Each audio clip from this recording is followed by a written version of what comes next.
for today, Wednesday, August 26, 2026. I would like to give a special welcome to the Council of Ministers, the Prime Minister and Minister of General Affairs, Dr. Luc Mercelina, Minister of Tourism, Economic Affairs, Transport and Telecommunication, Mrs. Grisha Heiliger-Martin, Minister of Finance, Ms. Marinka Gums, Minister of Justice, Ms. Natalie Tackling, Minister of Education, Culture, Youth and Sport, Ms. Melissa Gums, although she did send a notice of lateness, Minister of Public Health, Social Development and Labor, Mr. Claret Connor, Minister of Public Housing, Spatial Planning, Environment and Infrastructure, Mr. Patrice Gums Jr., and their respective support staff. We have established a quorum of 8 members. Please stand for a moment of silence.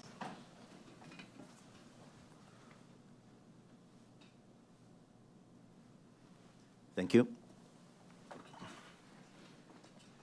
I have not received any notice of absence from any members. I have received a notice of lateness from MP Roseburg and a notice of lateness from MP De Wever. Does any other member of Parliament have any notifications?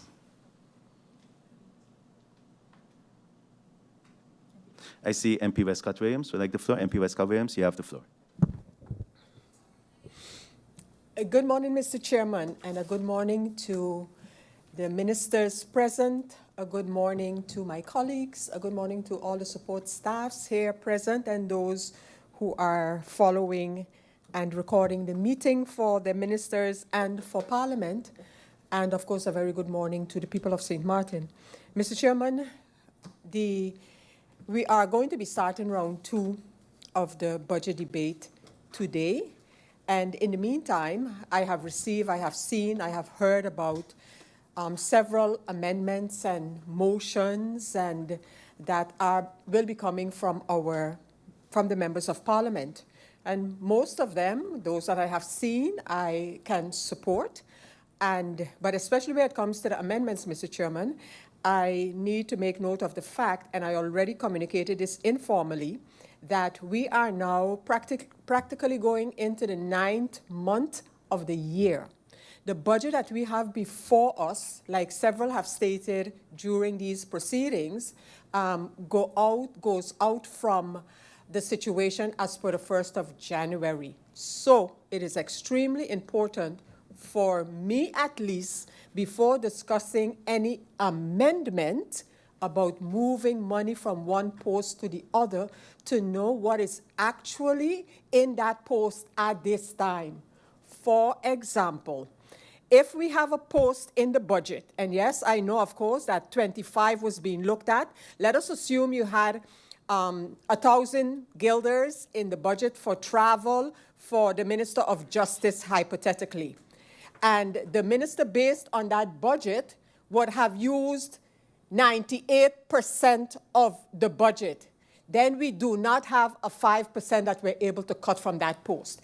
And my concern is that if we don't have that information, what is actually on the budget post at this time that we can move, whether to another budget post or whatever, that we are going to hit a snag again when it comes to YZ and way having to go through and look, put everything in order where the budget is concerned. So I am really concerned about that fact. I have already indicated this to the Minister of Finance, and I really would like to see what they call the begrotingsuitputting for 2026. We are going into the 9th month, as I mentioned before. That's one concern. Secondly, Mr. Chairman, I need to make notification of the fact that I am extremely worried with the information presented by the different ministers of government relating to the matter of the legislation, whatever part is going to be legislated, of cannabis. And since I only have a few seconds for notification, my position today, which I will talk about later, is exactly the way it was 6 months ago. 6 months ago, when I publicly explained that I thought, and I still believe, the process is going to bring us issues down the road. and to hear that actually the government's commitment is about having a rounded draft legislation makes me even more worried for the process itself. But I'll explain it a little more later on during the meeting, but I do want to repeat that those who are interested in what I said 6 months ago, it's available online all over. So thank you, Mr. Chairman. Thank you, MP Westcott Williams. I look to the floor. I see MP Lewis would like the floor for notification. MP Lewis, you have the floor. Good morning, Mr. Chairman. Good morning to the Honorable Council of Ministers. Good morning to those in the Tribune. Good morning to my honorable colleagues here. And good morning and great morning to the people of Sint Maarten. Mr. Chairman, I would like you to grant me just a few minutes, not too long, when it comes to this notification. Mr. Chairman, I was elected by the people of Sint Maarten. I was born, bred, and raised here, and have nowhere else to run to. As everyone already knows, I'm very vocal and transparent when it comes to informing the general public on what is happening in their government and, by extension, their country. So today, I will be transparent about the so-called Alicante investigation involving an inmate who requested an ankle monitor when I was Minister of Justice and Acting Minister of Education, Culture, Youth, and Sports. This witch hunt by the prosecutor's office was initiated in July 2024, 2 months after my appointment as minister, on the basis of a conversation by the interim prison director, Mr. Stephen Carty, and the then chief prosecutor, Hika Beust. I said that I will not leave this investigation linger, as we all already know what they do when it comes to an election. So I keep on asking for updates on the case. January of this year, I had my legal counsel made contact with the public prosecutor's office and the attorney general's office for an update on the investigation. Yesterday, I received an update that the prosecutor's office has decided to file their claim for prosecution, and a proposed hearing will be on October 6, 2026 at 2 p.m. Just know just how they are ready to prosecute me.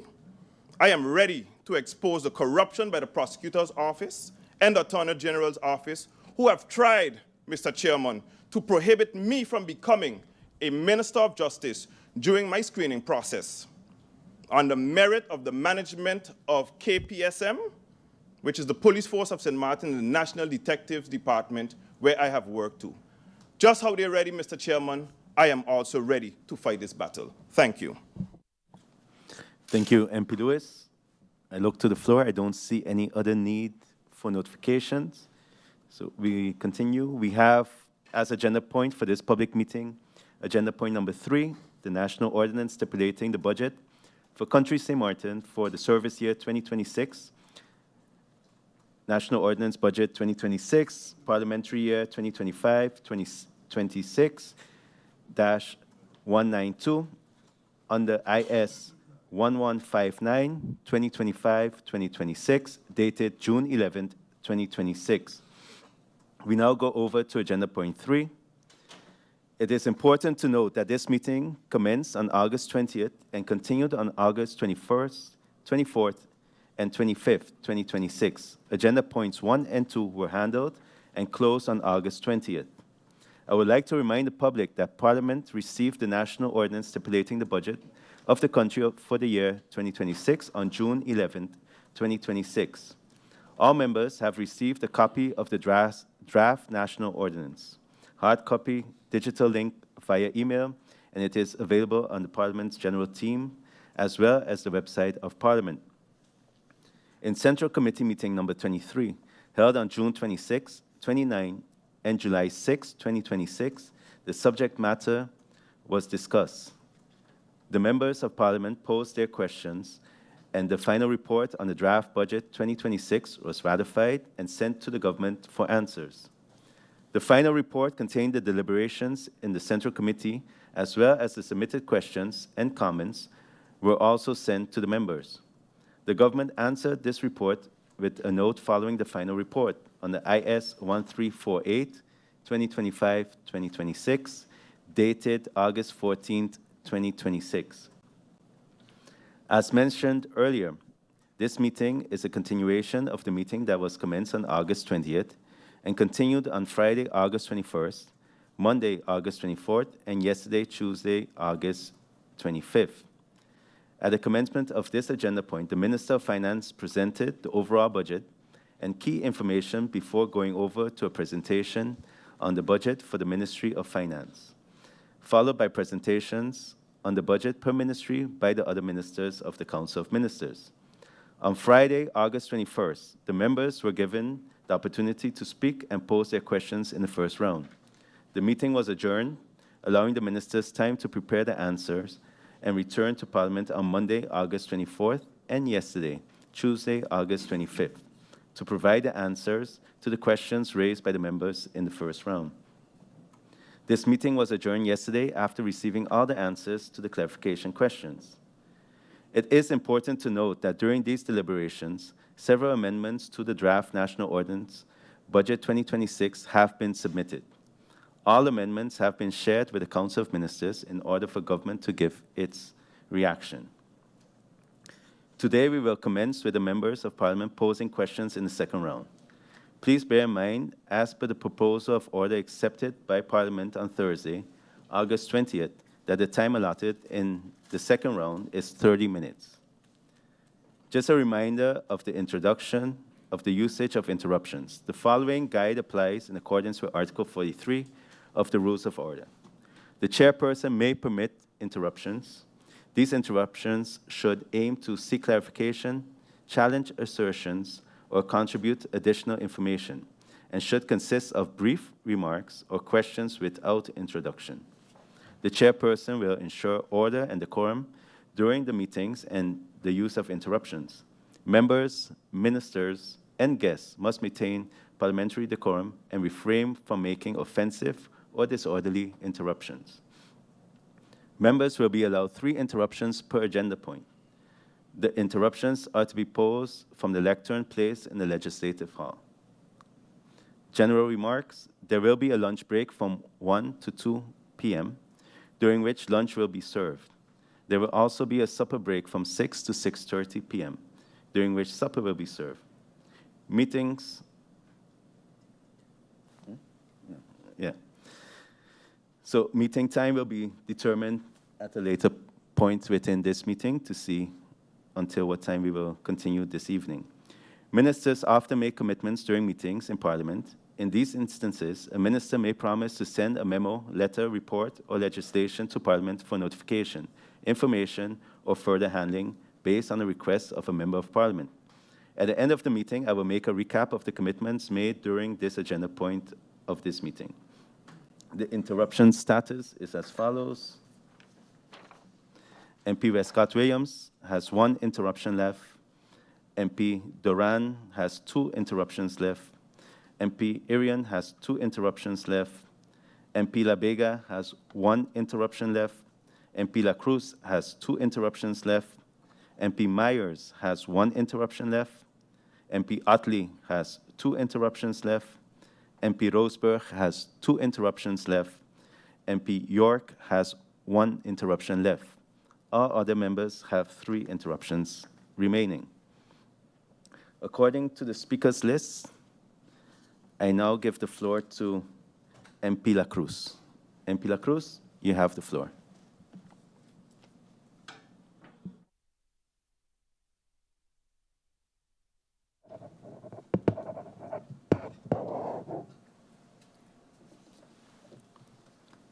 A blessed morning, Mr. Chairman, Griffier, Honorable Council of Ministers, those in the Tribune, those watching on social media, and all other platforms out there.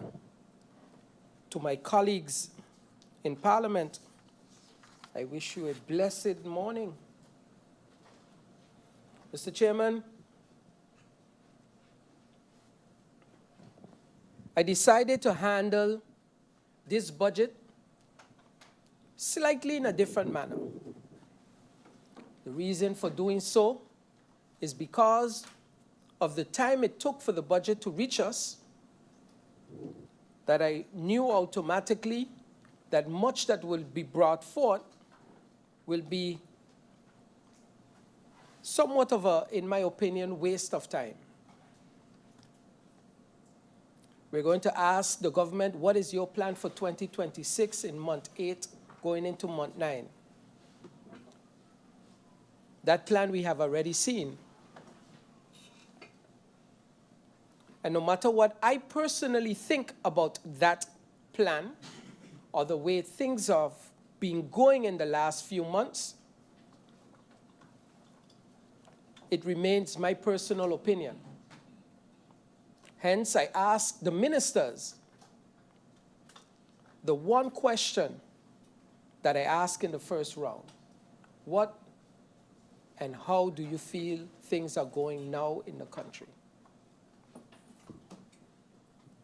I've asked my support in the faction, Ms. Veronique Richardson, to make a short summary of the answers of all the ministers. I'm going to take those answers and I'm going to place them on social media, on my personal Facebook page, MPFA La Cruz. And I want you to go on to that page and I want you to comment. Please, I reach out to the public and I say, I don't want no negativity on my page. I don't want no bashing. I don't want no profanity. I want it nice and clean, constructive, so that the ministers could also see it and get feedback on what the population thinks of how they are working and where we are going in this country. Mr. Chairman, I've always considered, and I've said it before, to be a team player. And I'm not a team player of the coalition. I am not a team player of the United People's Party. I am a team player of Team Sint Maarten. Because once we all progress, if one progress, we all should. When one suffers, we all suffer. So, Mr. Chairman, the feedback will be on the page for the ministers to read through, and maybe even personally reach out to these persons if they have questions. Mr. Chairman, I have a budget amendment and 2 motions. The budget amendment, and I take note of what the previous speaker mentioned concerning what is still in the budget.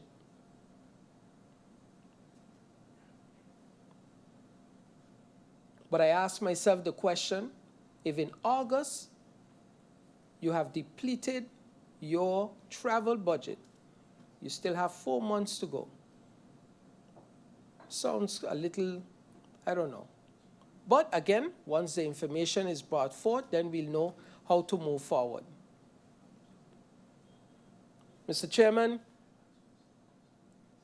a few months ago, we had a young man that was literally on the streets begging for support to be able to go out and represent our country. And I'm referring Mr. Wyatt, where his coach, his friends, his family started to ask for support, financial support.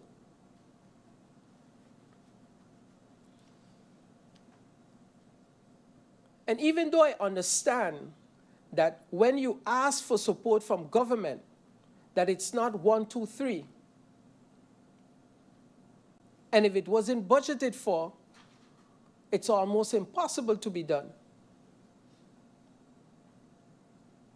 But I think the mistake lies in two things. First, the fact that our sports federations And many individuals here on Sint Maarten do not know how to request help from government. They send an email, they expect to get a reply, hey, yes, it's done. But there's a chain of events that needs to take place to be able to reach to that point that the minister could sign off on something like that. So the amendment, Mr. Chairman, was a simple amendment. And I would have taken more. But bearing in mind that we are in August, I said, let's start with 5%. It is a small contribution from us all, everyone that enjoys part of the taxpayers' money to give up a little. One trip, one Zoom meeting, one faction staff, less at a meeting. To contribute to our young sports and talent here on Sint Maarten. Mr. Chairman, the amendment has been submitted.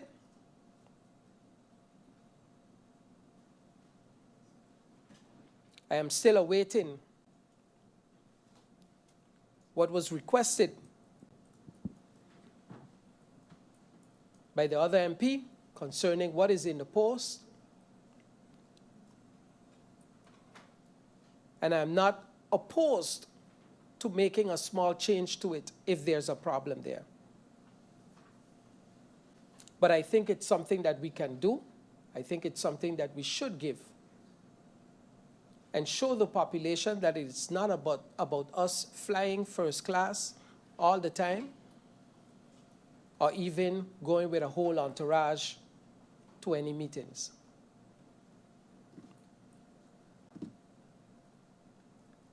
Then, Mr. Chairman, and I mentioned it in the first round, I've been in contact with the Minister of Rami numerous times concerning garbage, concerning wrecks, concerning sewage water running.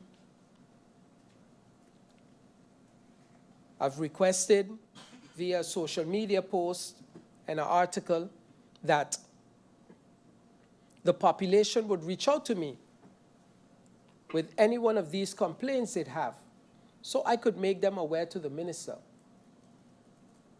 And the reason for doing so is because a lot of times they send information and it doesn't reach the minister. So I've thought to myself, if I get that information, I give it to the minister, and he does something about it, and somebody come and talk stupidness about the minister, I could open my mouth and say, hey, that ain't true. And if I send it to the minister, he does nothing about it, and they talk trash about the minister, I could say, hey, yes, it's true. The man ain't doing nothing. He got to go. That is why I did that. I also realized when we're talking about the removal of car wrecks, that there's cost attached to it. And I think it's unfair that the taxpayers pay that. If I purchase a vehicle, it is my responsibility to dispose of it properly when I have no use or when it's no use to me anymore. So I did some digging, and I heard and understood that government was already working on the waste ordinance on Sint Maarten. And then I thought, should I bring an amendment to what is there already? Should I wait until the new one is presented? No idea when that will happen. Or I could do this, bring a motion, get support from my fellow colleagues, and this part would be added or brought into consideration to be added to the new waste ordinance. and it reads as follows. The Parliament of Sint Maarten, in a meeting of August 25, 2026, considering that abandoned, wrecked, and end-of-life vehicles continue to create environmental, public health, road safety, and aesthetic concerns throughout the Sint Maarten. That Article 22 through 24 of the Waste Ordinance of Sint Maarten contains specific provisions concerning car wrecks and of their disposal. That government is currently pursuing efforts to amend the Waste Ordinance, that the removal, processing, recycling, and environmentally responsible disposal of wrecked and end-of-life vehicles carry recurring costs, that a sustainable mechanism is needed to contribute towards these costs, that a one-time environmental vehicle disposed contribution attached to the vehicle and payable only once may contribute towards addressing these costs, that it is important to build upon the legislative process already underway and avoid duplication of efforts, that government ongoing efforts to amend the Waste Ordinance is acknowledged. Resolves to bring the policy expressed in this motion to the attention of government for consideration within that process. To express support for the introduction of a one-time environmental vehicle disposal contribution. Guys, come on. To establish as a guiding principle that such a contribution be attached to the vehicle and payable only once. To express support for the proceeds of such contribution being aligned towards vehicle disposal, recycling, processing, and related environmental activities. To request government to keep Parliament informed of the process of the amendment to the Waste Ordinance and any consideration given to the policy position expressed in this motion, and goes over to the order of the day. I have signed this, and a copy will be sent to the government of Sint Maarten. Then, Mr. Chairman, the next motion relates to a problem that we have all been faced with in the past few years.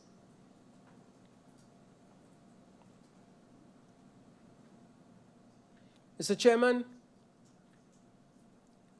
the biker boys have asked for a place to be able to free themselves.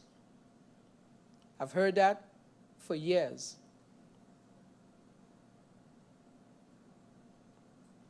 Mr. Chairman, it is not only this government, but the previous and the previous and the previous government that have also heard this. We have not found ways of handling that situation as yet. In the meantime, Mr. Chairman, we have lost lives.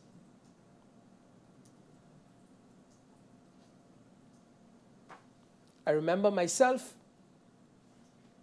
when I came back from the Netherlands, jumping on bikes, four-wheelers, and feeling very proud that I made it from the Dutch side to the French side, or from the French side to the Dutch side in 7 minutes. Driving like a crazy man, with no type of consideration for my own life, but also the others. Mr. Chairman, at that time, I wasn't thinking. Now I'm a little older, and I see the dangers in this. And I ask myself, what can we do? Because speaking to them doesn't help, and it won't help. So we need to find a way to control the same way the French side does. Mr. Chairman, I've mentioned it numerous times. I've seen bikers on the Dutch side reach the border and put on the helmet. Or bikers from the front side reach the border to come on the Dutch side and take the helmet off. And to me, that is what I would consider a lack of fear for authority on the Dutch side.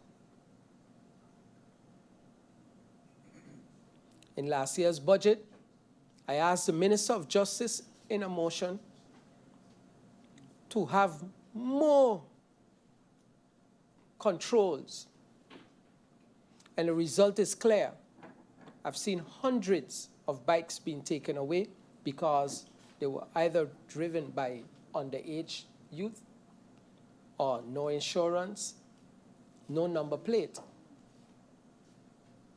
So kudos to the Minister of Justice for that. But I want to take it a little further, and I'll explain why, Mr. Chairman. The Minister of Justice and the KPSM could take 100 bikes off of the streets today, and tomorrow we'll have 110 more, because there's no control on what is coming in and to whom it is sold.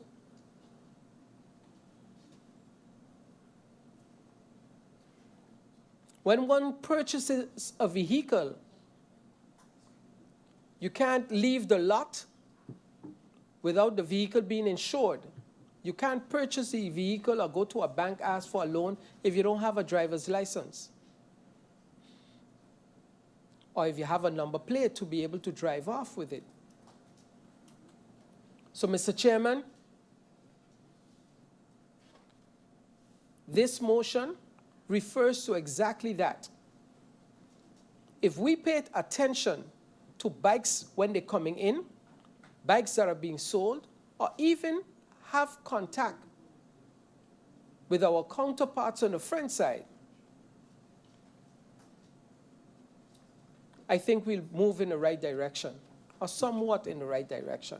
And if it could save one life, Mr. Chairman, then I consider that we have done our job. Because every life matters.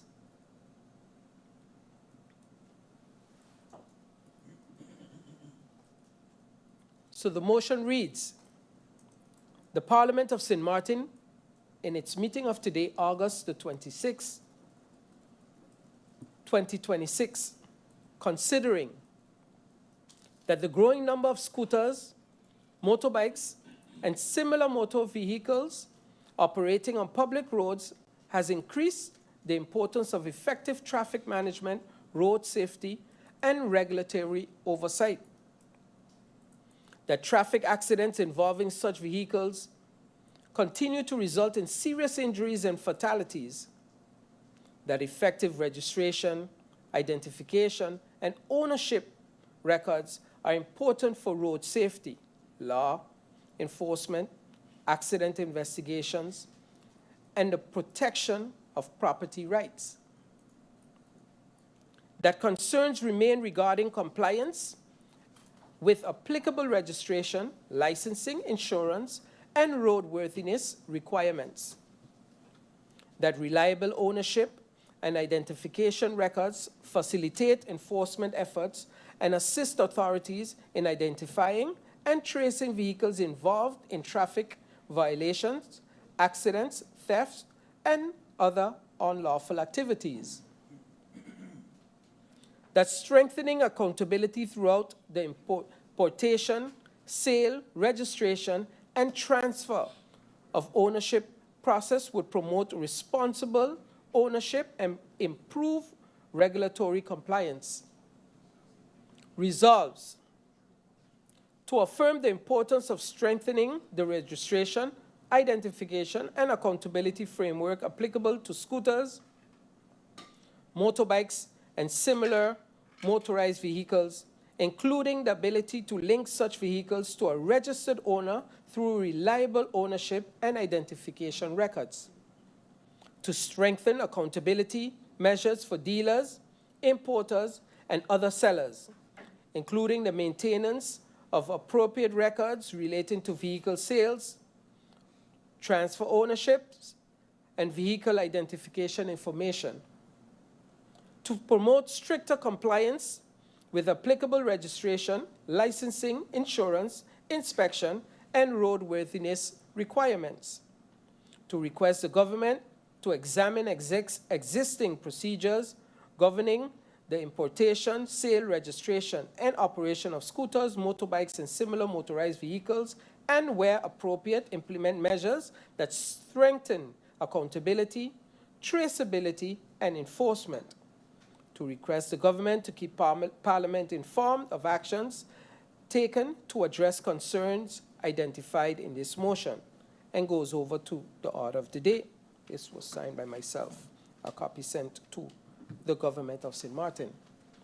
So, Mr. Chairman, two simple motions that I believe could be very effective in how we move forward, and one amendment to help our youth with sports.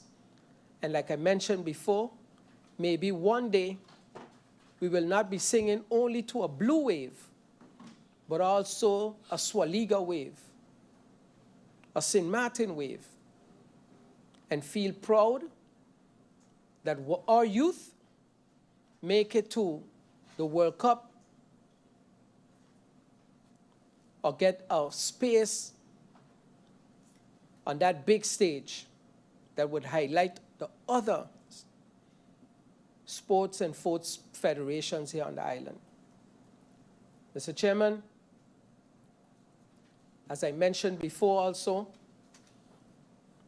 as we speak, my questions for Budget 27 are all being submitted today. They are going in as in a form of a letter to each and every minister.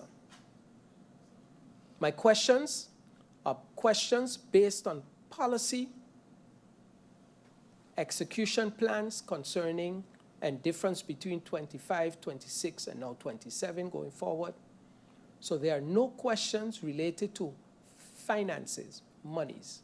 Those will come in my second round, as I will discuss in the first round in Budget 27, the reply and the answers that I got from you in the meantime. And I ask the government to please take those questions seriously, for I have given the government a pass with this budget, with those questions, because they were poorly answered. But you have the time to do so now. I hope that is appreciated, and it is done properly the second time coming around. Thank you, Mr. Chairman. Thank you, MP La Cruz. I look over to the speakers list. I see MP Arian.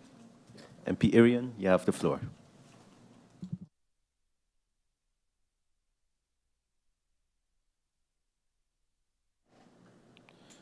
Good morning, Mr. Chairman. Good morning to our SG. Good morning to my colleagues. Good morning to the Honorable Prime Minister and the Council of Ministers, those of you in the Tribune and the support staff. Mr. Chairman, as I go into the second round, I'd like to first address some comments made by the Minister of Finance regarding some questions posed by MP Duran.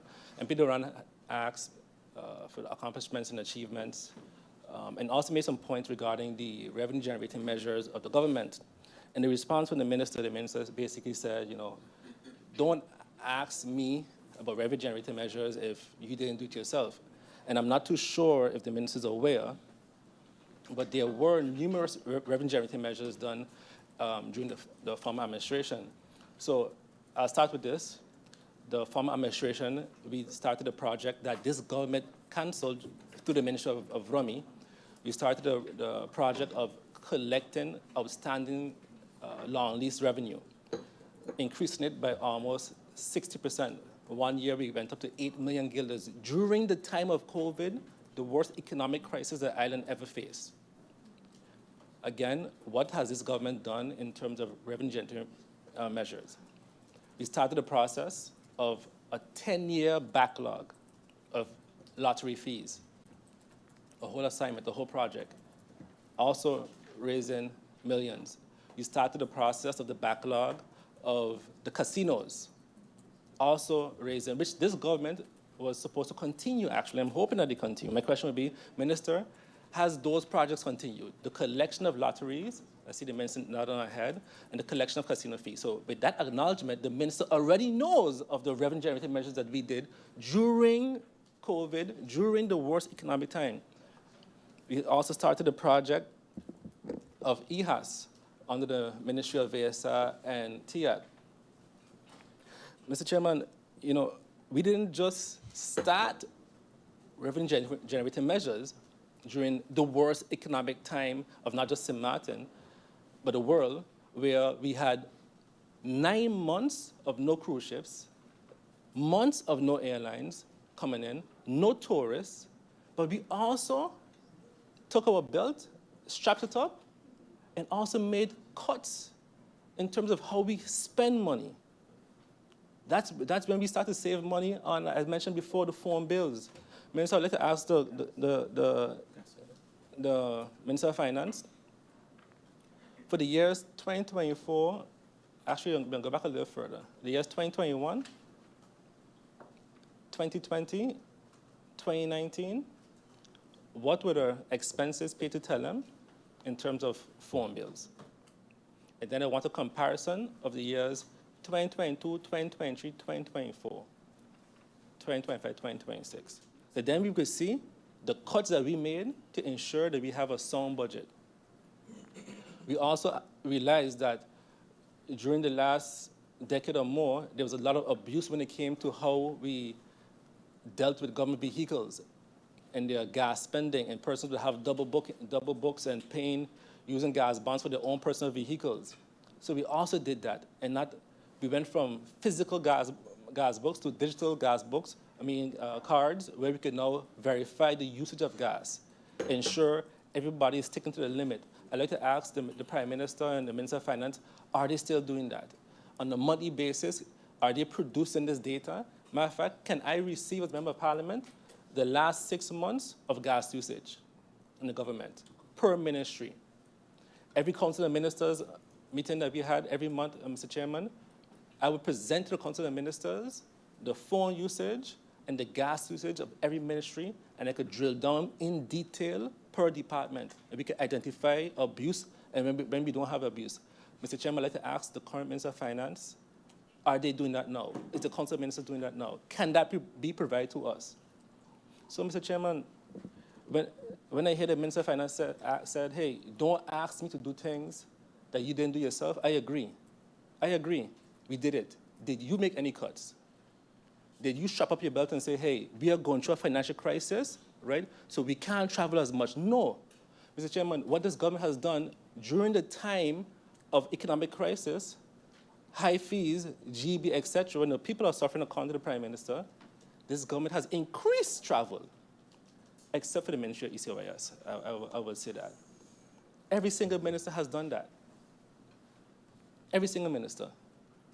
So I appreciate the fact that the minister gave me the opportunity to point out to the public what we did. When it comes to the high gas prices, again, the Prime Minister himself said it. The former administration, we cut the excise fee to lower the amount for the citizens. It was done already. It was done, matter of fact, by the same lawyer that this government is hiring now, who then used to work for the ETT department. The government is currently spending hundreds of thousands of dollars on this law firm, and that capable young lady is the one who wrote the policy to be able to do it. So I don't get the excuses this government has that they cannot help the people of Sint Maarten and lower their gas prices, because it was done already according to the Prime Minister. So for me, it just means that the government, and you can see it in the budget, you can see it in the responses, and the minister said also, a surplus is not the same as liquidity. And the government would be honest and say, hey, we don't have liquidity, we are cash strapped, so we are not able to, and we will not cut any TOT or cut any duties to lower gas prices, because with that increase in fees, we are able to supplement our budget, because we are getting more income. Mr. Chairman, the whole 1%, the 1%, the 1 cent fee, that was also done on a pilot project by us. So it was done already. So all I hear, and I hear, I know MP LaBega brought it up, can we do a pilot project? How much money it would raise? It was done, the data is there. It was done. So again, I don't believe that it can be done. I believe they don't want to do, because it was already done. Mr. Chairman, I'd like to ask the Minister of Rummy, why did the Ministry of Rummy end the collection of long lease project? I'd also like to ask the Minister of Finance, because it was a project between the Ministry of Finance and the Ministry of Rummy, a project that we worked together on. Mr. Chairman, why Minister of Finance and Minister of Rummy, why did you guys end a revenue generating measure that was legally needed? I mean, it's part of our law, it's an execution project, and I want answers from both ministries. I don't want Rummy to answer and say he answer on behalf of Ministry of Finance. I want to understand why the Minister of Finance ended it and why the Ministry of Rummy ended it. And I would like to ask both ministers independently if they believe that that was a good project and if they will now continue our revenue generating measure project. I'd like to ask the Ministry of Rummy how much money has been collected in long lease in 2024, 25, and up to date 2026. And is there some long lease that the Ministry of Rummy is not just touching? Because what I see, and I get complaints from the citizens about they feel targeted.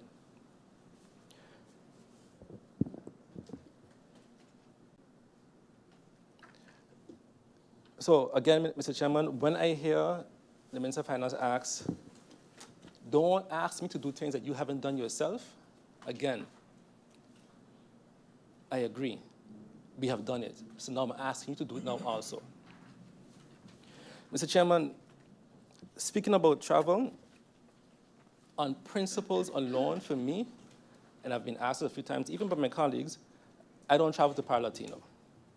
Not because I don't think we could learn or we could get legislation or we could network. I don't travel to Par-Latino because I don't believe I should be spending taxpayers' dollars on traveling when at home, right, we are not doing what we have to do, especially in the government part. I don't believe that the government needs to travel as much as they do when they are complaining about funds. And it's been proven during the last term that we could do a lot more, right, without traveling. And not only that, I don't see with most of the travel from this government translating back into policies, projects. When we traveled in 2021, we brought back home 300 million guilders that supported this whole island. When we traveled in 2022, we got Raoul Illich football field, because that fund was done under us. Raoul Illich track, right, that was done under us. When we traveled, you could see physical results and policy. So with that being said, Mr. Chairman, before I continue on my questions, I've also submitted a small amendment to the budget. As I said, this budget has an increase in travel, and I believe that that increase can be reduced to what the original amount was. And part of that amendment goes to Sint Maarten Day. You know, we've had a lot of excuses when it came to Flag Day, not having money, and other cultural celebrations. I've heard members of parliament, not only in here, but in writing on the radio saying, every other country gets to celebrate big and we need to have national pride. So I'm saying, yes, I agree. Let's take 50,000 guilders. We have about 3 months to prepare. Put it towards the culture department, and let's celebrate big. Let's celebrate big. Let's put our money where our mouth is. Mr. Chairman, I've also, in that amendment, put money towards our public schools. I think that it's sad or even embarrassing that some public schools have to sell pizza to raise funds for basic needs like toilet paper. I find it sad and embarrassing that public schools have to sell pizza or raise funds to be able to pay for graduation venues, to pay for gowns, to pay for sachets, to pay for caps. Our public schools, when they choose certain venues, they say, oh, we can't afford this venue, so we have to go over here. I think that's embarrassing. So again, I've allocated funds to go to the public schools and hoping that the ministry can expedite this process in terms of payments and ensuring that our teachers, which are also told that technically they're not even allowed to make money, so they can't do fundraising, etc., because they're public schools. So I hope that this small budget amendment to the public schools goes a long way. And lastly, a portion that goes to the NSI that is currently short and understaffed in the department in terms of administration because of ailment, and a strong staff member is currently not available, that also goes to NSI to support them to be able to execute their tasks for the next couple of months.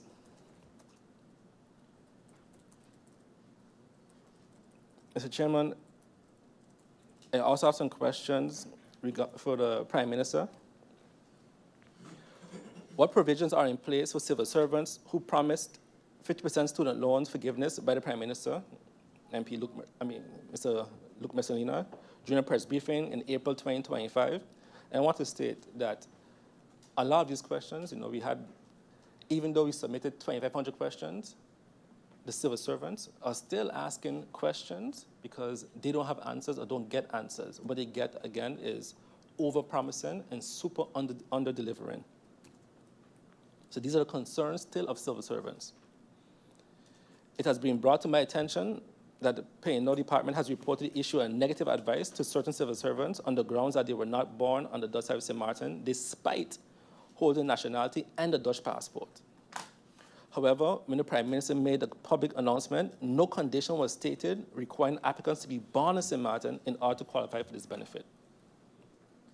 Furthermore, in cases where an individual study financier was revoked after they had already been employed by the government, the national decree does not appear to address or clarify how much circumstances affect eligibility for student loan forgiveness. So I'm asking for the Prime Minister to give greater clarity on this point. For the Minister of Justice, Minister, I had a question regarding scooter drivers without a license plate or helmet and insurance.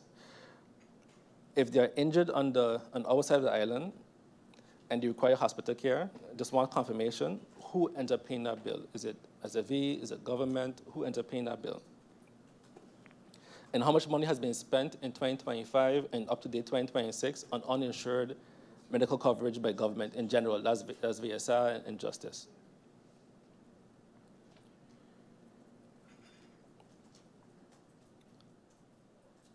To you, Mr. Chairman, apologies. I'd like to ask the Minister of Finance, in your answers regarding UPNA. In 2025, I specifically asked questions about UPNA, and I don't want to say the word lie, but I guess the truth wasn't told. I asked specifically, and we could go back and record and check, has the funds of UPNA, did the government receive the funds? At that time, I was questioning, if it's in the budget, how come I don't see it reflected? The ministry, in particular, the Ministry of Finance said yes, 400,000.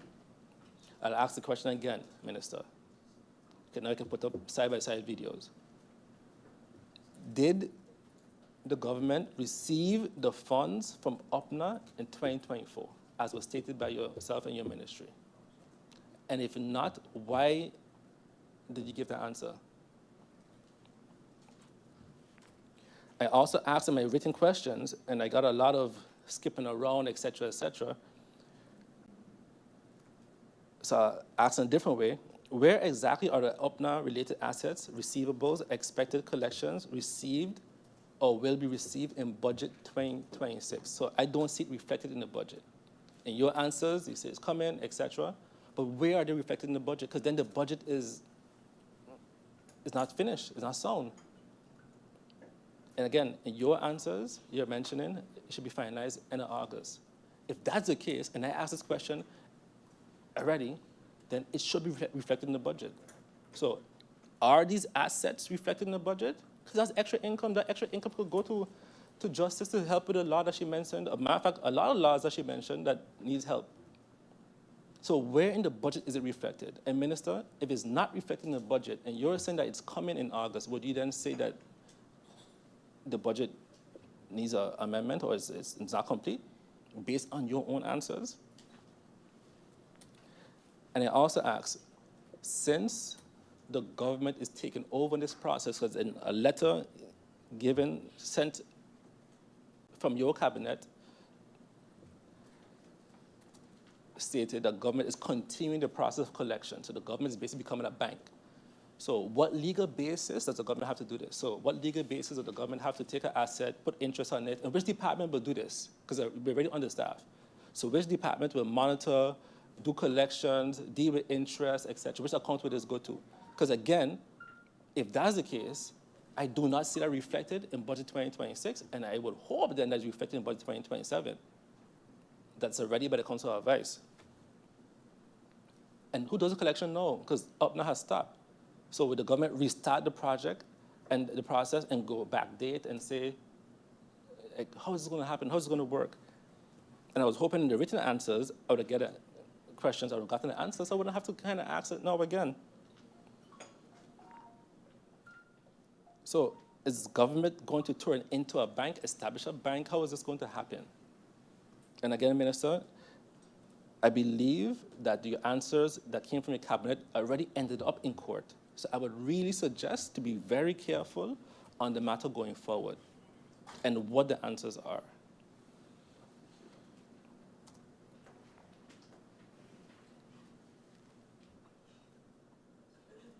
Minister, the 1 million guilders that was mentioned in finance that's to be invested in the Audit and Criminal Investigation Unit, will the audit unit be outsourced to SBAP RTS, or will new auditors be hired? And if a new head of the tax administration is selected, so do we already have a new head of tax? And who is this? And if we don't have a new head, is this a consultant? What is it? I know when I left, the SG was doing double roles, I believe, after the head resigned. So who's in charge now? Do they have a legal basis to sign off on advices or give advice? Advice, yes, but sign off on advices. In terms of CARTAC and IMF, what exactly are they helping with when it comes to the audit?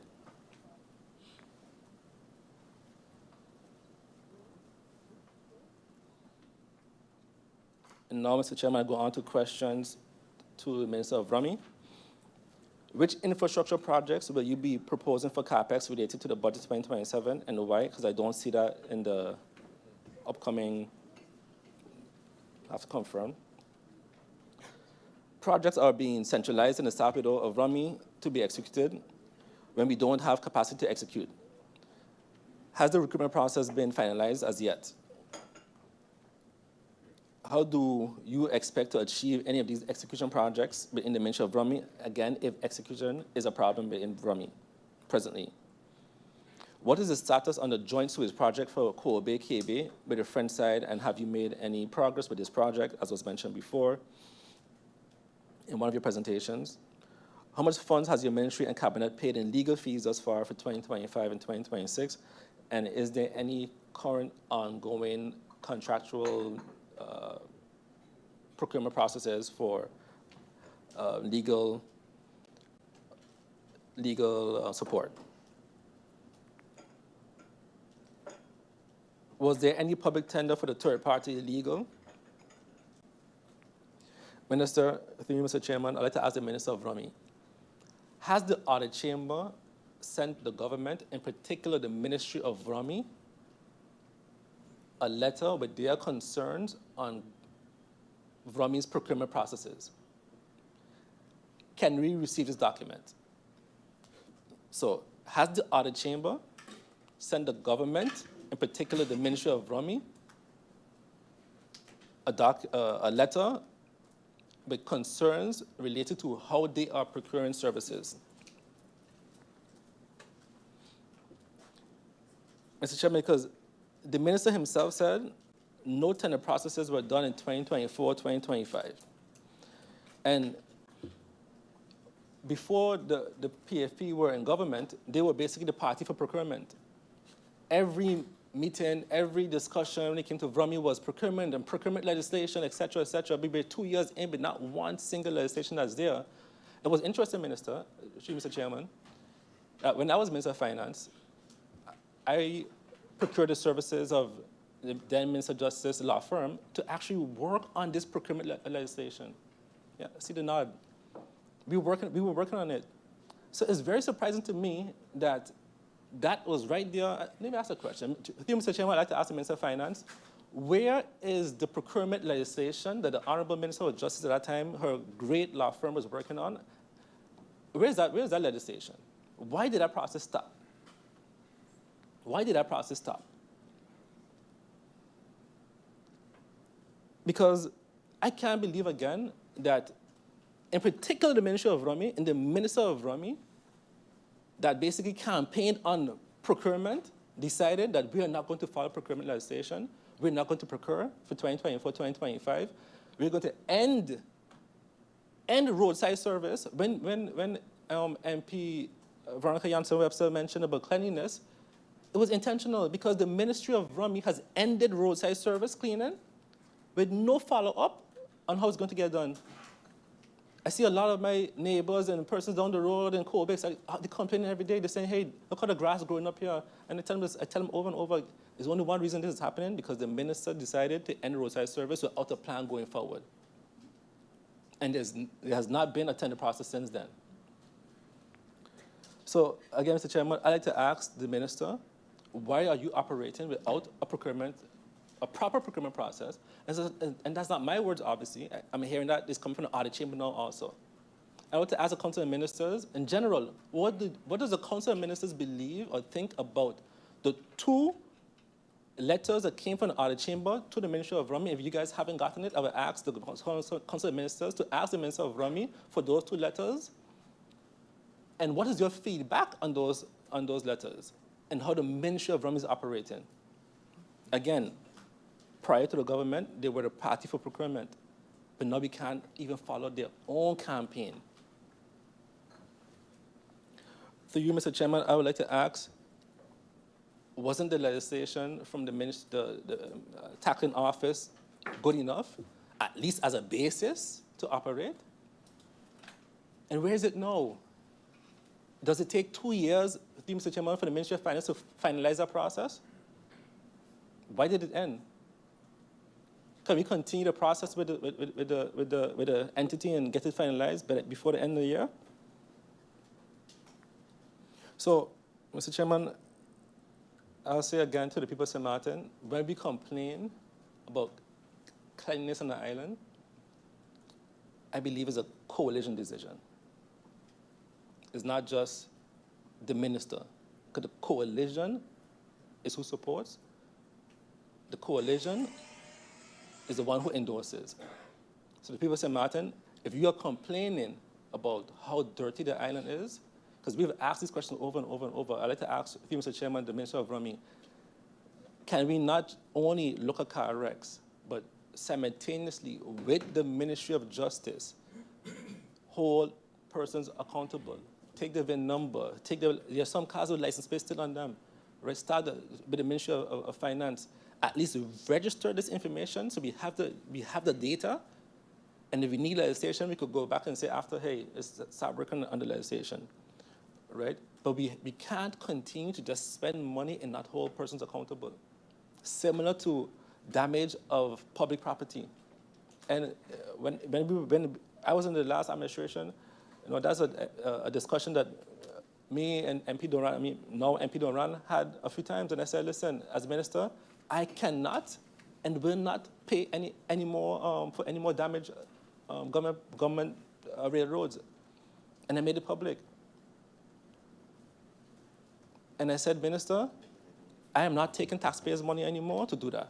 So we have to find a way, and I must say that the Minister then of Rummy and the Minister of Justice started that assignment. Because I decided I am not paying it out. I don't care how ugly it looks. We're not going to continue spending money without accountability. They have insurance, and they have to pay for damage of public goods. And I said this before, Minister of Finance, you have to put your foot down to you, Mr. Chairman. You have to put your foot down. It ain't got to be a beef, right? But you have to put your foot down, because we can't continue to spend money like this. They are paying insurance. Yes, it may look bad. Let's hold them accountable.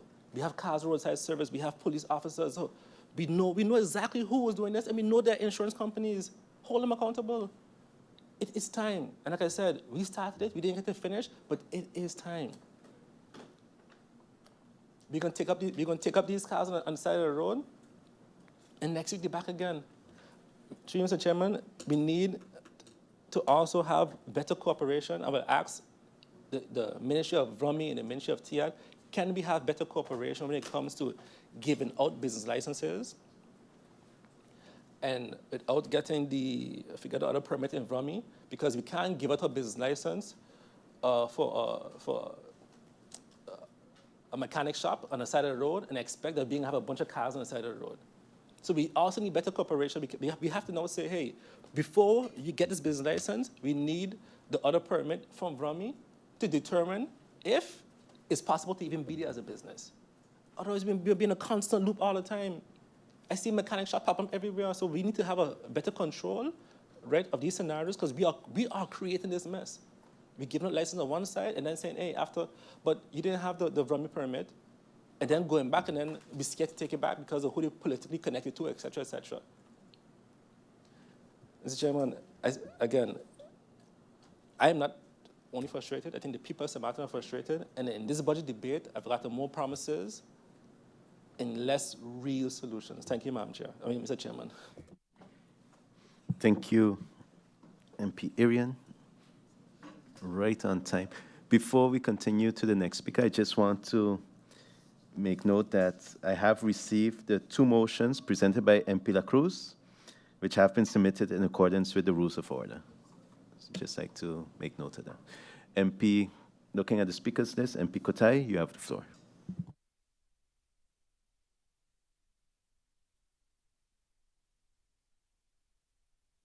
Mike. Thank you very much, Mr. Chairman. Good morning to all, to the Council of Ministers, to my colleagues, to those tuning online, and those in the Tribune. Mr. Chairman, I have 2 amendments that I will be proposing today, 2 budget-neutral amendments. I'll start off by reading them out before I go into my comments, statements, and questions. My first amendment, the undersigned proposes the following amendment. The National Ordinance establishing the budget of the country of Sint Maarten for fiscal year 2026 is amended as follows. In Appendix 1 of the Capital Service of the Ministry of Tourism, Economic Affairs, Transport and Telecommunication, the expenditures under subsection Ministry of TIAT, SNA code AN 1123, decade GLS numbered 02212, flagpole project are reduced by 4 million guilders. In Appendix 1 of the Capital Service of the Ministry of Tourism, Economic Affairs, Transport and Telecommunication, the expenditures under subsection Ministry of TIAT, SNA code AN 1123, decade GLS 02212, development and improvements of tourism products are increased by 4 million guilders. The subtotals in the budget chapters and the budget shall be adjusted accordingly to reflect these changes. In the explanatory notes, this amendment seeks to amend the capital service of the 2026 budget of the Ministry of TIAT in a budget-neutral manner by removing the funds reserved for the flagpole project and transferring them in full to the existing item for the development and improvement of tourism products. Since the legal and operational conditions for implementation of the flagpole project are in the 2026 budget are absent. The capital funds that cannot be spent in 2026 due to the absence of land agreements should be deployed immediately and effectively for the urgent upgrading of public spaces, tourism infrastructure, and the competitiveness of our destination. The draft budget for 2026 includes an amount of 4 million guilders in the capital service under SNA code AN 1123-02212 for the flagpole project. In the final report of the National Ordinance Budget 2026, page 945, it was stated on behalf of the Minister that no agreement has been reached with the private landowners of the intended location. This was further explained by the Minister during the public meeting of the Parliament concerning the adoption of the 2026 budget. At present, the required development rights, access rights, and/or formal agreements to carry out the project on private land are therefore absent. Since the government cannot legally and operationally carry out capital works on private land without a formal agreement, the project is on hold and the funds cannot be spent in 2026. The amendment therefore removes this allocation for fiscal year 2026. This does not mean that the project is definitively cancelled, but prevents funds from remaining unnecessarily tied up when they cannot legally and practically be spent. Under Article 2, the released funds of 4 million guilders are added in a budget-neutral manner to the existing capital item Development and Improvement of Tourism Products, also under SNA code AN 1123-02212, as follows. This enables the government to immediately implement necessary investments aligned with the World Bank's Tourism Recovery Priority Action Plan and Strategic Policy Objectives 1 and 5 of the 2026 Budget Memorandum, including improvement of public spaces and tourism zones, including Phillipsburg, Simpson Bay, and tourism hubs at neighborhood level, which is signage, beautification, public toilets, seating, and shade facilities, tourism infrastructure and cultural heritage, upgrades to cultural and heritage sites, and support for small-scale community-based tourism, improvement of accessibility and safety, direct improvements to the visitor experience in the main tourism areas. This specific budget line is appropriate and already existing framework for such investments was already successfully used for tourism product development in an earlier approved amendment by former member R. Bryson. The file number is IS/639/2022-2023. The proposer wishes this amendment to be fully budget neutral and to have no impact on the total ceiling of capital expenditures, since the reduction of 4 million guilders on one item is fully offset by the increase of the other item with the same SNA code.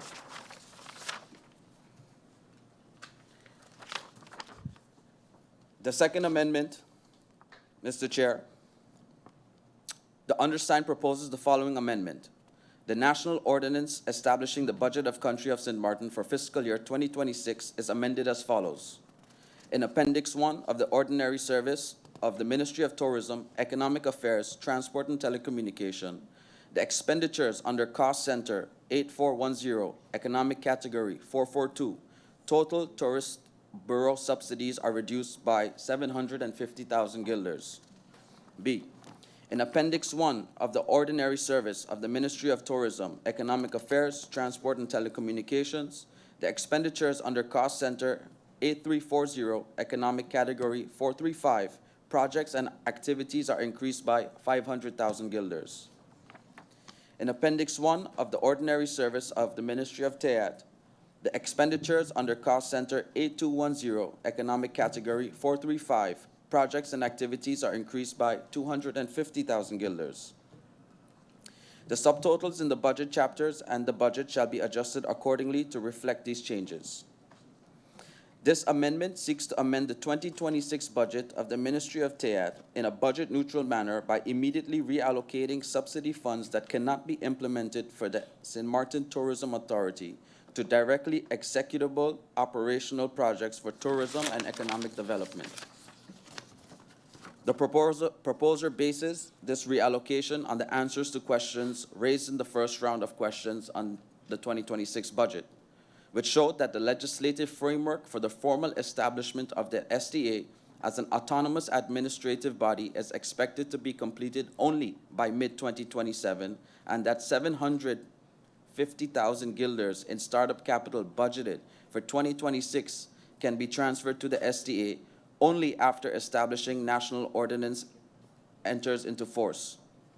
Since these funds therefore cannot legally or practically be spent for their intended purpose in the fiscal year of 2026, the proposer considers it necessary to immediately deploy this available budgetary space for directly executable measures to urgently strengthen the tourism product and improve the local business climate. The draft budget for 2026 includes an amount of 750,000 guilders under budget item 8410-442 as startup capital for the formal establishment and operationalization of the STA. However, the draft legislative framework to formally establish the STA as an autonomous administrative body is not scheduled for completion until mid-2027. Pursuant to Article 8, Paragraph 1 of the National Ordinance on Subsidies, an institution must have legal personality in order to qualify for a subsidy.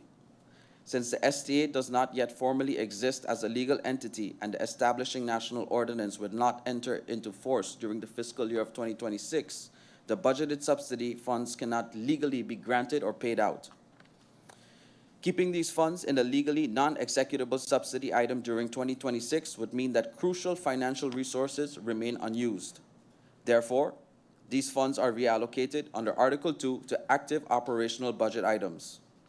The funds are reallocated under Part A in a budget-neutral manner as follows: 500,000 guilders to budget item 834-435. This amount is allocated directly to the Tourist Bureau for the implementation of short-term, high-impact projects, destination marketing, and improvements to the tourism product, and that directly support the stayover and cruise sectors. 250,000 guilders to budget item 8210-430. This amount is allocated to the Department of Economy, Transport, and Telecommunication to finance targeted activities, economic studies, and regulatory improvements aimed at streamlining business processes, reducing administrative bottlenecks, and strengthening the overall business climate for local entrepreneurs. This amendment is strictly budget neutral since the total increase of 750,000 guilders under items 8340-435 and 8210-430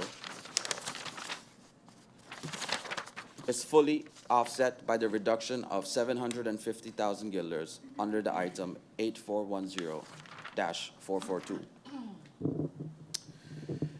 With that presented, Mr. Chair, I have a few questions and comments to both the Minister of Finance and the Minister of Justice.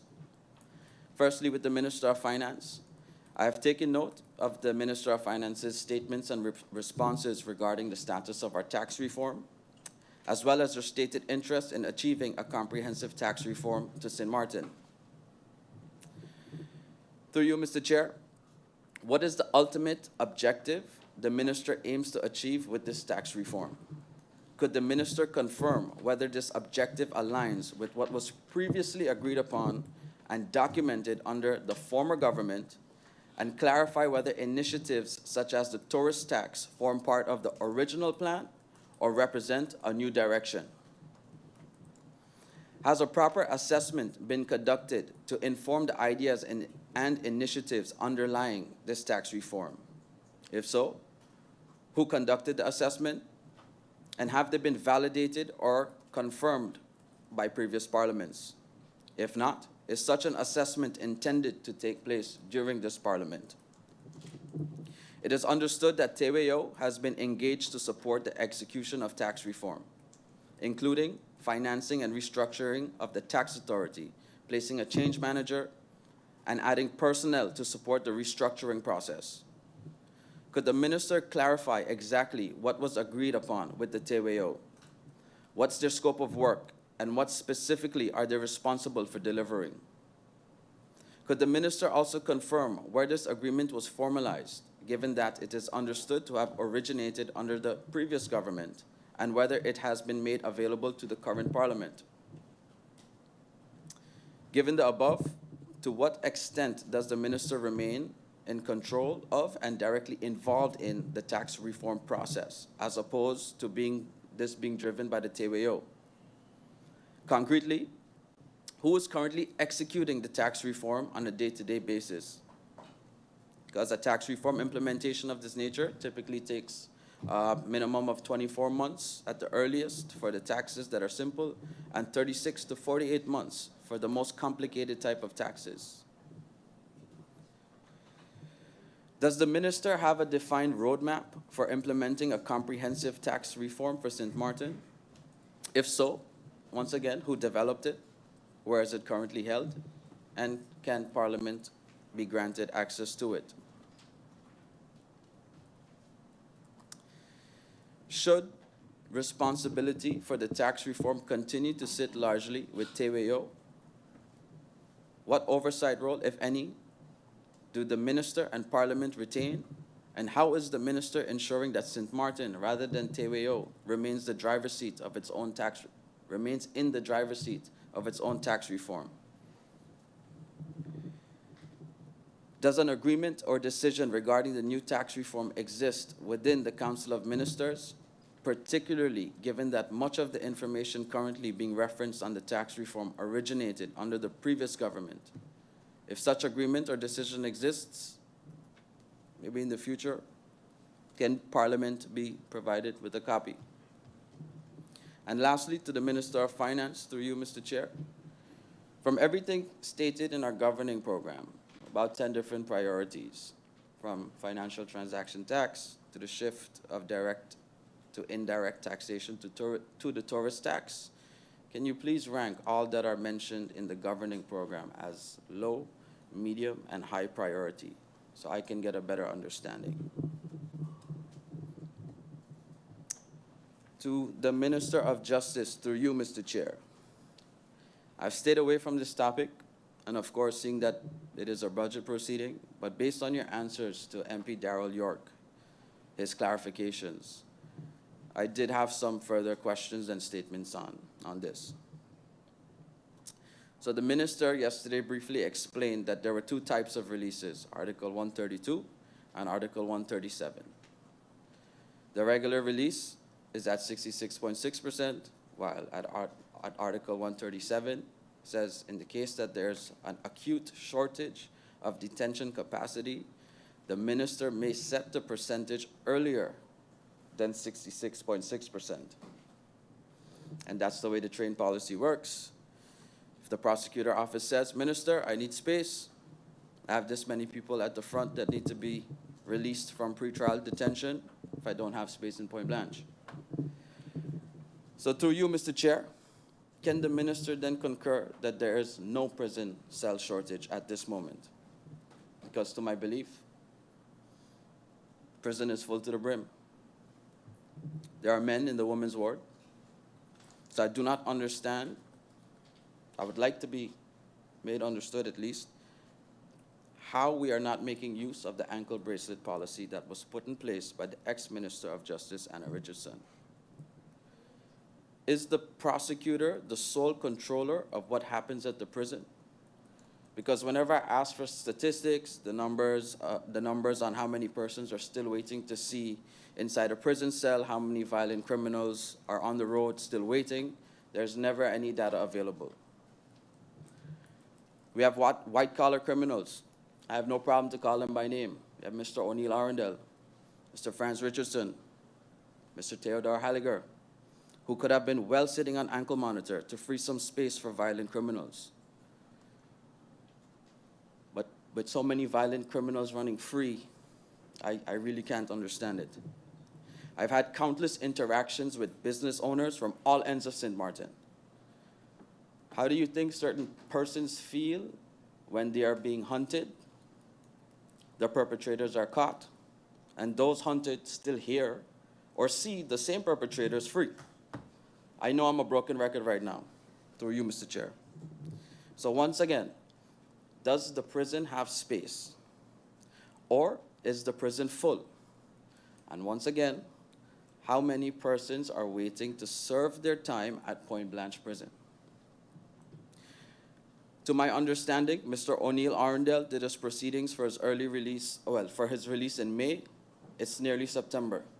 So that's still another occupancy of space. And for no conflict of interest on this floor of Parliament, I must say it because I hear it all over Sint Maarten. When Teo coming out? There's an unfortunate notion out there of who is controlling the situation. So I would like to clear that up right here, right now, on this floor. Is there a personal issue from the prosecutor, the Department of Justice, or whoever it may be, when it concerns Mr. Theodore Halliger? As it is to my opinion, he is also one of the many that is taking up space at the prison when actual violent criminals can fill the void. Thank you very much, Mr. Chair. Thank you, MP Kotai. I look at the speakers list and I see MP Veronica Janssen-Webster. MP Janssen-Webster, you have the floor.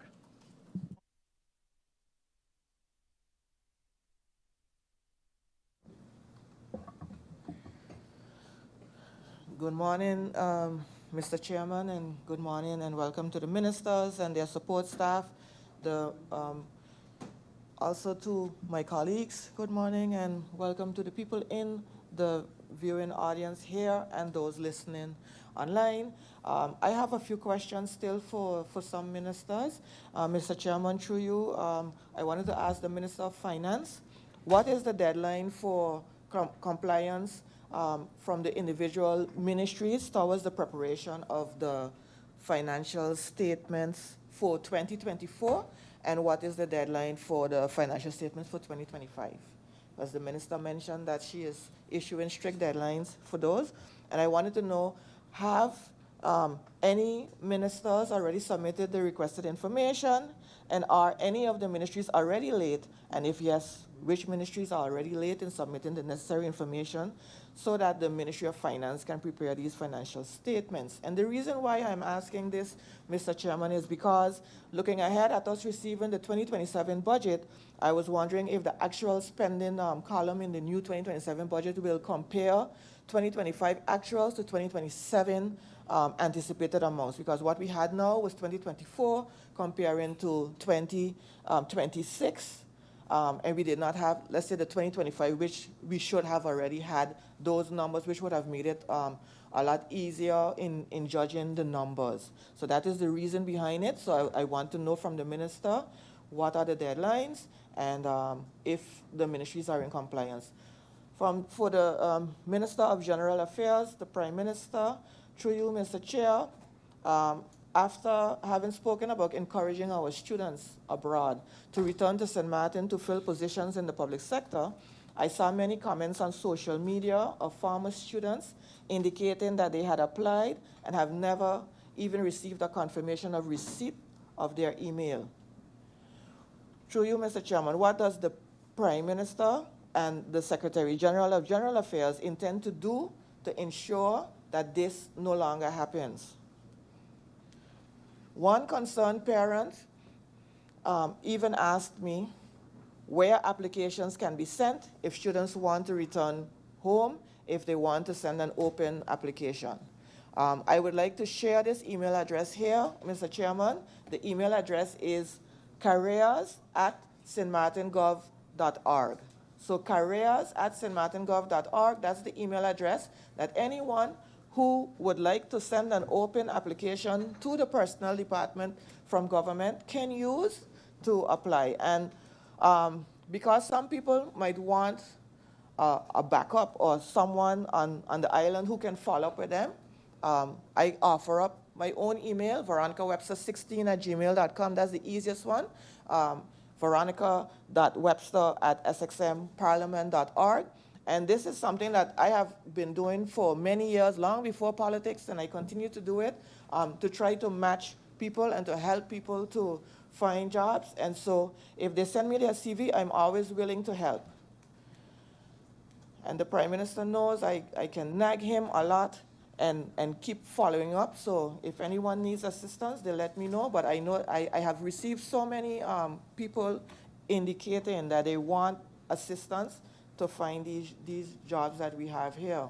For the Ministry of TIAT, through you, Mr. Chairman, will TIAT also in preparing the transportation routes include areas now not serviced, such as, for instance, just to name a few, Middle Region, Ebenezer, Sakers Gut. I understood from someone who asked me to ask this question that before buses would pass through Sakers Gut, but she's indicating she thinks it's because of the high fuel that they are not passing through Sakers Gut anymore. So hence that question, and I know, having been around government for a while, it's a question that keeps coming up, and I wanted to know if something concrete will be done about those routes.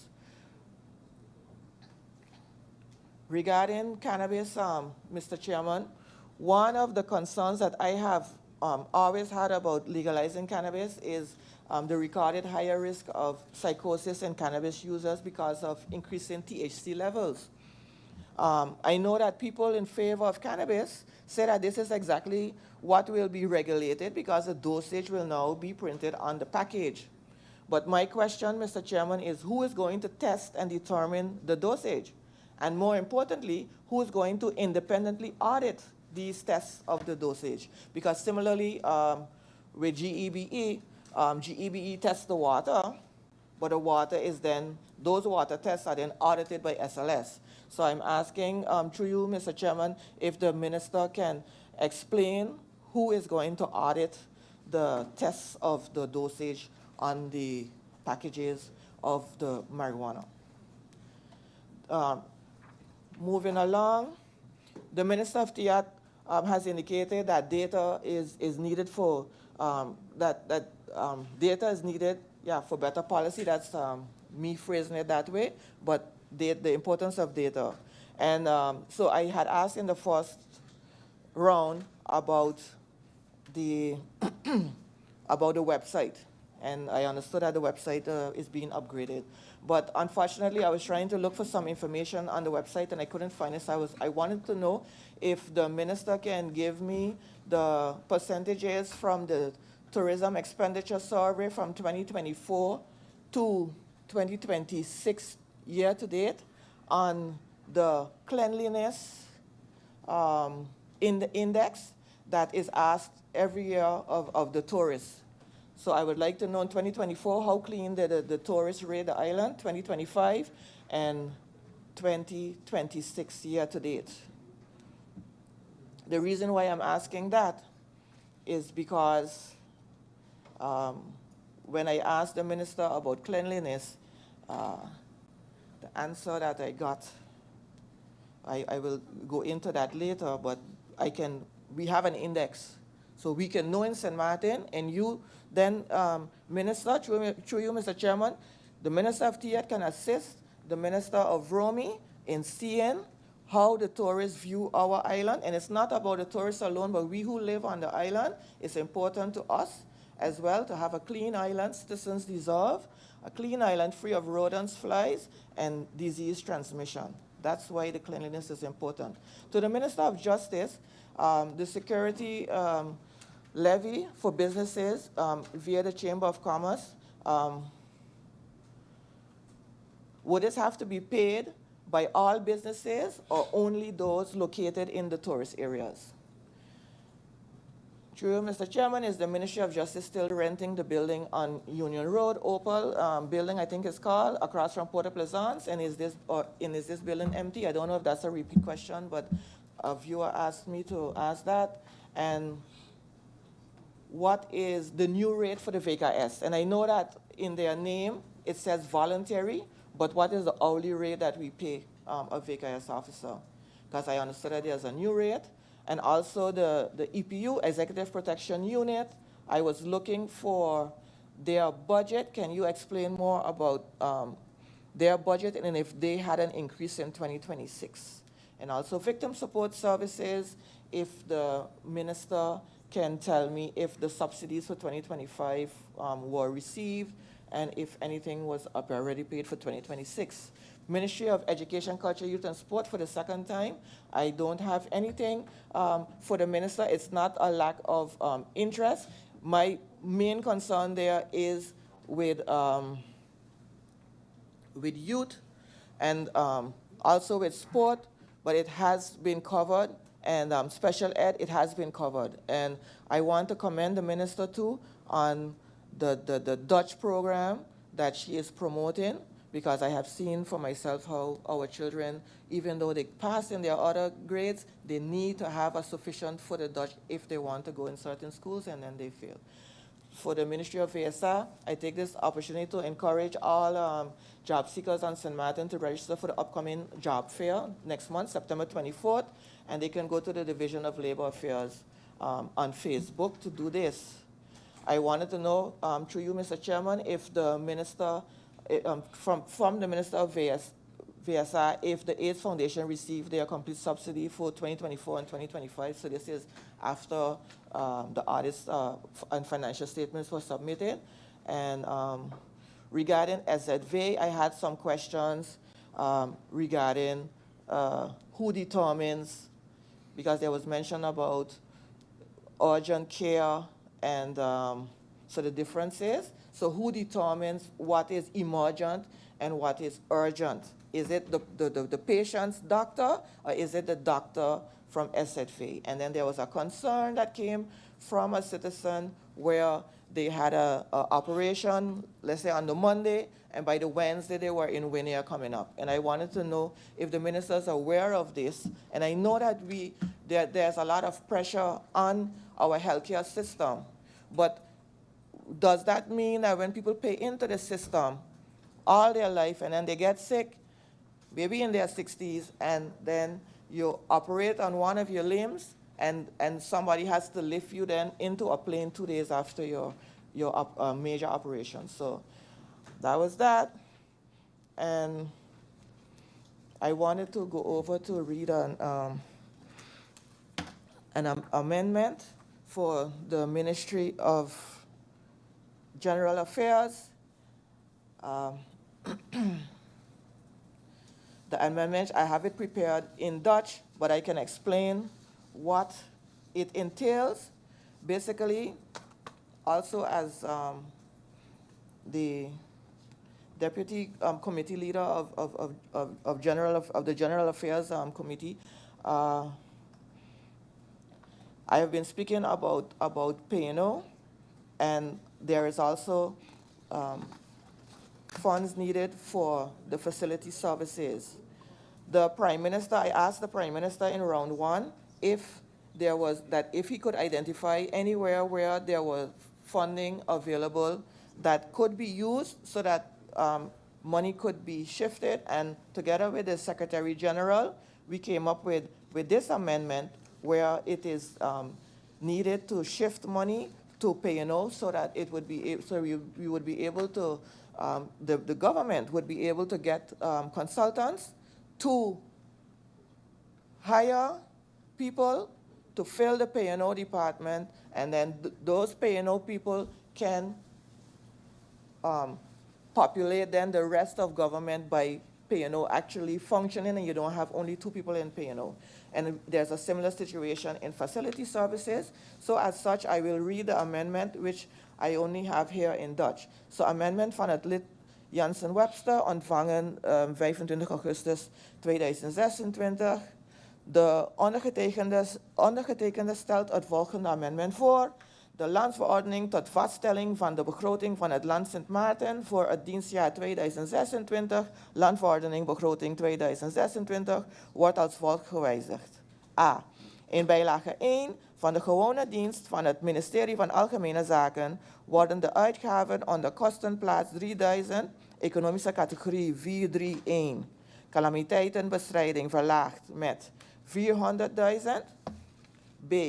In bijlage 1 van de gewone dienst van het ministerie van Algemene Zaken worden de uitgaven onder kostenplaats 3450, economische categorie 416, inhuurderden verhoogd met 200.000 gulden. En C. In bijlage 1 van de gewone dienst van het ministerie van Algemene Zaken worden de uitgaven onder kostenplaats 3460, economische categorie 416, inhuurderden verhoogd met 200.000 gulden. De subtotaaltellingen in de begrotingshoofdstukken en begroting worden met deze wijzigingen in overeenstemming gebracht. En dan toelichting. De indiener beoogt met dit amendement het budget van inhuur van derden, ingevoerd door de afdeling personeel en organisatie en de afdeling facilitaire zaken van het ministerie van Algemene Zaken te verhogen. De overheid van Sint Maarten kampt momenteel met aanzienlijke capaciteitsproblemen als gevolg van een structureel tekort aan personeel binnen de afdelingen facilitaire zaken en personeel en organisatie, die belast zijn met essentiële en kritieke overheidstaken. Door de bestaande personeelstekorten in de beschikbare capaciteit is de beschikbare capaciteit onvoldoende om alle werkzaamheden tijdig en naar behoren uit te voeren. De langdurige openstaande vacatures leggen bovendien een steeds grotere druk op de aanwezige medewerkers en dit verhoogt de kans op werkachterstanden en ziekteverzuim. Indien deze situatie voortduurt, kan de continuïteit van de bedrijfsvoering van de overheid en de tijdige uitvoering van personeel en facilitaire aangelegenheden in het gedrang komen. Om deze risico's te beperken en de continuïteit van de dienstverlening te waarborgen, is het noodzakelijk tijdelijke maatregelen te treffen. Een van deze maatregelen is het tijdelijk inhuren van externe consultants ter ondersteuning van de afdelingen waar de capaciteitsknelpunten het grootst zijn. Deze inzet is nadrukkelijk bedoeld als een tijdelijke overbrugging totdat de lopende werving- en selectieprocedures hebben geleid tot een structurele invulling van de openstaande functies. De tijdelijke inzet van consultants stelt beide afdelingen in staat hun werkzaamheden ononderbroken voor te zetten, achterstanden weg te werken en de kwaliteit van de dienstverlening op peil te houden. Vanuit het belang van een doelmatige, rechtmatige en betrouwbare uitvoering van overheidstaken is deze maatregel daarom noodzakelijk en gerechtvaardigd totdat de personele bezetting weer op het vereiste niveau is gebracht. De financiering van deze tijdelijke maatregel kan plaatsvinden binnen de bestaande begroting binnen het budget voor calamiteitenbestrijding dat is gereserveerd voor de premie van de verzekeringsdekking in het kader van de Caribbean Catastrophe Risk Insurance. So to explain that part, where the money is coming from for those to assist in hiring consultants in the meantime for personnel affairs and facility services, it is coming from a budget that is called calamity bestriding, but it is not so that should a hurricane or anything like that happen, there is no funds? No. The disaster funds exist over at the fire department in that budget, and this budget post, this line item, calamiteitsbestrijding, was only for the premium for the insurance to cover the Caribbean Catastrophe Risk Insurance. And the invoice for that insurance has already been received, and there is a savings of $900,000. And so I am asking for $400,000 of that to go towards these other two posts in general affairs to assist with the hiring of those people. Then I would like to say that there was another amendment. So I would like to ask my colleagues for their support with that amendment so that the ministry can help all the other ministries. And then there was another amendment that unfortunately I will not be able to read right now because I am late with that one, but I will ask one of my colleagues to see if they can read that one up. Thank you. MP Yeah. Janssen-Webster. Yeah. Just for clarification, also to the public as well, and those that might be wondering why some persons would read the amendment and some do not. According to the rules of order, an amendment just needs to be clarified or you have to explain what it is. Okay. It's not really necessary to read the amendment. It's not like a motion. A motion Okay. you have to read, but an amendment you can just indicate what it is about. Thank Yeah, you, just for Mr. Chairman. clarification. I appreciate that because this was my first amendment, so I have been asking. You have the floor. Yes. Thank you, Mr. Chairman. This is my first amendment, and I have been asking some colleagues, do I have to read all of this in Dutch, etc. So I'm glad that you explained that. But for the second one, I will ask one of my. So for the second amendment, so I can then read it forward now and submit it. So for the second amendment, we have the,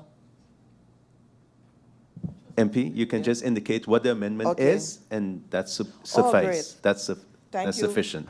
Thank you, Mr. Chairman. So the second amendment is for VSA. There too, I am the chair of the VSA committee. For VSA, what VSA has indicated is that the budget for 2024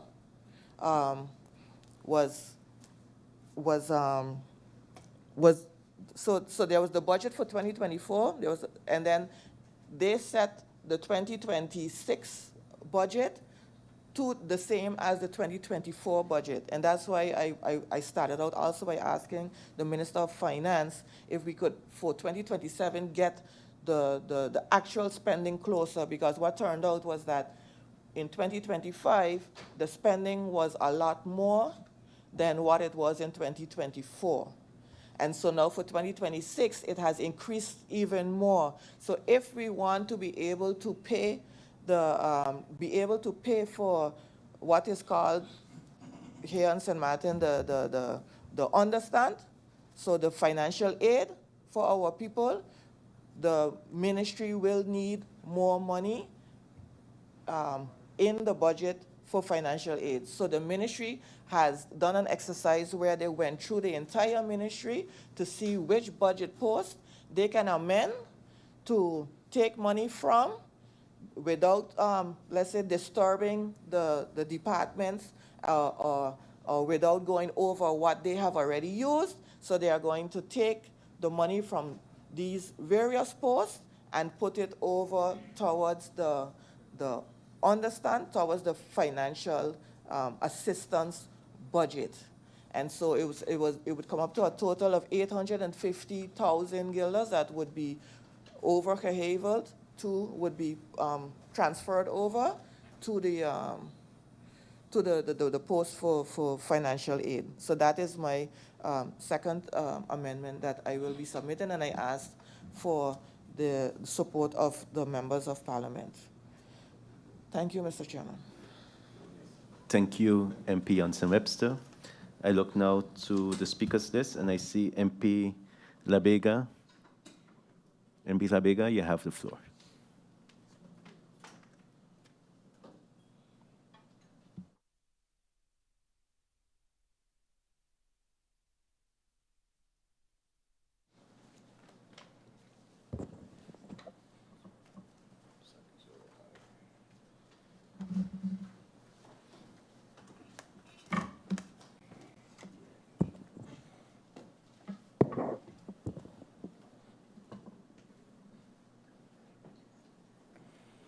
Thank you, Mr. Chairman.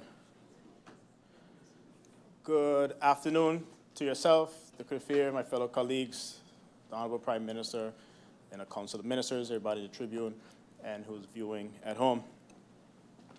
Mr. Chairman, the ministers have provided their plans and visions on how St. Maarten needs to move forward. Many of these initiatives will require cross-ministerial cooperation. However, when questions are asked to some ministers on topics that have to do with cross-ministerial cooperation, you often hear, this pertains to that ministry and this pertains to that ministry. The reality is, human capacity is low in the most important departments that government needs to move the country forward, which are P&O and legal affairs. With P&O, the government is understaffed and backlogged. With legal affairs, legislation and advice are held up. Every ministry is working on their own legislation simultaneously. Given the human capacity issues mentioned, the government may need to coordinate and prioritize which legislation needs to be pushed first, and then others will come. Of course, no minister would want their legislation or project to be put on hold.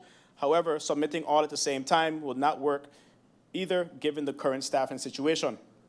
Thus, I implore the government to come together and consider this strategy for the progress of St. Maarten and its people. Mr. Chairman, to the Minister of Justice, I presented a motion before the budget handling for the minister to review in regards to the potential of a public support entity to assist the police force. the minister has stated that it is a top priority and is acting to explore the idea of a tourist police, while also focusing on properly regulating the commercial security sector to explore the possibility of having armed security guards. Mr. Chairman, a visitor's experience begins the moment they step off a cruise ship, walk off of a plane, walk through Phillipsburg, visit our beaches, and interact with our people. A safe and secure environment is one of the most important products we sell as a tourism destination. I will not be presenting this motion because the minister has already agreed to pursue this course of action. However, I will request quarterly progress reports. Moving on to the Minister of ECYS, to you, Mr. Chairman. I also presented a motion for the minister to review and give feedback. Once again, the minister's vision and presentation aligned with the contents of this motion. Because of this, I will not be presenting this motion. However, I will request quarterly updates on how the plans are going and offer my support towards the topic. In regards to this motion, this was pertaining to the sports department's direction on participation and the creation of an elite programs. Now, this can cause quite a misinterpretation. So this motion or idea does not seek to reduce participation opportunities for any sport. Rather, it seeks to create a dual-track system whereby all sports continue to receive baseline support, while a selected number of strategic chosen sports receive concentrated investment to develop elite athletes and international competitive national teams. The objective is to maximize an impact of limited public resources and enhance Sint Maarten's sporting success and national visibility. The goal is to focus our resources, unleashing our potential. Mr. Chair, to the Minister of General Affairs, the Honorable Prime Minister, once again, I had a motion over the weekend before I heard your presentation that was given here in Parliament. I was pleased to hear that the contents of my motion was one of the focal points in that presentation. The motion was to request the Minister of General Affairs and the Minister of Finance to explore a new public sector pay and performance model. This is considering that we are facing critical human resource challenges. We all know the old saying, you get what you pay for. If we want highly effective government that cuts down on those long lines, stops financial waste, and collects taxes fairly to fix our roads and schools, we must be willing to pay for that talent. The motion would have requested government to build a realistic model that raises salaries to match the cost of living and create competitive pay for crucial, hard-to-fill jobs. However, the Prime Minister stated in his presentation and confirmed during the answers in round one that this was a top priority and the progress has begun. Because of this, I will not be presenting this motion. However, as I stated before, I will be requesting quarterly reports through the proper channels on the progress and challenges of it. And I want to ensure my colleague, MP Utley, who stated that if I do not bring forward this motion, he will, because he agreed with the topic, that I will be requesting updates to the government as though the motion was presented.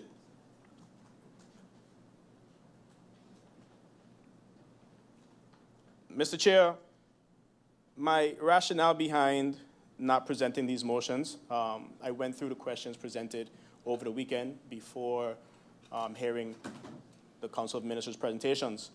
I felt that there's nothing else that can be said after answering 2,500 questions, thus I presented the motions. I have taken a stance in the past, through the last budget debate and others, that if the government says, indicates that they're actively working on a motion, then I will refrain from presenting a motion on that topic. However, I will state it for the record that I will be pursuing progress reports on said motions. However, one motion that I will present is one for poverty, a poverty reduction strategy. In my questions presented to all the ministers, I asked how their initiatives will translate to poverty reduction in St. Maarten. Each ministry gave an account of their projects that would benefit the people through education, job creation, agriculture development, and access to healthcare, among others. I believe what is lacking is a joint interministerial roadmap to poverty reduction. The Minister of VSR said it perfectly, and I quote, "Poverty reduction requires a holistic, measurable, and coordinated approach across the entire government and will only be achieved through cross-ministerial collaboration and long-term strategy," which I greatly agree. Given these facts, my motion for poverty reduction will be presented and reads as follows.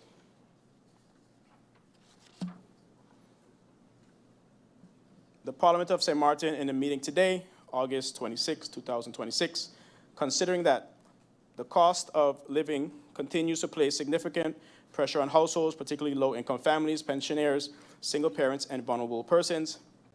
Poverty affects not only household incomes, but also access to healthcare, education, housing, food security, employment opportunities, and social mobility. The government has identified that budgeted various initiatives that may contribute to poverty reduction, including workforce development, SME support, agriculture development, food security initiatives, health care reform, and employment creation.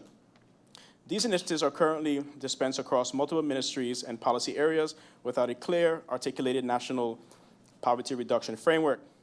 Effective public policy requires measurable objectives, defined targets, coordinated implementation, and transparent monitoring. A strategic and evidence-based approach would enable Parliament to better evaluate the effectiveness of public expenditures aimed at improving the lives of the vulnerable residents. Resolves, develop and present to Parliament within 6 months a national poverty reduction strategy. Ensure that the strategy includes a baseline assessment of poverty and vulnerability on St. Maarten, measurable poverty reduction targets, a monitoring and evaluation framework. Identify existing government programs that contribute to poverty reduction and indicate how these programs will be integrated into the national strategy. Submit annual progress reports to Parliament outlining targets achieved, challenges encountered, budgeted allocation utilized, recommendations for policy adjustments, and goes over to the order of the day. Dimad Sila Bega, Member of Parliament. Copies will be provided to the government of St. Maarten, and I will encourage my colleagues to support this motion. I also have a budget neutral amendment to be presented with the Minister of TIAT, the Ministry of TIAT. The amendment, I'll just briefly go over it as it was stated. The whole thing in entirety does not have to be read. Based on the questions posed to the Minister of TIAT pertaining to the ALF agency, it has been determined that the agency's legislative trajectory is still under development, and the full subsidy amount cannot be effectively deployed in 2026. The amendment, therefore, reduces the subsidy of 800,000 Caribbean guilders while preserving the government's ability to continue preparatory work for the agency through targeted project-based allocations. The amendment is budget neutral, as the total increase of 800,000 Caribbean guilders under post number 8210-435 and 8210-430 is fully offset by the 800,000 guilders reduction under post 8410-442. So this has been submitted to Parliament, and all my colleagues can see it in their email. With this, Mr. Chairman, that would be it, and look forward to hearing the Minister's responses. Thank you. Thank you, MP Labega. Looking at the speakers list, I see the next speaker up would be MP Utley. MP Utley, you have the floor.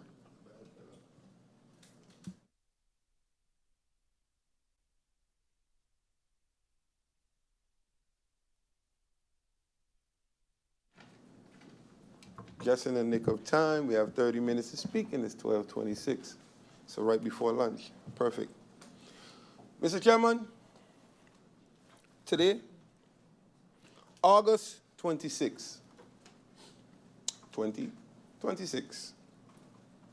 August 29th, August 19th, 2024 was election. 2 years. By the 26th, the coalition have already decided this is the direction they want to take. Have already decided they want to continue and move forward. Who will be opposition and who won't be. Matter of fact, on the 26th, I probably was still trying to call some people and saying, hey, give us a chance. Just being real. But on August 26, 2026, I can look back and say, ain't God good? Everything happens for a reason. Or maybe, if I was a part of it, we'll see progress. You see, what I love about my party is that we have different views. My colleague La Cruz will take a different approach. He have been begging. You can go back and watch footage. Ministers, let's work together. Ministers, let's push together. Ministers, I want us to sit. Ministers, we can do closed door. And while he have met personally with some of you, I'm not going to say he has not, it was the intention and proposal for the ministers to collaborate with Parliament. But when the proverbial word hits the fan, then everybody screams, let's work together. Amendments. One thing I know, Artwell Arian didn't play that.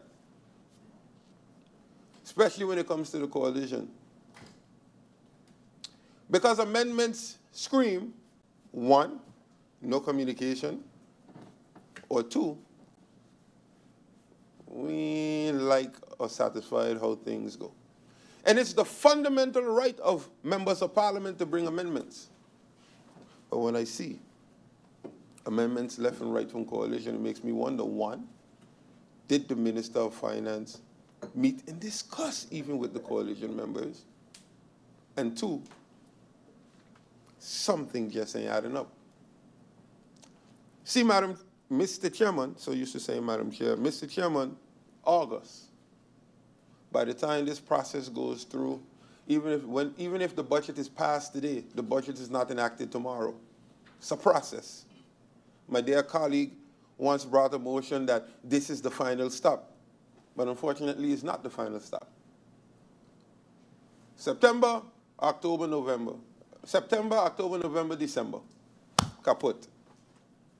And we are expected within a couple of weeks to have budget 2027. So I hear the amendments, makes me wonder how feasible are they, especially considering the last fiasco. No new policies, no new legislation, basically no new ideas, still acting as if this is the first, still asking for chances, let us get it right, give us chance, give us more times. We are halfway there. August 19, 2024 was the election. As a matter of fact, some of the ministers have sat since March 2024. During my tenure as an MP right here, I presented multiple motions, amendments, legislation, 5 draft Landsverordening, 5. Again, leads me to an issue, SER. To the Honorable Prime Minister, through you, what is the update with the SER? I have gotten many complaints that it took a year. It took a year to get a response. And if it's enacted, then you can say it publicly. But it took a year to get a response, and I have the thread, email thread. So for those who want to, side with him, let's find out. I had a philosophy as a minister, and I still do. Don't tell me what can't be done, tell me how it can be done. Execution seems to be a problem for this government. Execution. Motions are passed. But like my dear colleague MP Westcott always say, I guess it's just a wish. But when you have a government that executes, that wish becomes a reality. Tourist tax. Waiting.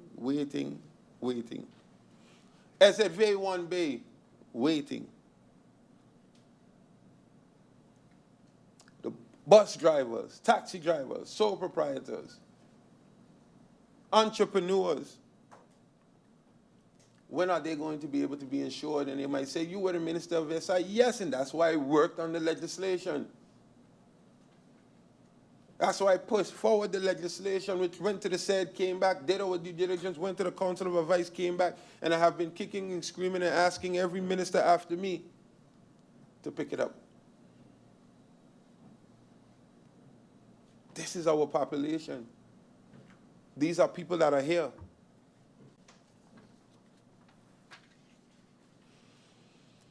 Mr. Chairman, I hear the Honorable Minister of Prime Minister. I hear the Honorable Minister of General Affairs, the Prime Minister, and he gave me an answer based on my question pertaining to the price ordinance.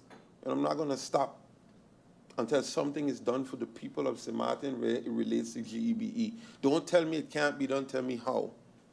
And while Article 12.4 may say that you need a LBHAM for the electricity tariff, the maximum pricing on fuel imported to this country can be regulated by MR. Water can be regulated by MR. Lubricants can be regulated by MR. A maximum pricing, something can be done. And while when it pertains to pricing, I have met with the minister in charge of that.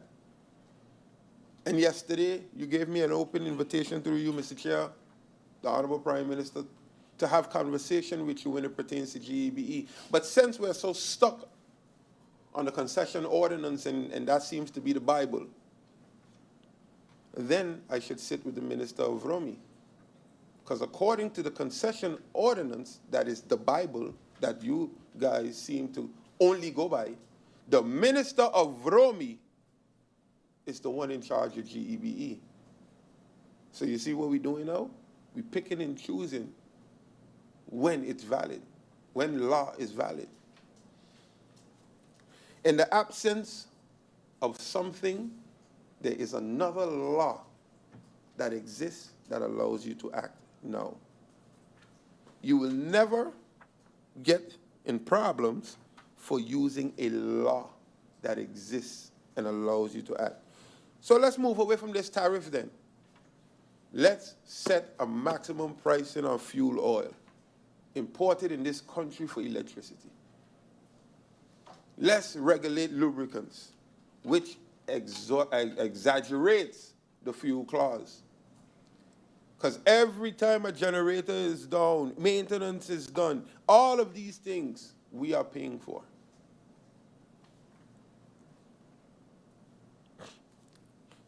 Mr. Chairman, relief. I didn't bring no amendments this budget, as I stated. By the time this budget passes, or not passes, by the time this budget is able to be enacted, we have 2 more months, or the 2027, we might be debating the 2027, how the Council of Ministers is moving with such haste by the time this is enacted. But what I realize is that every other country, and this is what I talk about leadership, Anguilla, St. Kitts, Curacao allocated $20 million in their 2026 budget for relief in April. Curacao, your colleague. Automatic payments to registered AOV social recipients, subsidies directed to transportation operators to prevent fare increase, subsidies towards food assistance. They saw it coming a mile away.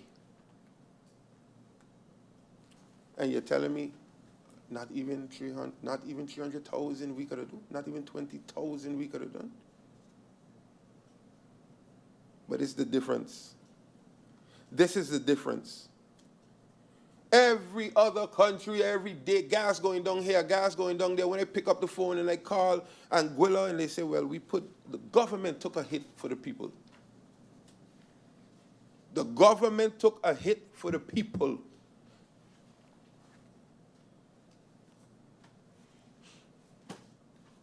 But then, we could jump on salaries. And like my colleague said, the misconception is out there that we go home with 10,000 no tax. But then we got 3.3 million traveling, 3.4 million. And we can't put nothing aside for the people. I'm not going to lie. Traveling at times is essential. So I'm not going to sit here like some others and speak as if traveling doesn't bring back. But traveling needs to be productive.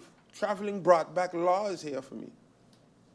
Traveling is what got us to where we are today with the tourist tax, visitors tax, whatever it may be. Traveling is what got us to do legislation that allowed us to use, matter of fact, legislation with mental health that was there from 1927 has never been used. So sometimes, and it was said during our work visit to mental health, Minister Otley was the first to enact this legislation in mental health. So I'm not going to sit here and say sometimes traveling doesn't benefit, but we have to show the people the benefit of traveling. To my understanding, I could be corrected, and I stand corrected, and she'll have her time to speak. The plastic law, the ban on plastic, came from initiative from traveling. But it has to be productive.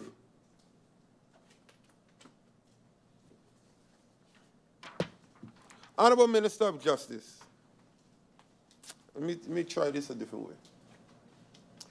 I will not sit here and say I do not see some improvement.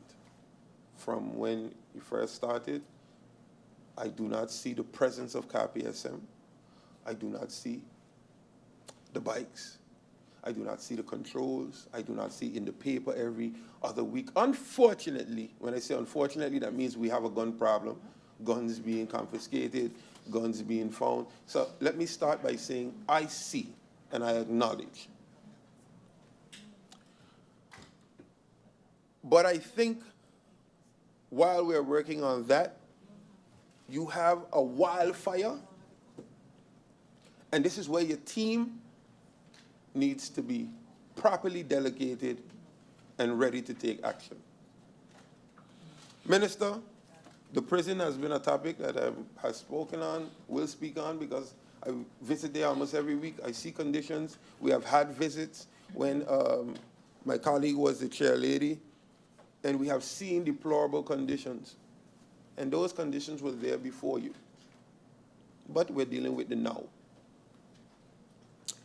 Again, do you, through you, Mr. Chairman, do you agree that Sint Maarten prison has been overcrowded for decades? Are you aware that the prison at Point Blanche is ranked amongst the 10 most densely populated, overcrowded prisons in the world? Is it true that no women's section at Point Blanche at the moment and men are being held in the women's section? Is it true or is it not true? Are you aware that if so, this violates Article 8 of the European Convention of the Human Rights? And if it is true, how do you plan on combating such violation? Is it a fundamental right for prisoners to receive visits? Because I see that as punishment, visits are being taken away at times. And there was a time where, again, I saw the minister receive a slap on the wrist from the committee as it pertains to visits. Is it a fundamental right? And how do you then manage the difference between punishment and a fundamental right? What is the function of Mr. Carty at the prison? And what is the function of Mr. Leonard at the prison? I need to know who's the director. I need to know who is the director at the prison, because it behooves me, and based on the answer, I'll go into why. Are you aware that the punishment cells, I think it's, what do you used to call it, the cachette cells are no, cachette. Prisoners are being held in the cachette. Is that true? let me say now, are you aware? Is it true that prisoners are being held in the punishment cells? Is this a violation of law for prisoners to be held in such conditions or in this cell, or is this cell up to date for prisoners to be there?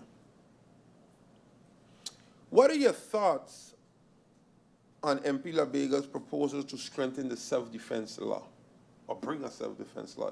Do we even have a self-defense law? Because I go into why, but yeah. But what are your thoughts on that? You're attacking me, you're attacking me with a knife, I have to run, or my back have to be against the wall in order for it to be considered self-defense. You come with a gun. I need to know specifically. Mr. Chairman, through you to the Honorable Minister of Justice, have you ever been pressured, receive a call from the prosecutor's office when it's time for a prisoner to be released? Have you ever been pressured to say, don't give this person the 66%, the 50%, how much ever it may be? Speaking of the 66%, that's the one, what, 2/3, yes. But in earlier committee meetings, you did say, Honorable Minister, that you have gone as low as 56 or 58%. I would just like to, because in the budget meeting, it was spoken about 62, 65, it's considered early. I would like to confirm, have you ever went as low as 56 or 58%? Would it be, or are you willing to consider, such as Curacao, where even incentives are given for good behavior, education, moral, upstanding prisoner, where up to 15% on the 66% is also warranted. This creates incentive for improvement, education, and such. If you go to prison, you don't want to educate yourself, you don't want to do better, then so be it. But prisoners that are not in trouble, educating, really rehabilitating, and I think, are you open to a rehabilitation assessment that if this person is really on the right track, then an extra 10 to 15%, just like Curacao, not asking to reinvent the wheel, is added on the early release of 66 to 60%.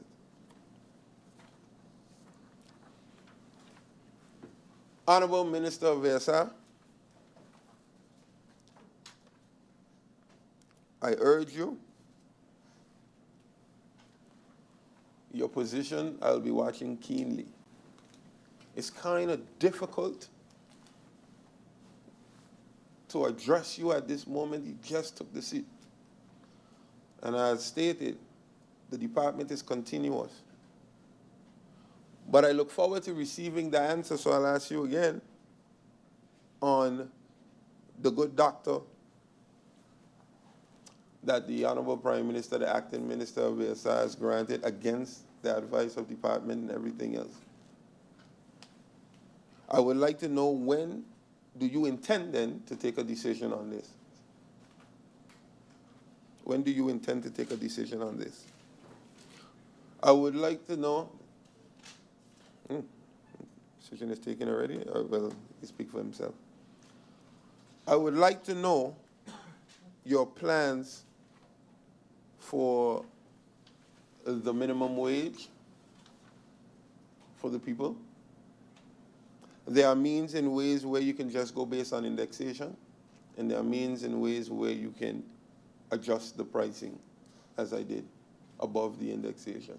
I'd like to know your plans for the minimum wage in the near future. If it's not 2027, when will you do a major indexation? Mr. Chairman, to the Honorable Prime Minister, simple, plain cut.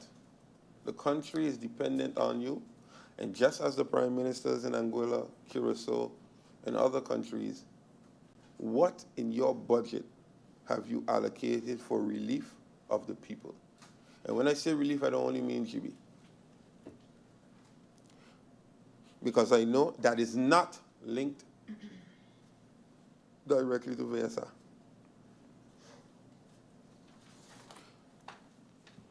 Honorable Minister of Tayat, just as I told the Minister of Justice, I'll tell you, I see the tourism boom, I see the people, and my one thing I was going to beat you up on, you addressed it before I can, translating that to the homes. Because that's what I was going to say. We can celebrate how much we want, but if we ain't translating it to the homes, so I don't know if it's political knowledge or you smell the rat, but I'll be monitoring by 2027. I would ask you, well, let me ask you, what is the projected date through you, Mr. Chairman, of the marketplace? I see work starting. So with work starting, what is the projected date? I really don't hope after budget they start. So I hope this is continuous. And is the building permit received for the marketplace?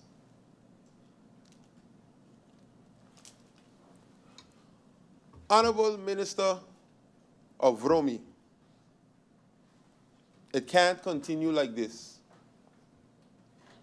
Oh, Mr. Chairman, with your indulgence, through you to the Minister of Tayat, was the cannabis, or is the cannabis in this governing accord that was signed by the coalition, or persons that signed on to the coalition, is the cannabis legislation or trajectory in this governing accord? Honorable Minister of Romy, we cannot continue like this. You're a nice person, but we can't continue like this. The place stinks.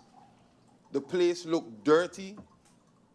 There are no road tenders, simple basic road tenders that were asked by my colleague minister who said since his tenure, which is over 2 years now, no basic tender, no new works, no old works. I see nothing that gives me hope in this department at this moment. At this moment, colleagues will have to decipher the difference between coalition and the people. Because 6 months ago, however months ago, everyone decided that no one said I am satisfied. Everyone stated they are not satisfied, and they are giving the Minister of Romy a time and a period to get his act together. Well, I guess that time going to keep elapsing until 2028, and the people will keep suffering and suffering. Because I have stated it. When it was the garbage contract, it was a specific contractor. Now that contractor is not there. No longer the contractors, is the people. And then it's always an excuse and an excuse. Well, public of Sint Maarten,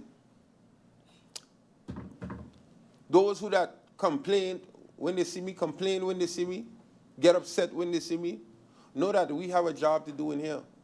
And I will do my job. Regardless of any outcome, I have a job to do. And I am defending you, the people of Sint Maarten.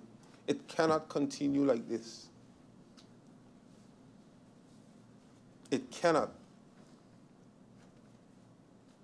When asked for projects or anything that was not by the previous government, and it doesn't even have to be new, because continuation is key, as stated by the Honorable Minister of Justice.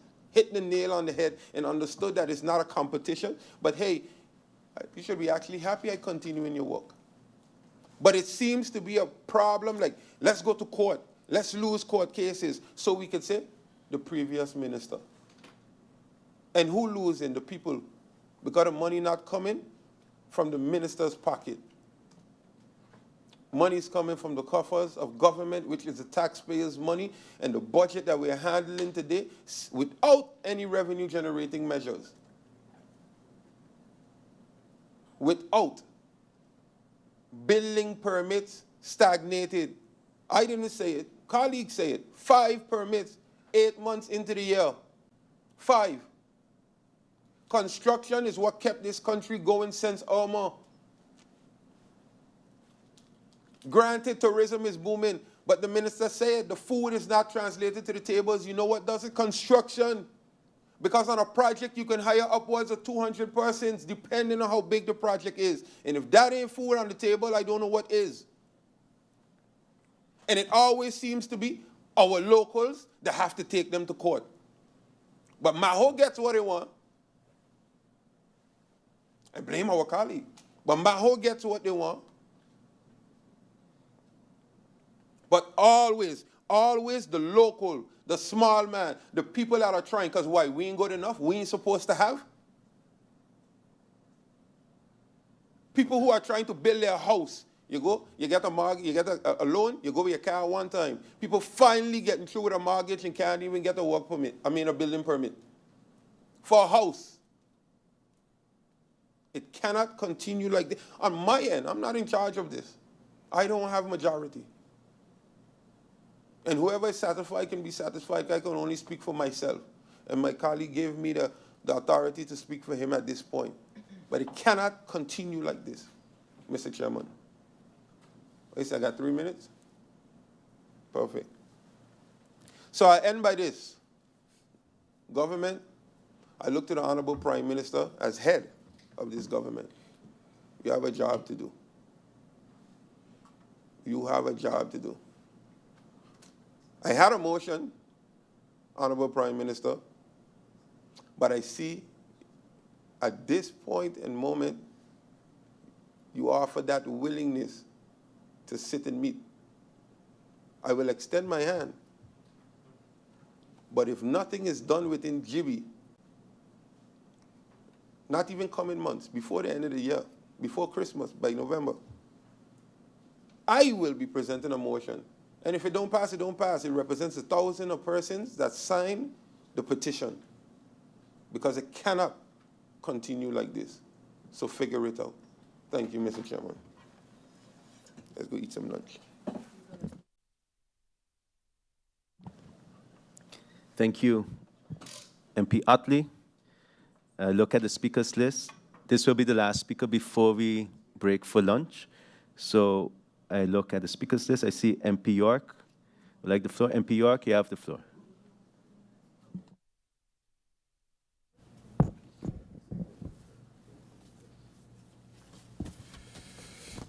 Good day, Mr. Chairman, Griffier, Minister, support staffs, honorable colleagues, guests in the Tribune, and the viewing public. Mr. Chairman, as I stated in round one, I did not touch on the important Ministry of Romy, and that I was going to do that because of time concerns in round two. Mr. Chairman,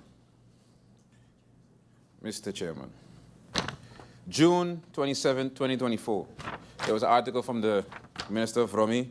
I think that was his first article after entering office, taking office as the minister. He stated, there is a systematic understaffing and many critical projects have not received the attention needed as a result across almost every department.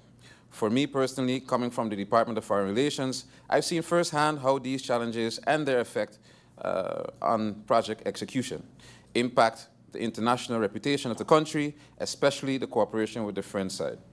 There is a lot of work that needs to be done to rebuild the trust, not only abroad, but also with the local population.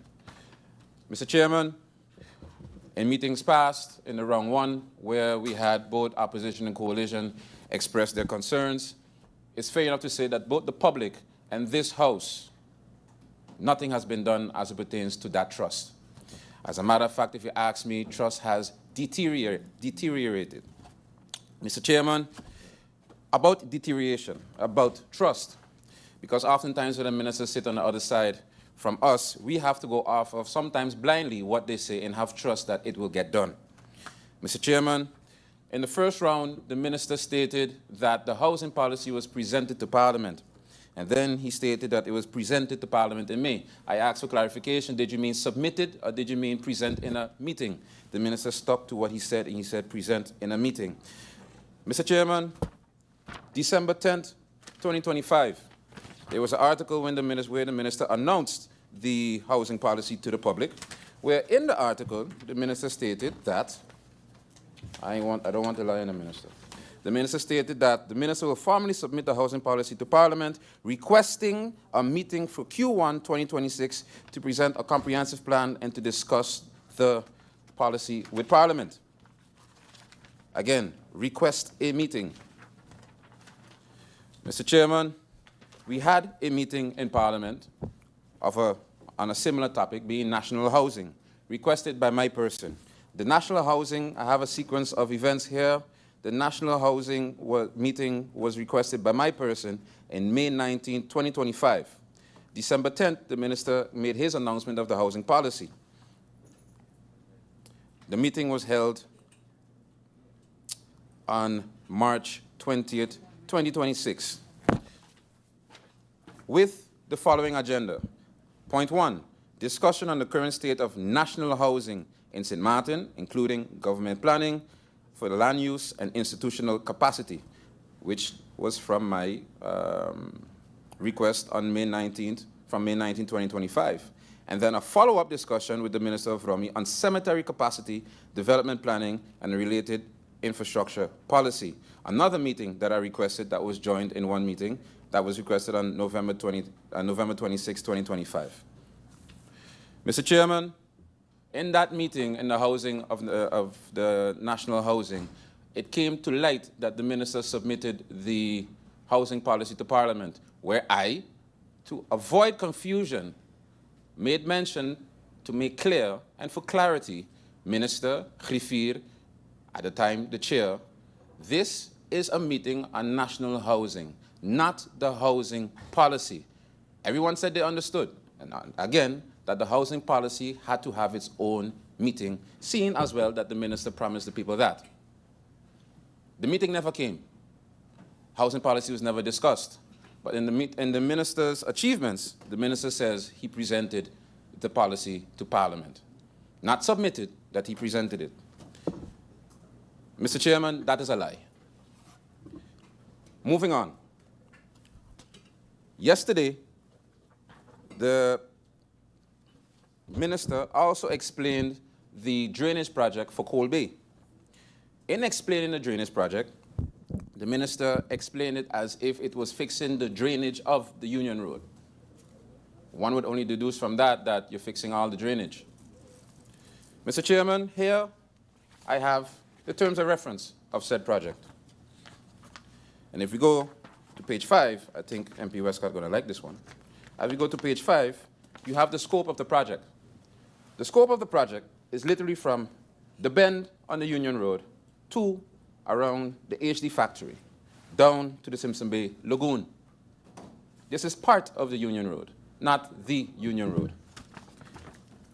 So the minister spoke about misleading the public as it pertains to MP Jansen Webster's assertion to that the country is dirtier than Disney World. But saying that you're going to fix the drainage of the Union Road when you only meant part of it is also misleading the public. As a matter of fact, Mr. Chairman, I'll go even as far enough to say this project, as presented, is also incomplete. Why do I say that? It's incomplete because when you look at the scope goes down to right there at the edge by MTech, in the area of MTech. If we all know that is not the Simpson Bay Lagoon, you still have ways to go to the Simpson Bay Lagoon. The project stops here, Mr. Chairman, because they had a problem with across the road there was a house and a couple houses blocking the way between where the project stops and the lagoon. That problem is still not solved, Mr. Chair. But yet, we're talking about a successful project about to start. This project, as currently executed, if executed, is only going to flood the houses at this point before the lagoon. But yet, this project is being presented as a success. Another lie. Mr. Chairman, moving on. There was great commotion a couple of weeks, right now, and we had a meeting on it concerning the landfill about a month or two ago, where the minister explained that he was sorting all the issues out with the contractor, Fleming Waste Services to be exact. The minister said that everything was paid to the contractor. Mr. Chairman, If everything was paid to the contractor, why is the contractor suing the ministry for unpaid invoices? So I have the following questions to the minister. Did the minister follow up with Fleming Waste Services concerning the promise that was made here on the floor of Parliament as well, and repeated here on the floor of Parliament, of the SLA? Did he present the SLA to them? Did they refuse to sign it? Again, the minister stated that everything was paid. Why are they taking the minister to court? Another question is based on a rumor because there was nothing stated publicly. According to the school children, the operator, Fleming Waste Services, was sent home. Why was this decision made? Because here on the floor of Parliament, there was a big thing when the minister stated that the former minister, now MP Durant, did not finalize the contract and did not make a long-term contract for them, although they were being paid for the services rendered, and that he was going to solve that issue, and that he was busy solving that issue. But now, we see, we're hearing and understanding that this company was sent home. And if this is true, I would like, via you, Mr. Chairman, for the minister to explain if this company was given a written notice of the termination of their services. After giving good service to the country for 5 years, 5+ years, I think it would only be decent if the decision is taken, because we still would like to know why this decision was taken, if they were given written notice. Because, Mr. Chairman, I don't know if the minister is aware, these are the same operators, Mr. Chairman, that improve the quality of the landfill infrastructure, that help lift the ban that the World Bank placed on the landfill due to the amount of fires in the past. And if after all this work, for them to be dismissed, if true, without even a written notice or a written confirmation, is blatant disrespect. So I would like clarity on that matter. Because, Mr. Chairman, the minister made a speech about him so-called taking away the notion that he's not for the small man. As a matter of fact, I don't want to speak for the minister. If we're so much for the small man, is give them legal and financial protection with a contract. You don't string them along for a whole 4 years. And I want to just end this conversation, my statement today, by stating, I continue to stand by the fact that if we're really for the small man, we don't put the small man in a position where they are unable to continue. Yes, it's taking time. Yes, we are in discussion still with up until last week with Fleming. So the impression being given this is victimization is untrue completely. Mr. Chairman, those were not my words. Those were the words of the ministers said here on the floor of Parliament. And if any of these rumors are true, everything the minister said, again, was a lie. And we're speaking about building trust, Mr. Chairman. Moving on. Oftentimes, one of the main things that keeps reoccurring as we talk about costs, etc., is cost of maintenance, not only to the fleet of the government, but also to the maintenance of our heavy machinery, being also the machinery that's on the landfill and being operated on the landfill.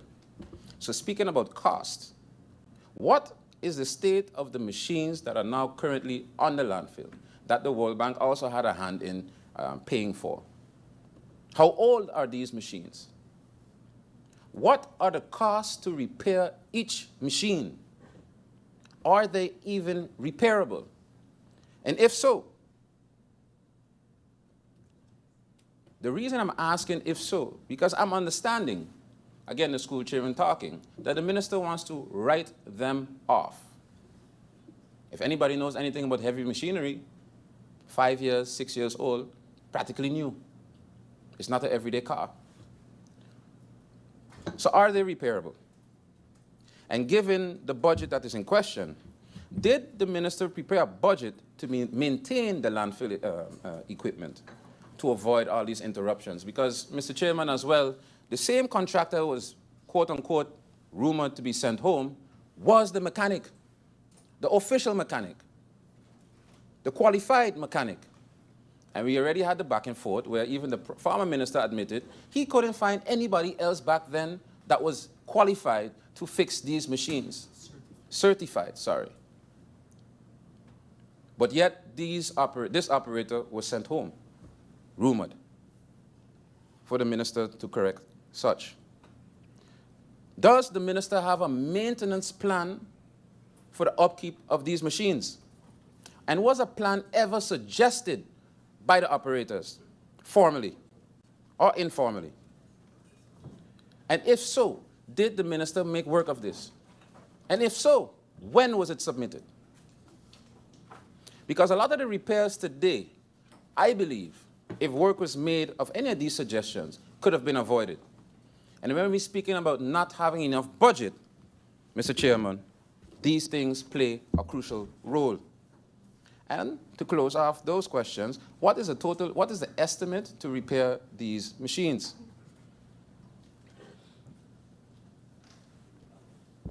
I also heard, Mr. Chairman, that there's a new company currently operating on the landfill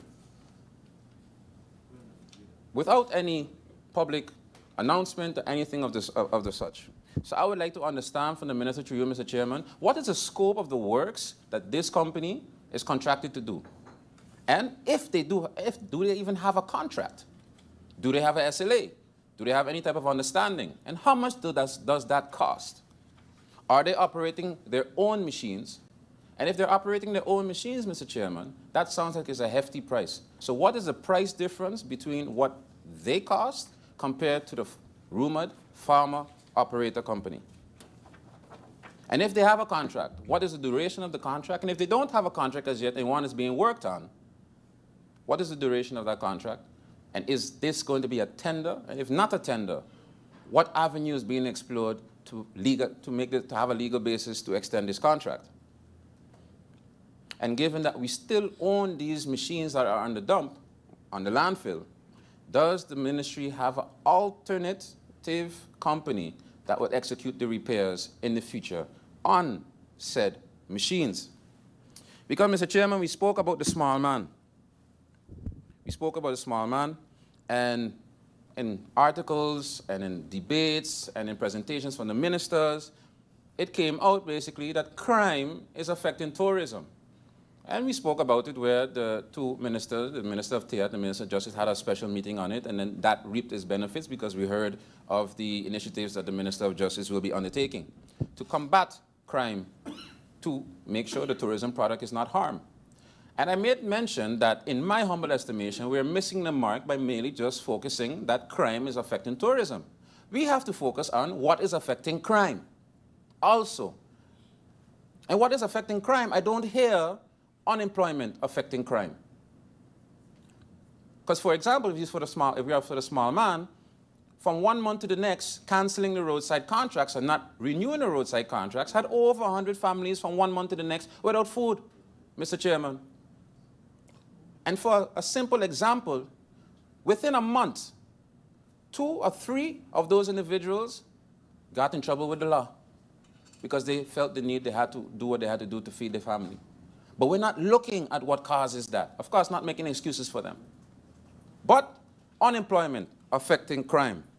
What about the cleanliness of the country affecting tourism? We heard several MPs speak on the cleanliness. MP Westcott even said the cleanliness of the country is 0.0.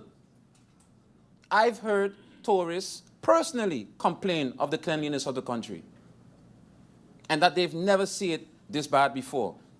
Tourists that keep revisiting the country over the last 20, 25 years. But we're not speaking about that, Mr. Chairman. There's no special meetings on what the Council of Ministers is going to do to combat cleanliness. The minister is just continuing doing what he's always been doing. And, Mr. Chairman, almost the whole coalition was in agreement of one thing: course correction. It even had 1 or 2 ministers came out and said they believe in course correction, and course correction is needed. But when we listened to what the Minister of Rummy said yesterday, everything is fine. No course correction needed. Everything is good in the ministry, despite all articles coming out about bullying of staff. Everything is fine. So we have ministers saying course correction is needed. We have MPs saying course correction is needed. Only the Minister of Rummy feels that everything is going just fine and he's going to continue with the course. Mr. Chairman, you heard the video. It's not my words. It can't be that we say, or the government says they are for the small man, or this minister says they are for the small man. When the small man right now, Mr. Chairman, is being hounded for their back taxes. Seniors are being hounded for their back taxes. Small businesses are being hounded for their back taxes. By the end of the day, when I ask a simple question about compliance and non-compliance for casinos, nobody have an answer for me. No one. Every answer under the sun except yes, no. But this minister, who's contributing to the unemployment rate in the country, who's contributing to the cleanliness or the lack thereof of the country, feels everything is fine. Mr. Chairman, moving on with the topic of traffic.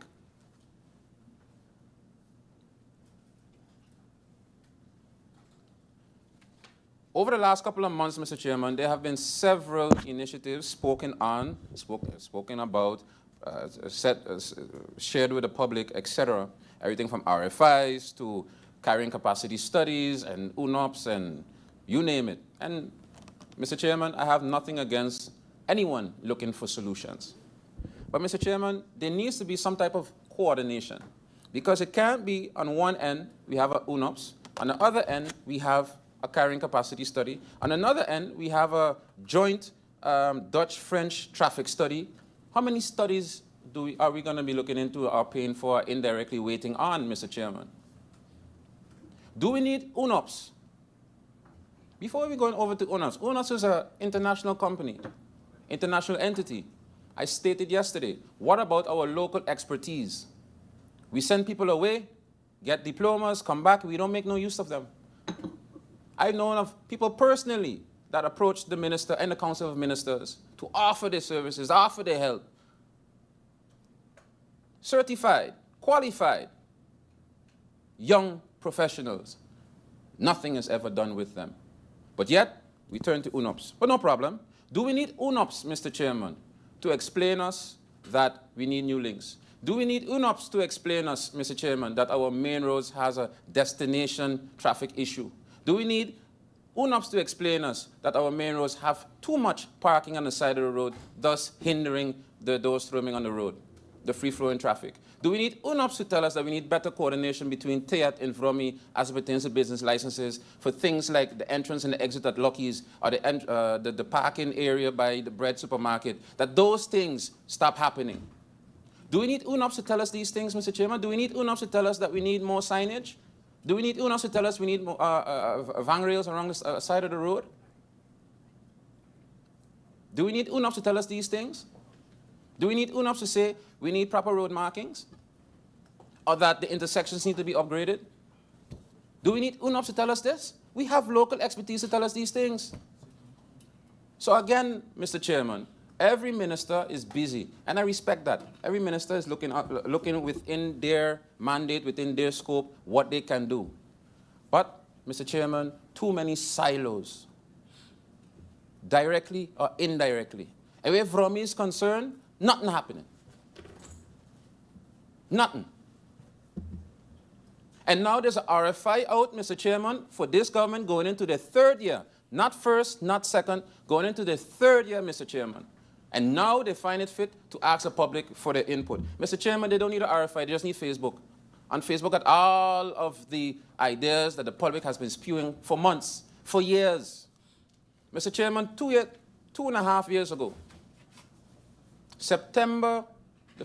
November 2024, not 2.5 years, but about that time, November 2024, I came here in Parliament and I stated, being a traffic management professional myself, I stated, hey, because we always talk about give solutions, give solutions, give solutions. But oftentimes I always say the solutions are given, they're never taken. What I said then, data collection. Let's start data collection. And then we'll see where we go after that, because everything that you're going to do or potentially do stems from data collection. And here we are 2 years later saying, okay, we're going to wait on this carrying capacity study to tell us what the intensities are on the roads. This is what I asked 2 years ago. 2 years ago. Mr. Chairman, we also have things with permits. We also have things in the pond with the dead fishes. What steps are being taken? I see no irrigation steps. I see none. What about the fountains in the pond for irrigation? Were those looked into to bring them back online? Mr. Chairman, can you tell me how much time I have left? Or the griffier? No, can't be. MP, you have 7 minutes left. Okay, good. Was sensors installed? This is something I also suggested 2 years ago. Also, does the minister have a plan for the drainage outlets for Great Bay? This is a long time coming. Does the minister have a plan for the drainage outlet? Prince Bernard Bridge, Mr. Chairman, the Prince Bernard Bridge is almost, in a couple of years, 100 years old. There have been a lot of cosmetic projects done to it. When are we going to get around to the structural challenges? Because every time that we open that, the channel, we have water gushing past both sides of, and the middle foundation of said bridge, which brings erosion.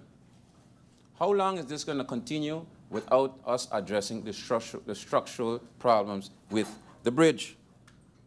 Again, erosion. The minister said erosion was one of his top priorities.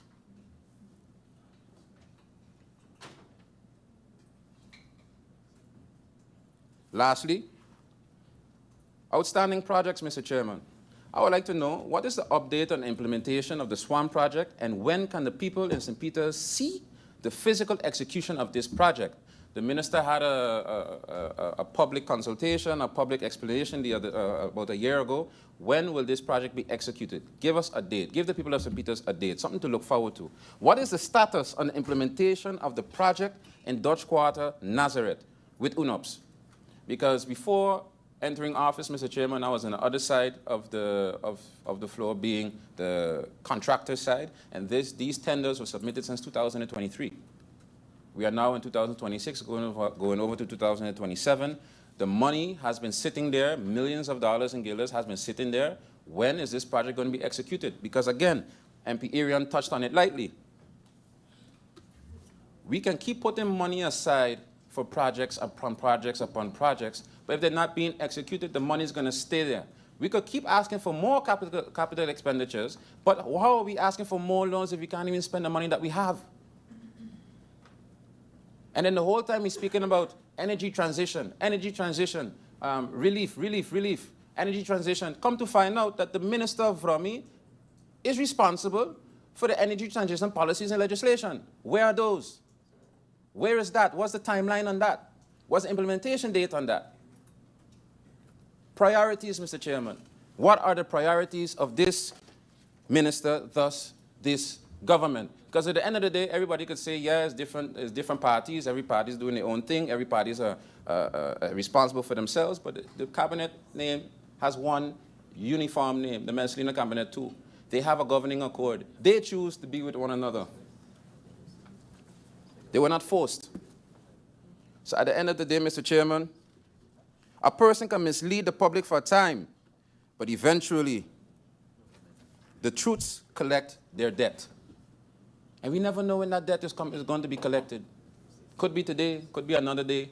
But one thing is for certain, I've seen a shift in the response of all MPs in here. Some that were already fed up are now even more fed up, and those that were giving the minister a chance are reaching their wits' end. Everything from 0.0 to saying that it's never been this bad. But with that being said, Mr. Chairman, I have 3 motions. Try to knock this out in time. Yes, I have 3 motions.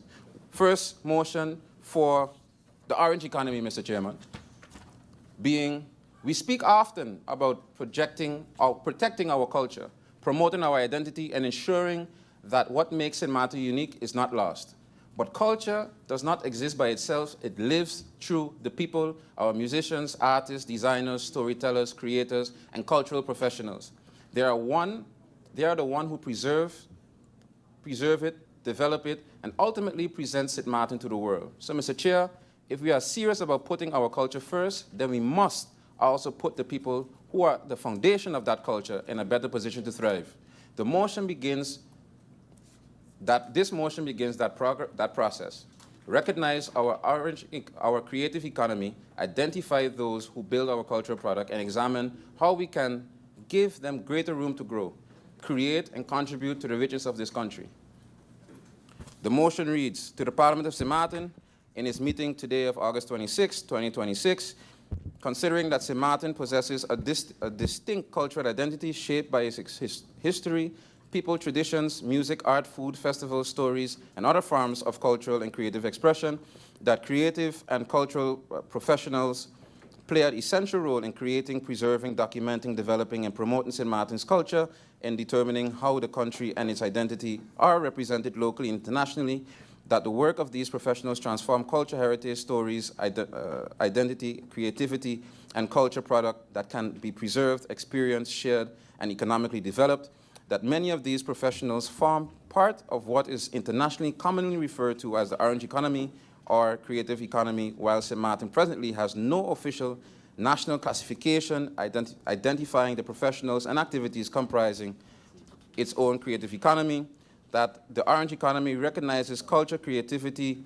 knowledge, and intellectual property as economical assets capable of generating employment, entrepreneurship, innovation, investment, and economic value, where simultaneously supporting preservation, the development of the cultural identity, that establishing a clear national classification of the orange economy is necessary to formally identify the professionals and economic activities comprising the sector, and that provide objective basis on the development of targeted policy, incentives, and other forms of government support, that formally recognizing and developing the sector can empower local talent, stimulate entrepreneurship and employment, create intellectual property and locally produce goods and services, and contribute to the greater economy, diversification. I could skip through it. Okay. Next motion, being maritime. Mr. Chairman, Sint Maarten is a maritime country. Our economy, our tourism, our trade, our connectivity, and thousands of jobs depend on the sea. In fact, maritime and yachting industry contribute approximately 16.3% of our GDP and supports nearly 5,000 jobs.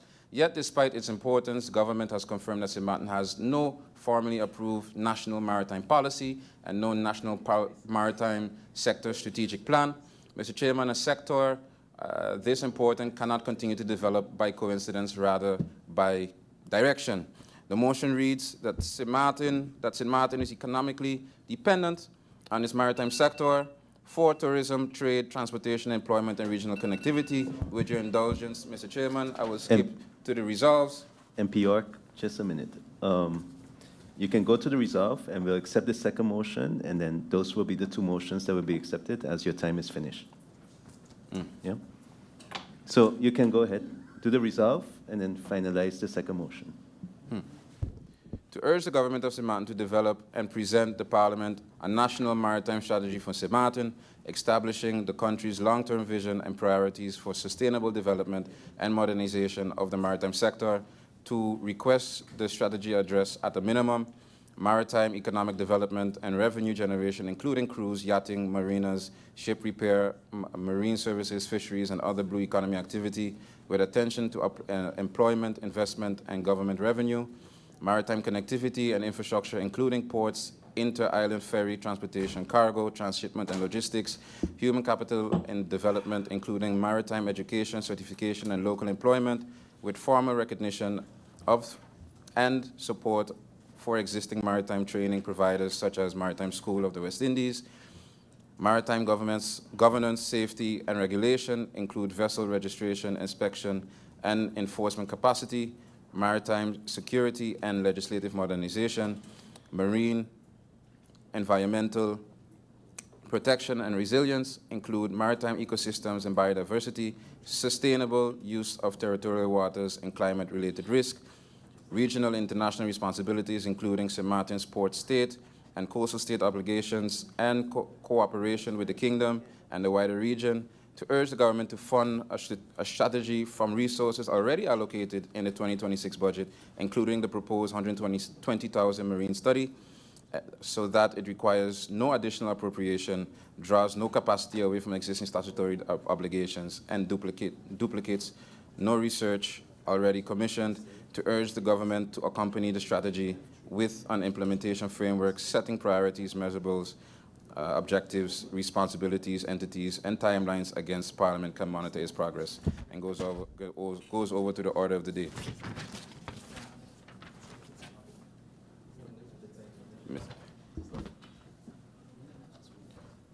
Mr. Chairman, MP York? with your indulgence, can I have 2 minutes to read the last one, please? MP York, according to the rules of order, after discussion, the time has finalized, and you're able to submit the third motion. However, the members of parliament and the general public would not know what the motion is until we receive it Okay. in hand. Seeing that you already mentioned that you have 3 motions. I'll take that, Mr. Chairman. I would like to thank you and the members for the input on that. So with that being said, Mr. Chairman, that will bring me to the end of my presentation. Thank you. Thank you, MP. And with that also, it will take us to a lunch break. So I will adjourn this meeting until 2:30. Meeting adjourned until 2:30 p.m.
Good afternoon, ladies and gentlemen, Honorable Council of Ministers, Honorable Members of Parliament, greffier and support staff. Welcome back as we continue the deliberation on the National Ordinance stipulating the budget for Country Sint Maarten for the service year 2026.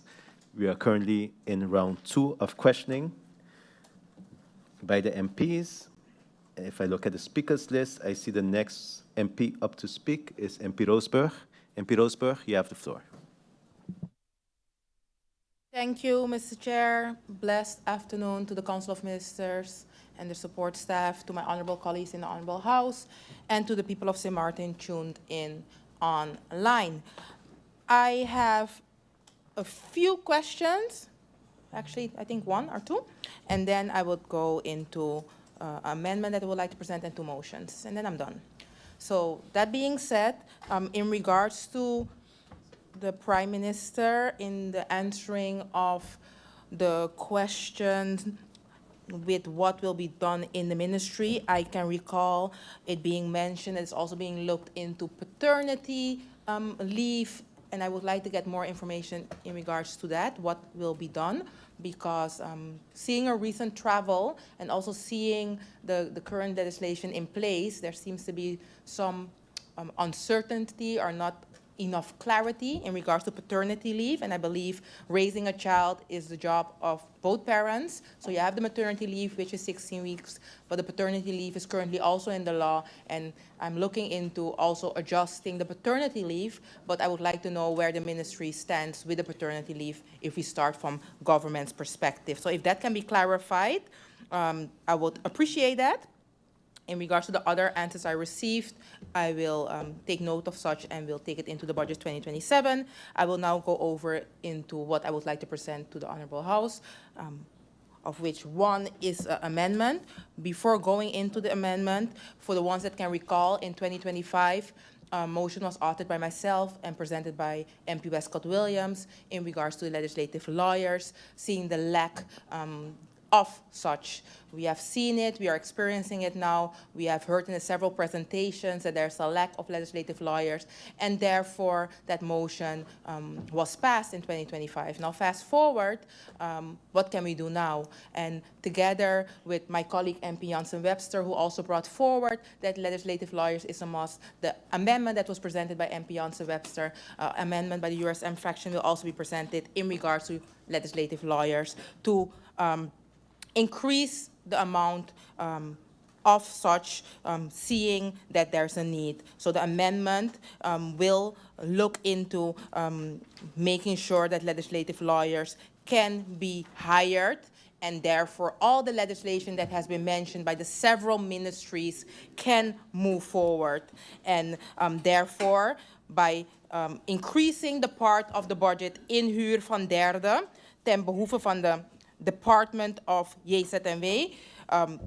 Therefore, once that will be increased, then the work can be pushed forward, because you can have an idea, but if you don't have the people to execute it, then it will just stay an idea. And I've seen the Council of Ministers mentioning the several legislation that is on their list of urgency. So therefore, this is a step forward. And then with the 2027 budget, we will be looking into what else can be done to make sure that the legislation can be pushed forward into execution.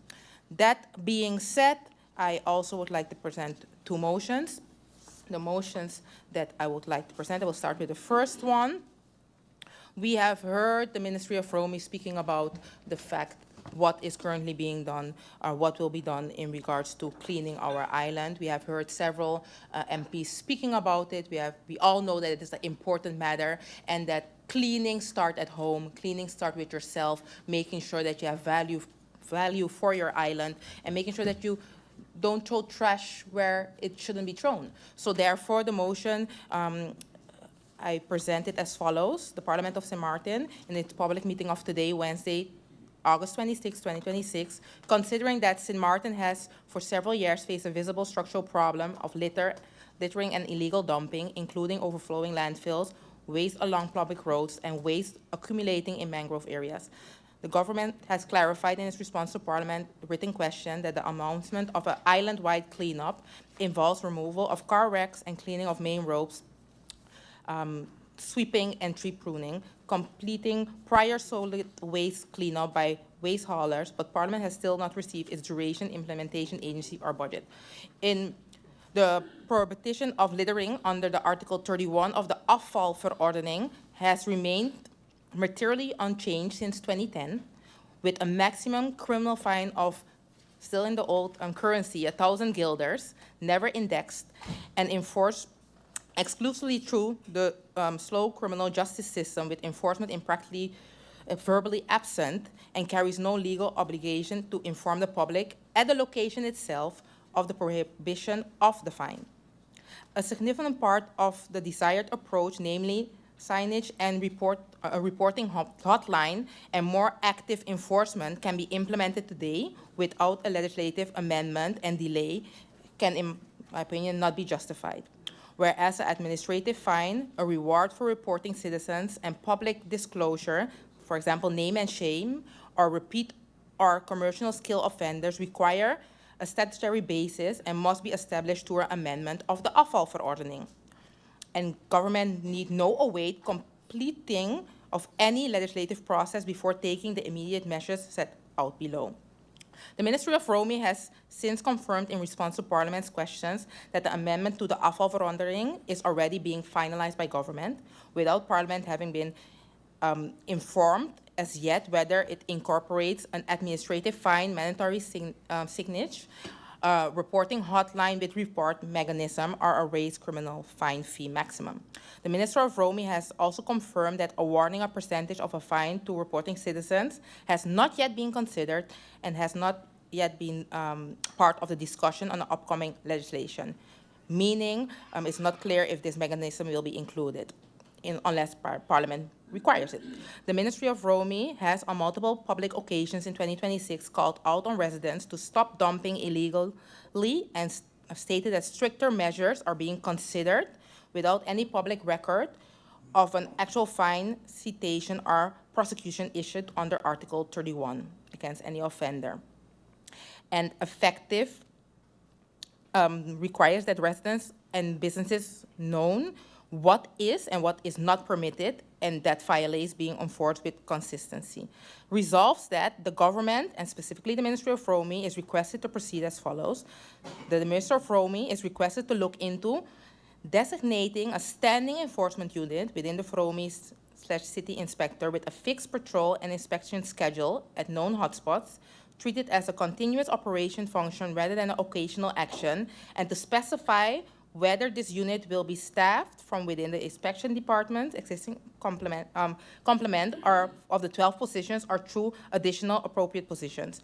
Communicate clearly via signs, websites, and media precisely what is and what is not permitted, and install boards, bilingual, Dutch, English, and if other languages are needed, inform signs at the known dumping hotspots stating the prohibition, fine amount, and reporting number. Establish an accessible reporting hotline through which citizens can report illegal dumping, preferably supported by, for example, a photo of evidence. Intensify enforcement of the existing Afvalverordening with current legal authority in cooperation with police and the prosecutor office, with a minimum number of inspections per month as measurable target. Inform Parliament within 60 days of the adoption of this motion of the duration, implementation agencies, and budget of the announced island-wide cleanup, together with a factual overview of all fines, citations, and prosecution issues to the date under Article 31. Given that the Minister of Romy has confirmed an amendment to the Afvalverordening is already being finalized, to introduce through that amendment an administrative fining authority enabling violations under Article 31 to be fined directly without involvement of the prosecutor office. Examined through that same amendment, introducing a reward mechanism for citizens whose report has led to final contested fine, whether a percentage of such fine, for example, 10%, or other suitable incentive, and report to Parliament on the option selected. establish through that amendment a statutory basis for public disclosure, name and shame, or repeat a commercial skill of offenders, and confirm within 30 days whether the amendment being finalized incorporates the elements as mentioned through item 6 through 8 as mentioned above, and submit the resulting amendment to Parliament within 90 days of adoption of this motion. And I present this motion because, as we all know, we as members of Parliament are also co-legislators, but I said as well in my presentation that I don't want to do unnecessary work. I myself started with drafting said amendment. I have it here in front of me, but seeing that the Minister of Romy, through you, Mr. Chair, mentioned that he is finalizing the whole ordinance, I will await such and will await the outcome of the amendments, and then once it reaches Parliament, I can still make the adjustment because this is ready to submit, but doing double work, I don't think that's the wise way to go about it. The second motion to the Parliament of Sint Maarten in its public meeting of today, Wednesday, August 26, 2026, considering that the cost of living on Sint Maarten, in particular the prices of food, cooking gas, and other basic necessities has rise significantly in the recent period, recent period, affecting low and middle income household. Article 8, paragraph 17 of the Landsverordening Belasting op Bedrijfsomzetten, also known as the LBBO, already provides a tax exemption for a limited list of basic necessities, but that this list does not include, for example, vegetables, fish, and meat and other meat other than chicken, cooking gas, and other essential household staples.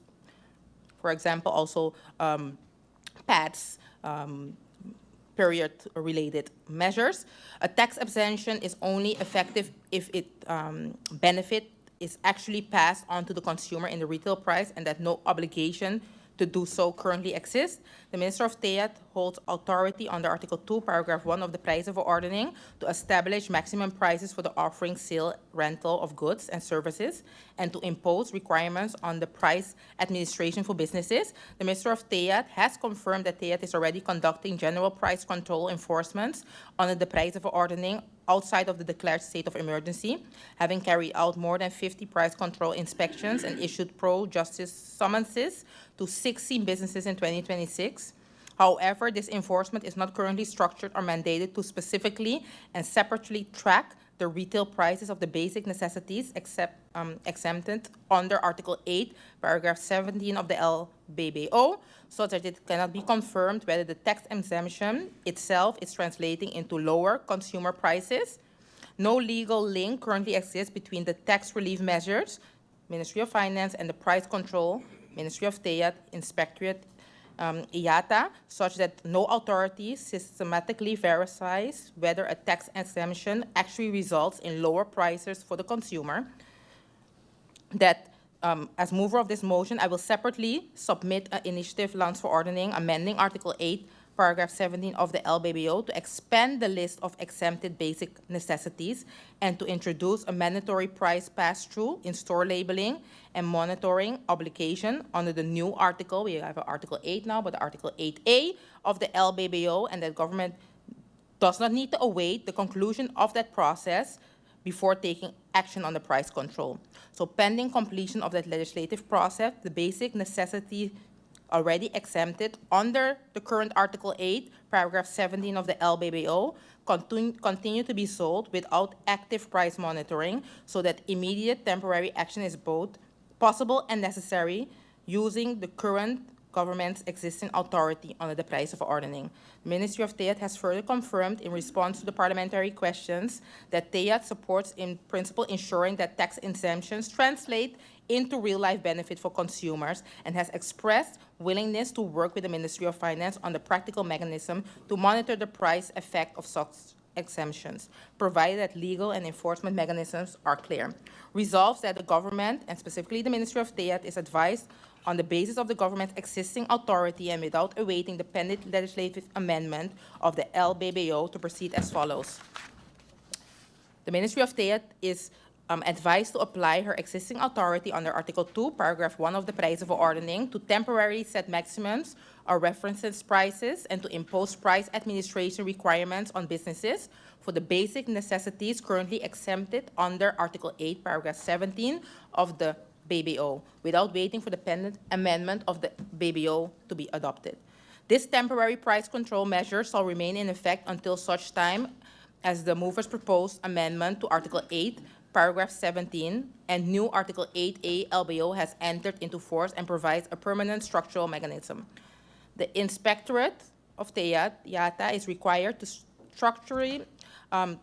is requested to structure its existing standing enforcement mandate so as to specify and separately monitor on at least a quarterly basis and distinct from its general price control inspection, the retail prices of the goods listed in Article 8, Paragraph 17, LBBO, and to publish the results of this targeted monitoring. The government is requested to first confirm and publish the current composition of the regulated basket of goods, already referenced by the Minister of TEAT, and therefore to publish twice yearly a comparative price overview, basic basket building on that existing basket, and covering the goods referred to in Article 8, Paragraph 17 of the LBBO, to be submitted to Parliament and made public, showing whether the exemption has, in fact, translated into lower retail prices. Lastly, to request the government to report to Parliament in writing within 19 days of adoption of this motion on the current application of the Prijzenverordening outside of state of emergency, including an updated breakdown of price control inspections and pro-justice summonses issued since the minister's disclosure of 50 inspections and 16 summonses in 2026, specifically specifying how many related to the goods listed in Article 8, Paragraph 17 of the LBBO, and the capacity of the IATA to carry out structural price monitoring functioning, and goes over to the order of the day. And as mentioned, seeing that I believe, as mentioned in the beginning of Parliament, being a member of Parliament and having a government in place, we are co-legislators. So also in regards to this, it's a job we need to do together. So I have also the adjusted amendment, or the amendment to that law. So it's not only requesting a part from government, also doing my part as legislator, as having the amendment to the BBO. Those are my motions. I will provide it to you, Mr. Chair, and the amendment as mentioned, and the one question that I had. That's it for now, and I thank you for your indulgence. Less than 30 minutes, right? Yes, thank you, MP Roseberg. I look to the speakers list. I see MP Peterson is to speak. MP Peterson, you have the floor.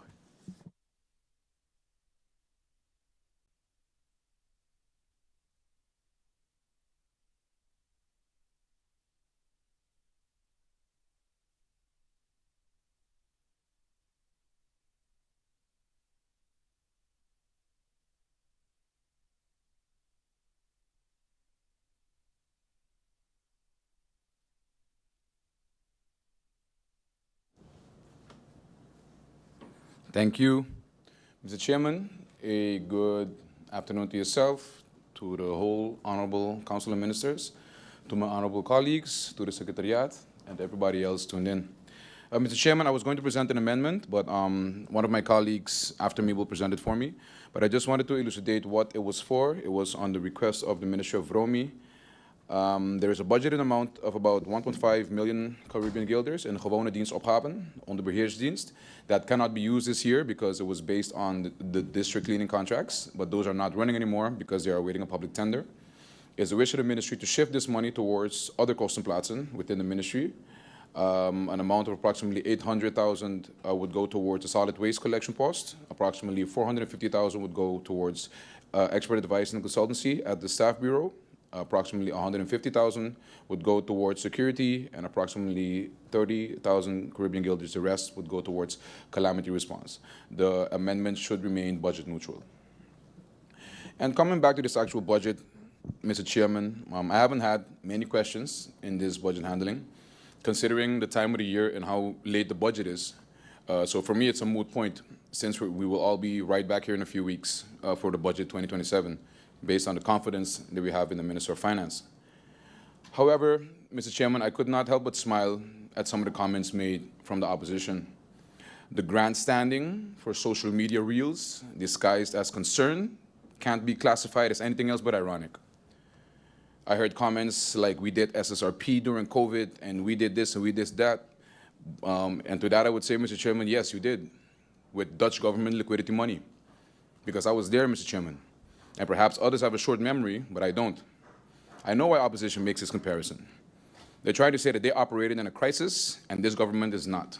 But Mr. Chairman, through you, I dare say that from early COVID up to now, we have been in a crisis. At no point in time did we ever emerge from said crisis, and if we look at the rest of the world, this is not unique to only Sint Maarten.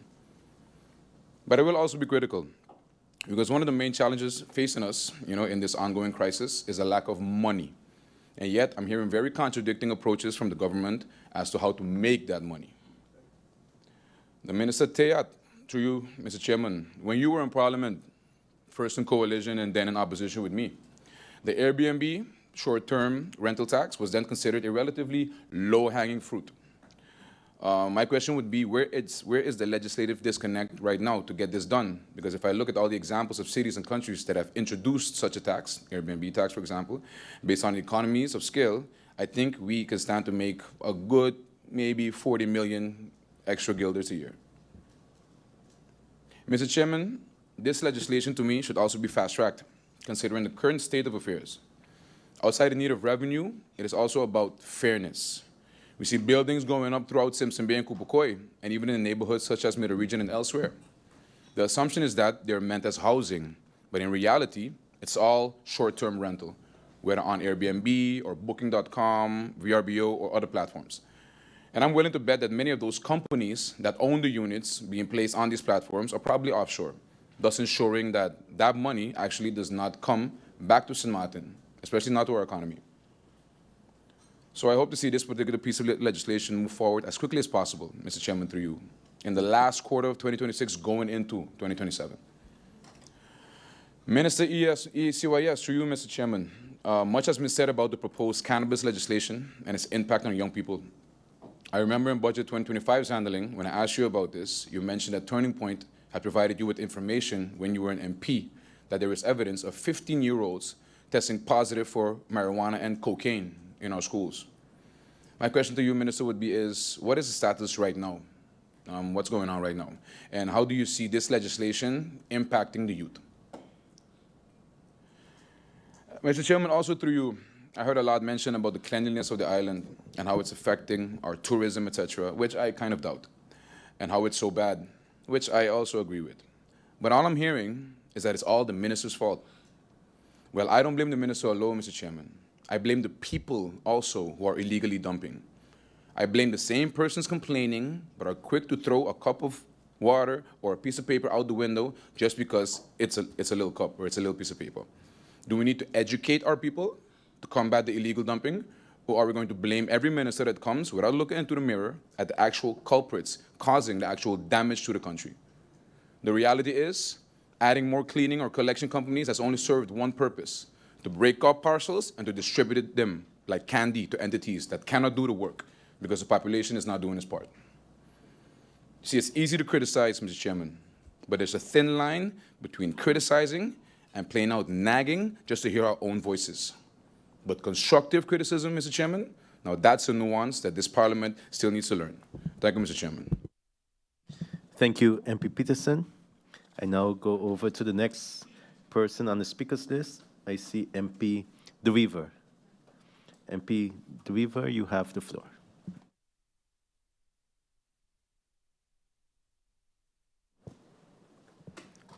Thank you, Chairman.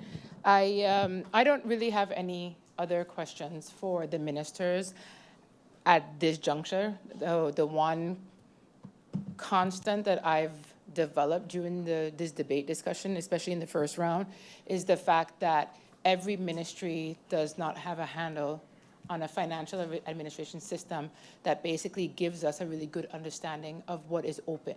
And if I listen to the Minister of Finance, the Minister of Finance has a system that she's going to put in place that's called no purchase order, no pay. And hopefully, once that is applied across all of the ministries, then I wouldn't be having to ask individual ministries how much you have outstanding. Not everyone has been able to give me that information. I take note of the fact that the Ministry of VSA had needed about 2 weeks to do it, and the fact that you have the capability of one ministry to give it to us immediately and some cannot means that we do not have a handle on our financial administration. In addition to that, I do want to say that there's only so many ways that I can ask for information and not get an answer on it. So because of the difficulty of obtaining the information, but then consistently getting an answer that says a financial consequence exists if we do not continue a trajectory. There is no financial consequence now at this moment until legislation comes to Parliament.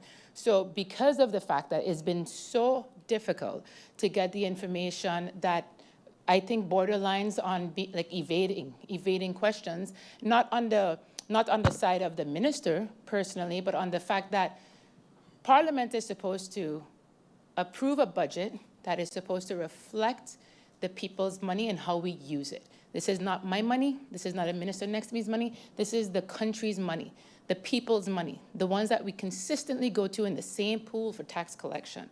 So in order to tell the people that we are responsible with their money, that we are securing their money, that we are safeguarding their money for future generations, that is why I am going to be presenting a motion requesting that all information surrounding the cannabis legislation be provided to Parliament, including any exclusivity agreements within it, because there has been agreements talked about since the 2025 budget discussion, as previously mentioned by the speaker before me, yet if we gather all the information since the 2025 budget discussion to today, you can pick up bits and pieces. But where we are at this moment is that exclusivity and concessions have been given, granted that approval happens. And because of that, I will be presenting this motion. Thank you very much, Mr. Chairman.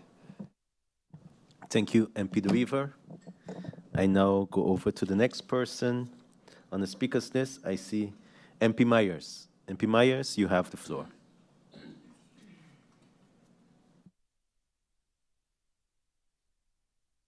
Mr. Chairman, and a pleasant good afternoon to my colleagues in Parliament, to the Honorable Council of Ministers, and to those of you listening via social media.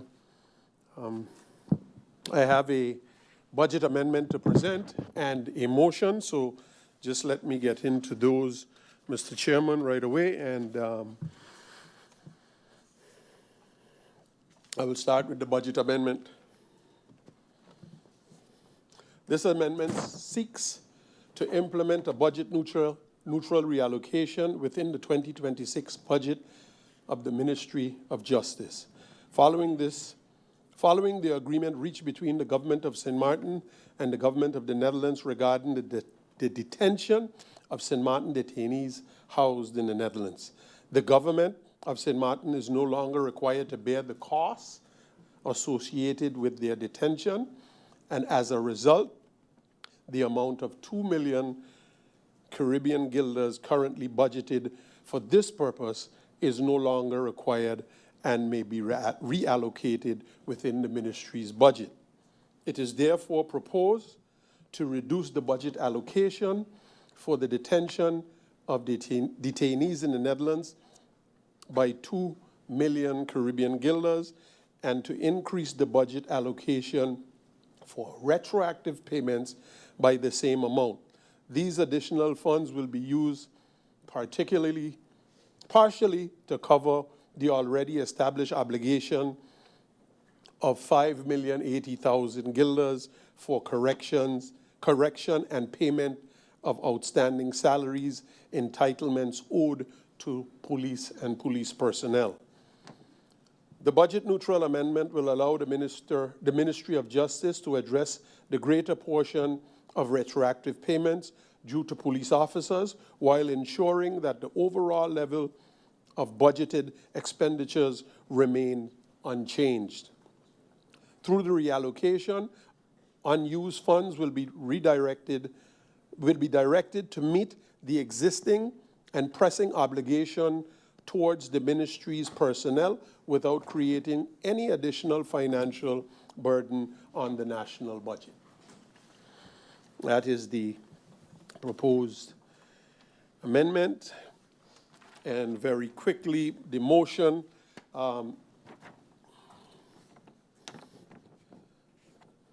Draft motion, Parliament of St. Maarten and its meeting of August the 26th, 2026, considering that financial constraints is the main bottleneck of the country right now where the current economic climate is concerned, that the country has a lot of pressing local priorities with already limited resources. There is an increase in traffic accidents recorded per year, to mention a total of 7 deaths via traffic accidents in 2024, 4 deaths in 2025, and 9 deaths so far in 2026. That the members of Parliament jointly agree to utilize the required funds from the Secretariat Legal Post 430 within the amount needed to pass the Ryan Gums DWI law that will benefit the entire country of St. Maarten in helping to reduce the traffic accident orchestrated because driving under the influence or substance abuse. The law will directly benefit everyone at this time and goes over to the order of the day, a copy to be sent to the government of St. Maarten and to the governor of St. Maarten.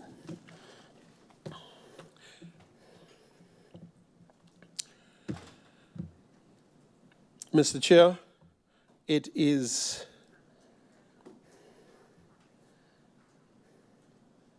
just bear with me a few seconds here as I pull up some of the notes that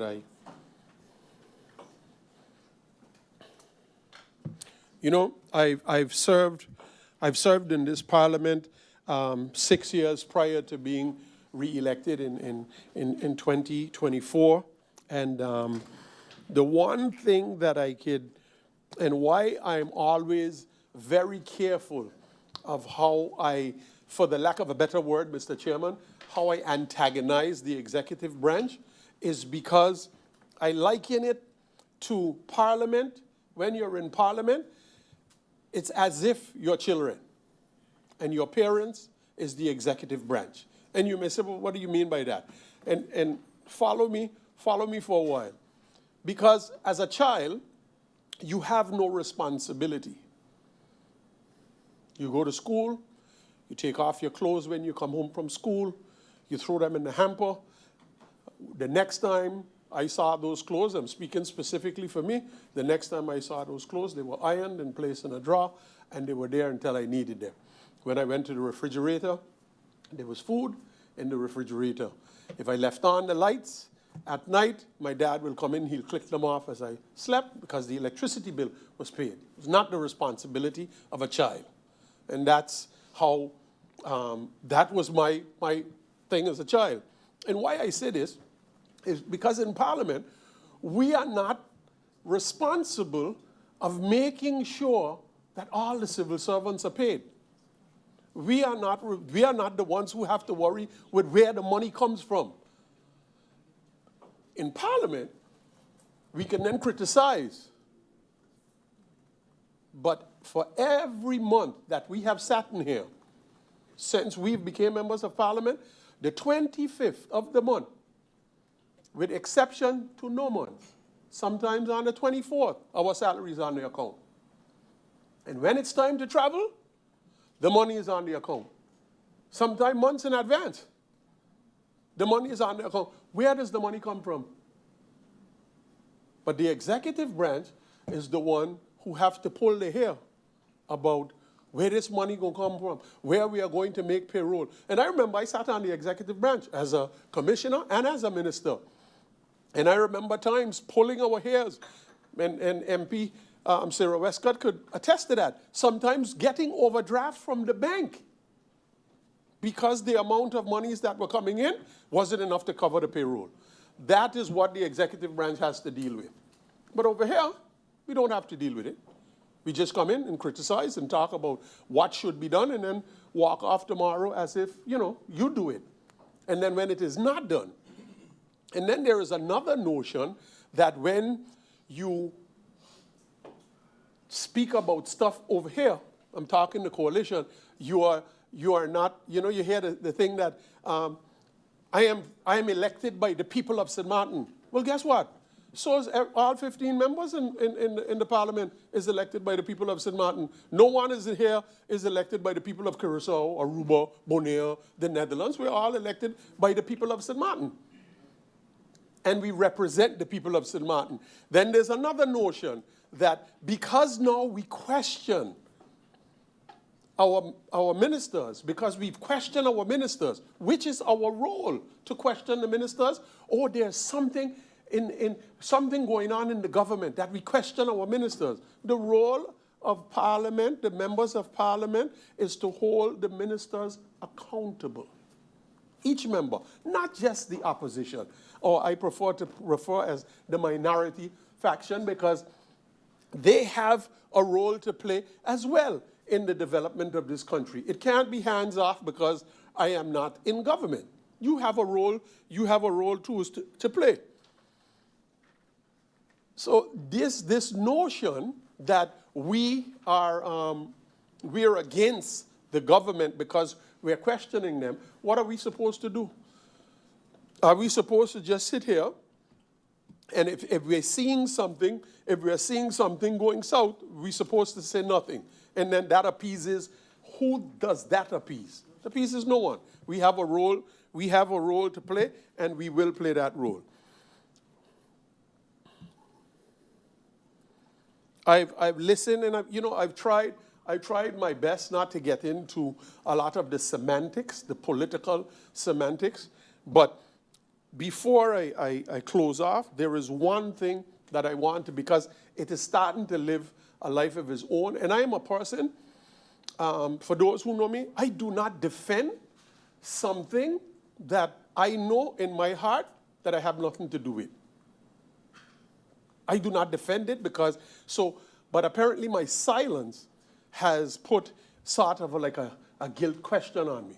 So I would like to let the people of St. Maarten know, in no uncertain terms, and I would like to make it emphatically clear that I, Franklin Antonio Myers, at no time, past, present, or do I intend to in the future, have ever called anyone or has ever said that Theodore Emmanuel Heiliger should remain in jail. I didn't say it about Theodore Heiliger. I didn't say it about O'Neill Arundel. I didn't say it about Franz Richardson. And I didn't say it about my nephew Dante Atley and my brother Tochi Myers and my son Okoye Myers, who were all arrested at one time. I didn't say it. So this is what I would like to clear, because it's living a life of its own. And why I say this, Mr. Chairman, when the SAM joined the coalition, and we were offered the Ministry of Justice, I took the Ministry of Justice, and 2 weeks after, I ran into someone, and that person said, they said that now that you have justice, you are not going to let Theo go to jail. So it started. I didn't even appoint Ms. Tackling at that point. The rumor had started then. So I want to make it emphatically clear today. I'm not going to address this issue again. And before I go on in my closing statement, I want St. Maarten to remember.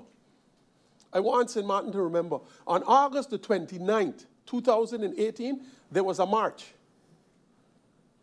There was a march that was held there, started at the old government administration building, came to the parliament. A protest letter was given to the parliament. The march went up Front Street and came right around back.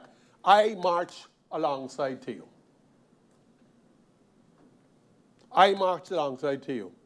That next year for the carnival, my carnival costume had on the back, Free Theo. Free Theo. The very people today who are proponents and using trying to use their influence to say that I am the one who's trying to keep him in jail, those were the ones who were saying lock him up. Those were the ones who were saying lock him up.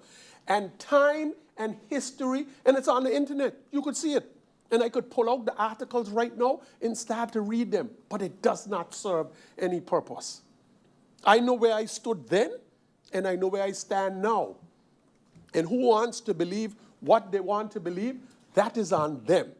But I am making it abundantly and emphatically clear. I have never had a discussion where it pertains to the incarceration of Mr. Theodore Heiliger in regards to him staying in jail. That does not concern me. It does not concern me. And then, lastly, Mr. Chairman, again, something I do not do. This budget meeting was supposed to be held on the 6th of August. It was supposed to start on the 6th of August. It was then pushed back another week, and then subsequently another week after that, which is fine. My uncle, who I grew up with in New York, who took care of me, and my mother sent me to New York to go to school, my uncle, Newton Hazel, he took care of me. He is making 90 years on Friday, God's will. There's a birthday celebration for him in Atlanta, and I was asked by are you coming? Months ago. And I said, I will be there. I said, I will be there. Bought my ticket to go. Yesterday, there is a thing in the online, which I don't normally address, but I think it's important because when you say something over and over and over again, it starts to become the truth. Like, for example, this government is going into 3 years. This government is not going into 3 years. November the 26th will be 2 years that the Council of Ministers is sitting. The government would have been going into 2 years if the government didn't fall in 17 days. But someone thought it prudent that 17 days would be true representation of Sint Maarten. So I said I would go to my uncle's graduation. But I told my coalition partners when I realized that it was coming short, that if push comes to shove, I will cancel the trip. If push comes to shove. So I know my responsibility. And you know one thing, and I'm going to close with this, because I think this is a direct message that should be sent. A, is the second time. It is not the second time. And B, when the attendance thing every the 7th, or sometime next week before the close of Parliament is supposed to be made public, I hope it is published. I hope it is published. And then we can all see. We can all see. Because at the end of the day, I do not need no one to tell me what my role is here in Parliament and what I must and must not do. I am quite capable of handling that myself. And I stand here. So if you are looking for me, you know exactly where to find me. Thank you, Mr. Chairman. Thank you, MP Myers. I look over to the speakers list. I see MP Westcott-Williams. MP Westcott-Williams, you have the floor. Thank you, Mr. Chairman. Mr. Chairman, don't start the recording yet because I am asking for a proposal of order. And with your permission, before I go into speaking, I shall state my proposal of order. And the proposal of order has to deal with the topic that we're now discussing, which is the budget. And I want to propose that it be accepted and recorded that where it pertains to the motions, etc., dealt with in this meeting, that within a month, we meet with the ministers to establish where things are at. When I say that, when I say that, Mr. Chairman, I need to acknowledge that over the course of time, different ministers have responded to motions, but we also have many motions that we heard no reaction to. So if we can establish, and it's a responsibility of the Parliament the Chair of Parliament to call a Central Committee meeting with the ministers to get an update on the execution of the motions. That's my proposal of order where it pertains to the topic of discussion. Thank you, MP Westcott-Williams. I look over to the floor, and I do not see any. MP Myers would like to, MP Otley would like to, the floor, to comment on the proposal of order. MP Otley, Mr. yes. Chairman, Mr. Chairman, I would only wholeheartedly agree with my colleague if indeed we can promise, not to ourselves, but to the public of St. Maarten, this will happen. Too often we have heard this same sentiment of us following up with the ministers, and it doesn't happen. So I agree with the proposal. If we all collectively promise to the people of St. Maarten, this will definitely happen. I think it's a good idea. Thank you, MP Otley. I see MP Myers would like the floor. Thank MP you, Myers. Mr. Chairman. I just want to second the proposal by MP Sarah Westcott-Williams. Thank you, MP Myers. I see another acceptance. So therefore, this proposal has been accepted unanimously. Thank you, Mr. Chairman. Thank and you, now the time. Right? members of Yes. Parliament. And after the thank you word, the time for my round shall begin. Mr. Chairman, I want to, firstly, let me announce, I have 3 motions.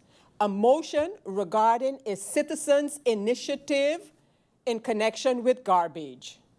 Secondly, I have a motion pertaining to the District Development Fund as proposed, as accepted by the Parliament of St. Maarten. 2, in short, push the initiative for district enhancement to the districts. And the proposal itself outlines what exactly it entails. And there is a third motion. So we have the fund for one. We have the tax motion. And that is one that I have sent to the minister by letter, but I would like the approval of Parliament for in the tax reform, consideration be given that there are tax incentives for designated businesses and individuals who contribute to a cause that is accepted as one that is of national interest. The whole explanation as to the what's, the hows is there as well. And now, Mr. Chairman, again, ministers of government, thank you for the answers provided. And I'll go through some questions. The social registry, I heard from the Minister of VSA what the purpose is and the intended users. And I ask if that is the only purpose of the social registry. So is it a government tool and not a general tool for the public? That's my question. I need to hear from the Minister of VSA. Very particularly, he spoke about, Mr. Chairman, phased medical coverage in connection with the general health insurance. Phased in what sense is my question? By population group, by benefit, by timeline? And let me be clear, Mr. Chairman, the reason for this question is that I want to know when those excluded from medical coverage at this moment will be covered. That's what I want to know. Vendors, taxi drivers, sole proprietors, and bus drivers, and the like.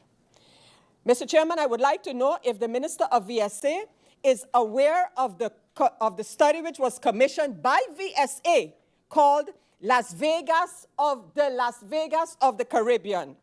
And I want to know, is the minister aware of this study? And secondly, what is the timeline for measures relating to this study? May I receive some labor statistics, current labor statistics, and the data? I ask, and according to me, I did not get an answer to the next question. In the country package, there is a measure for the old age pension supplement scheme. And I want to know if this is still on track. I mentioned when I first asked this question the fact that depending on the active years of persons here on St. Maarten, if it is not a maximum of 45 years, you have persons who are collecting general old age pension at this moment of 200, 300 guilders because they have not completed the total time for the maximum in pension. And then, Mr. Chairman, as I mentioned this morning when this meeting got started, and I am even more convinced to make this question or this plea get an answer, and then we can move on from it. And that plea is to the Council of Ministers and the Prime Minister responsible for the unity of the policies of government. This government, after all that we heard from all the different ministers regarding the issue of cannabis legislation, needs to get back around the table on this matter as a government. And within 1 week, I would like to know if that effort has been made. It is ludicrous that a working group of the government has been established in 2024 with a specific task. And that work group, the government work group, is publicly now responding to the Prime Minister. This work group, established and published, has to report quarterly to the ministers. And we're asking for reports, but we can't get them. It is ludicrous. It is ludicrous. This publication for this work group, a government work group, nota bene. And this publication is saying that this work group is to look at the Aruba experience, where according to the work group in 2024, only medical cannabis has been legislated. Absolutely not the case. So I would say to the government, you yourself look at the Aruba case and look at the Council of Advice report on the Aruba case. But most importantly, this government is going to have to go back to the table. And it's like what I stated in March. It has nothing to do with the intention of government. It is the process that was followed and is still being followed. I expect within a week to hear how the Council of Ministers of St. Maarten is addressing this matter. The Minister of Finance committed to MP Irian a so-called budget execution, said it could be done in tables. In how far, and it pertains to my question earlier as well, in how far can the Parliament be informed of the expenditures as per the budget? So we have a budgeted amount, and for these amounts, how much has been expended? When can we get that? Are there any pending, still with the Minister of Finance, are there any pending budget amendments for 2026 that need to come because of whatever happened or not? To the Prime Minister or the Minister of Romy or the Minister of Finance, anyone, when does GB expect to finalize this loan to be added to the loan of government to get the 2 or maybe the 3 generators? Thanks for the annual account of Winner. We have received it confidentially. Question: government-owned companies' accounts. What is the procedure for these to be presented to Parliament? Is it only when we ask for them? Is there a certain process after the government receives them and reviews them that Parliament can get them? And will they always be confidential, while most of these big companies, they need to publish their annual accounts?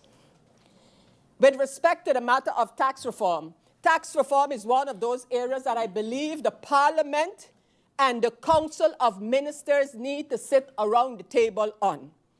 And talking about new potential items that can be looked at, has any discussion been held? This is not the first time I'm asking this question either. Has any discussion been held with the French side regarding taxes? I honestly believe because of our dual system, there's a lot of leakage where that is concerned. Have we looked at a reorganizing of the government-owned companies and the concessions as a matter of getting extra revenue? What about the administrative enforcement for all of the ministries? Because that means that fines can be issued. Talking about motions, Mr. Chairman, in working on this garbage motion for 2026, I realized that I had one in 2025. So I want to ask the Minister of Romy if anything pertaining to that motion on garbage collection 2025, during the budget debate, I guess, if anything has happened where that is concerned. Mr. Chairman, I started off my presentation about course corrections across ministries. A course correction is not a drop, stop, and start again. It is to look at where we are today and decide whether we can continue in the same fashion. And when I say that, I want to ask the Minister of TIAT about a carrying capacity for this country. Any timeline with respect to getting that? And has any minister taken into account the results of the carrying capacity study of Curaçao? Question, has any minister had the time, the opportunity to take that into account? Has any minister read the paper by our local central bank economist, Mr. Lister, regarding the economy of St. Martin? If you have ministers across the board, what are your thoughts about this? Anything with respect happening with respect to the monkey problem? Any update, if I can have? Can the minister or the ministers give an indication as to the status with respect to the pond fill vendors and the Ring Road project, if any developments? To the Ministry of General Affairs, another area. So I talk about tax reform, I talk about garbage collection, not garbage collection, I talk about the cleanliness of this island. And now another area that Parliament needs to sit with government and work on is the area of AI, artificial intelligence. Because you see what happened next week, maybe week after next, the Parliament of St. Martin will be debating an outcome declaration on responsible AI in democracies. So we need to be on one line where this is concerned. It is not a matter of government informing Parliament and Parliament informing government. It is a matter of together. It is a matter of together sitting and deciding on the course we want to take forward. To the Prime Minister, Mr. Chairman, I want to thank him for his response to my questions regarding the cross-border strategic cooperation document. Very elaborate document. In fact, it even mentions Parliament in that document as a sort of an overseer, controller in this whole matter. I got the answers to that. But through you, Mr. Chairman, to the Prime Minister, to state that maybe we should look at the matter of Dutch citizens residing on St. Martin, through you, Mr. Chairman, I want to ask the Prime Minister to take this matter up, to take it up with the French authorities, make it a point of discussion so that we could get a better understanding for our people and those persons who find themselves in this type of a situation working over here, but once it's found that they live on the French side, Dutch nationals, mind you, then they can't get whatever kind of paper, be it driver's license or whatever have you. And we must be able to find some kind of solution for that. Any movement on corporate governance? Corporate governance, I mean, from the beginning of the country package, this was an area that we had to work on and have a policy. Where are we? And then to the Minister of ECYS. I loved your statement, the most of it, at the beginning of your presentation, with respect to the collective responsibility for some of the things that are going on and which we complain about. And so I ask, based on those observations, is there anything that the government is looking at, has looked at for their part? I heard the minister talk about lottery booths around schools, etc., etc. But that would be a responsibility of the government. Has this matter been discussed government-wide to see what can be done? Is the LBAM for the lotteries into effect? Mr. Chairman, I now have the opportunity to, how much more time do I have, if any? 14. MP, you have 14 minutes. Well, I could slow down, okay. So now, thank you so much, Mr. Chairman. We shall go in the motions that I would like to present. I'll start with one where the Parliament of St. Maarten unanimously agreed to a community-driven district development fund. What is that? It is a proposal that communities are identified, and together with those of the community, we look at specific feasible projects, beautification, lighting, small public amenities, playground rehabilitation, etc. And together with the districts, we make it possible for the districts to be in charge of these type of proposals, of these type of projects. Through you, Mr. Chairman, we have the Parliament agreed to that proposal, and I would suggest we share the complete proposal with the relevant ministers. However, one of the things that is mentioned is that we would work, the Parliament of St. Maarten would work with the SMDF to have a structure, to have this whole matter structured. And we are still awaiting to do that because we had wanted to start 2 pilot projects in 2026. That is not possible. So the motion pertaining to this matter is that a reservation for 500,000 guilders be made in the budget 2027 to be accessed once we can get this project on the rail with 1 or 2 communities. That's that motion explained. Mr. Chairman, I talked about the motion on the tax, and I want to say what we are requesting the government to do. We're requesting the government to review the existing provisions governing charitable deductions in the income tax ordinance and the profit tax ordinance. We ask that the government examine international best practices regarding incentives for charitable and community giving. We also ask that the fiscal implications of recognizing qualifying community contributions without the existing minimum thresholds, including mechanisms to manage the associated administrative burden. We ask that the government consult with representatives of the nonprofit sector, the educational institution, the business community, and the tax administration. That the government include recommendations for a modernized community incentive framework covering qualifying organizations such as educational institutions and classroom support programs, youth development organizations, sports associations, cultural and heritage organizations, as well as environmental and conservation initiatives, health and social care organizations. All of this to say, Mr. Chairman, that we need to find a way to incentivize the contributions that the people of St. Maarten, business, individuals, small, big, in between, make to a national cause.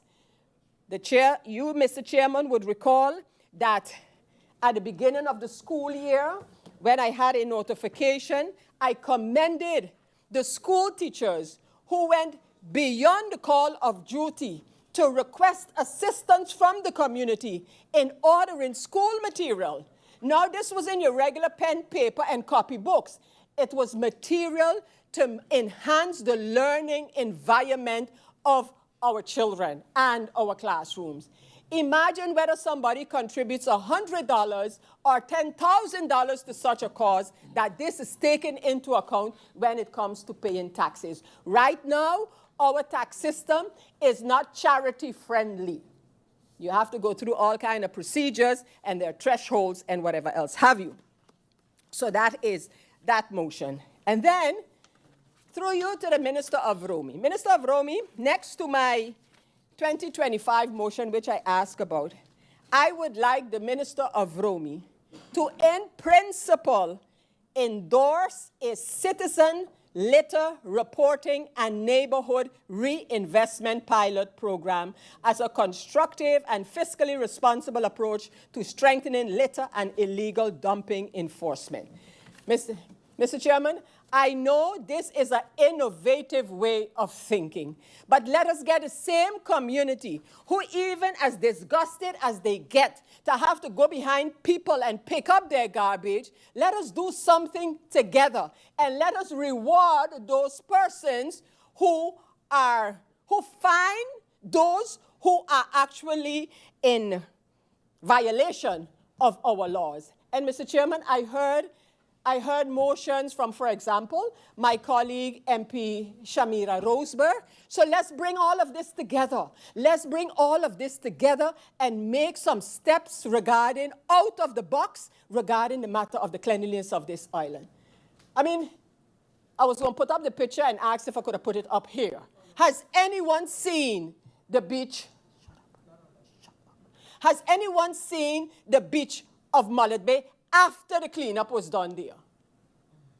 You're going to tell me that somebody finds it necessary on Mullet Bay Beach, and this is the picture I had, to take an empty Hennessy bottle and put it up in a tree with garbage bins and whatever else have you? No, man. Now, this is no more not, you know, oh, I forgot, I put it there, I rested there, I went somewhere else, I went in the water. This is just showing, well, I could do it. And that is worthlessness, as we would say. And in Sint Maarten language, we would say worthlessness. And so so Minister, I really would invite you to have a discussion with those citizens who have this idea. And maybe legally, some things are not possible, but let us at least work on something to help the citizens of Sint Maarten, help us enforce the laws of this country. So if you're caught, you're going to pay a fine, and that fine going to the community in which you were caught. That's the proposal for the third motion. So, Mr. Chairman, I had my, the proposal of order. I had my three motions. MP Peterson already submitted the amendment that he spoke about, and my question, oh, by the way, matters like the labor statistics and those kind of matters, I don't expect them before the second round, but I want a commitment that I'll get them as soon as possible. So any such listings of stuff, I ain't gonna hold up this meeting before I get them. But I do expect the commitment that we will get them. Government, ministers, you need to work more with Parliament to get things going in this country. Not at the end to inform us, but to work with us to get things done. And with that, Mr. Chairman, I thank you. Thank you, MP Westcott Williams. With time to spare. Look at that. Yeah. Proud of myself. MP, we look at the list, the last person to speak. You get the full 30 minutes, huh? The full 30. No extra. MP Duran. MP Duran, you have the floor.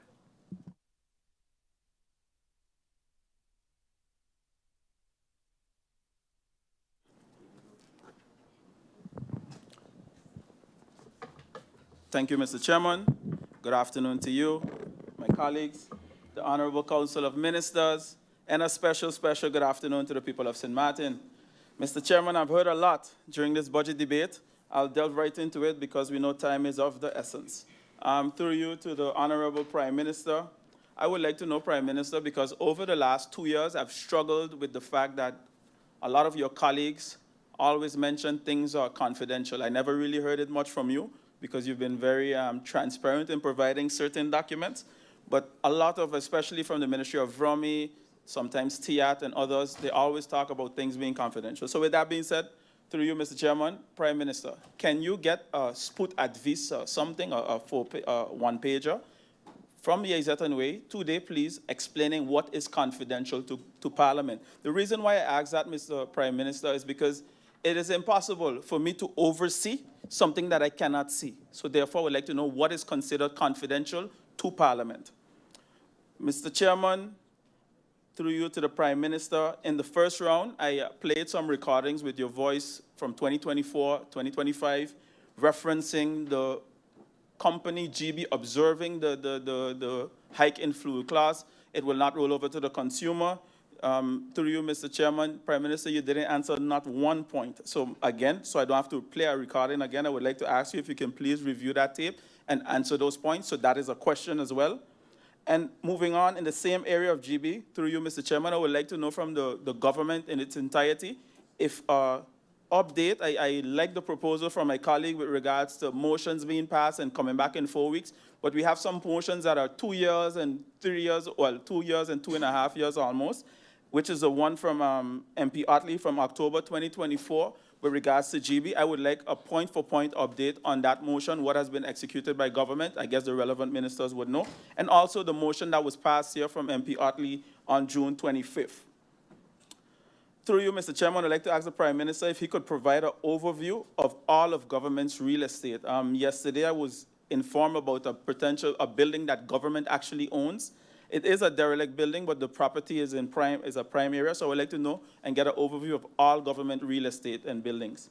And also, with that being said, including a separate document indicating all the different areas governments are paying rent, in particular for office space or whatever have you. Because I know it does not line up with a lot of things I see in the budget, so I would just like clarity on that. And all the rental contracts. Through you, Mr. Chairman, there's a point that was brought to me a couple of weeks ago, and I would like to ask the Prime Minister for his consideration if this could be done. Currently, we have a school next to the Winona Bank in town, which is the Sister Borgia School. When parents want to drop off their kids, they have to pay $2, even if it's for 2 minutes, from the parking lot in order to do that. Can there be some sort of a ticketing system where you have 10 minutes of time to at least drop your children to school? Is that possible? Is that something that government can consider?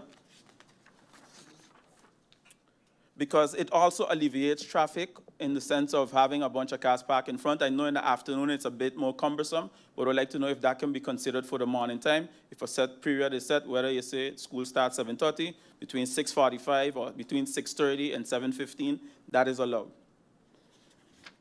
I move over to the Ministry of VSR, Mr. Chairman. We know that mental health reform is coming and the new mental health facility, but I want to make mention of a point that was brought to me by a current mental health professional, and it goes as follows. I'm listening, that's on Friday, I think it was. I'm listening to you live in Parliament. Unfortunately, more and more people are leaving the mental health field, especially nurses who assist with crisis call. I am one of them. We continue to work under extremely difficult circumstances, no salary increase, and no proper maintenance or repairs to the vehicles we depend on to respond to these crisis calls. Meanwhile, they say, then the certain individuals have certain perks and so forth. And the point, what I'm trying to get at, Mr. Chairman, is that they want to know from whether it's the Minister of VSR, what can be done in terms of subsidy to look out for those persons in order to increase their wages. Because indeed, if we have a crisis where those nurses are leaving the field, then we have a bigger problem on our hands where we have the rise in mental health cases. So I'd like to know, through you, from the Honorable Minister of VSR, what is the plan within the ministry in that regard? Mr. Chairman, I move on to the Ministry of TIAT, where I saw over the last couple of days a few articles, where the first one, namely, Sint Maarten inflation climbs by 5.45% in the second quarter of 2026. Sint Maarten air arrivals climbed 21%, cruise passengers increased by almost 14% in the first half of 2026.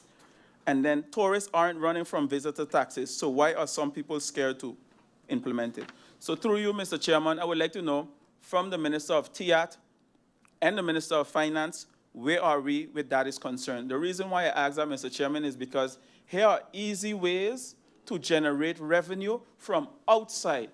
When you go to Canada, we have to pay. When you go to Curacao, you have to pay. When you go Aruba, Santo Domingo, you name it, there's a fee attached.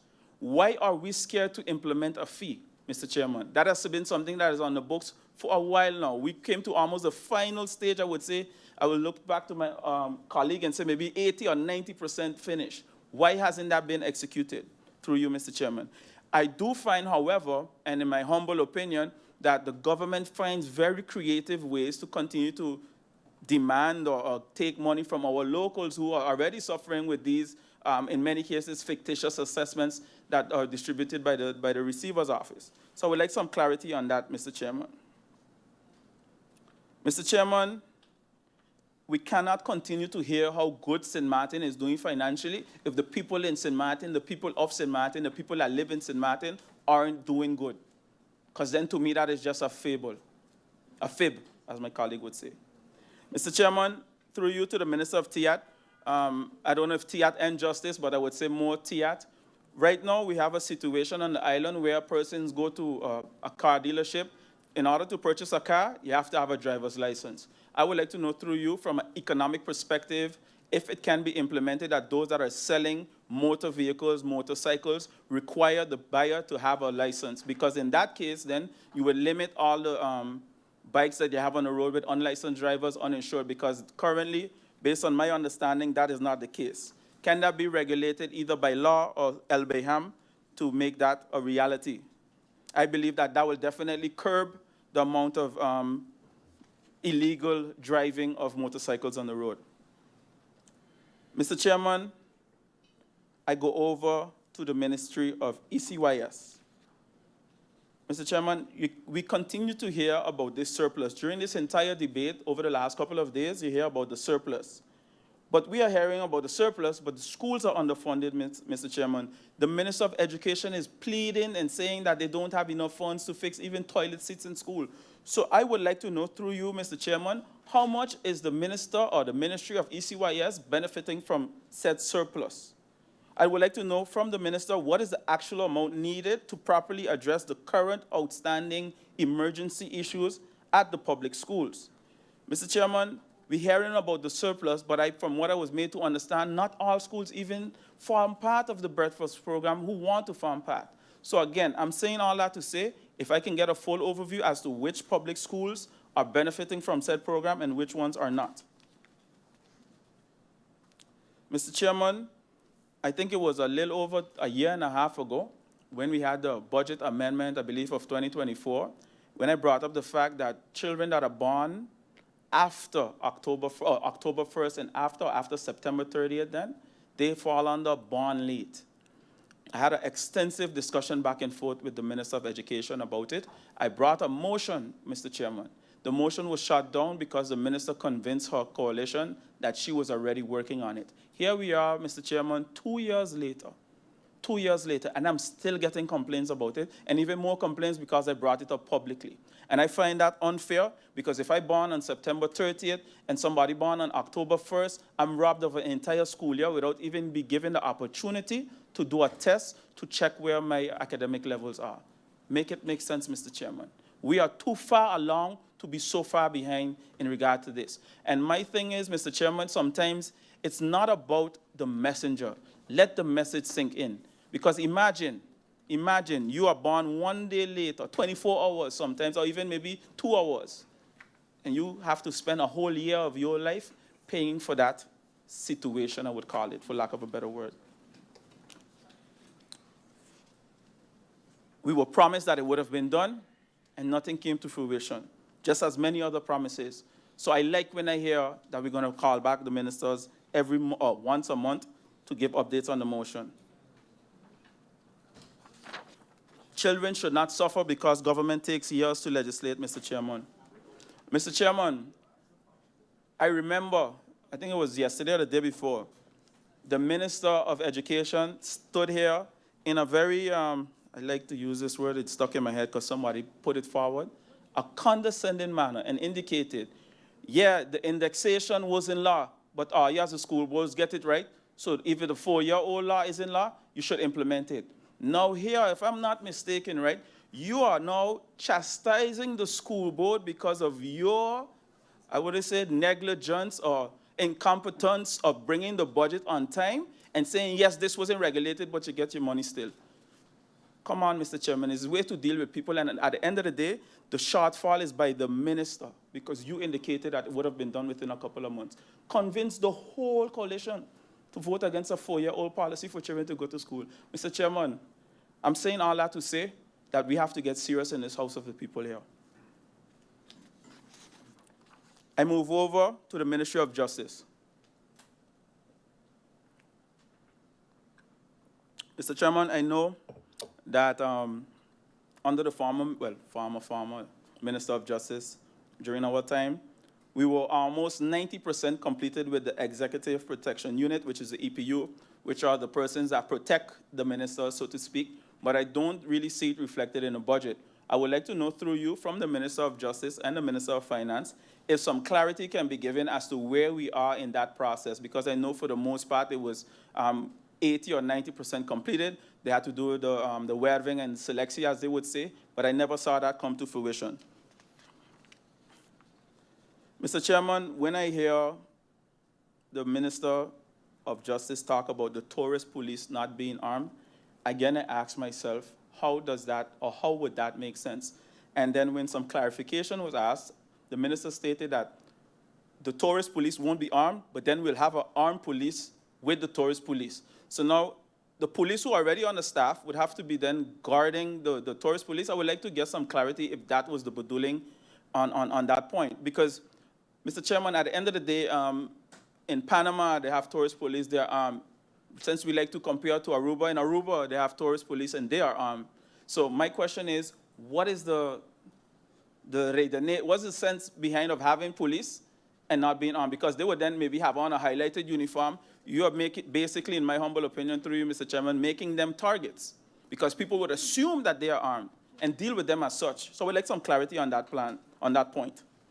Mr. Chairman, a topic that was brought up in this House time and time again, you know, I try to stay away from things that don't concern me, but I think almost everything that happened in St. Maarten concerned me as a representative of the people, especially when you see a sort of, or some kind of semblance of a disconnect in normal practices. So my question is not about the topic per se, but more about the normal practices and understanding from the Minister of Justice if this is normal and if this will be the way moving forward.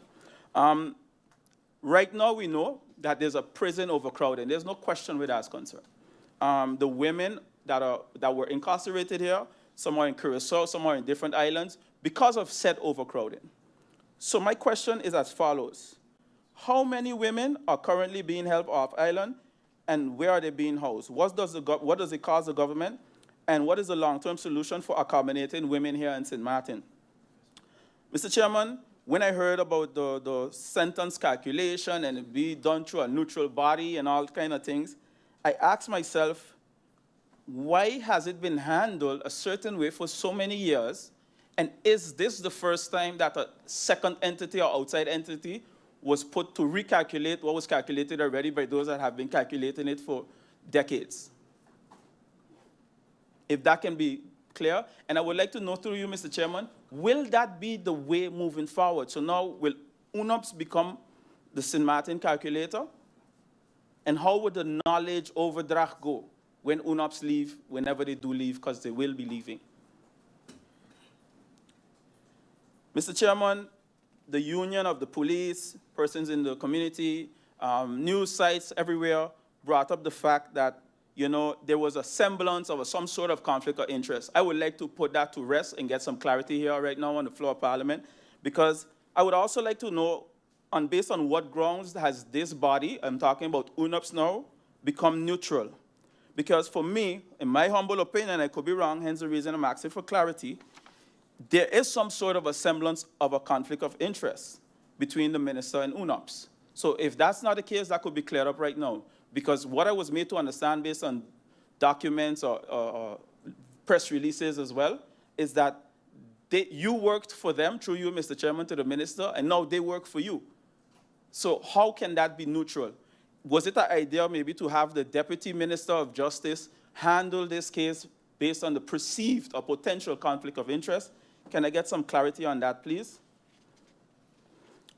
Mr. Chairman, I brought up different, solutions, ideas over the years about generating revenue.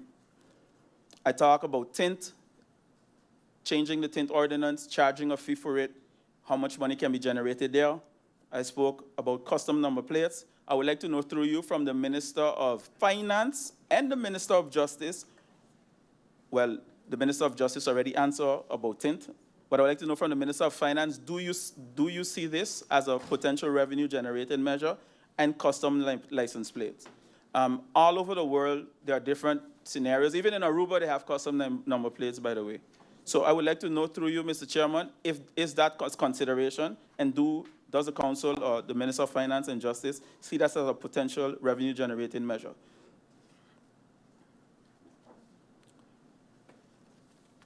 Also, Mr. Chairman, something that has been plaguing our community for many years, and it was actually only brought to my attention about 2 years ago, or a year ago actually, is French vehicles with French insurance driving on a dot side and getting in an accident. I'm going to paint this scenario really quick. How much time do I have left? 12, okay. Mr. Chairman, right now as it stands, if a French vehicle gets in an accident on a dot side and the French vehicle is wrong, it takes years, if not forever, for persons to be compensated. There was a case where a medical injury even happened. A person was severely injured, I think lost a leg, and up to date, and that was 6 years ago, up to now hasn't been compensated. The reason being, according to what I was told, is that Nagico is the only insurance company on the French side, and all the others are agents. So when you get in an accident with somebody that is insured by an agent, that agent then is in Martinique or Guadeloupe or in France, and it takes years and years and years. My question through you to the Minister of Justice, how do you view that? Do you view that then as somebody not having the right documentation to be on a public road, which is a wettelijk verplichting, so to speak? If that is not the case, what are we going to do to tackle that? Are we going to contact our counterparts on the French side to have this discussion so that they can establish the companies locally so that people don't have this situation? Through you, Mr. Chairman, I know of 5 or 6 cases with that same situation for years. So I would like to know, what is the government's plan in that regard? Because like they say, love should not be a one-way street. Because if we hit a vehicle on the French side and I say we are Dutch number plate, it's insured, it's covered one time, they are paid out one time. I've had this discussion, so I'm not just talking here randomly. I've met with 5 different insurance companies on the Dutch side with all the same response. And that has been an issue by them for years. Mr. Chairman, I go on to the Ministry of Romy with regards to the CapEx. Last night, I asked the minister very specifically, multiple times, please explain why no road tenders were carried out during the year 2024, 2025, and even now 2026. So again, I want to reiterate, there has been no tender since Egbert Duran left office in 2024. The minister gave a whole explanation about the CapEx and using the CapEx and not having the right things. So, Mr. Chairman, I'm asking myself, how can you even be serious about our infrastructure if you haven't even put out a tender to move forward? Because even if you use CapEx, you still have to put out a tender.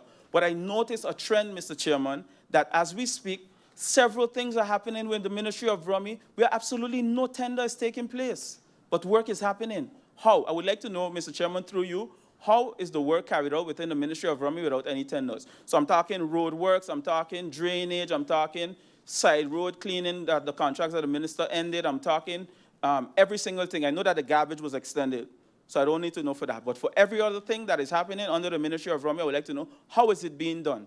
And which compatibilitized verordening is the minister using in that regard?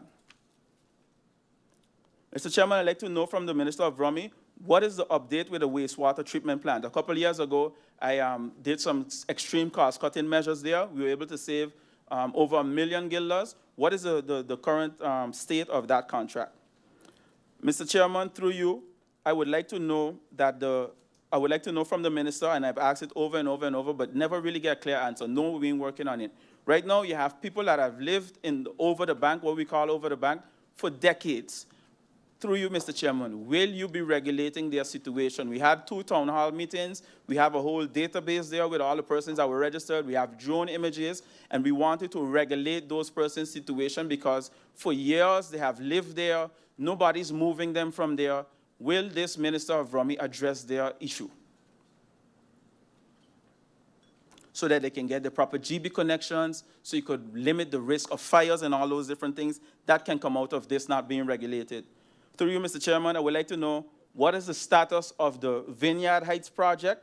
The Vineyard Heights housing project, Mr. Chairman, is something that could come online and put 150 people in their home, 150 families in their own home, and give them the opportunity to own their own home.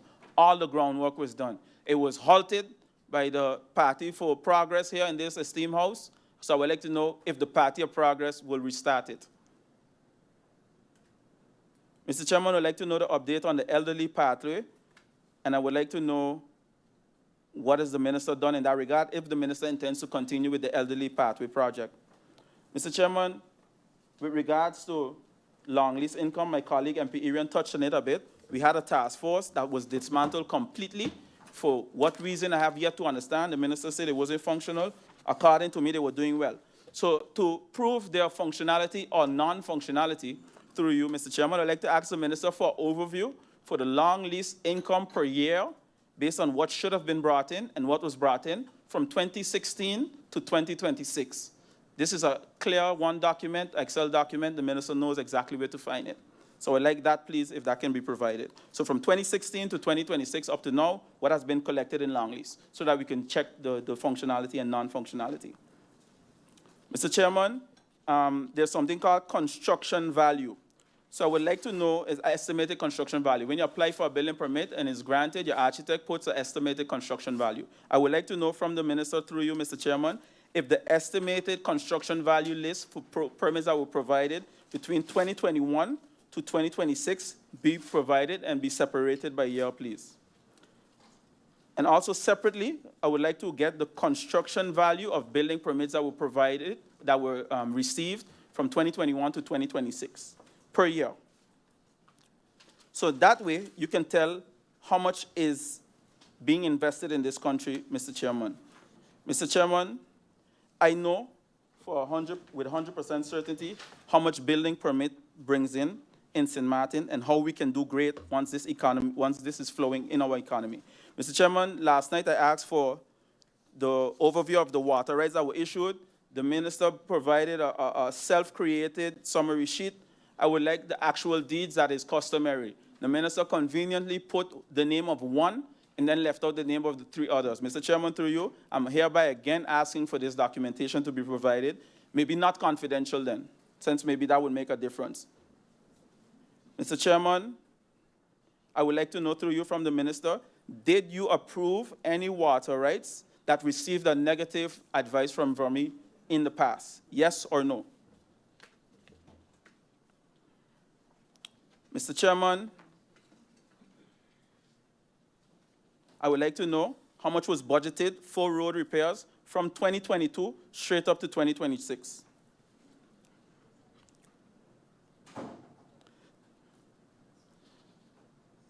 Minister, through you, Mr. Chairman, I heard of, or I read then, that the minister traveled to open a law firm in Curacao. I would like to know, did any discussions, because you know, Sint Maarten, Curacao, the Caribbean is very small. Were there any discussions with the lawyers from Alegria during that spontaneous visit to Curacao to discuss a settlement agreement, something that I fought, by extension, the people of Sint Maarten fought against for so many years and won every single court case since I took office? It's only now the government can't win court cases, Mr. Chairman. I would like to know, was any agreement or any potential talks to settle, did that take place during that special visit to Curacao?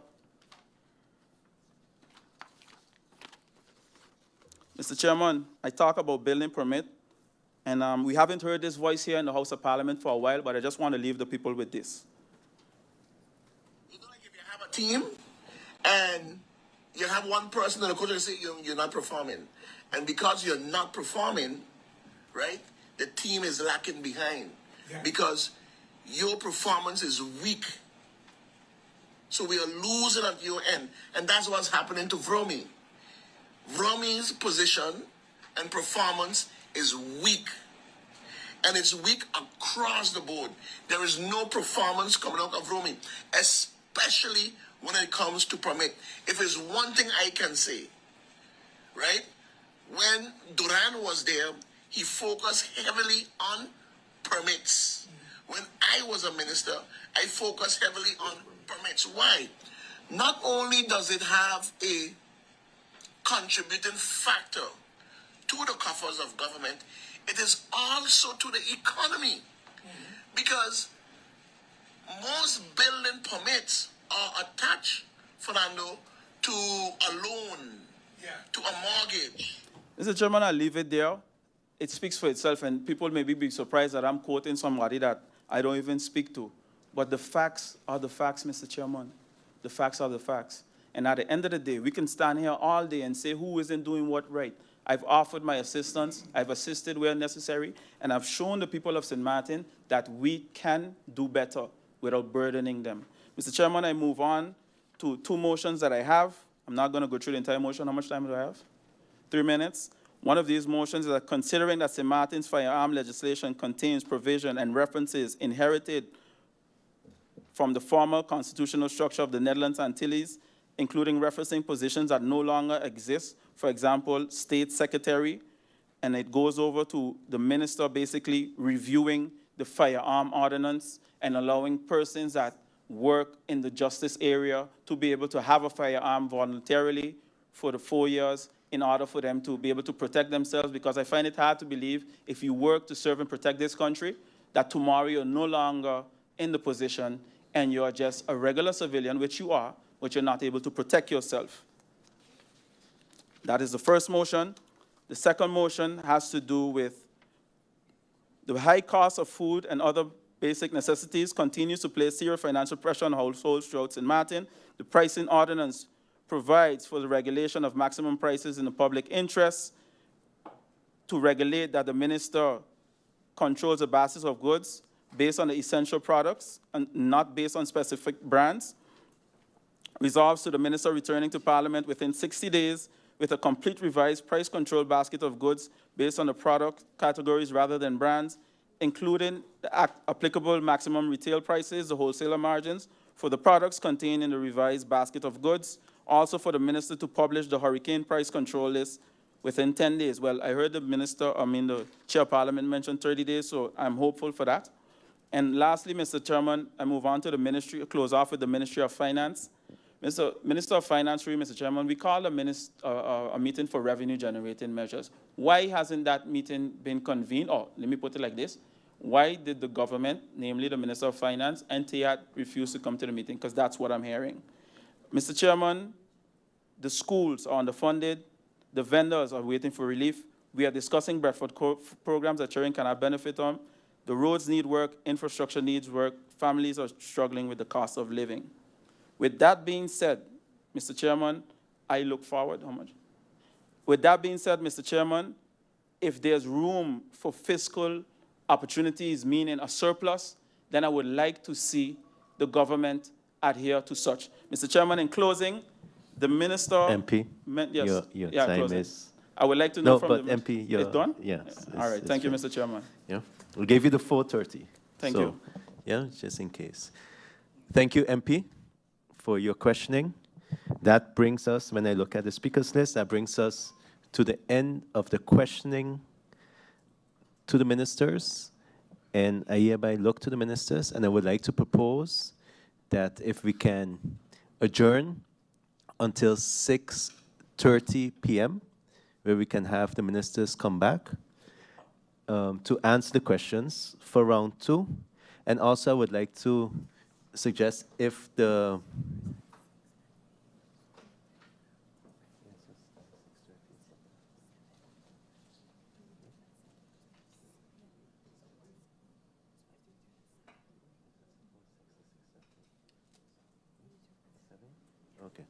Okay, I was just made to understand, due to supper, that we will return at 7 p.m. Yeah? So I would also like to request if the ministers can also, sorry? Because, no, but this allows the ministries to also have time, but also the MPs seeing the amendments.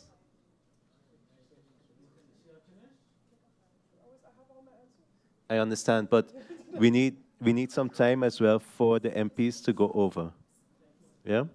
So I'll adjourn 5 minutes to discuss with the ministers, and then we will continue. Yeah? Meeting adjourned for 5 minutes.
Good afternoon and welcome back.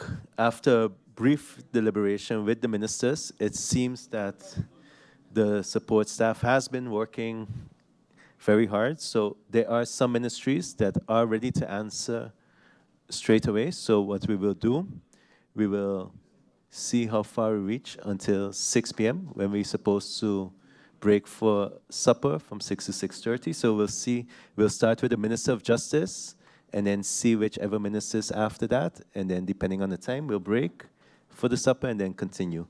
I would like to also request that each minister, if you can briefly address the amendments and the motions that relate to your ministry at the end of the answering of the questions.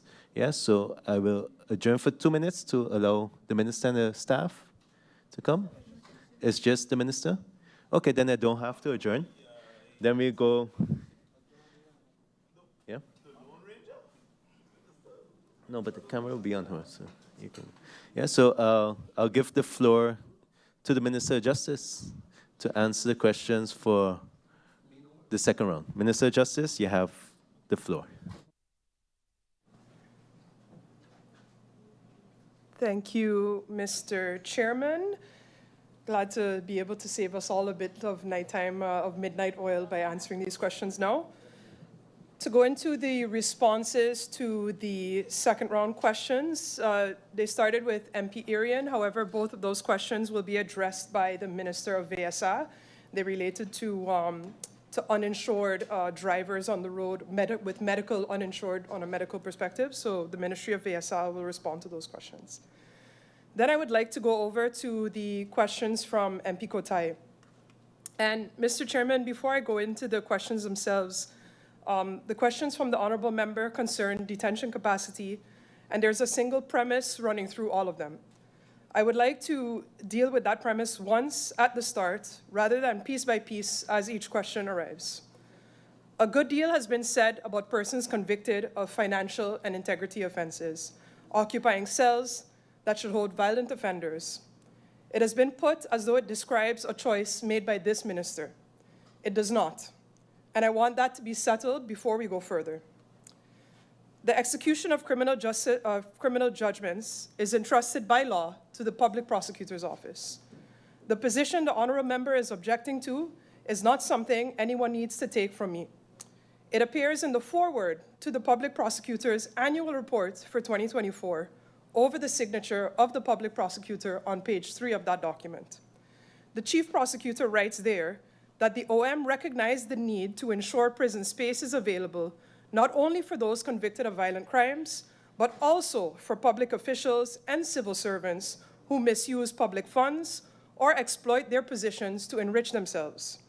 She writes that the office has accordingly prioritized making room in the detention facilities for such offenders. The stated purpose is that, despite limited resources, crime will not go unpunished in this country. That is a published policy position of the Public Prosecutor's Office. It was taken by the authority the law charges with taking it. It was not taken by me, and it was published long before this budget debate. So the position is on the record, and its author is identifiable. If the honorable member wishes to contest it, he knows where it comes from. What I would ask is that it not be presented to this Parliament or to the public as a decision of this Minister of Justice. I will, however, add something as my own view. There is a proposition circulating in this debate, sometimes stated and sometimes only implied, that offenses of this kind are a lesser category. That because nobody was struck or no one was robbed at gunpoint or no blood was spilled, that the sentence matters less and execution matters even less than that. I would ask this House and the viewing public to think carefully before it accepts that. When a person holding public office takes money that belongs to this country, the harm is not abstract and it's not limited to a ledger. It is a school roof that we did not repair. It is a road that we did not fix. It is a police force that we could not staff, and a prison we could not build, which is a large part of why we are having this conversation about detention capacity today. And it is the price of groceries in the supermarket because of the throughput fees put in place at the harbor. The importer pays it, the wholesaler passes it on, and it reaches the shelf as the cost of a rice of bag rises. The pensioner in Sucker Garden paid for that. She has never even seen a courtroom, and she does not know the file, but she has been paying every week at the cash register. Every guilder taken was a guilder that this country had already decided to spend on its own people, and it was taken by someone those people had chosen and trusted to spend it. And that trust is not a soft thing. It is the working capital of a country this size. When it is spent, we do not get it quietly back. We are living now with what was taken from this country years ago, in the difficulty of persuading a young Sint Maartener that this government is even worth their time, and in the assumption, which I meet constantly on a day-to-day basis, that every decision made in this government building has a price attached to it. And with that settled, let me take the questions. Can the minister concur that there is no prison cell shortage? No, I cannot concur, and I will not pretend that the question is a neutral one. There has been a shortage of cell capacity in Sint Maarten for more than 15 years. To concur would mean telling this House and the people of Sint Maarten that the facility under construction at Point Blanche is unnecessary, and that the $53 million that we are investing in construction alone is money that we do not need to spend, and that the persons that we hold in cells outside of this country are held abroad for no reason. And none of that is true. Now, the reasoning underneath the question. It appears to be that if the shortage were real, the minister would have used Article 137 to relieve it. And since she has not, then the shortage should not exist. That does not hold as a matter of law. Article 137 is permissive. The minister may determine that conditional release takes place earlier in connection with a shortage of places. A shortage is a necessary condition for using the article. It is not a sufficient one, and it is not a command. Had Parliament intended otherwise, Parliament would have written it that way in the law. And there's also a reason that it did not. Advancing a release date means a sentence imposed by our own court is served in part rather than in full. It is a relief valve, and a relief valve is the last thing that you open, not the first. So the question is not whether a shortage exists. It is what a minister does about one. And we are building at Point Blanche. We are recruiting and we are training officers. We hold sentenced persons abroad precisely so that sentences are executed rather than abandoned. Early release is the option we work to avoid needing, not the one that we reach for to prove a point. On the honorable member's logic, a minister demonstrates a shortage by releasing people and demonstrates the absence of one by not releasing them. The only way I would satisfy this House that our prison is full would be to empty a part of it, and I decline that invitation.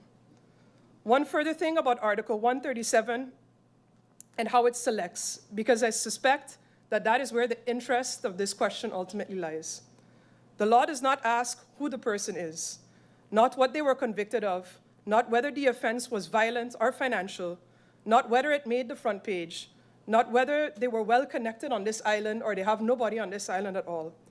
The criterion is fixed. The detainee who, measured against their total sentence, stands proportionally closest to their statutory release date comes first, and no one ranking higher may be passed over by somebody below them.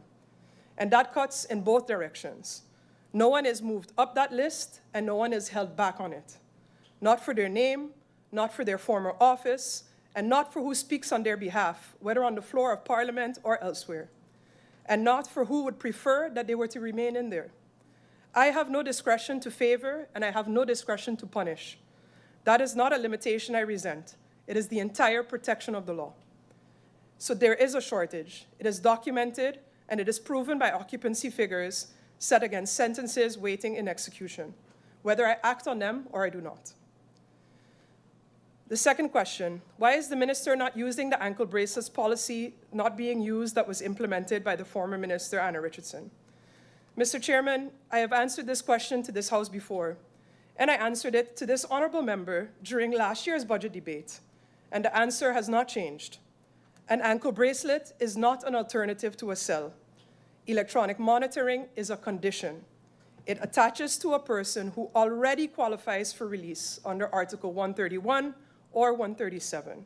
It does not create eligibility, and it does not create a place for the execution of a custodial sentence.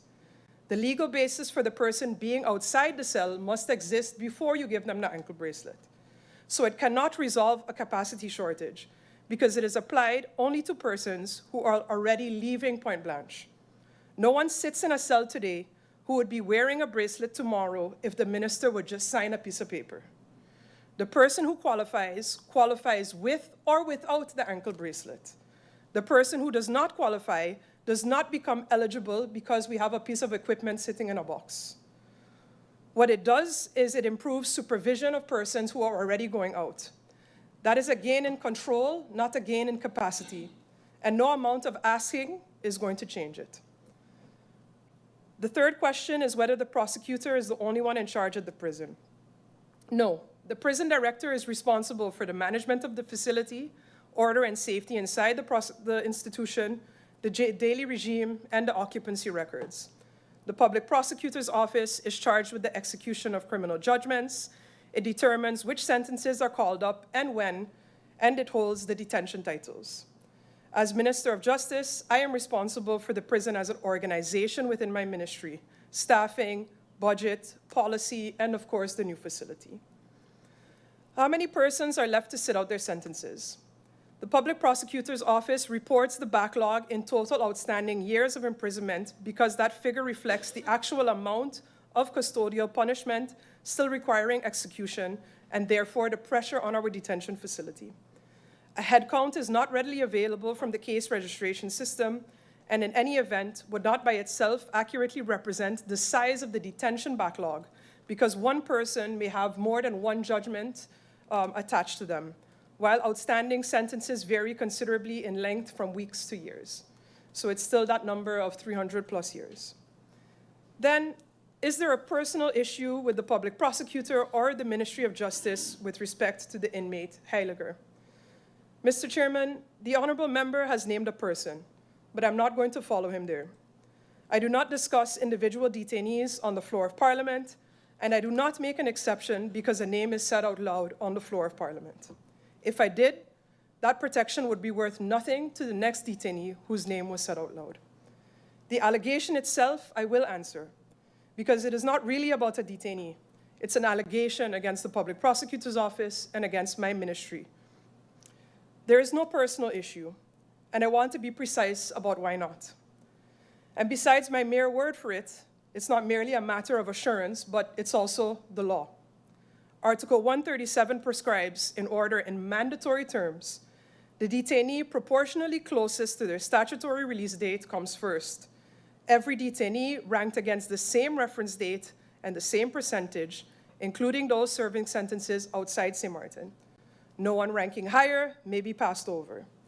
There is no field in that calculation for the name of the inmate, nor for the office that that person once held, for what they were convicted of, for who speaks on their behalf, or for who would prefer that they were to remain there. A minister who wished to keep a particular person in a cell could not do it through this article. A minister who wished to move one out could not do it either. The article is written that way precisely so that the question the honorable member is asking cannot arise. And there's also the court. Article 139 of the Criminal Code determines that a sentenced person may file a reasoned objection within 14 days against a decision and against the absence of one.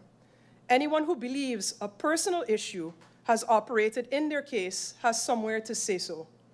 That court is not in my ministry, and the court does not answer to me. So the framework does not rest on my good faith. It does not require the honorable member to take my word for anything. It is a statutory ranking applied to everyone at the same percentage, subject to the review of a judge. Then, moving on to the questions from MP Janssen.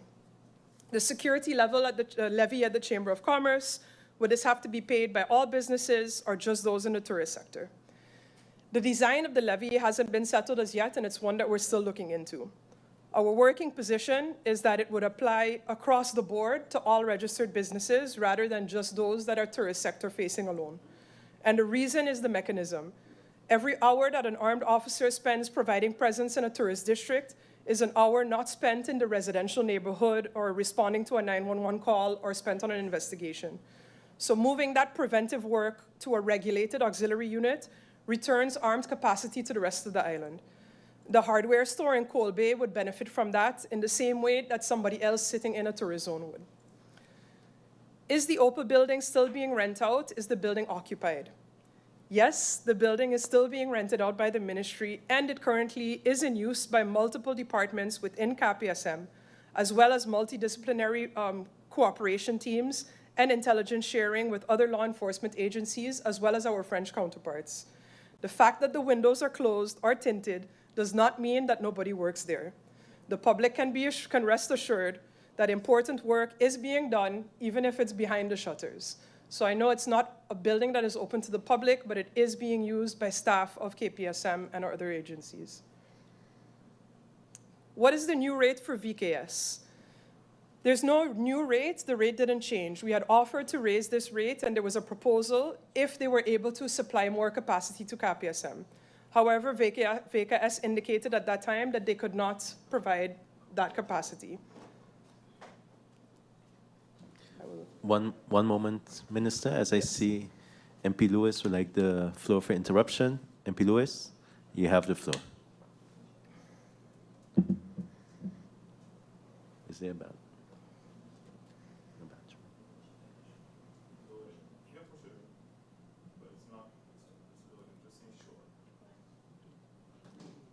One moment.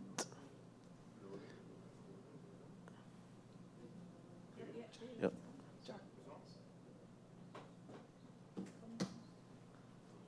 Right. Yes. MP Lewis, you have the floor. Thank you, Mr. Chairman. Just to interrupt the minister a bit. Minister, we were just talking about yes. And I had a discussion with some colleagues. I always call them my colleagues. They'll always remain my colleagues, pertaining to that building. I did understand that it is used for other than the public. But what I think it's important is that we educate the people or remove the sign from there. Because when an incident happens, it's not the first incident that recently happened there, that people are seeing police station. And I can tell you that Domino's downstairs was robbed, and people were saying the police station is up there. So it's given a diversion that we have a building that is not being used. We are paying a bunch of money for it. And this is the information that I just get. So I think it's important that we remove that sign. That's my suggestion to the minister. If it's just a department and not for the public. Okay, thank you, Mr. Chairman. Thank you, MP Lewis. Minister, you have the floor. Yes, thank you, Mr. Chairman, and I would also like to thank the Honourable MP for that interruption, and we will, of course, take that under advisement because it is something that I have many times also had to answer this question and say, no, there are people working there, and I also see the articles when people are like, oh, they could rob across the street while the police station right there, but it's not a station, a substation as such where there are actual, there are officers sitting in there, but officers doing a different type of work. It's investigative work that is happening within there. So we will, I will definitely discuss that with the management of KPSM. MP, wait, before, MPs, please settle down a moment. Yes, Minister, go ahead. Yes, that brings me back then to the question about VKS. So the current rates that are paid to VKS are twofold because VKS provides two types of service to the Ministry of Justice at least. They provide service to us at the Point Blanche prison and house of detention. And they, of course, provide services to KPSM. If they are in service to the Ministry of Justice when it comes to the Point Blanche prison, the hourly rate is 15 guilders per hour. That is a gross hourly rate. And if they are in service to KPSM in public order duties, that rate is 11 guilders per hour. And that is a gross rate. And again, that was not increased as those discussions hinged on additional capacity, which was unable to be provided. The next question, can you explain more about the EPU? Have they received an increase in their budget? The EPU has been a steady line item on the Ministry of Justice's budget for the past few years, and it's been at 200,000 guilders. However, I do want to say that something has changed in the structure of that. In compliance with the agreement that was made between the Minister of General Affairs and the Minister of Justice, an organizational sketch for developing the Executive Protection Unit was written by KPSM. And this is by virtue of an agreement that was signed by the Minister of General Affairs and the then Minister of Justice on September 10th, 2024. And in there, the following items were agreed upon. There was a decision to establish a plan for a surveillance and protection system, which is the stelsel bewaken en beveiligen within Sint Maarten. There was a decision to establish this system under the responsibility of the Chief of Police of KPSM. A decision was taken to instruct KPSM to write the policy advice regarding a robust system, surveillance and protection, and an implementation plan for a section for security and surveillance, including the EPU, and for that to be included and laid out in a function book accordingly. There was also a decision taken to authorize the recruitment process of the necessary personnel once the other steps were in place. The EPU is only a part of the plan for the surveillance and protection system in Sint Maarten. This plan is named the Domein Veiligheid Sint Maarten, bewaking en beveiliging van personen, objecten en diensten. And it has been written in cooperation with the Public Prosecutor's Office and VDSM. The goal of the security domain is to ensure that everyone, in accordance with their own duties and authorities, safeguards the safety of individuals on Sint Maarten. Separate provisions apply to specific positions. The goal of the surveillance and security system is to prevent attacks or terrorist attacks on individuals, objects, and services in the event of a concrete or highly plausible threat. When it comes to the security of individuals, the prevention of serious violations of physical integrity is central. Through collaboration between the Public Prosecutor's Office, VDSM, KPSM, and any other relevant stakeholders, measures are taken to ensure that individuals, facilities, and services can operate as safely and undisturbed as possible, despite threats and risks. In principle, threats must be addressed through a range of measures, including prevention, maintaining public order, investigation, and prosecution. Security measures are implemented as a temporary measure until the threat has been eliminated.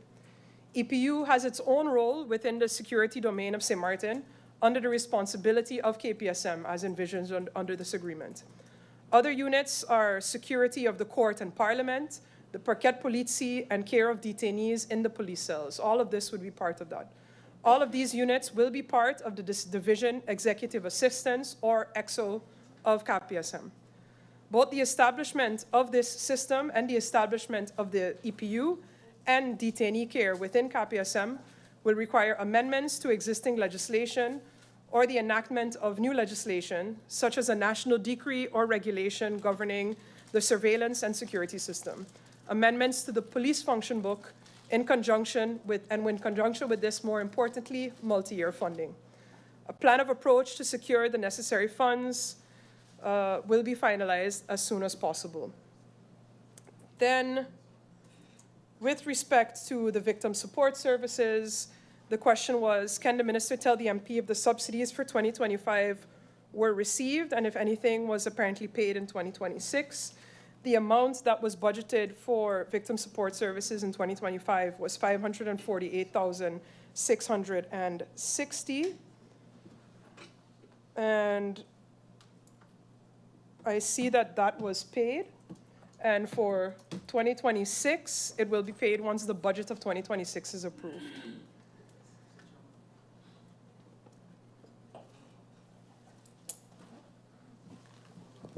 A proposal of order? MP, you sure? Okay, go ahead. Hi, Mr. Chairman. Sorry to interrupt, Mr. Chairman, but through you to the minister, it's kind of confusing who the minister is responding to, because I heard two of my questions being responded to, so I'm not sure. It wasn't clear to me. Okay.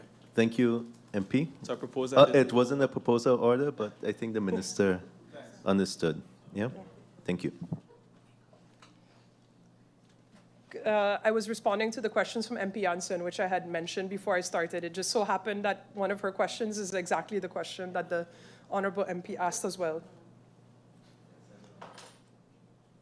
Then I move on to the questions from MP Otley. Do you agree that the Sint Maarten prison has been overcrowded for decades? I would like to make a distinction between overcrowding and insufficient capacity. Point Blanche has experienced significant capacity constraints for a number of years and operates with very limited flexibility, but limited capacity does not automatically mean that the prison is overcrowded. What I can say is that the prison capacity has been recognized as a challenge during my tenure, as well as many, many ministers before me.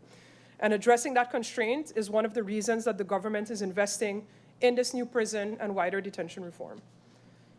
Are you aware that the Point Blanche prison is ranked among the 10 most crowded prisons in the world? The available international data does not support the assertion that Point Blanche prison is among the 10 most overcrowded prisons in the world. The World Prison Brief, produced by the Institute for Crime and Justice Policy Research at Birkbeck, which is part of the University of London, maintains an international database comparing prison systems across more than 200 countries and territories. Its current occupancy ranking places Sint Maarten at 142 on that list. By comparison, the 10 highest ranking prison systems in the same data set have occupancy levels ranging from approximately 297.5% to 616.9%. The World Prison Brief reports Sint Maarten at a 96.5 occupancy, which is below the 100% capacity threshold. By comparison, the current 10 highest reported occupancy levels are, in first place, the Republic of Congo at 616.9%. The second is Cambodia at 409.1%. The Philippines at approximately 362%. Uganda at 349.3%. Number 5, Sao Tome and Principe, approximately 333.3%. Senegal at 329.5%. The Democratic Republic of Congo at 322.8%. Haiti at 302%. Guatemala at 299.4%, and Burundi at 297.5%. So Point Blanche does operate close to its available capacity, and the government recognizes the constraints that that creates. However, operating close to capacity is materially different from overcrowding at the levels represented in the world's 10 highest occupancy rates. And I'm happy to share the link with the Honorable MP after this, after we finish. Yeah. Is it true that there is no women's section? Yes, this is true. Point Blanche does have a designated women's section. However, due to the very small number of women in custody and the significant operational pressure on accommodation for the much larger male population, the existing women's section is currently being used to accommodate male inmates as a temporary capacity measure. At the time that that decision was taken, the female population was approximately 4 women, representing less than 7% of the prison population. Appropriate arrangements are made separately where a woman requires detention. If it is true, are you aware that it violates Article 8 of the AVRM? What do you intend to do? Mr. Chairman, I will answer both parts, but I will not accept the first as stated. Article 8 is not an absolute right.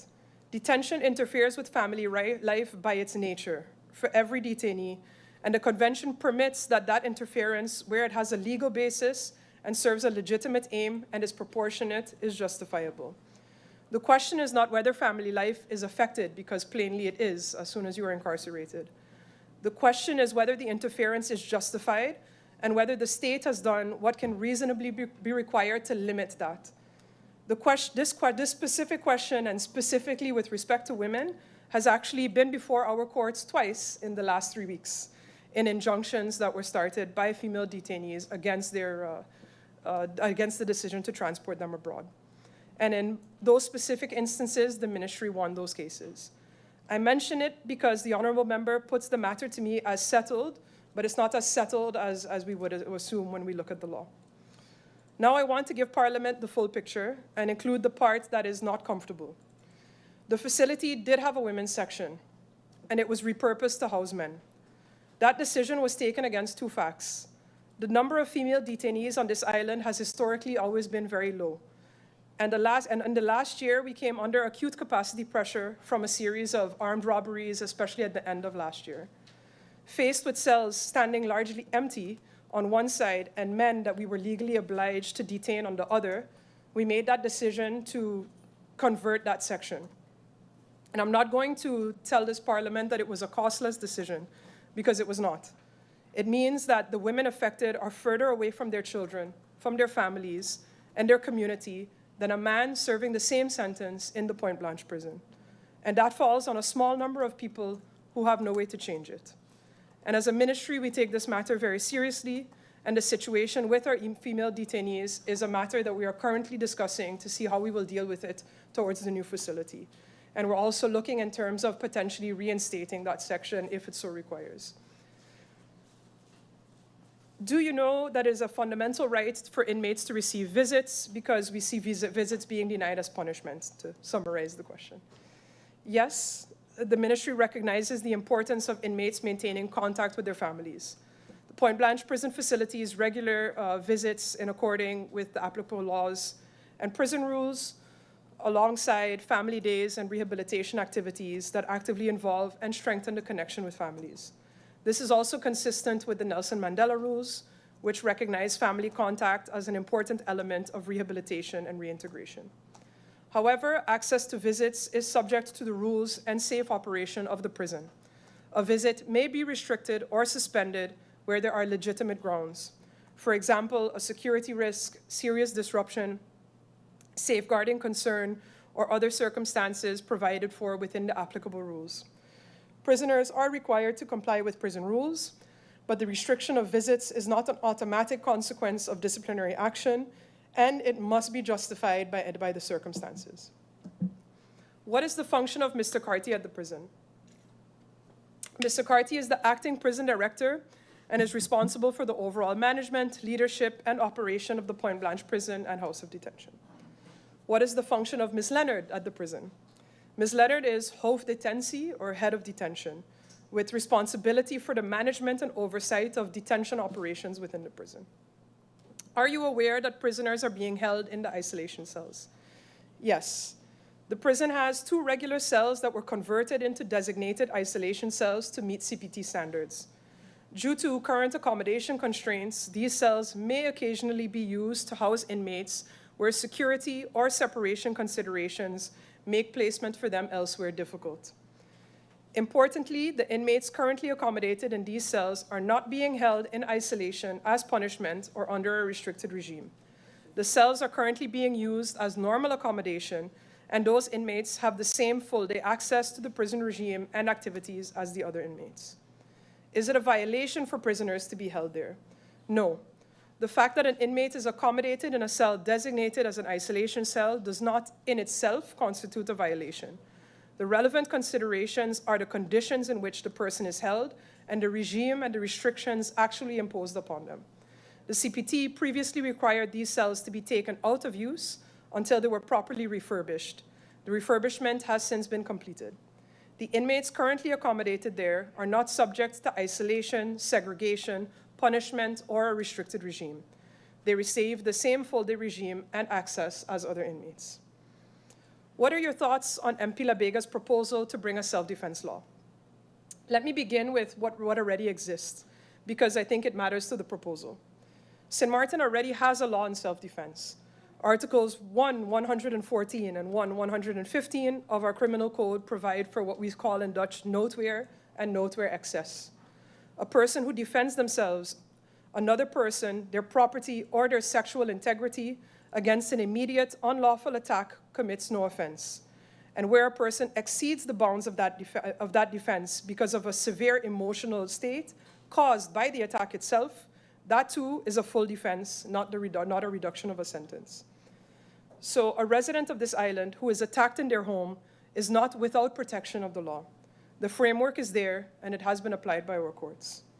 But I would want to know precisely what the proposal seeks to change before I could support it, because the possible answers are very different from one another.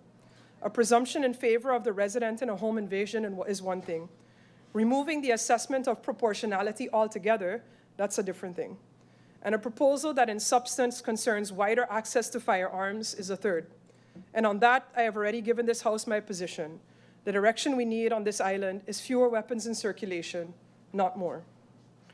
I did, however, have a very productive meeting with the MP to discuss parts of his proposal and explain to him where the ministry's work currently lies and what our plans are. Have you ever been pressured or received a call from the public prosecutor's office when it is time for a prisoner to be released? The answer to this is no.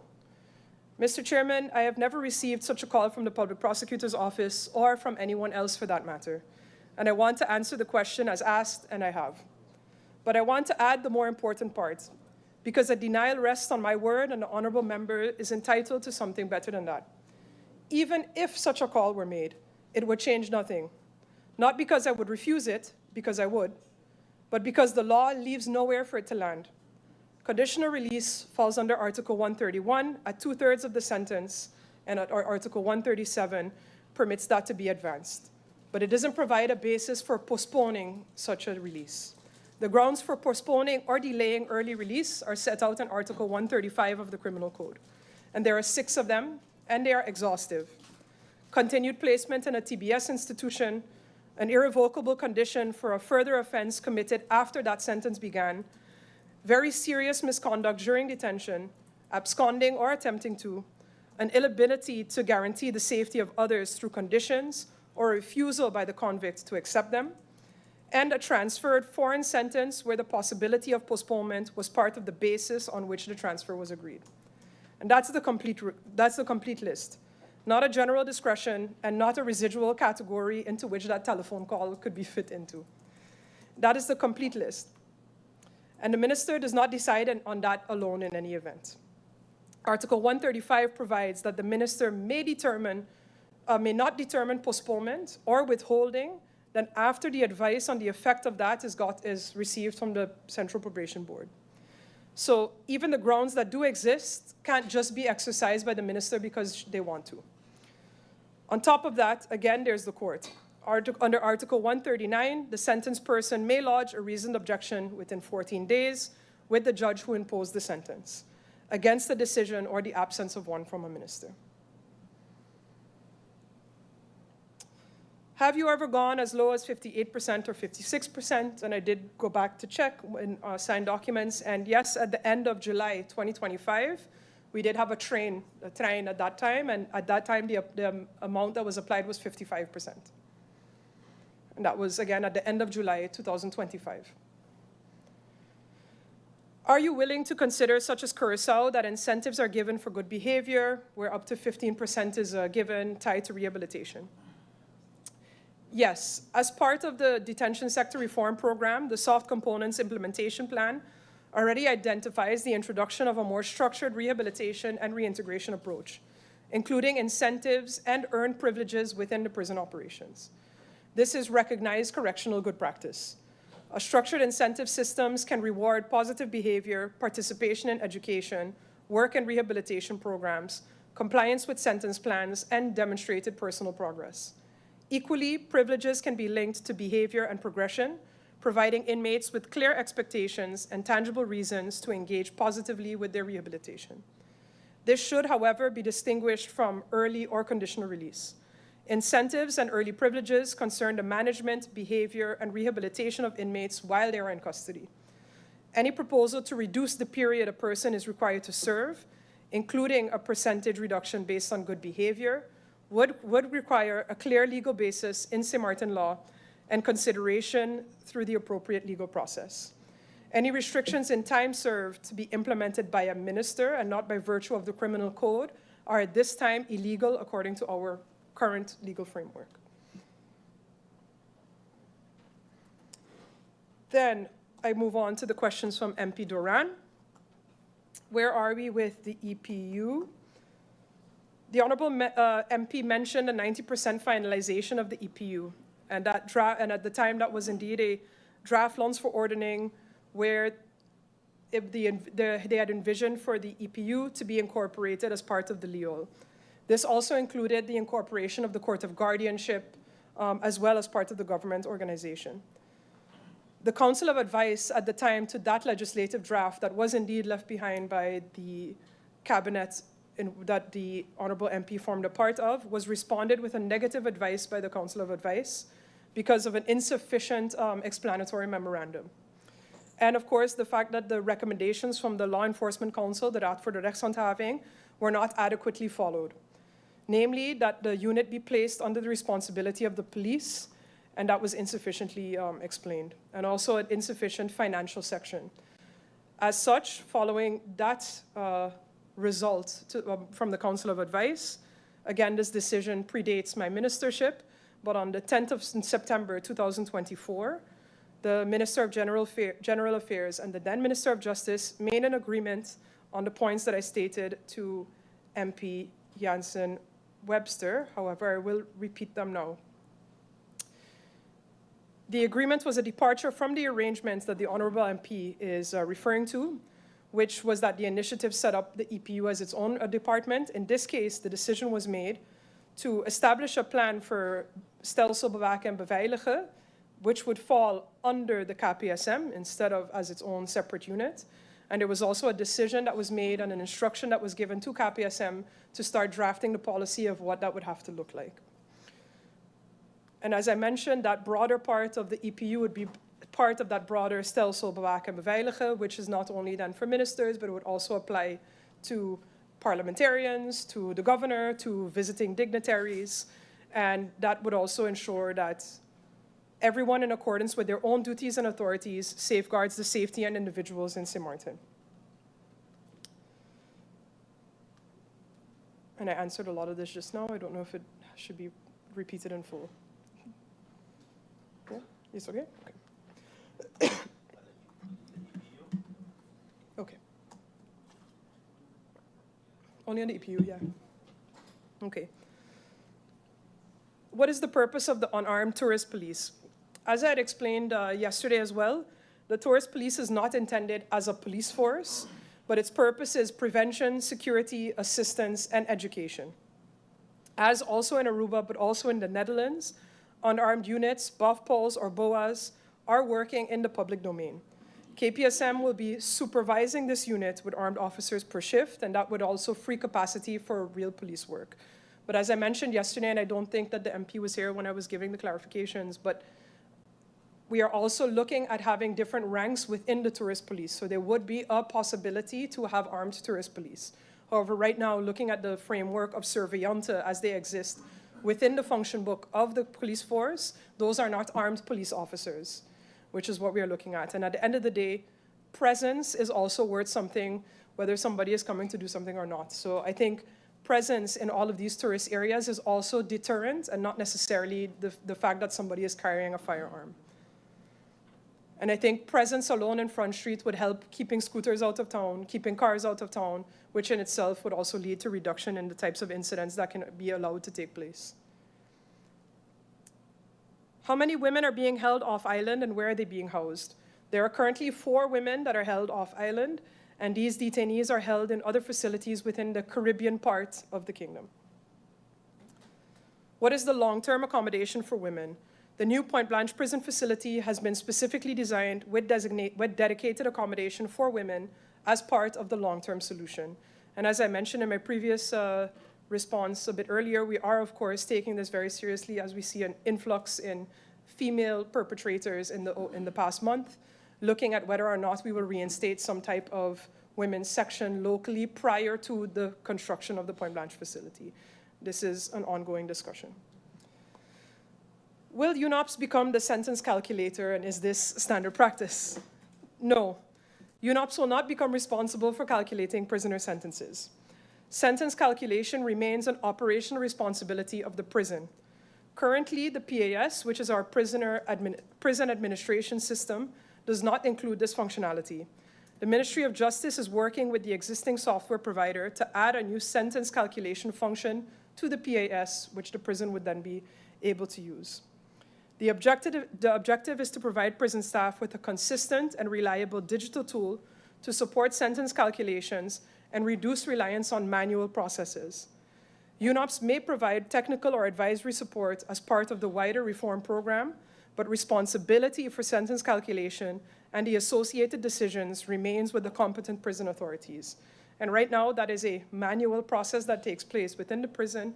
And again, in that specific case, which was the only time that UNOPS did have a look at a sentence calculation, was because of the political sensitivity around that matter, that a third party was asked to have a look at the prison's calculation because of the fact that we were seeing errors in their calculations. Based on what grounds has UNOPS become neutral? There is a semblance of a conflict of interest between the minister and UNOPS. You worked for them, and now they work for you. Should the acting Minister of Justice have handled this case because of the perceived conflict of interest? I think the premise of this question is not correct.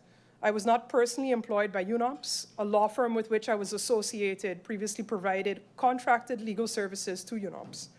UNOPS currently provides, and was already providing, services to the government of Sint Maarten under formal contractual arrangements. It does not work, UNOPS does not work for the minister in any personal capacity. The existence of a previous professional relationship between a law firm and UNOPS does not, by itself, establish a conflict of interest in the current contractual relationship between UNOPS and the government of Sint Maarten. My involvement is undertaken in my official capacity as Minister of Justice and concerns matters falling within the responsibility of the ministry. On that basis, there was no identified conflict requiring the matter to be transferred to the acting Minister of Justice. Then there was the question about French vehicles French vehicles with insurance, but then causing an accident on the Dutch side and the payouts surrounding that. If you have comprehensive insurance, the insurance company will cover the cost of the damage and seek reimbursement from the at-fault party's insurance. If you have third-party insurance, the insured must independently arrange for a damage assessment, which will result in a quote for repairs.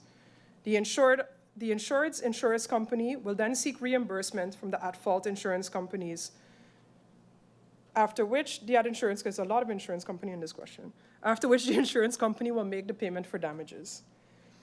If physical injury results from an accident, the insured person must independently submit medical bills to the at-fault party's insurance company to recover the damages.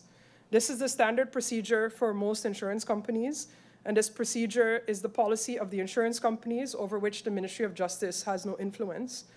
But perhaps we can caucus separately outside of the meeting with specific examples that the MP has, and perhaps I can also table those with the Minister of Finance, who has been in discussion with the insurance companies over the past months to look at that insurance of that waarborg funds that should exist under the ordinance, under the vehicle insurance ordinance, where the insurance companies should be paying into for situations where people cannot find recourse for damages on the road. So I would, if through you, Mr. Chairman, invite the MP to have a discussion with myself and the Minister of Finance after this meeting so that we can look into the exact nature of this issue. As with just this information, it's a little bit too little for us to go on. That brings me to the end of the questions that were posed by the MPs. And then you would like me to comment on the motions. Yes, there was one motion that was brought forward pertaining to the Ministry of Justice that was brought forward by MP Duran. I spoke on that topic extensively yesterday as well when he asked the question pertaining to a kind of blanket right of firearm carriers. I don't want to call them just police officers because I think it stretches a little bit further than that. For them to be able to continue to carry that firearm 4 years after they're in service.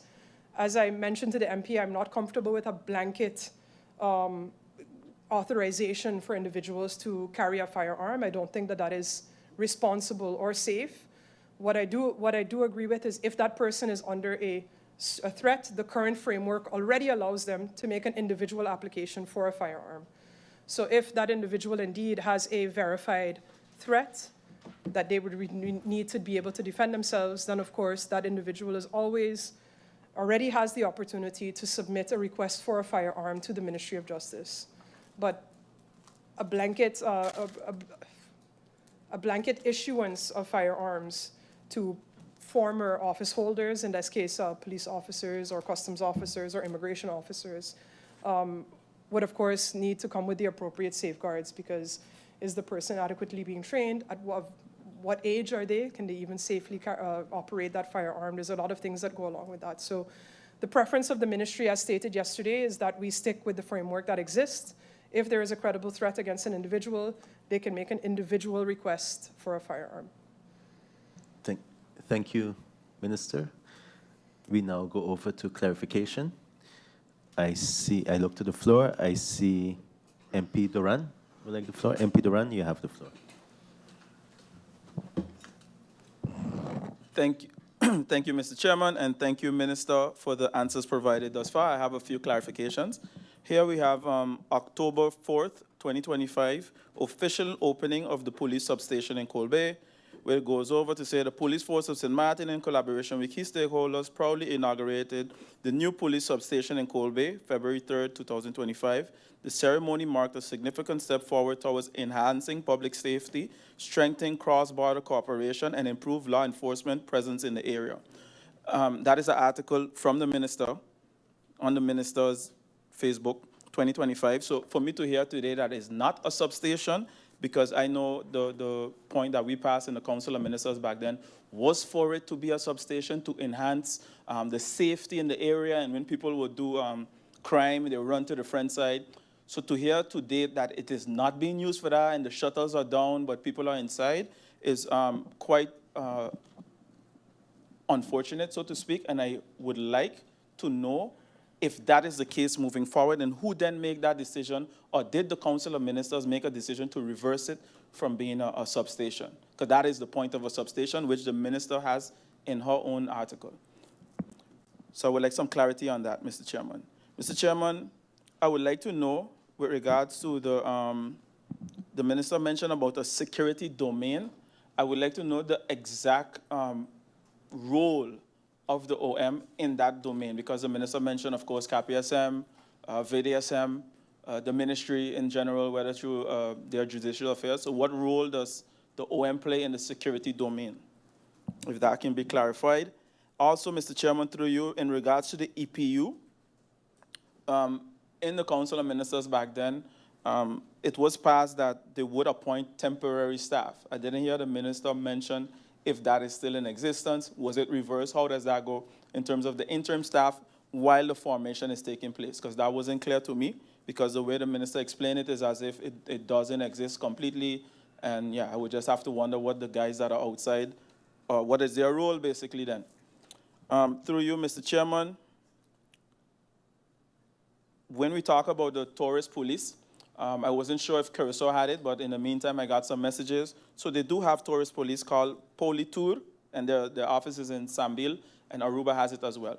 My point, when the minister mentioned maybe I wasn't in the room, I wasn't in the room when it was mentioned. I was right here listening 24/7 because the budget means a lot to me. So therefore, I did hear when the minister mentioned about the manner in which, and some might have firearms, and then police would accompany them. I would just like to urge the minister to delve deep into that and you know, really make it make sense, because if you have to have a KPSM officer guarding a guard that has to guard somebody else in terms of the police, the tourist police, I don't know how that would be productive. That is just my opinion. Again, like I mentioned yesterday, I understand maybe the minister is anti-firearms and so, and I respect that, because each minister has his or her own prerogative. But when making, I say long-term decisions, I think it's important to look at the reality. St. Maarten isn't the most extreme when it comes to violence, but we have seen an increase in the manner in which violent crimes take place. So therefore, that has to be paid attention to. In regards to the sentence calculations, Mr. Chairman, as the minister mentioned, I would like to know if I am to understand that the minister indirectly stated that the manual way in which the prison staff have been doing it for years, if they saw some discrepancies in that over the last years, hence the reason for something new. And if that is the case, then when will the digital version go into place? Because I know for many years that has been a cry of a lot of inmates or former inmates. If that can be made clear, because the minister indicated that there might be some sort of issue with the manual way in how it's being calculated. Correct. MP, I think that's a new question. I think Mr. Chairman, the with all minister due respect, the minister mentioned speaking things, about a specific case, and you're mentioning Mr. Chairman, general. the minister mentioned that the calculations are now going digital. I'm asking if it's going digital because of manual errors in the past. That's what the minister mentioned. I'm asking clarity based on that. Why is it going digital? That's a question based on what the minister said, Mr. Chairman. Okay, noted, MP. Thank you. I'll move on to with regards to the former justice enforcement, whether police, prison, customs, having the firearm moving forward once they retire. I heard the minister mention that it would have to be proven that there's a threat. Through you, Mr. Chairman, to the minister, who then determines that it's a threat, and how does that then fall in the criteria, or how would that decision go? The reason why I'm saying that, Mr. Chairman, is because it's not as if you're giving a random, and I'm not pro that either, but you have somebody that served for 20, 15, 30, 40 years, and indeed, I do agree with the minister that you have to check the psychological capacity, the fitness, and all those things. But with that being said, would then it be a sort of an automatic, once it's voluntary, that they are willing to accept it?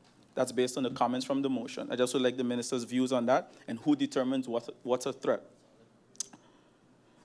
Lastly, Mr. Chairman, with regards to the whole insurance, I don't know if the minister, maybe I wasn't clear, the minister didn't understand the question. The point was basically a car with French number plate, French side insurance that is insured through an agent and not through a company, because there's only one company on the French side. The minister mentioned that once you have comprehensive insurance, your insurance covers all the damage. That is absolutely not true. I can give you rock-solid cases, which I'm glad the minister indicated that we can have a further discussion on what is taking place, but I would just like to clarify that that is not true, and if the minister can maybe name the source of where that information is coming from. Third party, for sure, you ain't getting nothing, and if it's comprehensive, you still don't get anything. So those are my clarifications, Mr. Chairman, and I look forward to the response. Thank you very much. Thank you, MP Duran. I see MP Kotai would like the floor. MP Kotai, you have the floor. Thank you, Mr. Chairman. I actually was going to seek a clarification, but to be honest, through you, Mr. Chairman, the minister has made her position very clear to me. Thank you very much for your answers. Thank you, Mr. Chairman. Thank you, MP Kotai. I look around. I don't see any other need. Minister, would you need some time, and then we'll go to the Minister of TIAT in the meantime? Or are you ready to answer? You ready? Okay, we'll give the floor back to the Minister of Justice to answer the questions from clarification. Minister, you have the floor.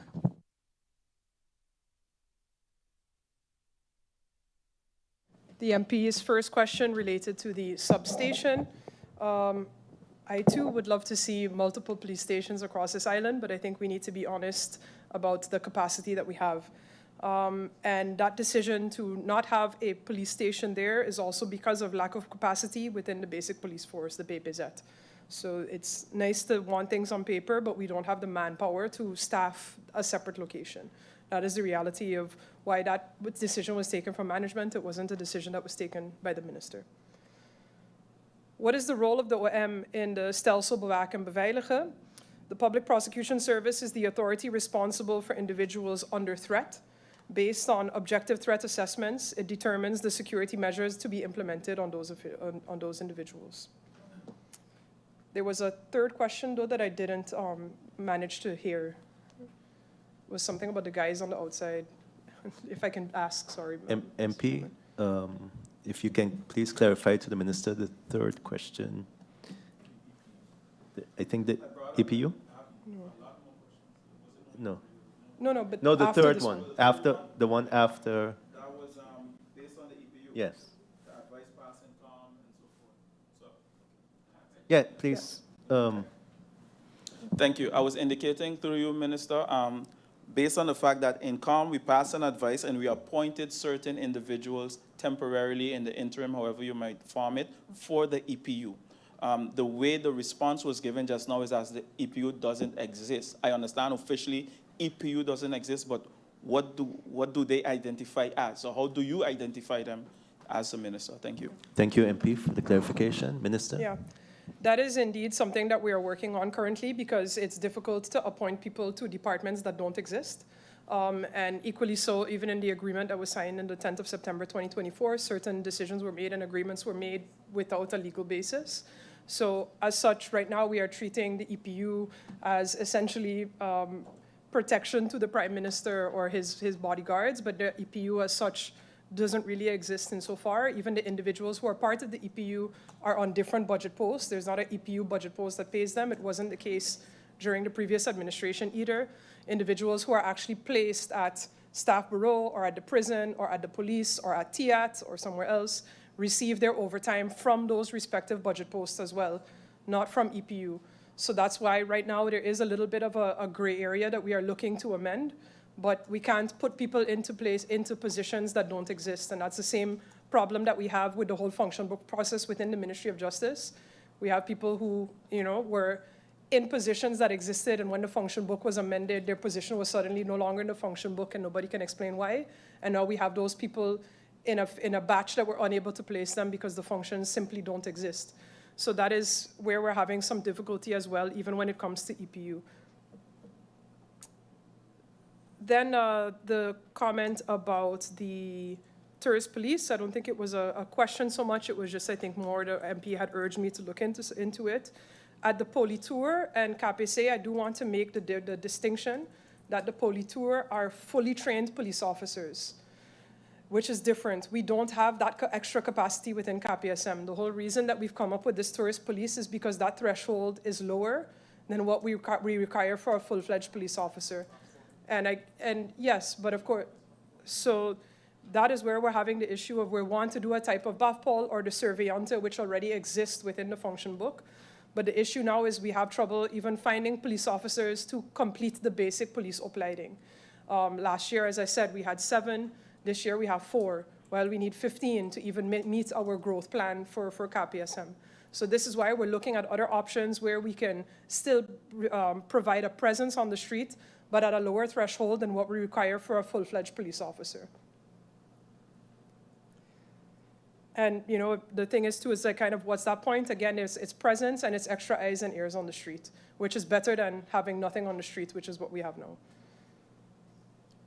Then, were there issues with the calculations? Why is it going digital?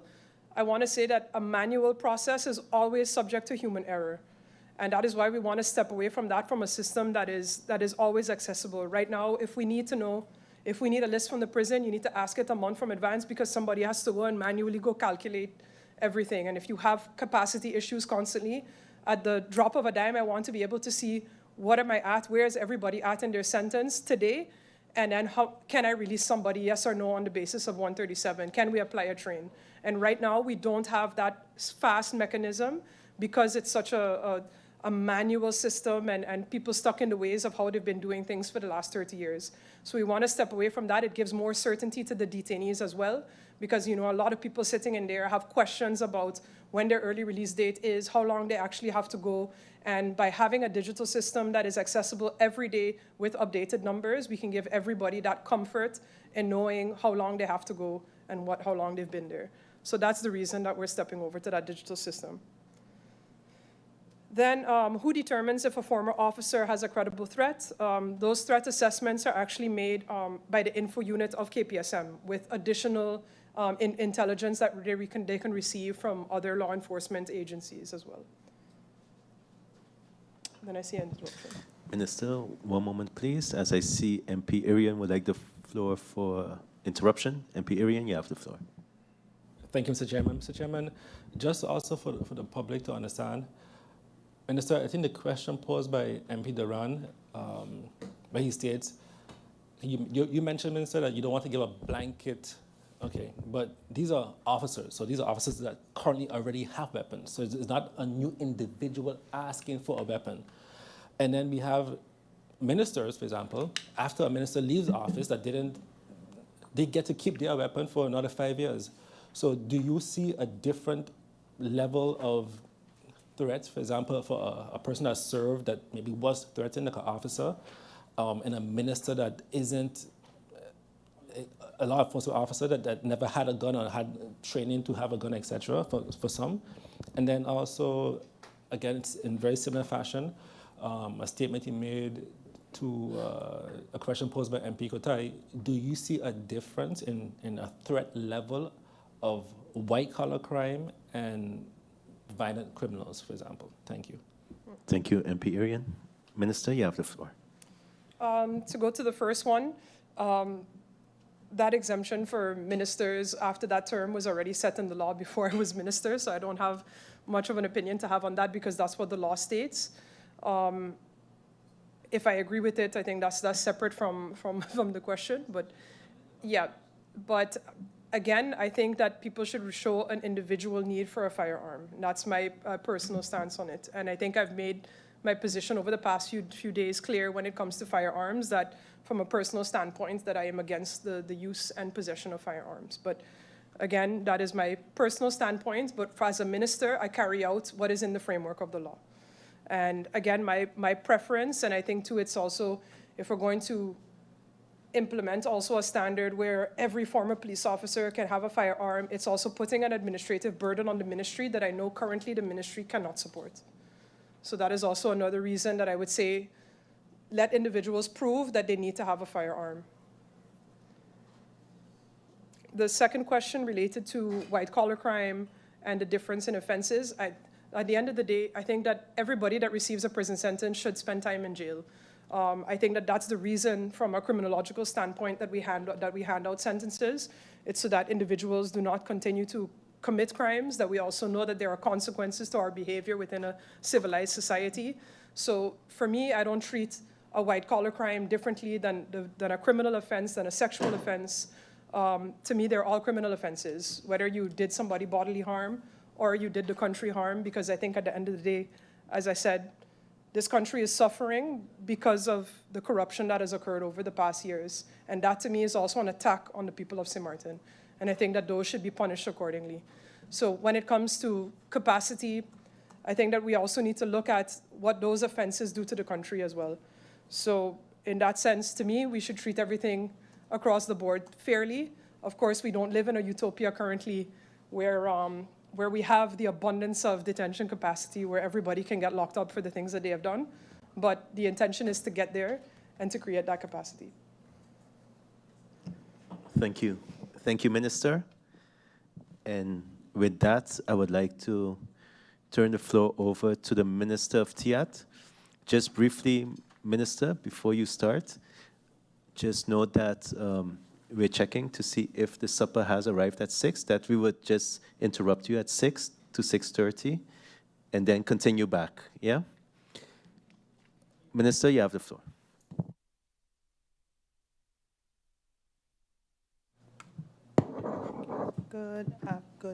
Good afternoon, Mr. Chairman. Good afternoon to the Secretary General. Good afternoon to the honorable members of Parliament. And good afternoon to all those listening to the sound of my voice. Mr. Chairman, in round 2, I would like to start with the questions posed by MP Artwell Arian. The MP mentioned that better cooperation between business licenses and VRAMI reference hindrance permit. Mr. Chairman, I agree with the MP that better coordination with the Ministry of TIAT and VRAMI should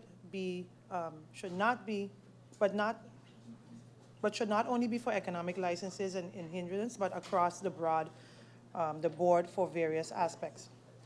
Then MP asked all ministers, what does the Council of Ministers think about the 2 letters from the General Audit Chamber to the Minister of VRAMI, and what is the Council's feedback in the concerns raised in those letters regarding how the Minister of VRAMI is operating, and in the case of the Council of Ministers did not receive the letters, these can be requested from VRAMI. Mr. Chairman, I have seen briefly the letters that was referred to. However, I believe it would not be appropriate for me as a fellow member of the Council of Ministers to offer any substantial assessment of concerns raised regarding manner in which the Minister of VRAMI is carrying out his responsibility. The appropriate course would be for the Minister of VRAMI to address the specific concerns raised by the General Audit Chamber where necessary, and indicate where measures are being taken to address them.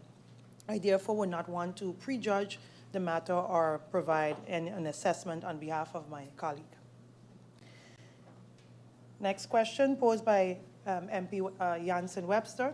While the Ministry of TIAT is also preparing the transportation routes, including areas not serviced, such as, will they include areas not serviced, such as, for instance, to name a few, Middle Region, Ebenezer, and Sacred Gut? A citizen indicated to the MP that before buses would pass through Sacred Gut, but now the citizen indicated that they think it's because of the high fuel that they're not passing through Sacred Gut. Through you, Mr. Chairman, yes, we intend for the traffic mobility plan to assess not only the main traffic corridors, but also the communities that are currently underserved or inadequately connected by public transportation, including areas such as Middle Region, Sacred Gut, and Sucker Garden. The objective is to identify gaps in the existing route network and determine where routes, connections, and the service coverage should be improved based on actual mobility needs.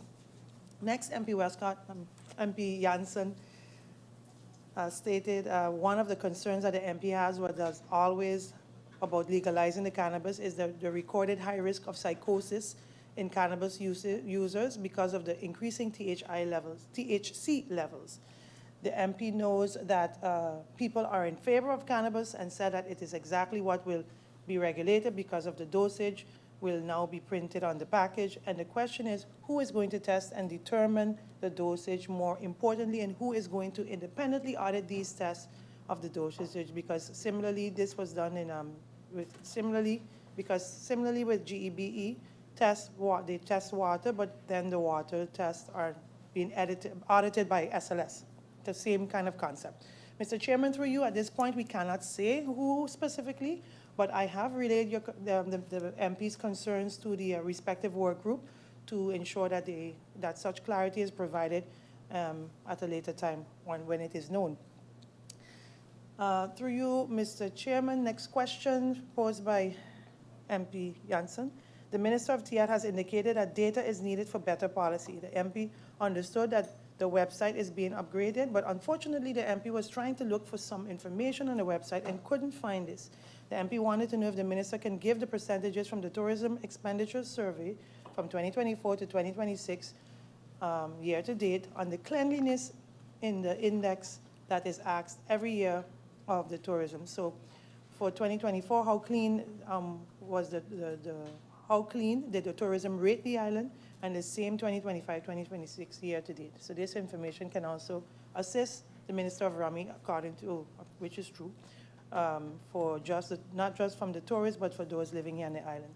Mr. Chairman, yes, we have, I think, already provided the MP with the information. So yes, that result was already given to the MP. Then we go to questions posed by MP Otley. The max price can be regulated by MR, so why can't we use the price ordinance to regulate the GEBE fuel clause, but government is using the concession ordinance, and then MinVRAM is responsible for GEBE. So let's set a maximum price of fuel oil. Through you, Mr. Chairman, capping the price of heavy fuel oil sounds like a quick fix, but in reality, it is a recipe for the island's wide blackouts. Sint Maarten does not produce fuel oil. We buy 100% of our fuel oil from overseas. Now, decisions of this government can't force international oil companies to deliver fuel to the island below global market prices. If government puts a cap on heavy fuel oil that is below this international market price, one or two things can happen. The tankers can stop coming, or GEBE goes bankrupt. We cannot control the global oil prices, but here is what we can control and what we are doing right now through BTP.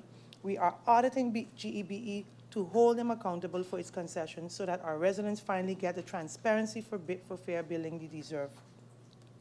Next question is posed by MP Otley. What is the project date of the marketplace, and was the building permit received for the marketplace? Through you, Mr. Chairman, yes, the building permit for the Phillipsburg marketplace was received, and the construction commencement following this issuance, following its issuance. We anticipate final completion during Q2 of 2027.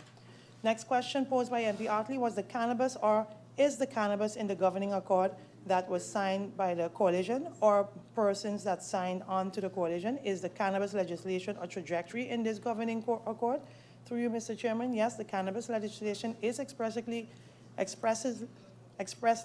included in the governing program of 2024-2028, governing program under TIAT's legislative agenda.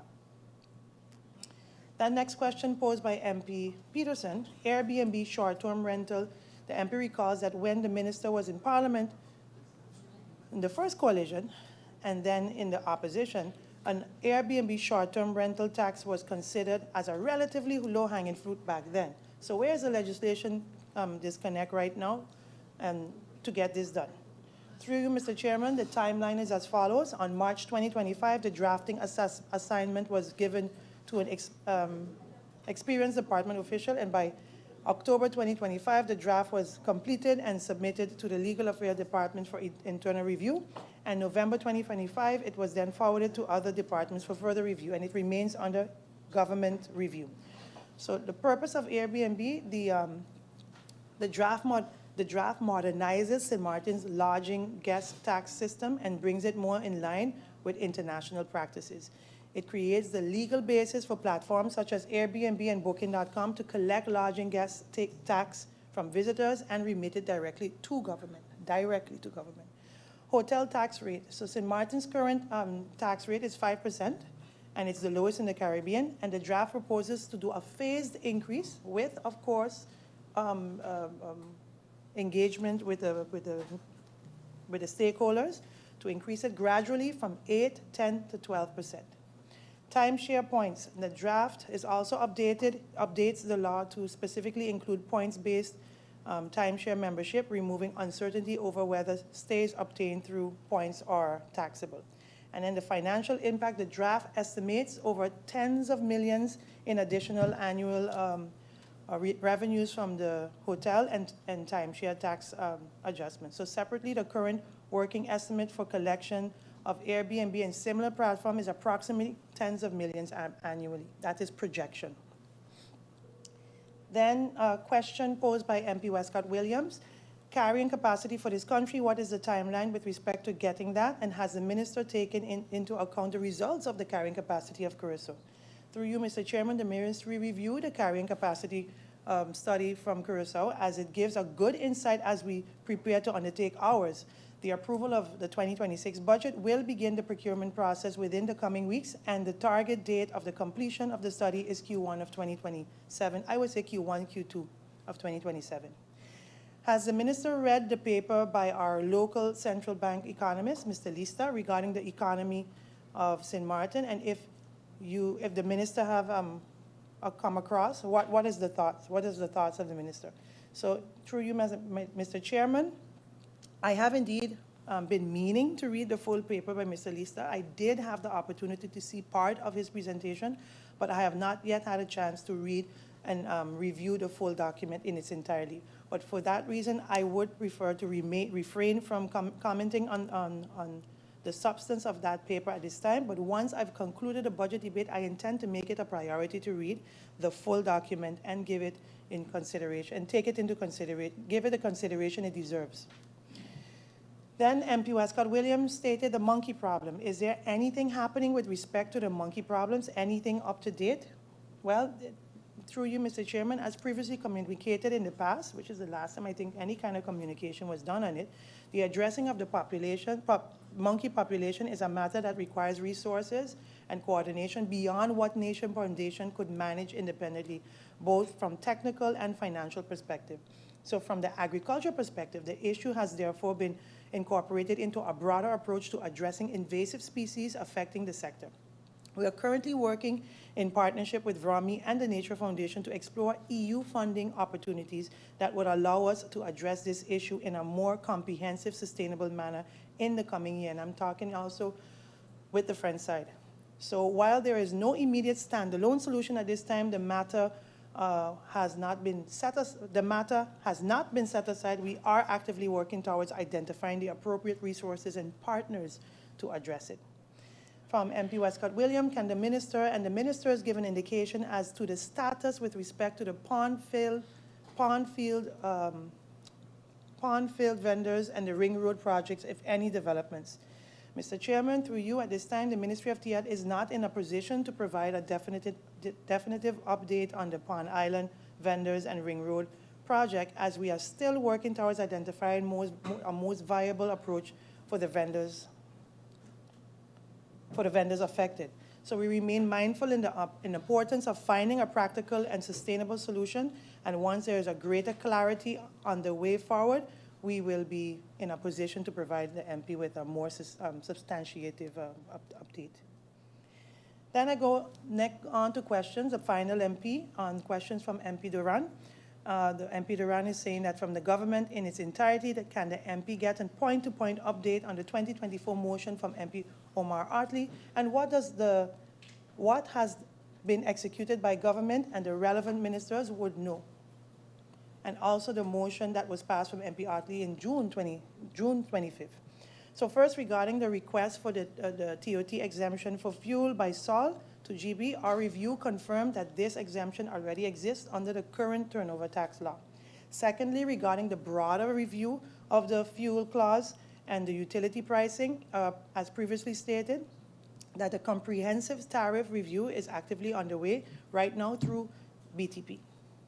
Next question posed by MP Durand. The MP noted a few articles from over the last couple of days where the first one, namely the Sint Maarten inflation climbed by 5.45% in the second quarter in 2026, and air arrivals climbed by 21%, and cruise passengers increased by almost 14% in the first half of 2026. Lastly, tourism aren't running from, he also stated that tourism aren't running from visitors tax. So why are some people scared to implement it? Thus, so I guess the MP wanted to know what the status is on this tourism tax. So with that, through you, Mr. Chairman, I forwarded this response to the Minister of Finance, as the Minister of Finance is mandated to handle the tourism tax, and she would be more adequately ready to explain where the status of that is. Then MP Durand stated that right now we have a situation on the island where persons go to car dealerships and in order to purchase car, and you have to show a driver's license. The MP also like to know, through an economic perspective, if this can be implemented, that those who are selling motor vehicles, motorcycles, require the buyer to have a license, because in that case, then you will limit all the bikes that you have on the road with unlicensed insurance. But because currently, based on the MP's understanding, that it is not, that is not the case. So can it be regulated either by law or LBHAM to make that a reality? The MP believes that there will be definitely curb the amount of illegal driving of motorcycles on the road. Through you, Mr. Chairman, the government is willing to look into the legal possibilities surrounding sales requirements at the vendor level, but to address the broader root issue of the unauthorized, unregistered, and uninsured vehicles on the roads, we are working on a centralized, we're already working actually on a centralized vehicle registration initiative. This initiative will establish a formal legal title system for motor vehicles, creating an official registry of legal ownership. So by tying every vehicle directly to the verified title holder before it can be legally transferred or operated, we will create a clear paper trail that naturally eliminates the market for illegal sales, protects buyers, and drastically improves road safety enforcement.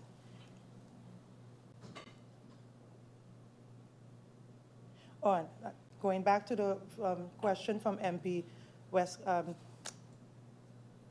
Jansen, Mr. Chairman, I would like to mention, in addition to my response to the question from the MP about the survey, I just received the following. As it relates to the rating for the island's cleanliness, is measured on the scale of 1 to 5, and where 1 represents very poor and 5 represents excellent.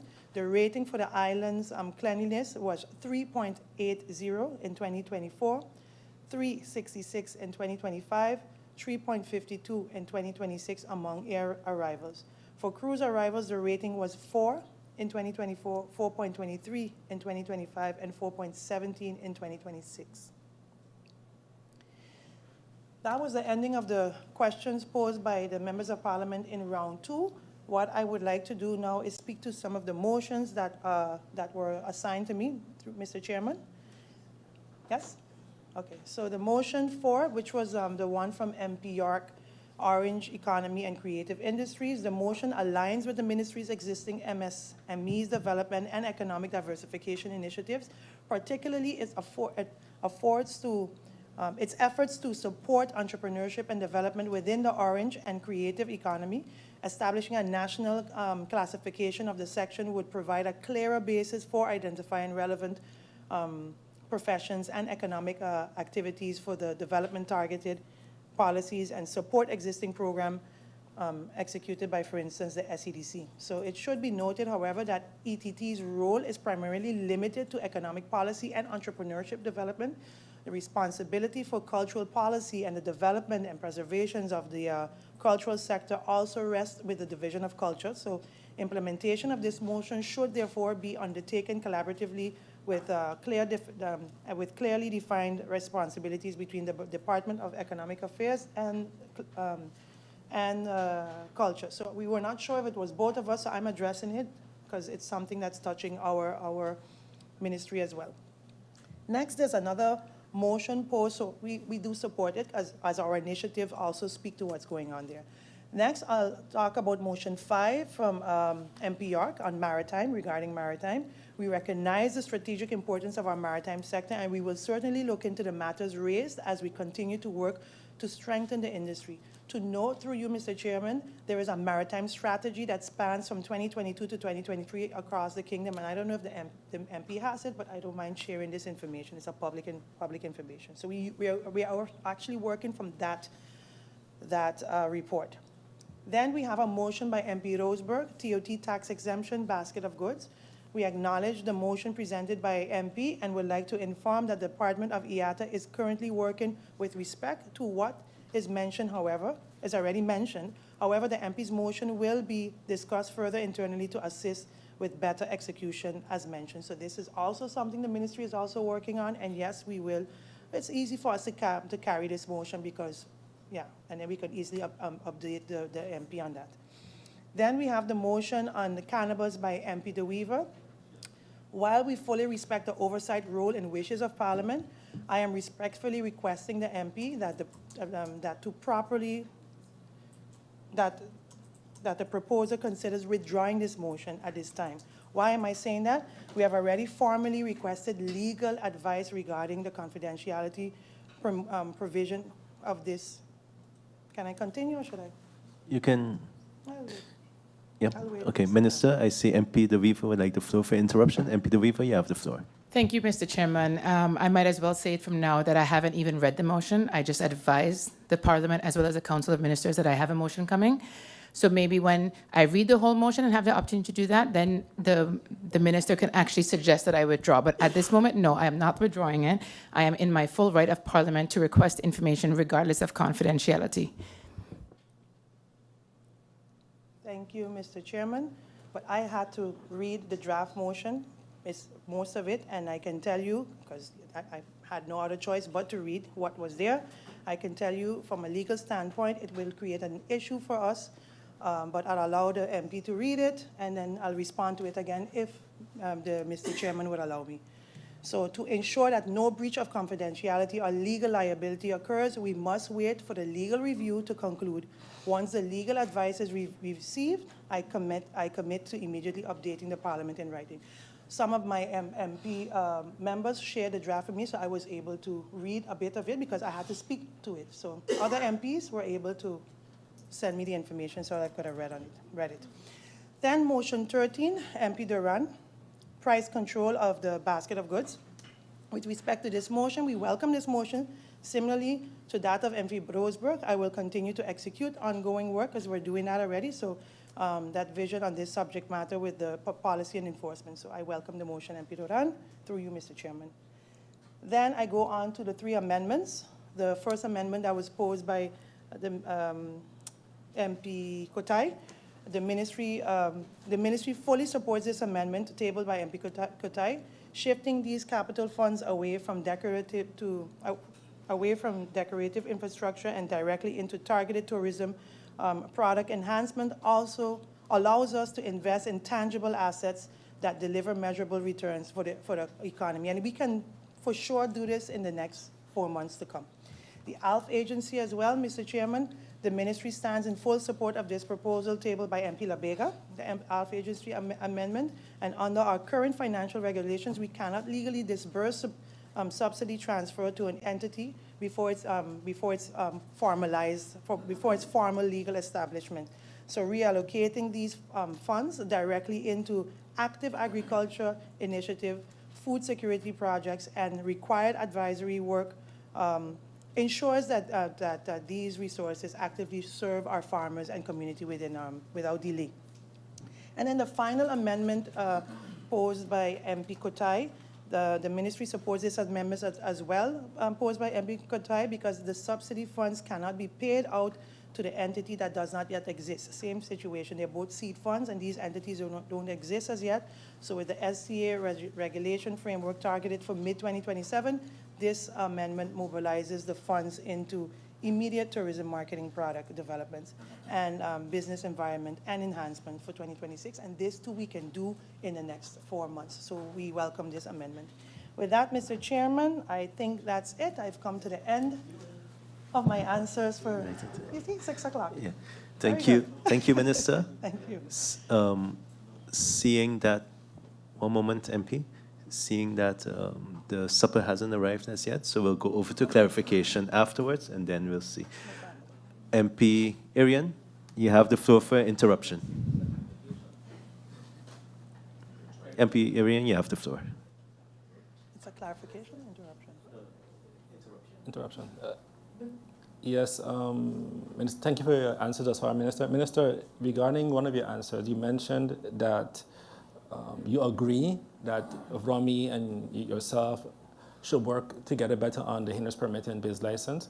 I'd like to ask, how are you planning to do that? Because from a business owner, they're telling me that either your cabinet or the ministry is saying you can open up with just a health and fire statement already. So if we want to work better, I don't think the government can still be telling persons to open up when you only have the fire and health permits already. Thank you, Mr. Chairman. Thank you, MP Arian. Minister, you have the floor. Thank you, Mr. Chairman. I don't know exactly what the MP is referring to, so I really can't respond to that at the moment. Thank you, Minister. We now go over to the clarification round. I look over to the members. I see MP Arian. Would like the floor for clarification? MP Arian, you have the floor. Thank you, Mr. Chairman.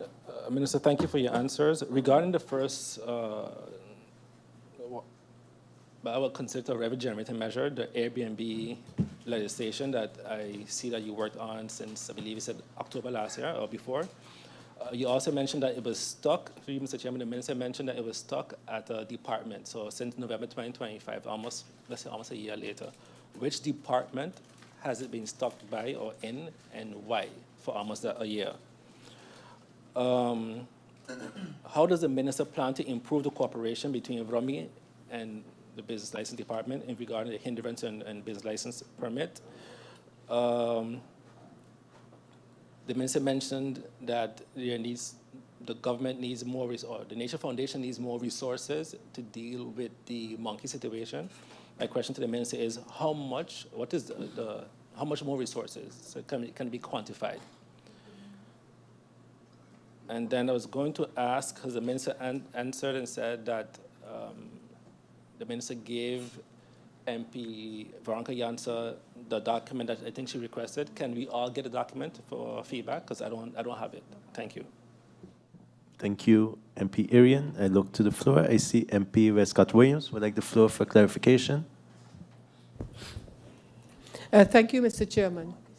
Mr. Chairman, for the sake of the public, I would ask the minister to explain her response to, I believe it was MP Doran maybe, because if the minister does not, then I would come over kind of hypocritical with my views on the matter of cannabis.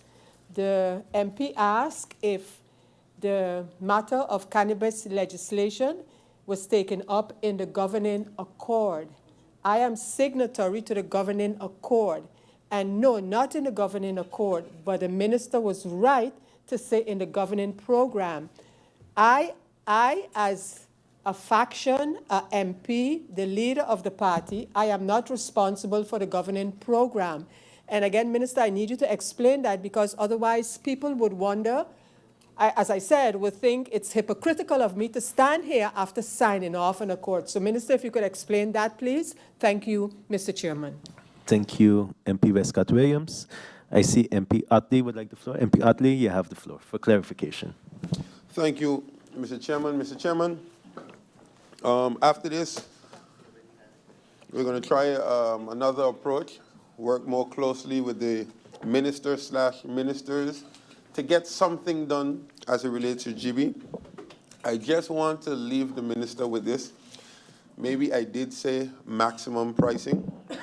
At our meeting through you, Mr. Chairman, with GEBE closed door, it was stated that there's a disparity with market value of fuel and the prices is being sold for to St. Maarten. So creating a max profit level is what I should have said. That way, if the price drops, it drops within this level. If it goes up, then the company is able to then increase, but within a max level. At this moment, GB is definitely hurting.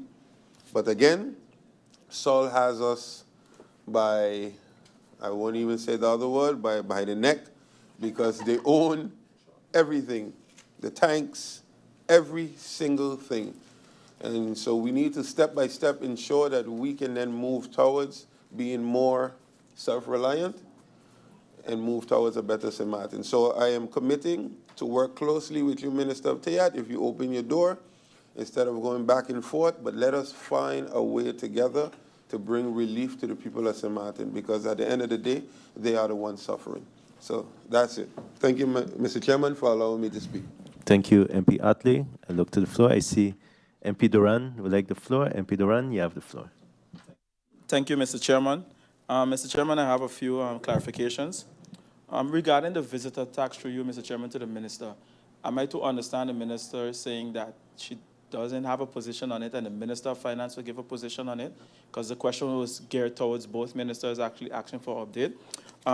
Secondly, I also asked about the revenue generated meter and why the ministers refused to come, which is namely the Minister of TIAT and the Minister of Finance. I didn't get an answer.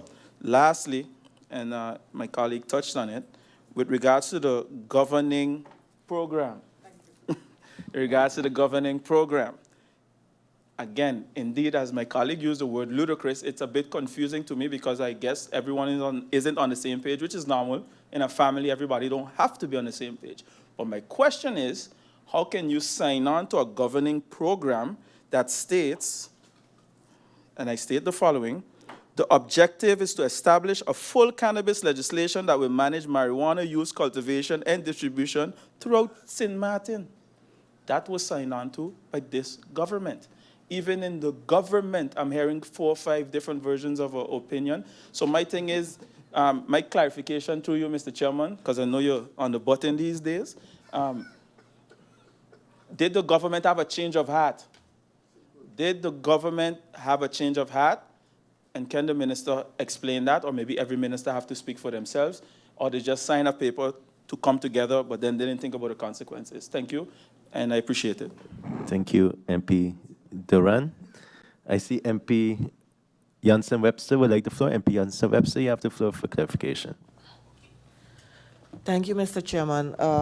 I just wanted to have the opportunity for the minister to clarify her answer that she gave me on the, I'll call it the cleanliness index from the tourists, because my phone, I'm getting texts, people asking me if I could forward what was sent, and I did not receive it. You actually mentioned there. So if you can mention again what the figures were so people can hear. And I would like to add that when you mention them, the figures will show that the stay-over visitors are noticing the cleanliness decreasing. The cruise visitors are rating us higher, and which I will say has to do with cruise visitors who do not leave the premises because the harbor is very clean. So that's why it's higher, but even they are noticing. But if you can give the numbers, because people are asking me for the numbers, and I did not receive it. Thank you. Thank you, MP Jansen-Webster. I look to the floor. I don't see any other need for clarification. Minister, are you able to answer now, one time? Yes. Okay. Okay, Minister, you have the floor. MP Artwood Alien asked which department of, in the Airbnb it was stuck. Well, that was already made public that AZ had it was in the Legal Affairs Department. It was you know, from the human capacity issue there, that's where it was held back a bit. And he also wants to know, how does the minister intend to improve cooperation with TIAT and VRAMI? We continue to work with the ministry through the policy and inspectorate department to ensure that there is a cohesion. That's something we are continuously doing. And what the department also does is include a discrepancy note that the entity or individuals are responsible for acquiring the required permits from the respective ministries. And that said, the license from their department is also, is only the administrative. In other words, we just make sure that we communicate better within the two departments consistently. If there's any challenges, any gaps, we make sure that we mitigate that. How much more resources are needed for the nature foundations with regards to the monkey situation we're having right now, population? That I can't say at this moment, Mr. Chairman, because we're trying to still evaluate how much that would cost. But that would cost, I remember last time they spent about 100 and something thousand guilders. I think that's when I was in this Parliament, Mr. Chairman, and that did not even scratch the surface of what that amount did. So I'm thinking hundreds of thousands to really, or more, to really get to the point. But I cannot give a number at this point in time, Mr. Chairman. And yes, the MP stated that documents was given to MP Janssen, but MP Janssen just confirmed a while ago through you, Mr. Chairman, that she did not receive it. But for sure, once I submit it to Parliament, it will be, of course, available for all of them. And then I think the next one was, no, I didn't get to that point yet. I didn't get to you yet.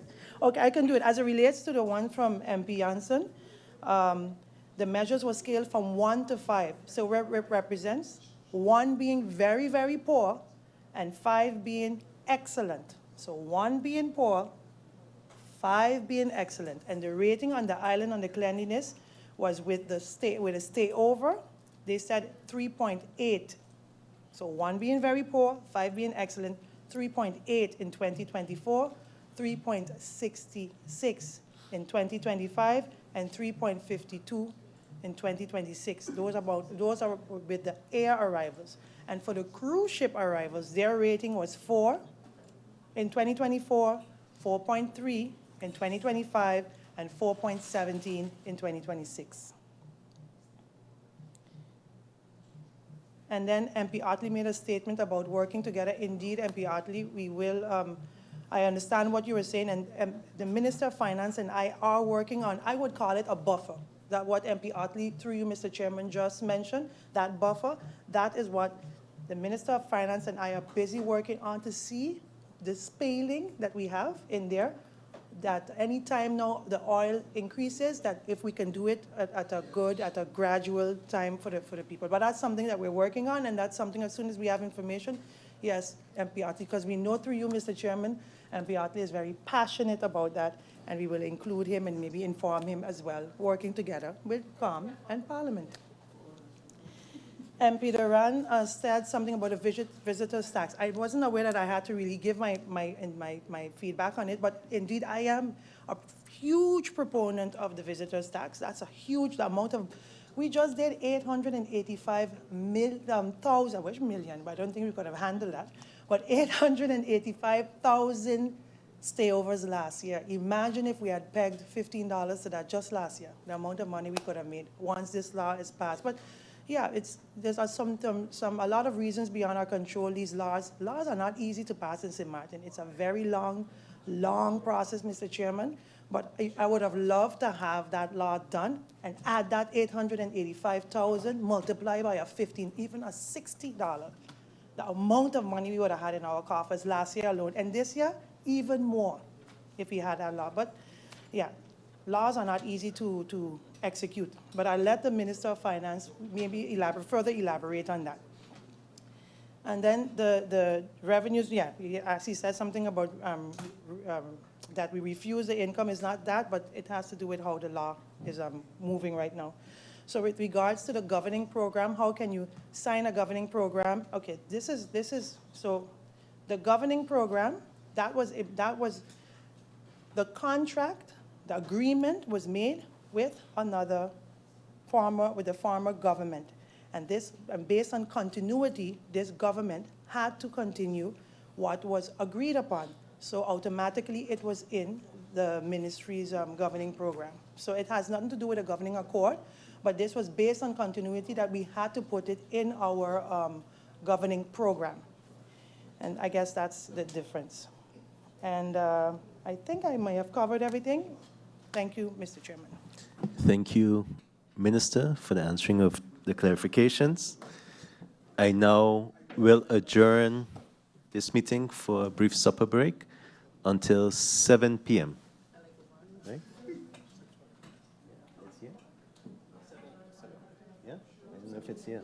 Yeah? Meeting is adjourned until 7 p.m.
Good evening and welcome back as we continue with the answering of the second round questions that were posed by the MPs.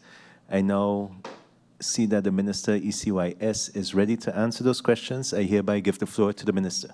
Minister, you have the floor.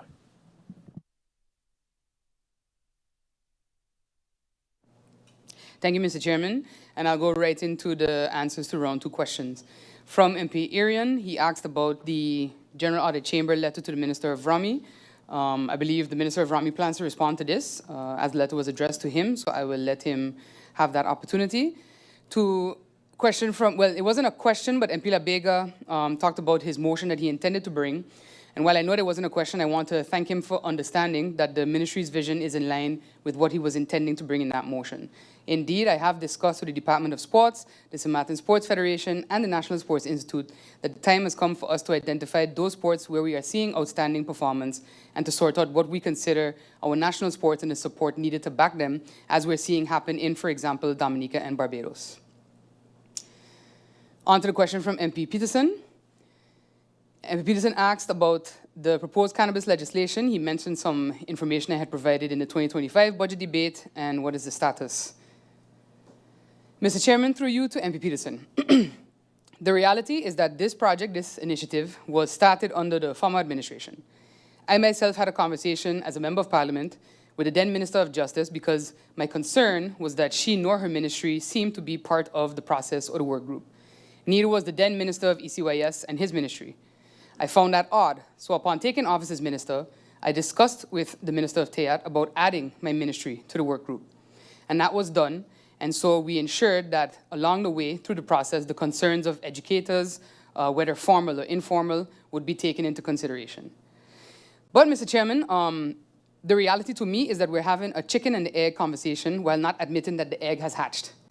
It is nothing unusual. We have a very head-in-sand approach to difficult topics, and we often react with panic and concern when they come up, but are then also very comfortable to live in the gray areas where legislation and regulation are absent. I understand some of the concerns around the cannabis legislation, but I think that something that keeps surprising me is statements of "we are not ready." I've heard similar concerns when I used to ask my predecessor about another uncomfortable topic, comprehensive sex education starting in primary school. Persons online and even in Parliament at the time said that that was too young, that we want the ministry to show children how to have sex. But then in 2022, the AIDS Foundation came to Parliament and told those of us here, and that includes 5 of the people in this room, that their programs had identified that children as young as 11 years old were engaging in sexual activity. None had any idea that what they were doing was not appropriate for their age, and the AIDS Foundation warned that in 5 years' time, that benchmark may drop. It's 2026 now. Mr. Chairman, cannabis and the pros and cons associated with it is already here, much like so many other things that are already and have been here for decades. For example, prostitution is not legalized here, but it exists, and because of a lack of legislation, it goes unregulated. However, we have human trafficking raids that have happened largely because of the illegal and unregulated status of the act. I believe, though, that the time has come for controversial industries to begin paying for the risk they bring and the damage they can have, as I have said to my colleague ministers as well. The sin, so to speak, must pay for the sinner. Another example, gambling, from casinos to lotteries to unregulated casino machines and small bars, has been a constant in our society ever since the Cuban Revolution forced certain unsavory elements from the United States to find a new Caribbean home. Not a single cent given towards fighting gambling addiction, to preventing locals from burning their salaries on gambling. We've seen prominent figures in this community have their whole lives fall asunder because just the chance of hearing blackjack or the winning chimes of a slot machine renders them unable to make solid decisions for their financial future. We probably have retired and current prominent persons, politicians, struggling with the terrible impact of gambling addiction. My colleague Minister of TEAT through the Teweo project is seeking to bring a gaming authority to finally regulate where this dangerous industry contributes to the problems it can bring for many locals who participate in it. Via my own ministry, we will take our pound of flesh in adapting Aruba's Lotto Pa Deporte mechanism and channeling those funds into culture and sports. MP Peterson, through you, Mr. Chairman, asked me what is the status in schools right now. The status is this. Almost every other week, I receive messages from teachers at MPC complaining about how students are using the container in front of school and the containers down the road to hide and smoke during breaks. Almost every other week, and in direct meetings with her, I hear stories from the school manager at vocational training school where students, some as young as 14 years old, are coming to school at 7:30 in the morning, already high, and it's not always on marijuana. But when I look at what is available to allocate to a program for young people at, for example, Turning Point, we are sweeping at cobwebs.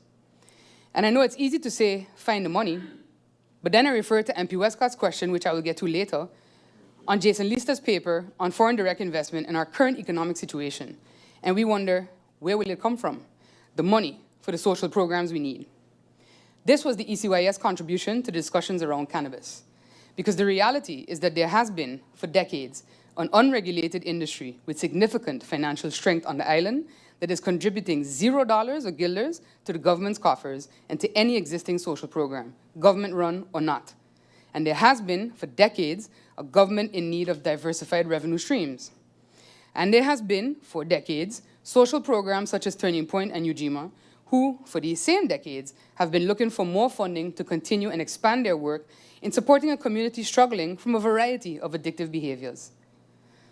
From what has been shared to the Council of Ministers, the agreement for this package currently includes the establishment of a fund of $750,000 per year, totaling $7.5 million over 10 years, in which they intend to allocate the majority towards youth programs to educate and address cannabis abuse and misuse.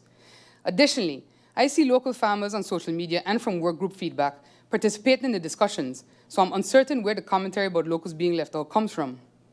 From the updates provided by ECYS's liaison to the work group, local farmers have been in meetings, expressed concerns, and made suggestions that have been incorporated into the overall planning for the framework. The work group additionally has a phased community outreach plan that includes discussions with various stakeholders, families, religious entities, educational institutions, private businesses, and critical ECYS divisions such as SSSD. All of this to say is that I believe in making these industries pay for their impact, whether that is positive or negative, and we cannot continue keeping our head in the sand on these difficult topics. Moving on to questions from MP Westcott Williams. Sorry. MP asked, based on the observations I mentioned in my closing remarks, is there anything that government is looking at, has looked at for their part when I mentioned the community's part in the role ECYS plays? Where my responsibility lies as Minister of Education, Culture, Youth and Sport, we are addressing those challenges through you, Mr. Chairman, to MP Westcott that rely on better allocation of financial resources, tightening up the disbursement of public funds, and seeking alternative funding mechanisms and procurement avenues. However, I view the ministry's role of education as transcending that of students in a classroom. The community also requires an educational exercise on concepts that may be new to Sint Maarten, but not new when looked at under the principles of good governance. For example, I know there will be resistance to what the Sint Maarten Sports Federation is going to be doing with regards to the professionalization of our sports sector. The Department of Culture faces a similar challenge. As minister, it's my responsibility to, as they say, hold one head with them as their execution of the ministry's vision for sports and culture development continues. All of it, the internal streamlining and improving of processes and procedures, and the external messaging to sensitize and bring a community to a point of understanding with what's being done, is what is being addressed by this ministry. The MP asked about lottery booths around schools and says it would be the responsibility of government, and has it been discussed government-wide? Yes, this is an issue through you, Mr. Chairman, that we are looking into from the government side. I have discussed the matter with the ministers of Teat and Vrami. Based on the information received, there's been no request for government land for the establishment of these booths, nor have building permit requests been submitted for them. This is important because it means that there may be a gap in terms of how these establishments are being identified and followed up on when they are placed on, for example, private property. I will therefore be looking at how we can strengthen the coordination with the inspectorate, particularly where booths are being established on private land without the required permits. The intention is to ensure that when such situations are observed, the appropriate government department can be alerted and necessary steps can be taken. MP asks, is the LB for lotteries in effect? Mr. Chairman, after consulting with the Minister of Teat, the LB, while in place, does not contain a measure on where booths must be placed. The LB regulates permission, registration, eligibility requirements, oversight, and fees for sales points, but does not contain criteria governing the physical placement or geographic distribution of lottery booths or sales points. Approval of a sales point is required, but the LB itself does not specify location-based standards that the minister must apply when granting or denying lot approval. denying that approval. To all ministers, MP Westcott asked, has any minister had the time to take the results of the carrying capacity study of Curacao into account? Yes, Mr. Chairman, I've taken note of that carrying capacity study, and I'll be honest, it's nothing that surprises me. Even as someone who has worked in our tourism sector, I recognize that we approached the tipping point many moons ago. That is why I believe that true economic diversification, by promoting initiatives that are not dependent on continued mass tourism, must be pursued by this and indeed any government. However, I don't just rest this on the shoulders of government. You need a strong, progressive, and innovative Chamber of Commerce and a matching private sector to accomplish diversification. Has any minister read the paper by local central bank economist Jason Lista regarding the economy of Sint Maarten? And what are your thoughts about this?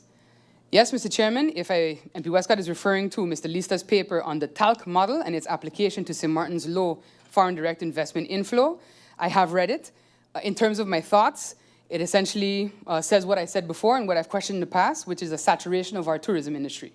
His paper also mentions that in Curacao, going back to what I said earlier about diversification, that part of Curaçao's FDI inflows are related to their well-developed international financial services sector, which is funny because when this topic had been brought up in the last parliament, which I was a part of, I said that our aversion to regulation by FATCA, CFATF, and FATF might make reviving our international financial services sector tough. Nevertheless, it still speaks to diversification of the economy and for relying on additional streams.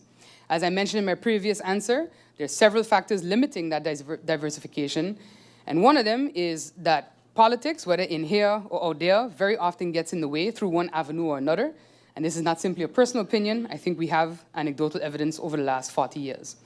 However, I think that paper is a warning sign that we should seriously consider, that everyone should consider, and I hope to see it discussed more in the public, and I thank the MP for that question. Moving on to questions from MP Duran. How much is the Ministry of ECYS benefiting from the surplus?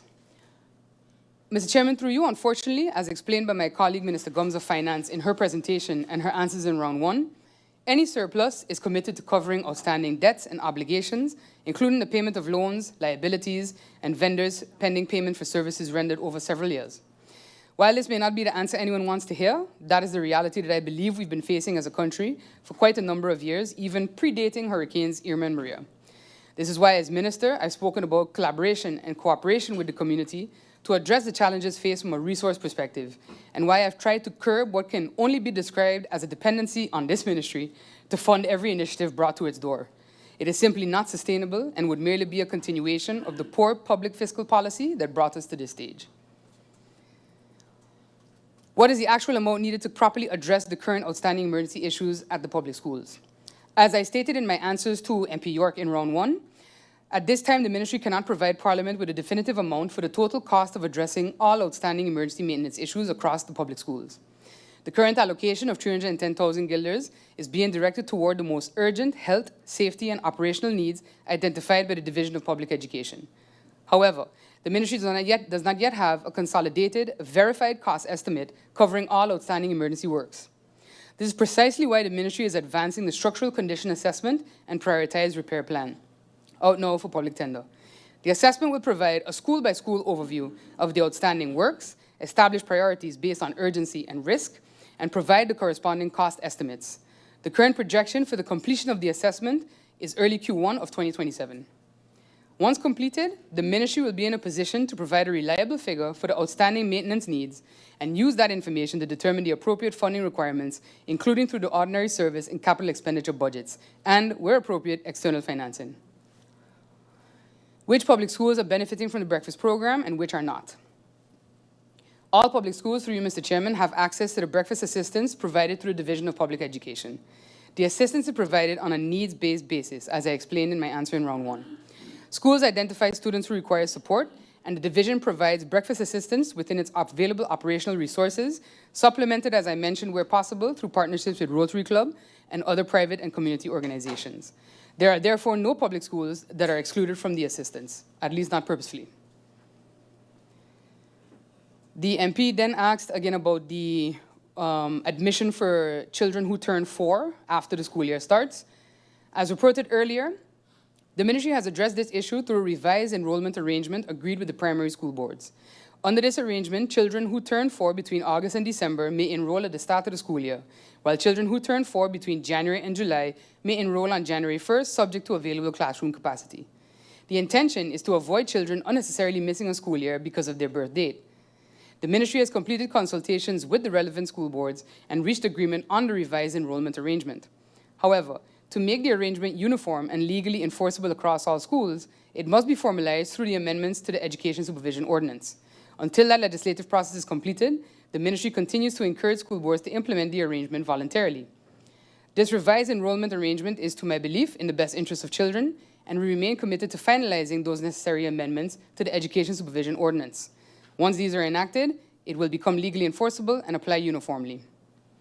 Regarding reported complaints, Mr. Chairman, after checking with the Division of Inspection ECYS and with Public Education, the division has indicated that it has received no complaints from parents regarding the admission of 3-year-olds turning 4 within the above explained timeframes over the past 2 academic terms. This is under the revised enrollment arrangement I have explained previously. The division further advises that should any parent encounter this challenge when registering a child at a subsidized school that has agreed in principle to the revised enrollment arrangement pending formal approval of the legislation, that parents should submit the complaint in writing to the ministry. The correspondence should be formally booked in at the front desk of the Government Administration Building, and through the established communication channels, it will be provided to the ministry. That brings me to the end of my answers for round 2, and I await any clarifications from members of Parliament. Thank you. Thank you, Minister, for your answers. I now look over to the floor to see if there's any need for clarification. I see MP Westcott-Williams would like the floor. MP Westcott-Williams, you have the floor. Thank you, Mr. Chairman. Mr. Chairman, through you, I want to thank the Minister for her answers, and I want to note to the Minister, given her comments regarding the government's position or some ministry's position on the cannabis legislation, I would suggest to the Minister and all other ministers, if they are interested in my views on this matter, to have their staff follow the meeting of Parliament of the 13th of March of this year. And then it will be recorded, and the persons who represent the ministries can take note of that. Thank you, Mr. Chairman. Thank you, MP Westcott-Williams. I don't see any other need. Minister, if you would like to respond to MP Westcott-Williams. Well, it's not really a question, but I don't know if you would still like to respond. Thank you, Mr. Chairman, and thank you to MP Westcott. And my liaison to the work group will check out that meeting from the 13th of March this year. Yeah, thank you. Thank you, Minister. That ends the clarification round for the Minister ECYS. As we prepare to have the Minister of VSA take the floor to answer his his second round questions.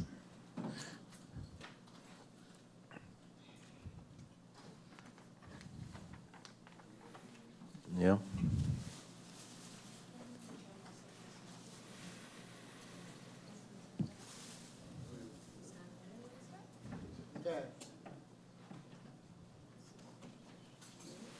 Minister, you have the floor. Well, we'll give your support staff some time to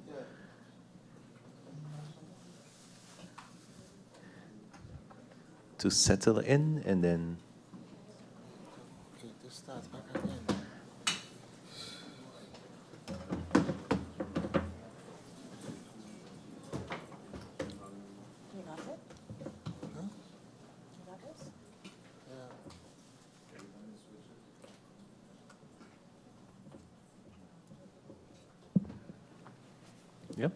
Minister, you have the floor. Thank you, Mr. Chair, and good evening to the members of Parliament and those who are sitting in the tribune. As my previous colleague indicated, we'll get straight to the questions and answers of the second round. MP Edian asked what was asked to the Minister of Justice, but we may need to have the answer ready. Oh, my apologies. What happened when an uninsured person requires medical treatment? Who is responsible for the cost? For persons who are uninsured and require medical care, the medical costs are in principle the responsibility of the individual. The second question asked by Minister MP Irian, Mr. Chair, how much money was spent in 2025 and up to date in 2026 by the government on uninsured medical coverage?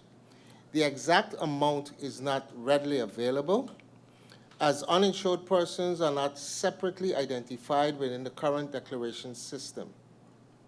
To provide this information, the medical evacuation cases for 25 and 26 up to date would have to be manually reviewed to identify the uninsured cases and determine the associated costs.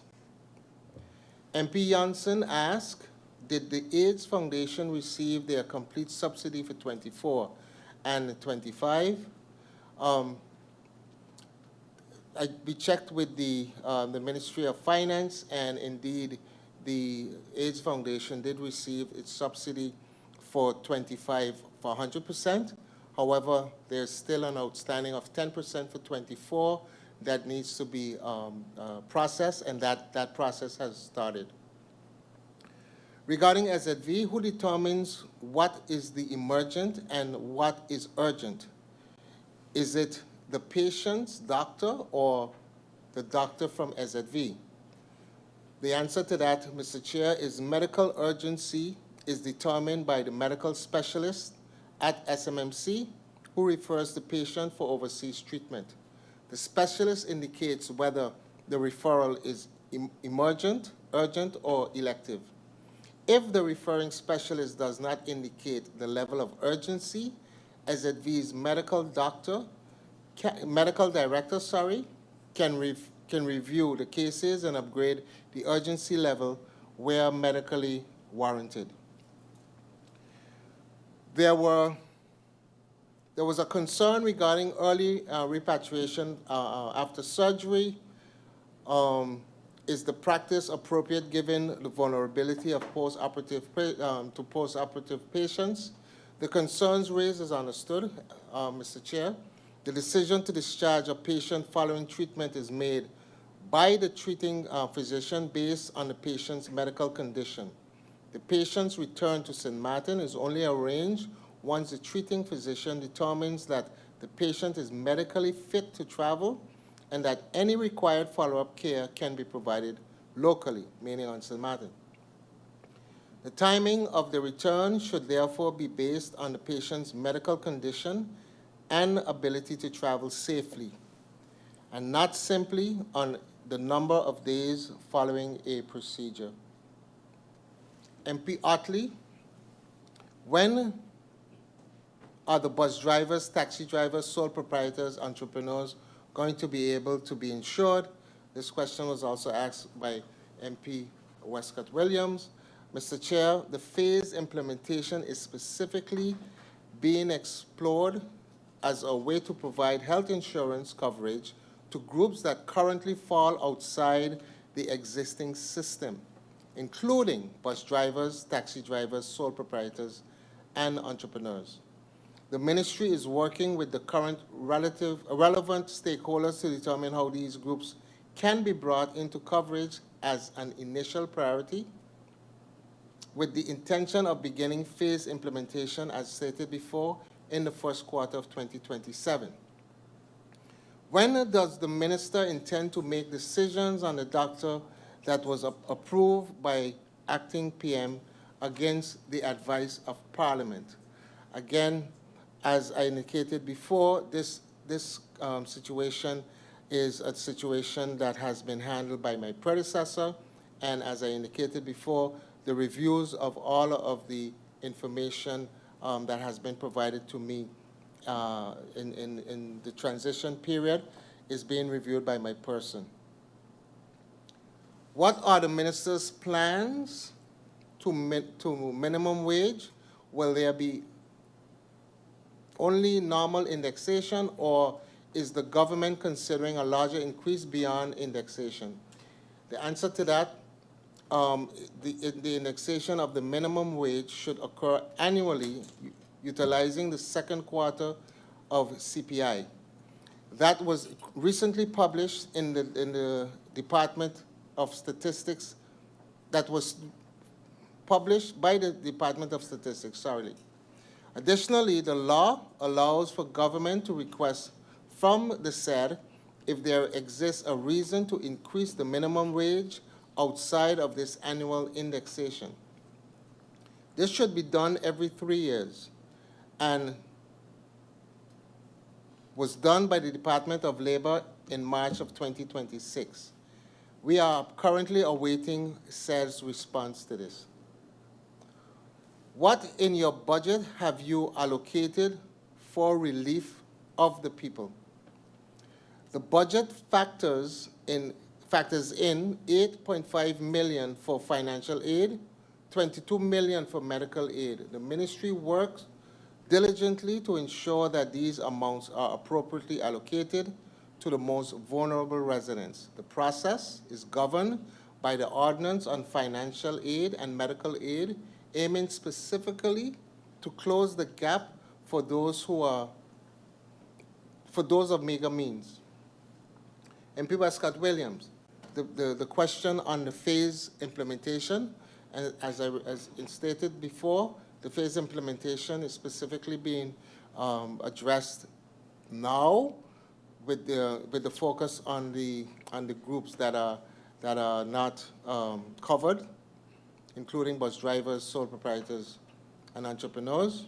And as stated, we are working with the stakeholder to ensure that these individuals can be covered within the first phase, which is the phase implementation approach, which will begin in the first quarter of 27.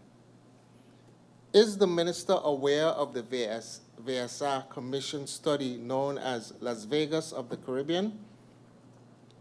And what is the timeline for measures resulting from that study? Mr. Chair, I would like to say that I was informed of the study. However, the broader gambling sector reform falls under Country Package Measure 4.2, H2, and is being led by the Ministry of TIAT. TIAT, together with the relevant ministries, is working on the necessary legislative reforms and the development of a gambling authority. VSR's role in this working group is to primarily ensure that public health and social protection remains at the forefront of the reform. Information on the timeline is not available at this moment. However, we will follow up with the relevant lead ministry on this topic. Labor statistics, and I think the MP indicated that she would like to get an update on the labor statistics, the old age pension scheme, etc. And that information, the MP indicated that it is not necessarily required to be provided tonight, but this information and update will be provided in writing at a later stage. Social Security, what is the purpose and intent of the social registry? Is it a government tool only, or is it for the public? The social registry is a government tool currently being piloted by VSR. Its purpose is to help government better identify vulnerable households, understand their needs, and connect them with the appropriate social support and services. Participation is voluntary. It is not a public database, but a tool intended to improve how government targets and delivers social assistance, including during disasters or periods of economic hardships. On the paper of Mr. Lista, to the MP through you, Mr. Chair, I have not read the report, but since the question has been asked, I will review the report and provide my personal or relevant perspective at a later time. MP Duran, relating to the mental health workforce crisis, what is the ministry's plan to address retention of mental health nurses, compensation concerns, staffing shortages, support of crisis response personnel. The mental health workforce challenges are recognized and are being addressed as part of the broader mental health reform. While individual healthcare institutions are responsible for the employment and compensation of their staff, the ministry will continue working with these institutions to address staffing shortages, strengthen crisis response capacity, and will facilitate the institutions in the continuous professional development of mental health professionals to meet the needs of the population. And Mr. Chair, that's the end of the questions that have been posed to me in the second round. Thank you, Minister, for those answers. I now turn to look to the floor to see if there's any need for clarifications. I see no need for clarifications. Honourable Minister, did you also address any motions and amendments that were aimed to your person? Yeah.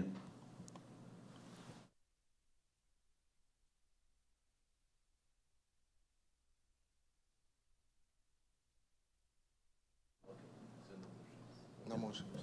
Okay, Honourable Minister, with that, I now adjourn for 2 minutes to allow the next minister to come in and continue with round 2 answering of questions. Meeting adjourned for 2 minutes.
Good evening and welcome back as we continue with the answering of the questions posed to the ministers in round 2. We have the Minister of Finance with us to answer those questions. Minister, you have the floor. Thank you, Mr. Chairman, for allowing me to respond to the questions in the second round, starting with MP Arian. Have the projects for the collection of outstanding lottery fees and casino fees continued under this government? Through you, Mr. Chair. Firstly, allow me to clarify that the collection of outstanding amounts relating to non-tax revenues should not be considered a new revenue-generating measure. These revenues are recorded on an accrual basis, meaning that government recognizes the revenue when the amount becomes due and is invoiced, rather than when the cash is actually received. Therefore, when government subsequently collects these outstanding amounts, it does not create additional revenue, as the revenue has already been recognized. What it does is improve government's liquidity by converting outstanding receivables into available cash. Nevertheless, the Ministry of Finance, in close collaboration with the Ministry of Vromi, continues to actively pursue these outstanding amounts. While this does not generate new revenue, it remains important for strengthening government's cash position, reducing outstanding receivables, and improving overall financial management. Following question. What were the government's expenses for the years 2019, 2020, 2021 compared to 2022, 2023, 2024, 2025, and 2026, specifically as it relates to communication and gasoline? 2019, 6.4 million for communication. 2020, 5.9 million. 2021, 6 million. 2022, 8.2 million.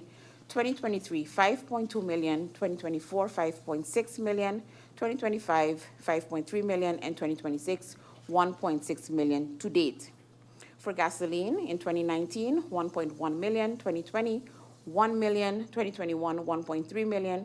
2022, 1.2 million, 2023, 1.5 million, 2024, 1.3 million, 2025, 1.5 million, and 2026, 600,000 to date. Following question. What expenditure cuts has the government made in response to the financial situation? Did government reduce expenditures, including travel?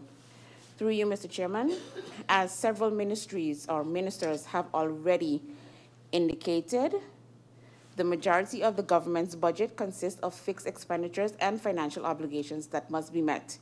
While discussions on cost reductions are important, it is equally important to recognize that a large part of government spending is not discretionary. To put matters into perspective, Mr. Chairman, the government's total travel budget represents less than 0.5% of total expenditures. In fact, it accounts for only approximately 0.2% of the total budget. Therefore, even if travel expenditures were reduced significantly, the overall impact on the government's financial position would be very limited. The real challenge lies in managing the larger expenditure categories and the government's fixed obligations, which make up the vast majority of public spending. For that reason, the focus must remain on improving overall financial management, strengthening budget discipline, and ensuring that public funds are spent efficiently and effectively across all sectors. Through you, Mr. Chair, I would also like to emphasize that the budget is ultimately an estimate of expected expenditures. It does not make sense to reduce budget allocations solely for the sake of showing lower expenditures, if in reality the actual costs are expected to be significantly higher. Doing so would only create an unrealistic budget that does not accurately reflect the government's financial needs. Following question. Why did the Minister Finn and Minister Vromi end the long lease revenue collection project? Through you, Mr. Chairman, the Ministry of Finance has not stopped any collection activities related to long lease arrears. On the contrary, efforts to address outstanding long lease payments remain ongoing. Currently, the ministry participates in quarterly meetings on the matter, during which the status of outstanding amounts, collection efforts, and any challenges are discussed with the relevant stakeholders. These meetings ensure that the issue remains actively monitored and that progress is being made toward improving collections. It is therefore not correct to suggest that the ministry has discontinued its involvement in this process. The ministry continues to work with the relevant entities to strengthen the collection of outstanding long lease receivables and to improve the government's liquidity position. Following question. Does each minister believe that the long lease revenue collection project was a good project? And will the ministers continue or reinstate this revenue generating measure? Through you, Mr. Chairman, again, I would like to reiterate that the collection of outstanding long lease payments is not a revenue generating measure. These revenues have already been recognized in the government's accounts when they were billed in accordance with the accrual basis of accounting. The collection of these outstanding amounts, therefore, does not create additional revenue. Rather, it improves government's liquidity. For that reason, the Ministry of Finance remains supportive of efforts to improve the collection of outstanding lease payments and other receivables, as these measures contribute to a healthier financial position and enhance the government's ability to meet its financial obligations in a timely manner. Following question. Did government receive the OPNA funds in 2024 as previously stated by the minister and the ministry? If not, why was it previously stated that the funds had been received? The MP does not see it reflected in the budget. Through you, Mr. Chairman, yes, the government received these funds in 2024. As such, they cannot be reflected as revenue in the current budget, as the funds were already recognized and accounted for in the 2024 fiscal year. Following question. Where exactly are the OBNA-related assets, receivables, and expected collections reflected in the 2026 budget? Are these assets reflected in the budget as additional income? If these amounts are not reflected in the 2026 budget, while the minister indicates that they are expected to come in August, does the 2026 budget require an amendment based on the minister's answers? Through you, Mr. Chairman, receivables themselves should not be confused with new budget revenue, where the underlying revenue has already been recognized in a previous fiscal year. The subsequent collection of that receivable does not constitute additional revenue in the current year. It represents the conversion of an outstanding receivable into cash, thereby improving government's liquidity position. And for now, there are no assets related to OBNA yet. Through you, Mr. Chairman, I did not indicate that the funds are expected to be transferred in August. While I informed the Honorable Member of Parliament, what I informed the Honorable Member of Parliament is that the draft financial statements of OPNA have been completed, that a board meeting is currently being organized for their formal review and approval. That meeting is expected to take place by the end of August 2026. Following the board's review and approval, the remaining settlement activities can proceed, including the transfer of the remaining funds. Once the transfer has been completed, the relevant supporting documentation and proof of transfer will be provided. Following question. What is the legal basis for government to take over the collection process, including taking over an asset and charging interest on it? And which department will monitor and do the collections and deal with the interest, and into which account will this go? Mr. Chairman, the government has two legal ways to collect. This can be the public administrative way, based on a collection ordinance, or on a civil code way, based on the civil laws. The collection of government is executed under the responsibility of the receiver. Once the assets and remaining funds are received from OPNA, the file will be reviewed and further decided on. Following question. Is the government going to turn into or establish or operate as a bank in order to carry out this process? How is this going to happen? Through you, Mr. Chair, no, as there is no need for this. With respect to transfer of the asset, the relevant documentation has to be transferred to government. Following question. Regarding the $1 million mentioned in finance to be invested in the audit and criminal investigation unit, will the audit unit be outsourced to SBAP ATS, or will new auditors be hired? Through you, Mr. Chairman, I am not sure which amount of the 1 million guilders the Member of Parliament is referring to, as the budget only reflects an amount of 400,000 guilders. under the Audit Department for technical and operational support to the department. For this, I would like to refer to page 13 of the numbers book. With regard to staffing, page 52 of the elaboration clearly outlines the vacancies budgeted for the ministry. For the Audit Department specifically, a total of 6 vacancies have been included in the budget. Therefore, provision has already been made to strengthen the department's capacity through the approved staffing allocation. Following question. Has a new head of the tax administration been selected? If so, who is the new head? If there is no new head, is it a consultant? Who is currently in charge? Does the person currently in charge have the legal basis to sign off on advices? Through you, Mr. Chairman, as I previously mentioned, the ministry is currently in the process of finalizing the recruitment of a new head of the tax administration. In the interim, the Secretary General of the ministry has been overseeing the tax administration since July of last year. Following the departure of the former head of the tax administration, and therefore signs off on all official advices. Following question. In terms of CARTAC and IMF, what exactly are they helping with when it comes to the audit? Through you, Mr. Chairman, as I stated in my previous response, CARTAC and IMF conducted a gap analysis in March and have identified a number of recommendations to further strengthen our systems and processes.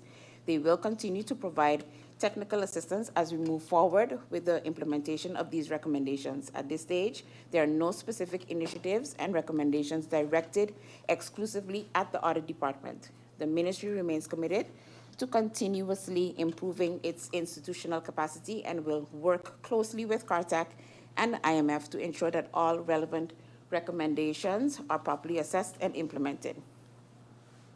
Where is the procurement legislation that was being worked on? Why did this process stop? And what is the current status of the legislation? Through you, Mr. Chairman, the ministry has issued terms of reference for legal assistance to support the finalization of the long-awaited LBHAM required under the Verordening in relation to public procurement. The objective of this project is to consolidate the various draft versions currently available, including the drafts developed through the Tackling Law Initiative and the Public Finance Management Reform Program into one final and comprehensive LBHAM. The aim is to establish a clear, modern, and legally sound framework for public procurement that can be applied consistently across government. This activity forms part of the SPARE project and will be financed through the program. In addition to finalizing the legislative framework, the project will focus on strengthening procurement operations through the development of standardized procurement procedures, templates, manuals, and practical guidelines to support the uniform application of procurement rules throughout government. Following question. What does the Council of Ministers think about the 2 letters from the General Audit Chamber to the Minister of Romy, and what is the Council's feedback on the concerns raised in those letters concerning how the Minister of Romy is operating? 3, Mr. Chair, I respect the authority of the General Audit Chamber, just as I respect the authority of the Minister of Romy to respond to these letters. Following question. Was the procurement legislation as prepared by Tackling Law Office not sufficient, at least as a basis from which to operate? And where does this legislation process stand now? Why is it taking approximately 2 years to finalize the procurement process legislation?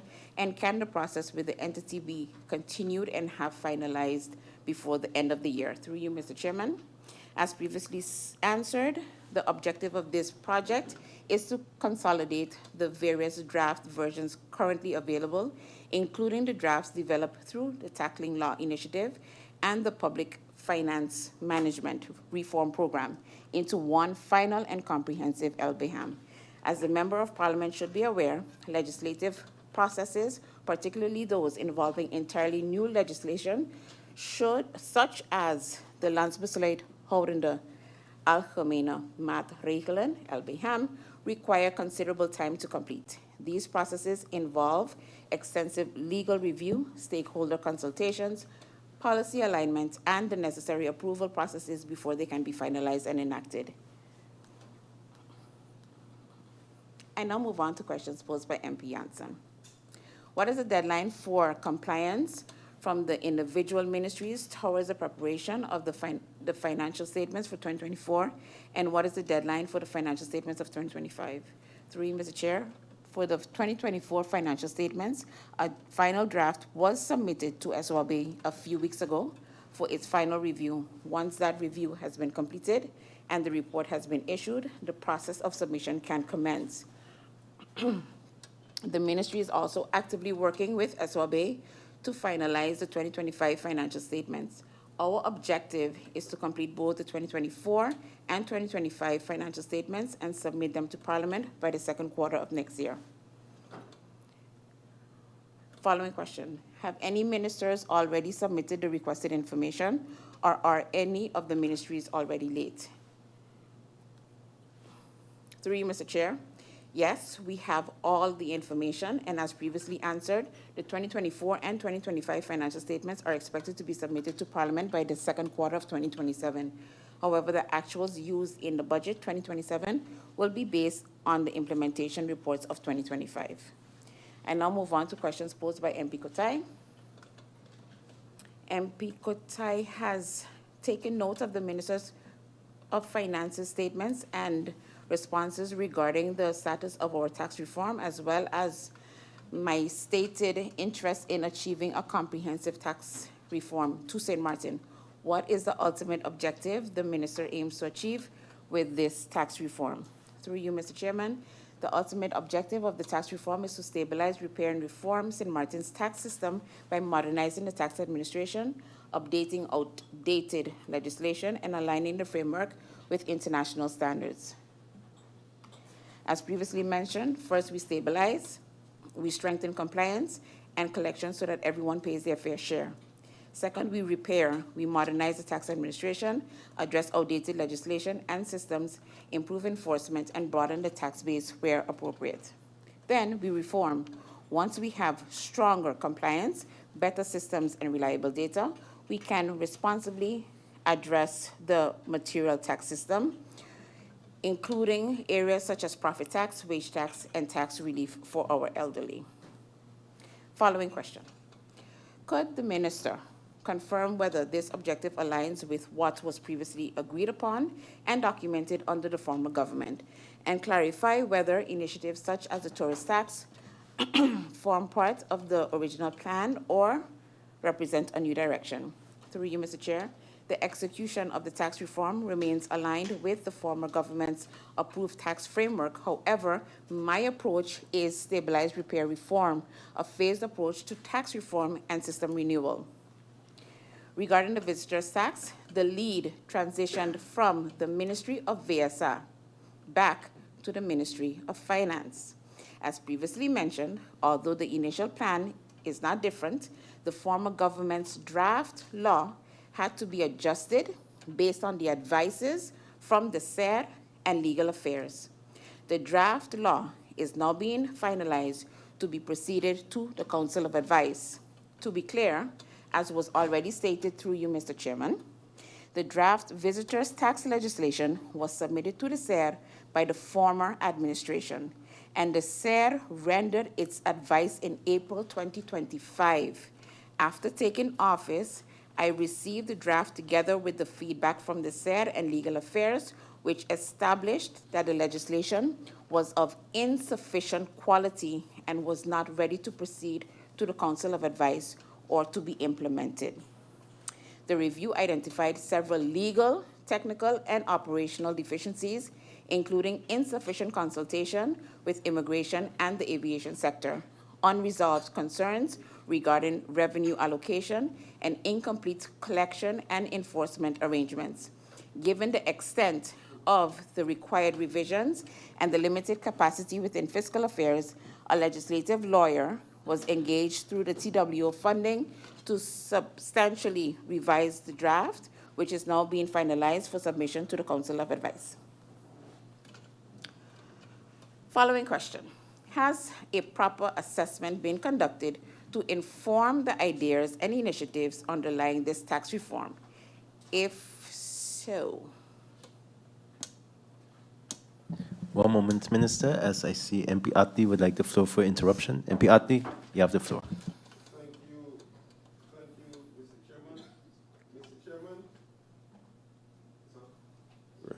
Thank you, Mr. Chairman. Mr. Chairman, I listened to the minister keenly, but I have here in my hand the advice from the SED, and I don't see anywhere that illustrates such. There are 11 recommendations listed by the SED, and their main concern was indeed correct data, but I don't see where it says the quality, and even in reading the conclusion is positive, pending the 11 recommendation. Nowhere in the said report states anywhere of inadequate. Nonetheless, laws are laws. Through you, Mr. Chairman, I have seen laws go through SED, go through Yezet way, goes to the governor, come back, and reach the Council of Advice and get ripped to shreds. Point is, April 2025, time to get it going. Let's get it going. Thank you, MP Attlee. Minister, you have the floor. Thank you, Mr. Chair. And if I can answer to the interruption by MP Attlee, the statement of insufficient consultation with immigration plus the fact that the quality was being questioned, that came from legal affairs, just for clarification, okay? But I do agree that it is time that we move along with the tourist levy. Following question. Has a proper assessment been conducted to inform the ideas and initiatives underlying this tax reform? If so, who conducted the assessment? Have they been validated or confirmed by previous parliaments? If not, is such an assessment intended to take place during this parliament? Through you, Mr. Chairman, a comprehensive assessment was conducted by an external law firm in collaboration with the Department of Fiscal Affairs with funding provided through the TWO. Based on its findings, the tax reform was divided into two phases. Phase one focused on repealing and abolishing of taxes such as the inheritance and land tax that were no longer effective or have never been brought into force. And phase two focuses on the strengthening, modernizing, and simplifying of the tax system, including a gradual shift from direct to indirect taxation. However, my approach is the phased approach, being stabilized repair reform to tax reform and system renewal. The assessment and phased approach were approved at government level, but were not separately submitted to Parliament for validation. Nevertheless, every legislative amendment arises from the reform must be submitted to Parliament for consideration and approval before it can become law. Parliament will therefore assess and decide upon the individual reform measures as they are presented. In addition, we are also open to working more closely together with Parliament on tax reform. Following question. It is understood that TWO has been engaged to support the execution of tax reform, including financing and restructuring of the tax authority, placing a change manager, and adding personnel to support the restructuring process. Could the minister clarify exactly what was agreed upon with the TWO? What is their scope of work? What specifically are they responsible for delivering? Through you, Mr. Chairman. The Ministry of Finance cooperates with the Temporary Work Organization under the country package and the agreed implementation agendas. TWO is not part of the ministry and does not assume the minister's legal and managerial responsibilities. TWO is there to support the ministry's and minister's approach. For the tax reform program, TWO's role includes financing and procuring agreed technical assistance, temporary programs, and change management capacity, and specialized personnel. The scope of work covers restructuring and modernizing the tax administration, reviewing its organization, staffing, processes, and procedures, supporting the procurement and implementation of an integrated tax IT system, data cleanup, automation, and the reduction of administrative backlogs, training and knowledge transfer to government personnel, and providing tax, technical, and legislative assistance. These activities must be based on jointly approved plans of approach with defined deliverables, budgets, and reporting requirements. TWO monitors and supports the execution of those agreements, while the ministry remains responsible for policy decisions, legislation, personnel management, implementation, and the long-term institutional embedding of the reforms. This division of responsibilities is consistent with the formal framework governing the country package and the tax administration transformation program. Following question. Could the minister also confirm where this agreement was formalized, given that it is understood to have originated under the previous government, and whether it has been made available to the current parliament? Through you, Mr. Chairman, the phased approach to tax reform was approved by the Council of Ministers under the former administration and subsequently incorporated into the implementation arrangements with TWO under the country package. The underlying assessment and related working documents were not submitted to the current parliament as a separate agreement. However, each legislative proposal arises from the reform will be presented to Parliament for consideration and approval. Mr. Chairman, may I have 2 minutes? Meeting adjourned for 2 minutes.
Good evening and welcome back. Minister, you have the floor. Mr. Chairman, and I'll move on to the following question posed by the MP. Given the above, to what extent does the minister remain in control of and directly involved in the tax reform process, as opposed to this being driven by the TWO? Through you, Mr. Chairman, as minister, I remain fully responsible for and directly involved in the tax reform process. TWO provides funding and technical assistance within the agreed country package framework, but it does not determine St. Maarten's tax policy or exercise the minister's legal authority. All proposed measures are reviewed by the Ministry of Finance and require the minister's approval before proceeding. Where legislative amendments are required, they must ultimately be submitted to Parliament for consideration and approval. The reform is therefore government-led and not directed by the TWO. Following question. Concretely, who is currently executing the tax reform on a day-to-day basis? Through you, Mr. Chairman, the tax reform is executed on a day-to-day basis by a working group consisting of representatives of the Department of Fiscal Affairs, the Cabinet of the Minister, the Secretary General of Finance, and the legislative tax lawyers financed through the TWO. The working group operates under the direction and responsibility of the Minister of Finance. Following question. Does a tax reform implementation of this nature typically take a minimum of 24 months? at the earliest for the taxes that are simple, and 36 to 48 months for the most complicated type of taxes. Through you, Mr. Chairman, tax reform of this nature can take several years, particularly where the existing tax legislation and administrative systems are significantly outdated.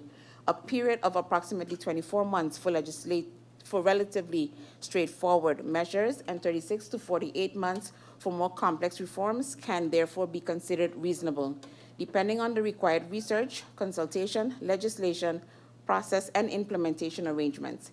Given the ministry's limited capacity and resources, assistance is being provided through the TWO to supply the additional technical expertise and implementation support needed to advance the reforms efficiently. Following question. Does the minister have a defined roadmap for implementing a comprehensive tax reform for Sint Maarten? If so, once again, who developed it? Where is it currently held? Can Parliament be granted access to it? Through you, Mr. Chairman, the ministry is implementing the tax reform through a phased implementation plan, not via a roadmap. I would like to propose to schedule a meeting with Parliament to further discuss my phased approach on tax reform. Following question. Should responsibility for the tax reform continue to sit largely with the TWO? What oversight role, if any, do the minister and Parliament retain? Through you, Mr. Chairman, the ministry is responsible for the implementation of this reform, while TWO is providing technical assistance and support throughout the process. Ownership and responsibility for the reform remain with the government of Sint Maarten. Furthermore, any legislative amendments or new legislation arising from this reform must follow the established legislative process. This means that such legislation must first be approved by the Council of Ministers and subsequently be submitted to Parliament for consideration and approval. Therefore, while TWO can provide expertise, guidance, and technical support, the ultimate decision and approvals rest with the government and the constitutional bodies responsible for the legislative process.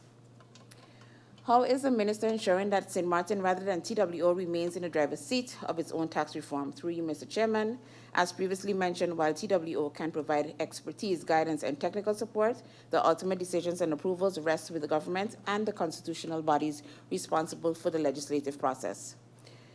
Following question.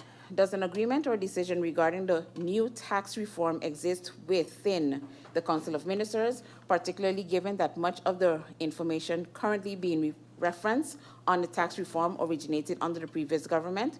Through you, Mr. Chairman, the phased approach to tax reform was approved by the Council of Ministers under the former government. The current government remains aligned with that approach of the phased implementation, but we are looking at proposed measures to see if they are aligned with the vision of this government. Following question. If such agreement or decision exists in the future, can Parliament be provided with a copy? Through you, Mr. Chairman, decisions of the Council of Ministers are generally confidential and are therefore not normally shared. Nevertheless, government remains open to working transparently and constructively with Parliament. If a future decision is taken, government can assess whether the relevant policy information or a suitable summary can be provided, subject to the applicable confidentiality requirements and the interests of the country. Following question. From everything stated in the governing program, about 10 different priorities, from financial transaction tax to the shift of direct to indirect taxation to tourist tax, can the minister please rank all that are mentioned in the governing program as low, medium, and high priority so that the MP can get a better understanding? Through you, Mr. Chairman, the governing program does not specifically mention the introduction of a transaction tax. What is mentioned is a shift from direct taxation to indirect taxation as part of the broader tax reform agenda. The ministry is currently working on a phased implementation plan for these reforms. Once that plan has been finalized and there is greater clarity regarding the scope, sequencing, and impact of the proposed measures, the government will be in a position to begin substantive discussions with government. As I have previously mentioned, the government believes it is important to first develop a well-considered implementation strategy before presenting specific proposals for parliamentary debates and consideration. This will allow Parliament to assess the reforms based on a clear framework supported by the necessary analysis and implementation planning.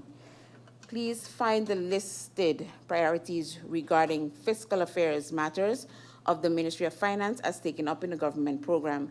Implementation, tax reforms and compliance measures, support legislative adjustments for improved tax structures, strengthen tax harmonization and have discussions with regional partners, develop the strategies, to shift from direct to indirect taxation, implement the recommendations from the General Audit Chamber on ex officio report, and lastly, address tax legislation for pensioners with income below a certain threshold. And I'll move on to questions posed by MP Westcott. MP Westcott asked the Minister of Finance, committed to MP Arian, a so-called budget execution, said it could be done in tables.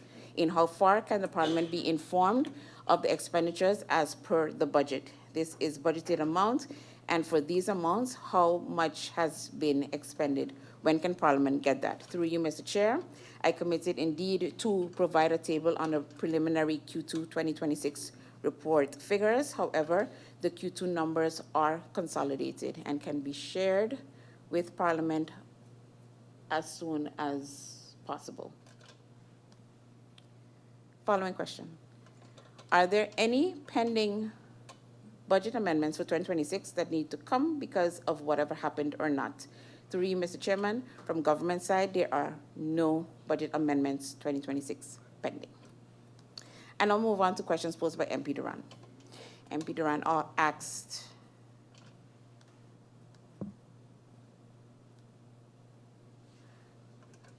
the MP noted a few articles from over the last couple of days where the first one, namely St. Maarten's inflation climbed by 5.45% in the second quarter of 2026. Air arrivals climbed by 21%. Cruise passengers increased by almost 14% in the first half of 2026. Lastly, tourists are not running from the visitors tax. Basically, the scope of this question was to ask what is so-called the fear, or are we scared for implementing such? Through you, Mr. Chairman, government is not hesitant to introduce the visitors tax. However, the draft inherited from the former administration was not 80 or 90% ready for implementation. Following the SER's advice in 2025 and the review by Legal Affairs, it was established that the legislation was of insufficient quality and was not ready to proceed to the Council of Advice. Substantial legal, technical, and operational deficiencies had to be addressed given the extent of the required revisions and the limited capacity within fiscal affairs. A legislative lawyer was engaged to substantially revise the draft, which is now being finalized for submission to the Council of Advice. A precise date for submission to Parliament cannot yet be confirmed, as this depends on the remaining legislative process. Implementation remains targeted for January 2027, subject to the timely completion of the legislative and operational requirements. There was a question posed to both myself and the Minister of Justice as it relates to the Executive Protection Unit. Mr. Chairman, through you, this question was responded to by the relevant Minister of Justice as it relates to the EPU.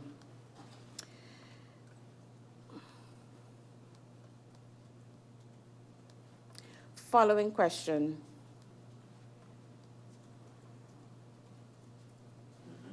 Several solutions for revenue generating was brought up by the MP, such as tint, and the Honorable MP also discussed custom number plates. Through you, Mr. Chairman, I agree with the stance previously shared by the Minister of Justice as it relates to the tint. However, as it pertains to personalized number plates, Mr. Chairman, the initiative concerning personalized number plates is currently under review. The relevant policy, administrative, legal, and financial considerations are being processed before a final position is determined. Once this review has been completed, further information will be provided. Next question. There was a question concerning the parking when parents take their children to school, especially at Sister Borja, and the payment that they would have to make. I believe it's $2 that the MP quoted.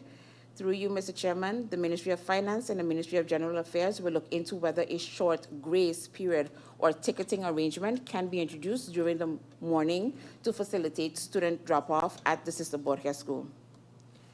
Following question. Tax reform is one of those areas that I believe The Parliament and the Council of Ministers need to sit down around the table and talk about new potential items that can be looked at.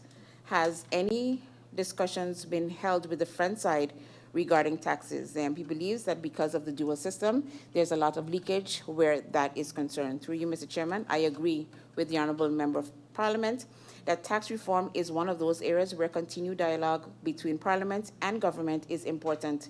With respect to the front side, the topic of taxation and the potential impact of the island's dual fiscal systems has been raised in discussions before, but not yet in a comprehensive or detailed manner. Given the complexity of the issue, including questions of tax administration, cross-border economic activity, and possible revenue leakage, it requires a more in-depth policy discussion that has taken place thus far. At present, government is focused on the ongoing tax reform process and the modernization of the tax administration. As those efforts progress, it would be appropriate to also examine cross-border tax issues and identify whether there are opportunities for greater cooperation or information regarding or sharing with the French authorities.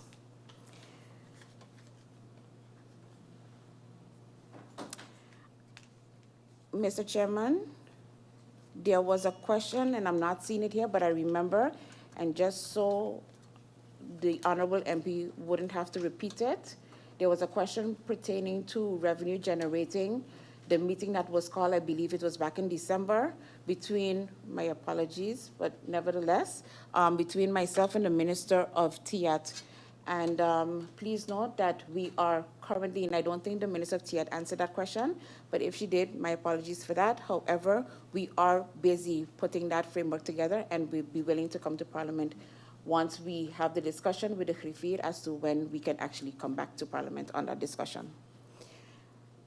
Mr. Chairman, I now move on to the motions as presented.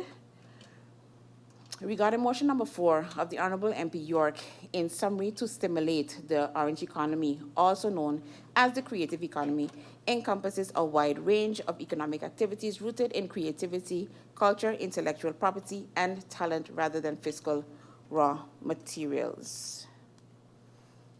Mr. Chairman, through you, I wholeheartedly support this motion as I want to contribute to the development of Sint Maarten's orange economy and to support the many creative professionals Sint Maarten has and can further attract.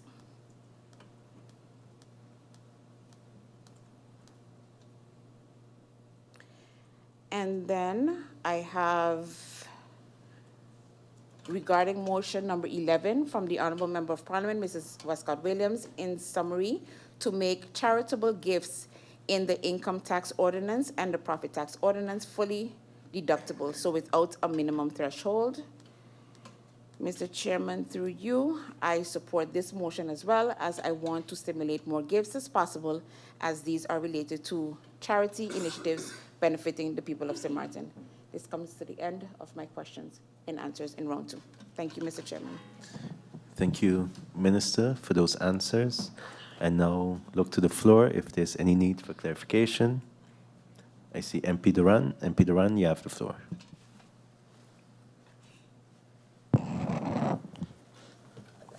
Thank you, Mr. Chairman. Good evening to you and everyone else tuned in, including the Honourable Minister here in our presence and my colleagues. Mr. Chairman, I have a few brief clarifications. With regards to the personal number plates, you know, Minister, through you, Mr. Chairman, it's currently under review. Please give me a date. Through you, Mr. Chairman, give me a date. Because you know what I've noticed then?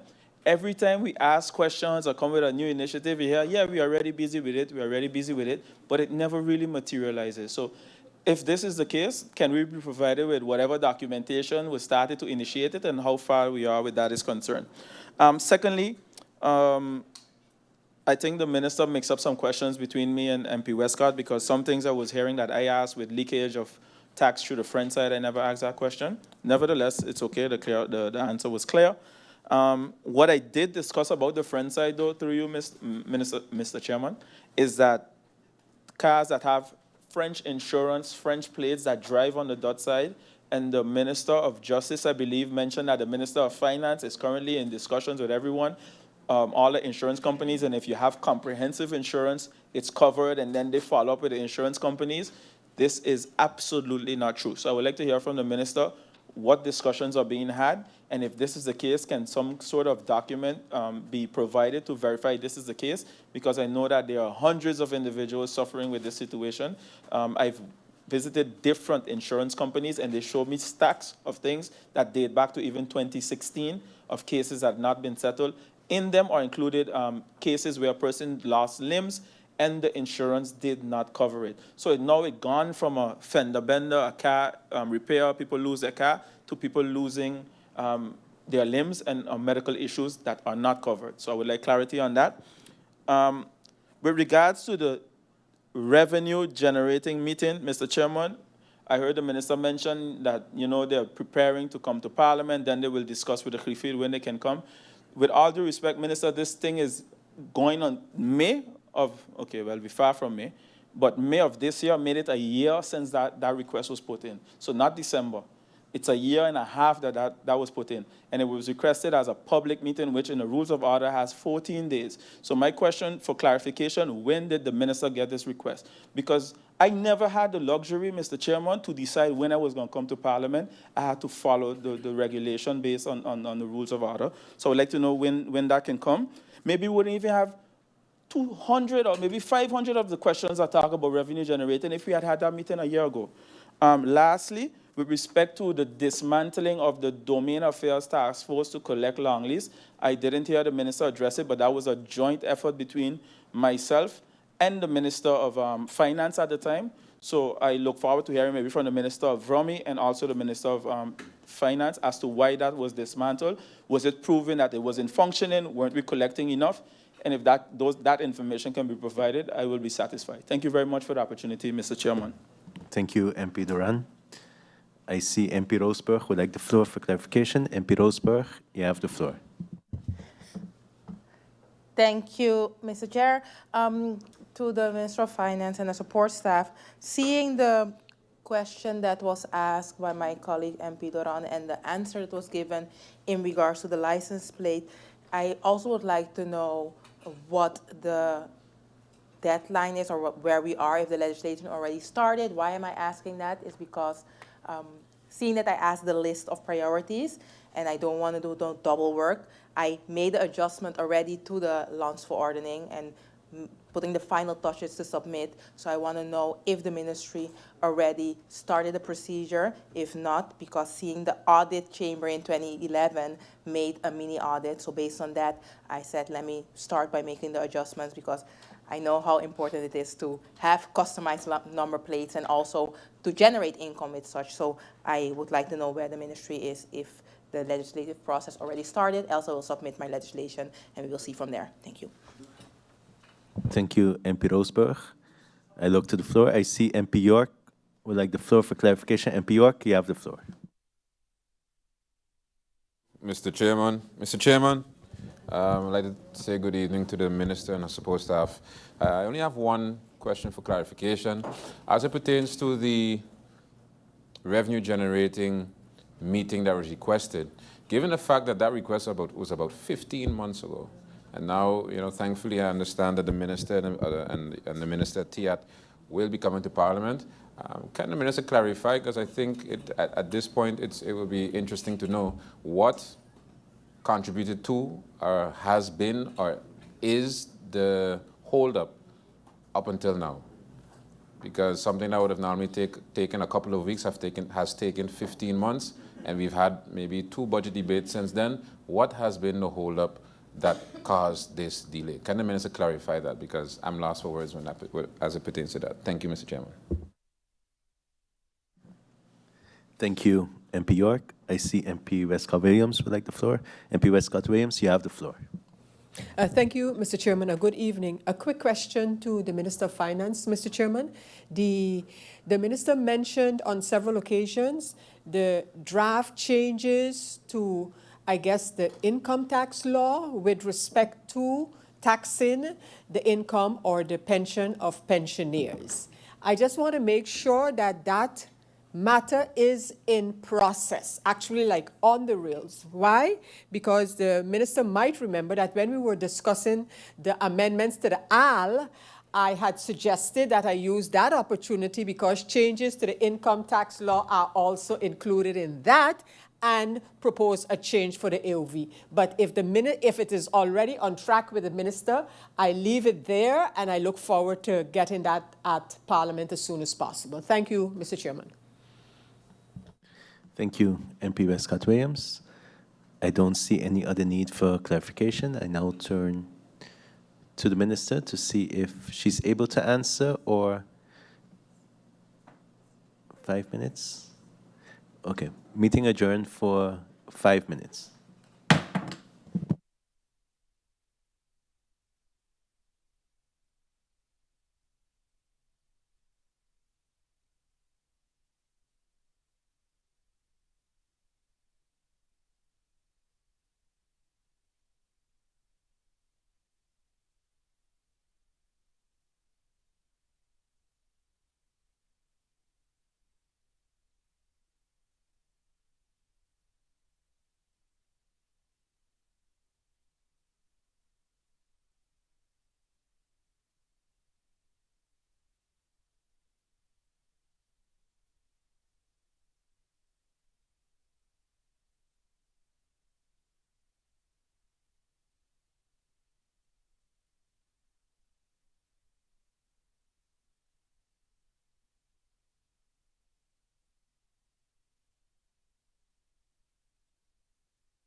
Good evening and welcome back to the clarification. We have the Minister of Finance who's going to answer the clarifications that were posed by the ministers, by the members of Parliament, sorry. Minister, you have the floor. Thank you, Mr. Chairman. I go over to the clarifications posed by MP Duran in reference to the process of the personalized number plates. The question on, if you can get more information on that. Through you, Mr. Chairman, yes, I am more than willing to share the draft to the Honorable MP on this personalized number plates. In reference to the French side and the French insurance drivers on the Dutch side, what discussions are being had? Through you, Mr. Chairman, I did have a meeting with the Insurance Brokers Association.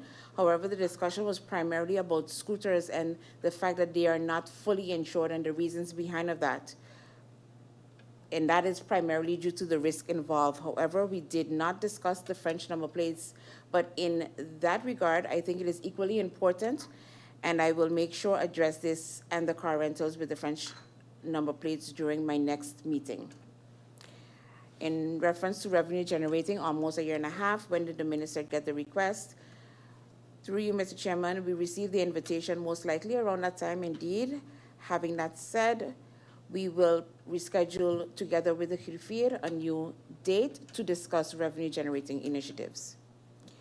Following question, dismantling Vromi Domain Affairs Project. Mr. Chairman, this project is, as far as finance is concerned, not dismantled. Actually, quarterly meetings are being held between Vromi and Finance to discuss the outstandings as it pertains to land lease. I now move on to the questions posed by MP Roseberg. MP Roseberg asked about license plates as well, and I want to ask kindly MP Roseberg to please share her draft, and we will follow up with the legislative lawyers of the Departments of Fiscal Affairs. The question posed by MP York in reference to revenue generating meeting about 15 months ago, can the minister clarify what contributed to the holdup?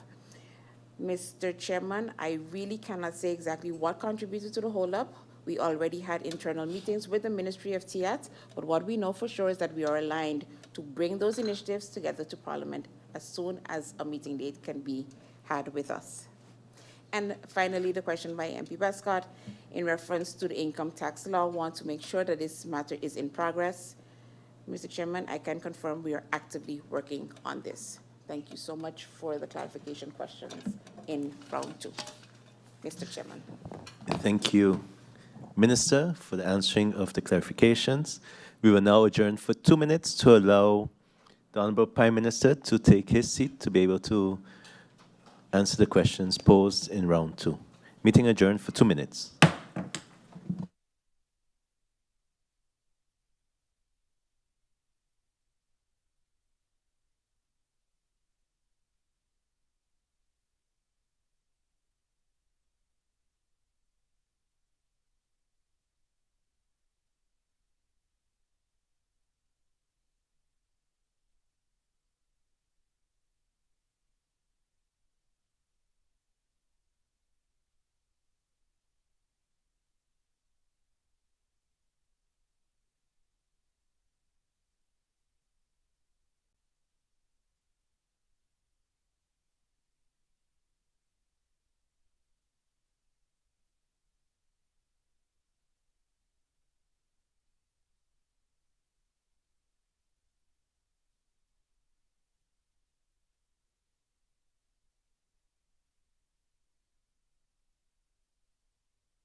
Good evening and welcome back.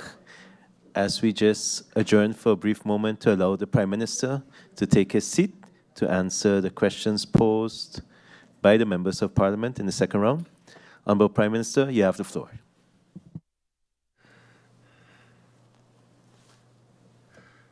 Mr. Chair, good night. At this time, of course, I will go into the questions and the respective responses for the second round. First of all, questions coming from MP Irion. Is the government still monitoring and verifying government vehicle fuel usage on a monthly basis following the move from physical gas books bonds to a digital system? Is the government still producing monthly data on government's fuel usage? MP requests an overview of the last 6 months of government fuel usage broken down per ministry. Yes, the government is still monitoring and verifying government vehicle fuel usage on a monthly basis following the move to a digital system. Project managers assigned under B10 commenced their work last week. One of their areas of focus is strengthening cost monitoring and cost reduction measures, including matters related to the government vehicle fleet and fuel consumption. With respect to the honourable member's request for an overview of fuel usage over the last 6 months, broken down by ministry, that information will be provided to Parliament the soonest. Question number 2. In the Council of Ministers, is the Council of Ministers still receiving monthly information on the telephone and fuel usage of each ministry? And can this information be provided to Parliament? The answer is yes. This information can be provided and will be provided in writing to Parliament. Question number 3, what does the Council of Ministers think about the 2 letters that came from the Audit Chamber concerning Vromi's procurement procedure? The answer to this question is the Council of Ministers has not received a letter and has therefore not deliberated on the matter. Once received, this will be discussed, of course, in the Council of Ministers. Question number 4 from MP Irion. What provisions are in place for civil servants who were promised 50% student loan forgiveness by the Prime Minister during a press briefing in April 2025? The answer to this is it is important to clarify that student loan forgiveness is not an automatic entitlement or right. It is an incentive that government may offer as part of its recruitment and retention policy for specific categories of employees. The legal basis for this incentive is found in the Instroombeleid 2012. Under that policy, qualifying landskinderen with student debt may receive forgiveness or reimbursement of up to 10% per year to a maximum of 50%. Subject to various conditions, including satisfactory performance and compliance with the applicable procedures. The statements made during the April 2025 press briefing were intended to highlight existing incentives available to attract graduates and professionals back to Sint Maarten. They should not be interpreted to mean that every civil servant automatically qualifies for 50% loan forgiveness. Eligibility remains subject to the applicable policy, established criteria, approval procedures, and available financial resources. Question number 5 from MP Irion. Can greater clarity be provided regarding the eligibility of civil servants for student loan forgiveness, particularly where negative advice was reportedly issued because the person was not born on the Dutch side of Sint Maarten, despite having Dutch nationality/Dutch passport? Actually, this is not a neutral question, and I will be careful in my response considering this question.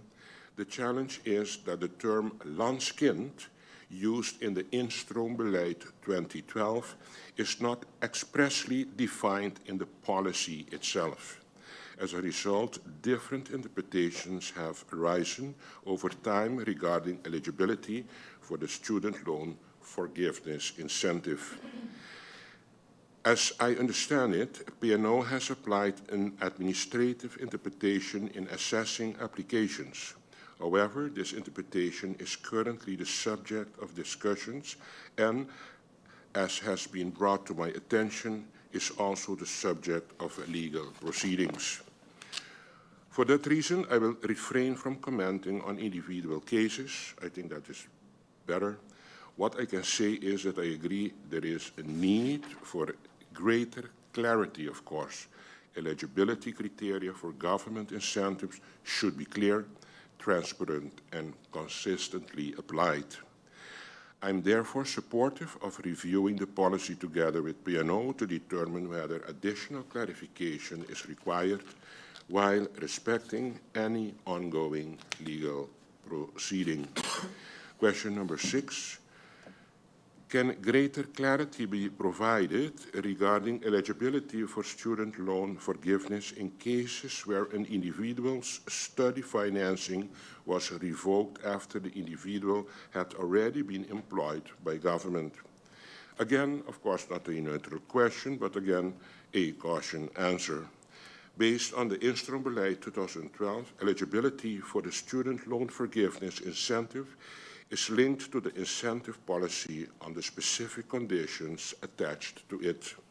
The policy primarily addresses the existence and amount of the study debt and the employee's continued service and performance, but does not explicitly address every scenario in which a study financing arrangement may subsequently be revoked, modified, or otherwise affected after the employee has already entered government service.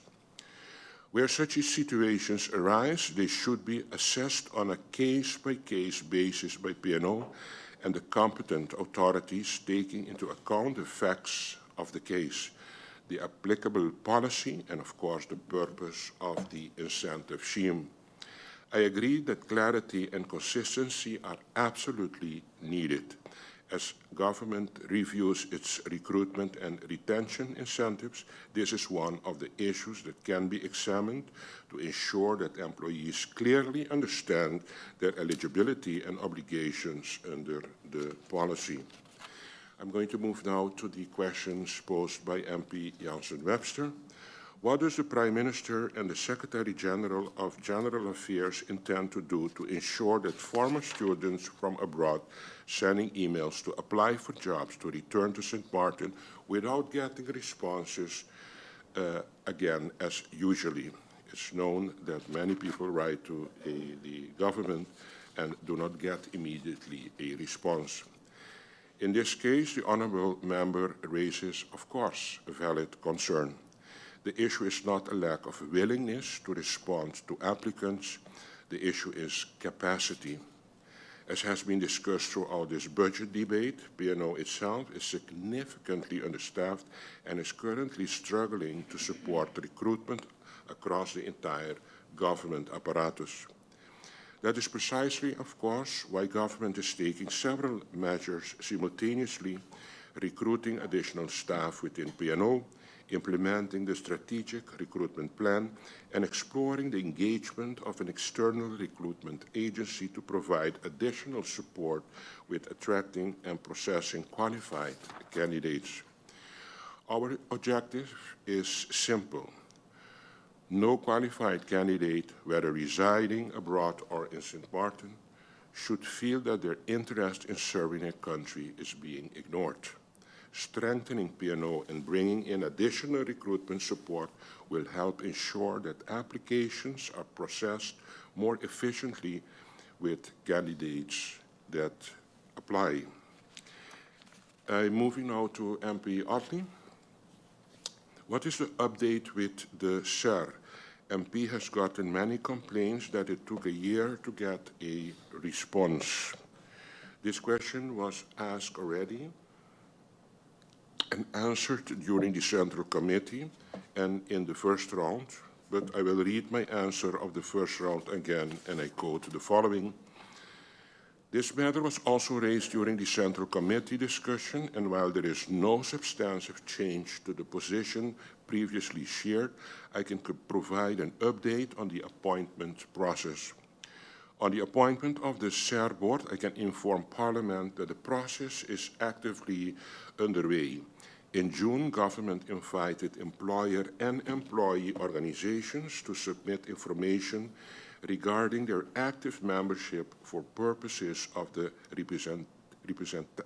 representation assessment in accordance with National Ordinance on the SER. These organizations were also requested to consult among themselves and provide a proposal on the allocation of the 3 employer seats and 3 employee seats on the board. Since then, government has received submissions from 2 employer organizations and 1 employee organization. These submissions have been reviewed by JZW. Following that review, it was determined that additional information is required from some of the organizations in order to complete the representation assessment in a legally sound manner. At the same time, reminders have been sent to other employee organizations that have not yet submitted the required information. Mr. Chairman, government is dependent on the employer and employee organizations to provide the information and nomination required by law. Government's responsibility is to facilitate the process, verify representation, coordinate the appointment procedure, and ensure compliance with the National Ordinance while respecting the freedom of association of both employers and workers' organizations. For that reason, I'm not in a position to provide a definitive appointment date today. Part of the timeline depends on actions that are outside the government's direct control at this particular moment. However, I can assure Parliament that once the outstanding information has been received and the representation review has been completed, government intends to finalize the appointment process in the fastest possible manner. Question number 2. PM, what in your budget have you allocated for the relief of the people? And when I say relief, I don't only mean GB&V. I must admit that I like how the honourable member frames it as my budget. The reality, however, is that this is not the Prime Minister's budget. This is the budget of government and Parliament. In that sense, it is our budget, and once approved, we all share responsibility for the choices reflected in it. The honourable member is also aware that the fiscal space available for broad relief measure is extremely limited. Nevertheless, where possible, the various ministries have actively looked for ways to provide relief and support to the people of Sint Maarten. Examples include the utility relief pilot program for vulnerable households, support for pensioners and vulnerable groups through the Ministry of VSA, continued investment in education and student support, efforts to improve public service without increasing costs to citizens, and initiatives aimed at strengthening economic opportunities and creating jobs. At the same time, government is pursuing structural measures that may not be labeled as relief, but that are intended to reduce pressure on households over the long term. These include the strengthening food and fuel security, improving the functioning of government, and creating the conditions for sustainable economic growth.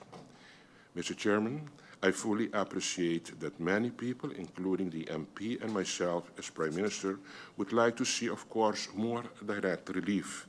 The challenge for the MP and myself as Prime Minister is ensuring that any relief provided is, at the first place, affordable, sustainable, and does not undermine the country's long-term financial stability.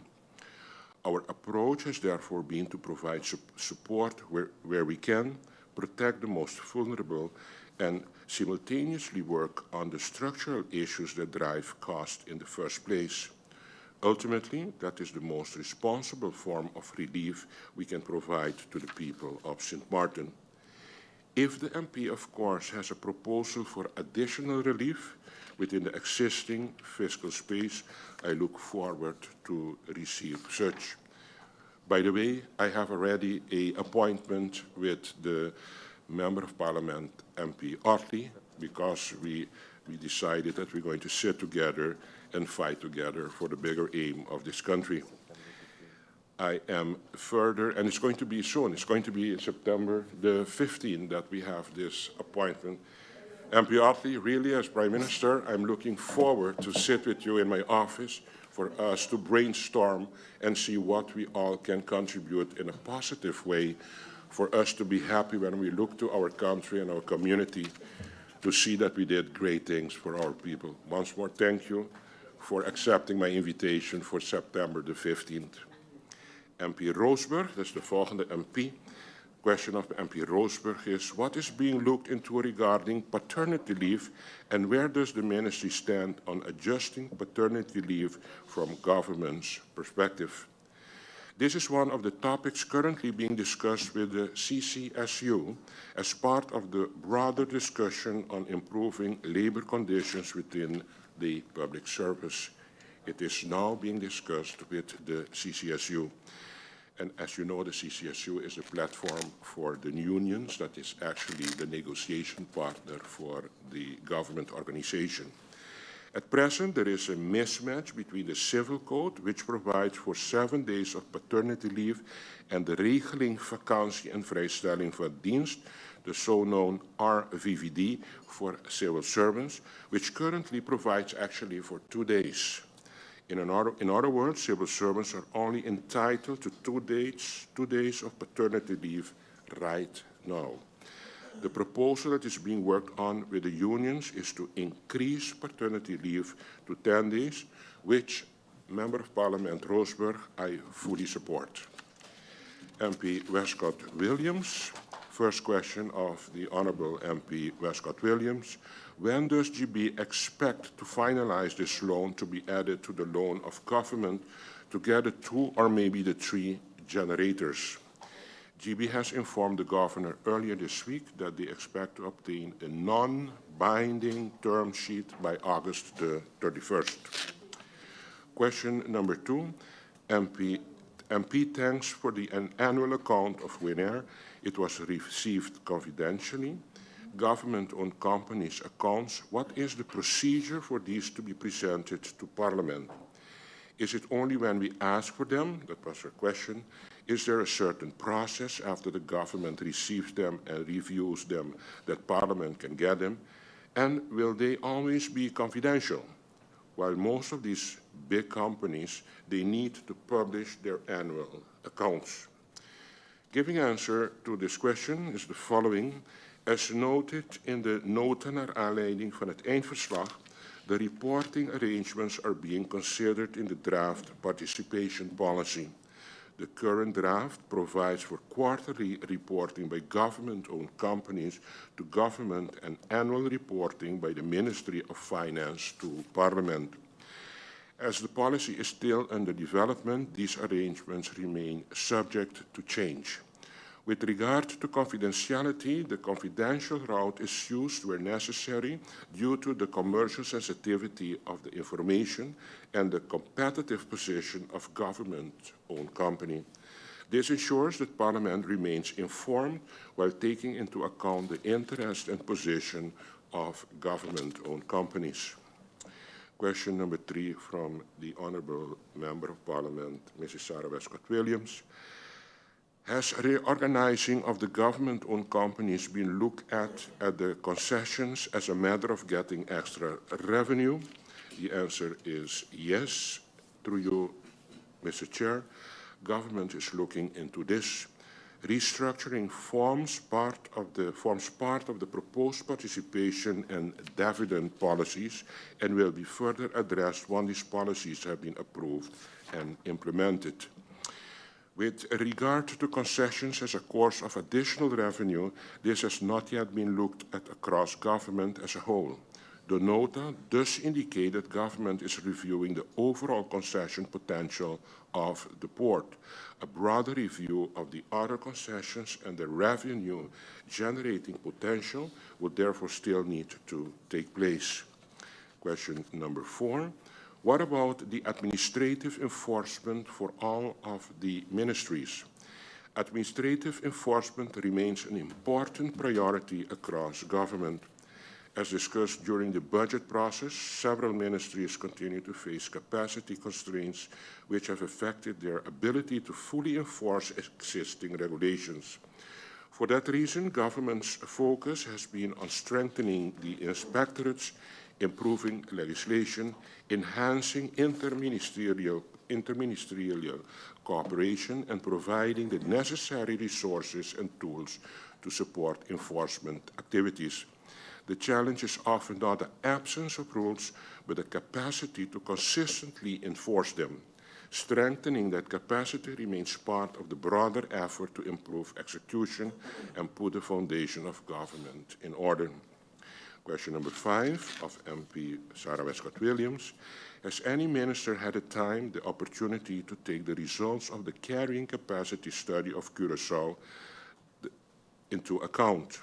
The answer is, unfortunately, MP Sarah Westcott-Williams, no, I have not done it, but appreciate the suggestion of the MP. Question number 6. Has any minister read a paper by our local central bank economist, Mr. Lista, regarding the economy of Sint Maarten? If you have ministers across the board, what are your thoughts about this?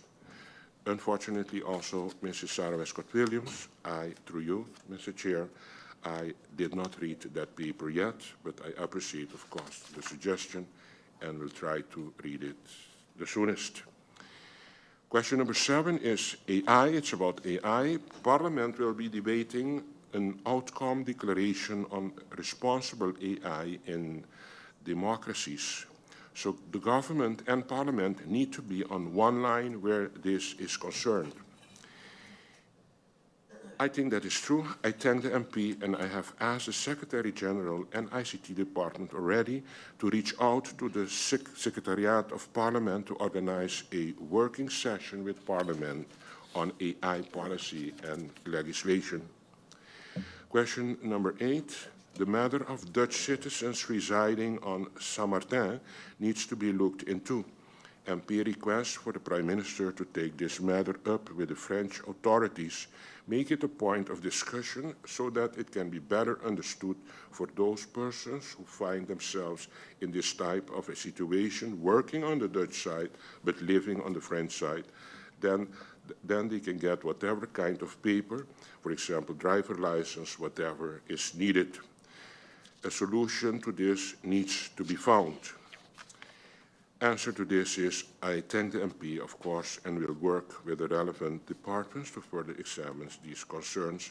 This matter will be placed on the agenda of now the quarterly meetings that we have structurally with the French side. At the same time, it is important to recognize that some of the issues raised involve competencies that are divided between Sint Maarten, Sint Maarten, France, and the Kingdom of the Netherlands, and as such will require discussions on different levels as well. At this particular moment, we have very structural meetings between the Prefecture and the Dutch side, and also with the President of the French side. We have a quarterly meeting with the Prefet and almost a monthly meeting now with the President on the French side. Question number 9, is there any movement on corporate governance since the beginning of the country package? This was an area that had to be worked on, including a policy. What is the status of this? The participation policy called the deelnemingenbeleid and dividend policy have been further advanced, and an implementation plan has been developed to support their phased introduction and execution.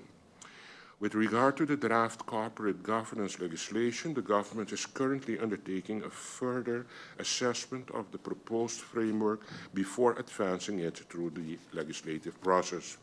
This assessment is focused on ensuring that the framework can be effectively implemented within the specific context of Sint Maarten. In particular, consideration is being given to the financial impact of the proposed arrangements, the availability of the required human resources and expertise, and the institutional capacity needed to implement and maintain the framework in a sustainable manner. Once this assessment has been completed, the government will be in a better position to determine the most appropriate way forward for the legislative framework and its implementation. Question number 10. MP pleads to the Council of Ministers and the Prime Minister responsible for the unity of the policy of government. After all that was heard from all the different ministers regarding the issue of the cannabis legislation, needs to get back around the table on this matter as a government. And if that is possible, if that can happen within 1 week. Mr. Chairman, the MP's request is understood. The government must speak with one voice on a matter of this importance. I agree completely with that. I will therefore ensure that the Council of Ministers return to the table to consider the concerns raised and the work already completed. Parliament will be updated when that discussion has taken place as requested. Now I'm going to MP Doran. Can you get a spoedadvies one-pager from the Department of Legal Affairs and Legislation, JZW, explaining what is confidential to Parliament? The reason why the MP asked that is because it is impossible for him to oversee something that he cannot see. I have MP requested from JZW and was advised as follows. Confidential information is not determined solely by a label on a document, but by the nature of the information and the legal interests requiring protection. Information may be treated as confidential where disclosure could prejudice governmental decision-making, legal proceedings, national security, privacy rights, commercial interest, or the proper functioning of Parliament plays a role. Under Article 62 of the Constitution, the staatsregeling, members of Parliament have the right to receive information from ministers. However, ministers are not required to provide information where doing so would conflict with the interest of the country or the kingdom.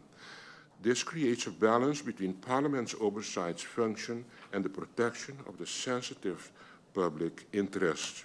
Where information is sensitive, ministers may still provide it through, for example, a closed-door meeting of Parliament, that's a way to do it, or confidential inspection of documents. A third way is other arrangements limiting public disclosure while preserving Parliament's oversight function. And that is actually the legal base for parliamentary confidentiality that can be found in the Rules of Order of Parliament. Article 78, Parliament meeting behind closed doors may impose confidentiality on that which has been stipulated. Article 79, for example, states the confidentiality is held by all members, including those who at a later time learn about that which has transpired. It can be revoked by Parliament in a meeting behind closed doors. Accordingly, once Parliament imposes confidentiality, all members are bound by that obligation until Parliament itself decides to lift it. The obligation is further reinforced by Article 232 of the Criminal Code, Wetboek van Strafrecht. En in Dutch it states, hij die enig geheim waarvan hij weet of redelijkerwijs moet vermoeden dat hij uit hoofde van ambt, beroep of wettelijke voorschrift, dan wel van vroeger ambt of beroep verplicht is het te bewaren, opzettelijk schendt, wordt gestraft met gevangenisstraf van ten hoogste 1 jaar of geldboete van de 3e categorie. Indien dit misdrijf tegen een bepaald persoon gepleegd is, wordt het slechts vervolgd op klacht. This provision demonstrates that the unauthorized disclosure of information subject to a legal duty of confidentiality may have criminal consequences. Examples of confidential information may include legal advices and litigation strategy, information discussed in closed parliamentary sessions, national security or law enforcement matters, personal data and personal matters, commercially sensitive information, internal governmental deliberations where disclosure would undermine the unity of government policy, information whose disclosure would harm the interest of the country or the kingdom within the meaning of Article 62 of the Constitution. In addition, the Integrity Chamber has advised Parliament in the context of its draft Code of Conduct to explicitly define what constitutes confidential information and to emphasize the obligation of members of Parliament to safeguard confidential information received in the exercise of their office. This recommendation underscores the importance of clear standards and accountability with respect to the handling of sensitive information by members of Parliament. In conclusion, transparency is the general rule, while confidentiality is the exception. However, where confidentiality has been validly imposed under Article 78 and 79 of the Rules of Order, members of Parliament are legally and procedurally required to respect that confidentiality until Parliament decides otherwise. Such obligation may also be supported by Article 232 of the Criminal Code, which criminalizes the intentional breach of secrets that a person is legally required to keep confidential. Question number 2. Can you please review the recordings that the MP played in the first round with the Prime Minister's voice from 2024-2025, referencing the company MV absorbing the hike in the fuel clause and that it will not roll over to the consumers? None of those points from the MP were answered. The MP is playing, I think, politics by taking quotes out of context. Let me be very clear with the public. These statements were made with respect to the use of the temporary 10 megawatt container generators that made use of more expensive diesel. That we all can recall that at a certain moment we realized with the new generators that more expensive diesel would be used to keep them operational. And at that time, for sure, NVGP agreed to absorb the cost of the more expensive diesel. And I will leave that discussion for that. Question number 3 of MP Duran.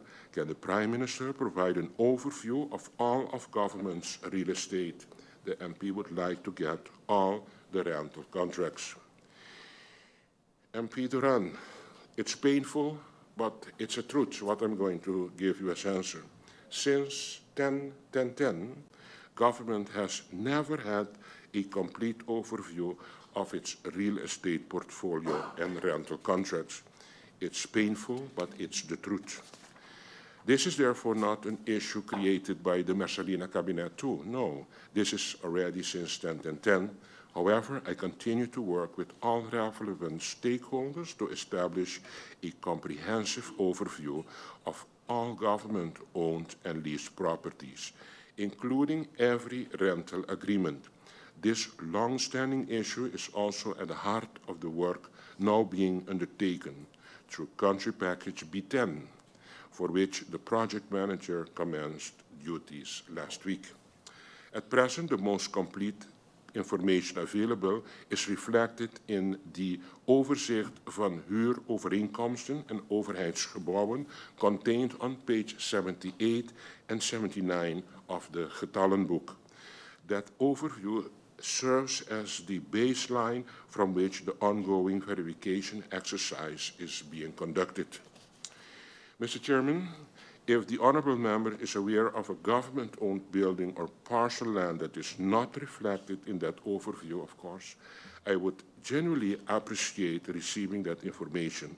One of the challenges we are facing is precisely the need to reconcile historical records, administrative information, and actual property holdings. The objective of the work now underway is to arrive at a complete, verified, and centralized inventory of government's owned properties, lease facilities, rental obligations, and contractual commitments so that both government and parliament have a clear understanding of the country's real estate portfolio. That ultimately is also part of the broader effort to put the foundation of government in order. Question number 4. From the government in its entirety, can the MP get a point-for-point update on the 2024 motion from MP Omar Otley? What has been executed by government?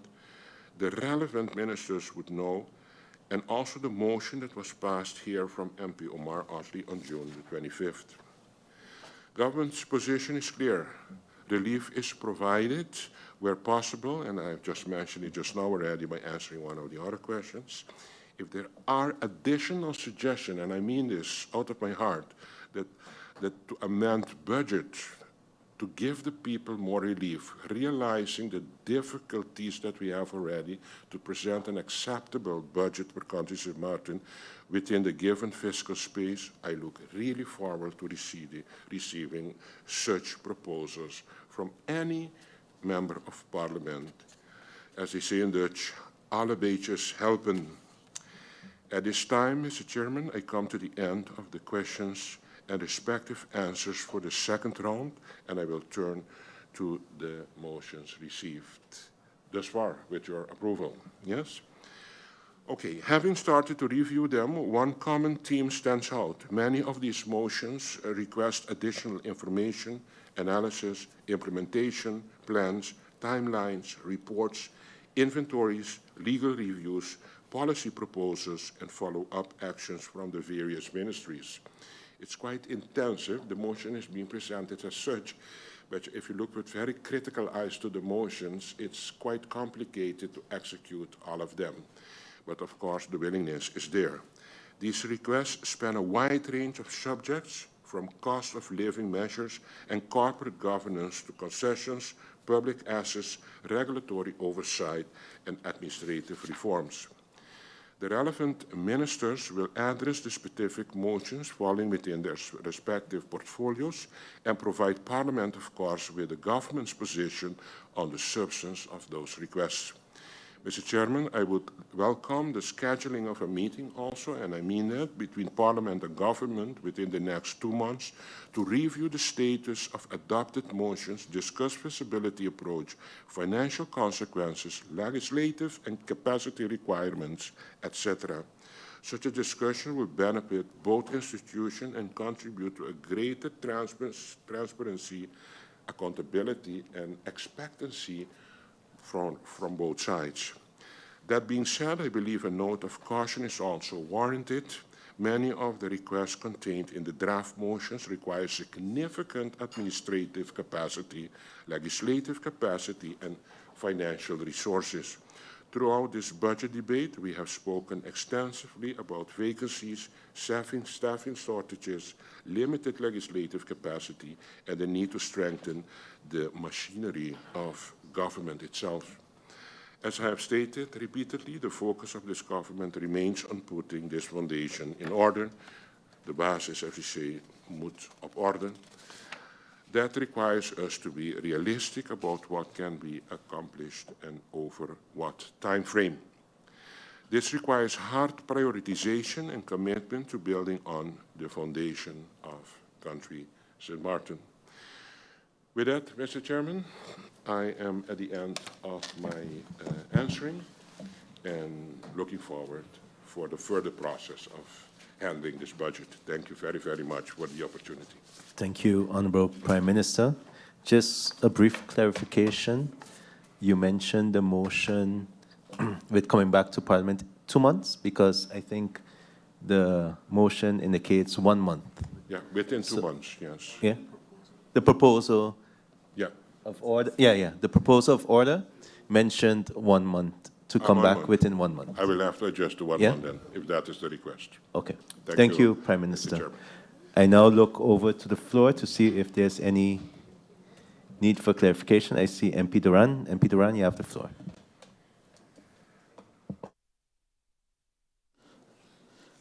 Thank you, Mr. Chairman. With regards to the confidentiality response, Mr. Chairman, I would like to know, am I then to understand through you from the Prime Minister that everything that is requested on behalf of Parliament then have to be scrutinized by YEZET and way to determine if it's confidential? Because what I've seen is a trend of sometimes the Minister responds on the spot and says it's confidential. How do we then determine what is confidential? I'll give an example, Mr. Chairman. Yesterday, I requested an overview of building permits issued over a certain period, and that was handled through the confidential route. Now, I'm not asking person's name or anything, it's just a building permit number. You understand what I'm saying? So then, the way it is now, a minister can say it's confidential, and that's it. And, Mr. Chairman, I'm saying that that is infringing not only on the right of Parliament, but on the Landsverordening Openbaarheid van Bestuur, which is basically the National Ordinance on Openness of Government, which is clearly indicates the right of information to citizens, journalists, companies that request documentation. As I mentioned, how do we then as Parliament handle what is confidential in the sense of how is the rules of order? Do we then as Parliament determine that's not confidential? Do we have it tested in our legal minds here, or it goes to YEZET and way? That's my first clarification. And I understand that the Minister gave a general elucidation on what is confidential and confidentiality. I understand that, but I would like to know how do we use our tools that are given to us as members of Parliament to exercise proper oversight if a minister can say today, this is confidential, so you can't receive it. I would like clarity on that. With regards to the real estate, Mr. Chairman, I asked for a list of real estate and also a list of rentals.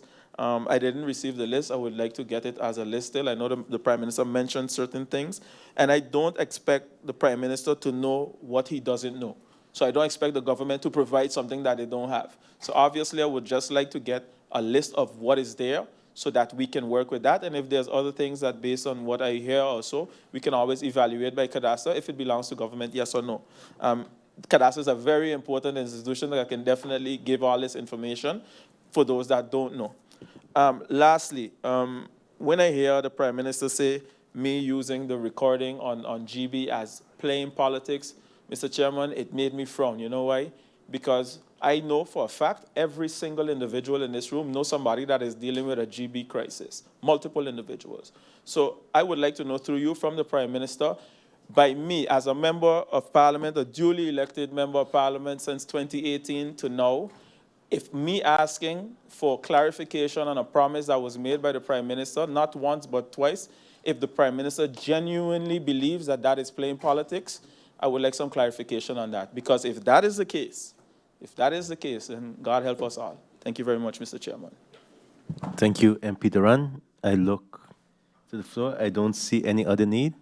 Honourable Prime Minister, you have the floor.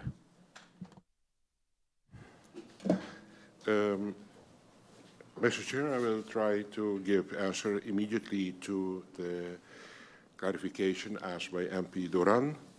The first one was the matter of confidentiality related to the openbaarheid van bestuur. And of course, I understand, because I said it already yesterday, the task of Parliament is to have overview over what government is doing, to control government, and also to advise government in which direction they would like government to move forward with governing this country. And of course, at that moment, you get yourself in a situation, do I have accessibility to all information?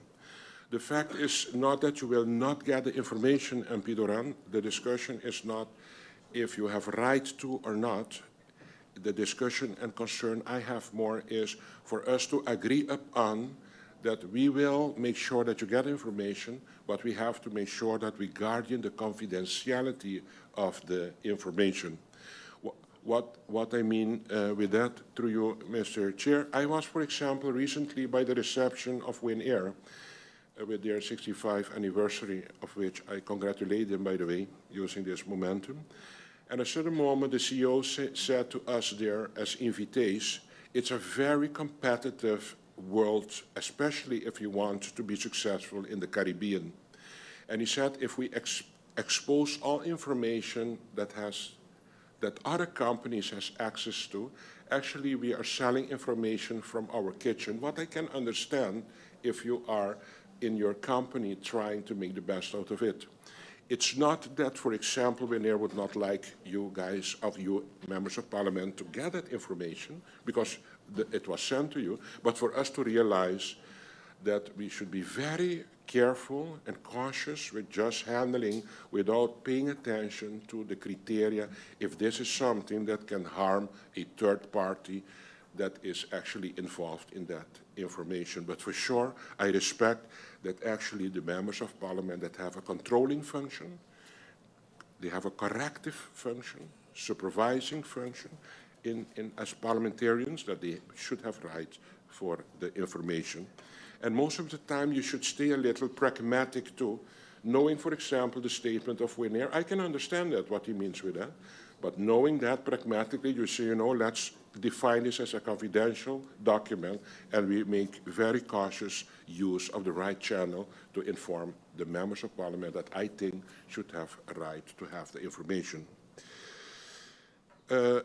List of rentals, as I informed through you, Mr. Chair, we are working very hard to get a good oversight of the rentals at this particular moment, that the government has an agreement with at this particular moment.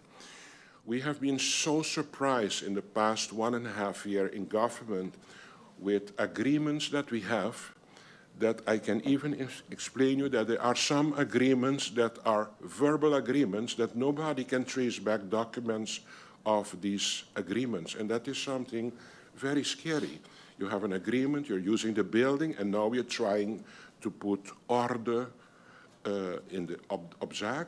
We realize now that we cannot trace back the agreements, documented agreements about deals that has been made in the past. So it has been, as I said, since 10 like that. We don't have everything exactly in good overview, but we're trying very hard to see, realizing the limited occupation of our government apparatus. We are working very hard because it's very scary that sometimes we get even, as you know, litigation about buildings and deals of the past, and we cannot trace back the information and the documented agreement about those buildings. It's unfortunate. It's a reality that I have to deal with now because it falls under general affairs. Perhaps I didn't mean it that way, but of course I use the word politics. I really think, knowing you, what for a person you are, MP Doran, with a great love for the people of this country, just like me, we both want relief for this country, let's be honest. And we realize that the people are struggling. And genuinely, I have proposed just now that whatever contribution is possible for relief, of course we have to do it. But once you sit in the chair on the executive side, you realize that whatever decision you take can be a threat for the sustainability of the financing of the process of the country. And that means every time you think, no, I really have to do this to give the people relief. And when you try to do that, or at least think about it, how you're going to do it, you're going to get a lot of reality check that if you do it, it will have severe consequences on the other side of the table. And that's why it remains a very, very difficult challenge for us to discuss this relief. But really, I invite you, Mr. Doran, our history goes together years back. You're welcome in my office, and please help me with this relief, because I really want that for the country too. Thank you very much. Thank you, Honorable Prime Minister. This brings us to the end of the answers for clarification.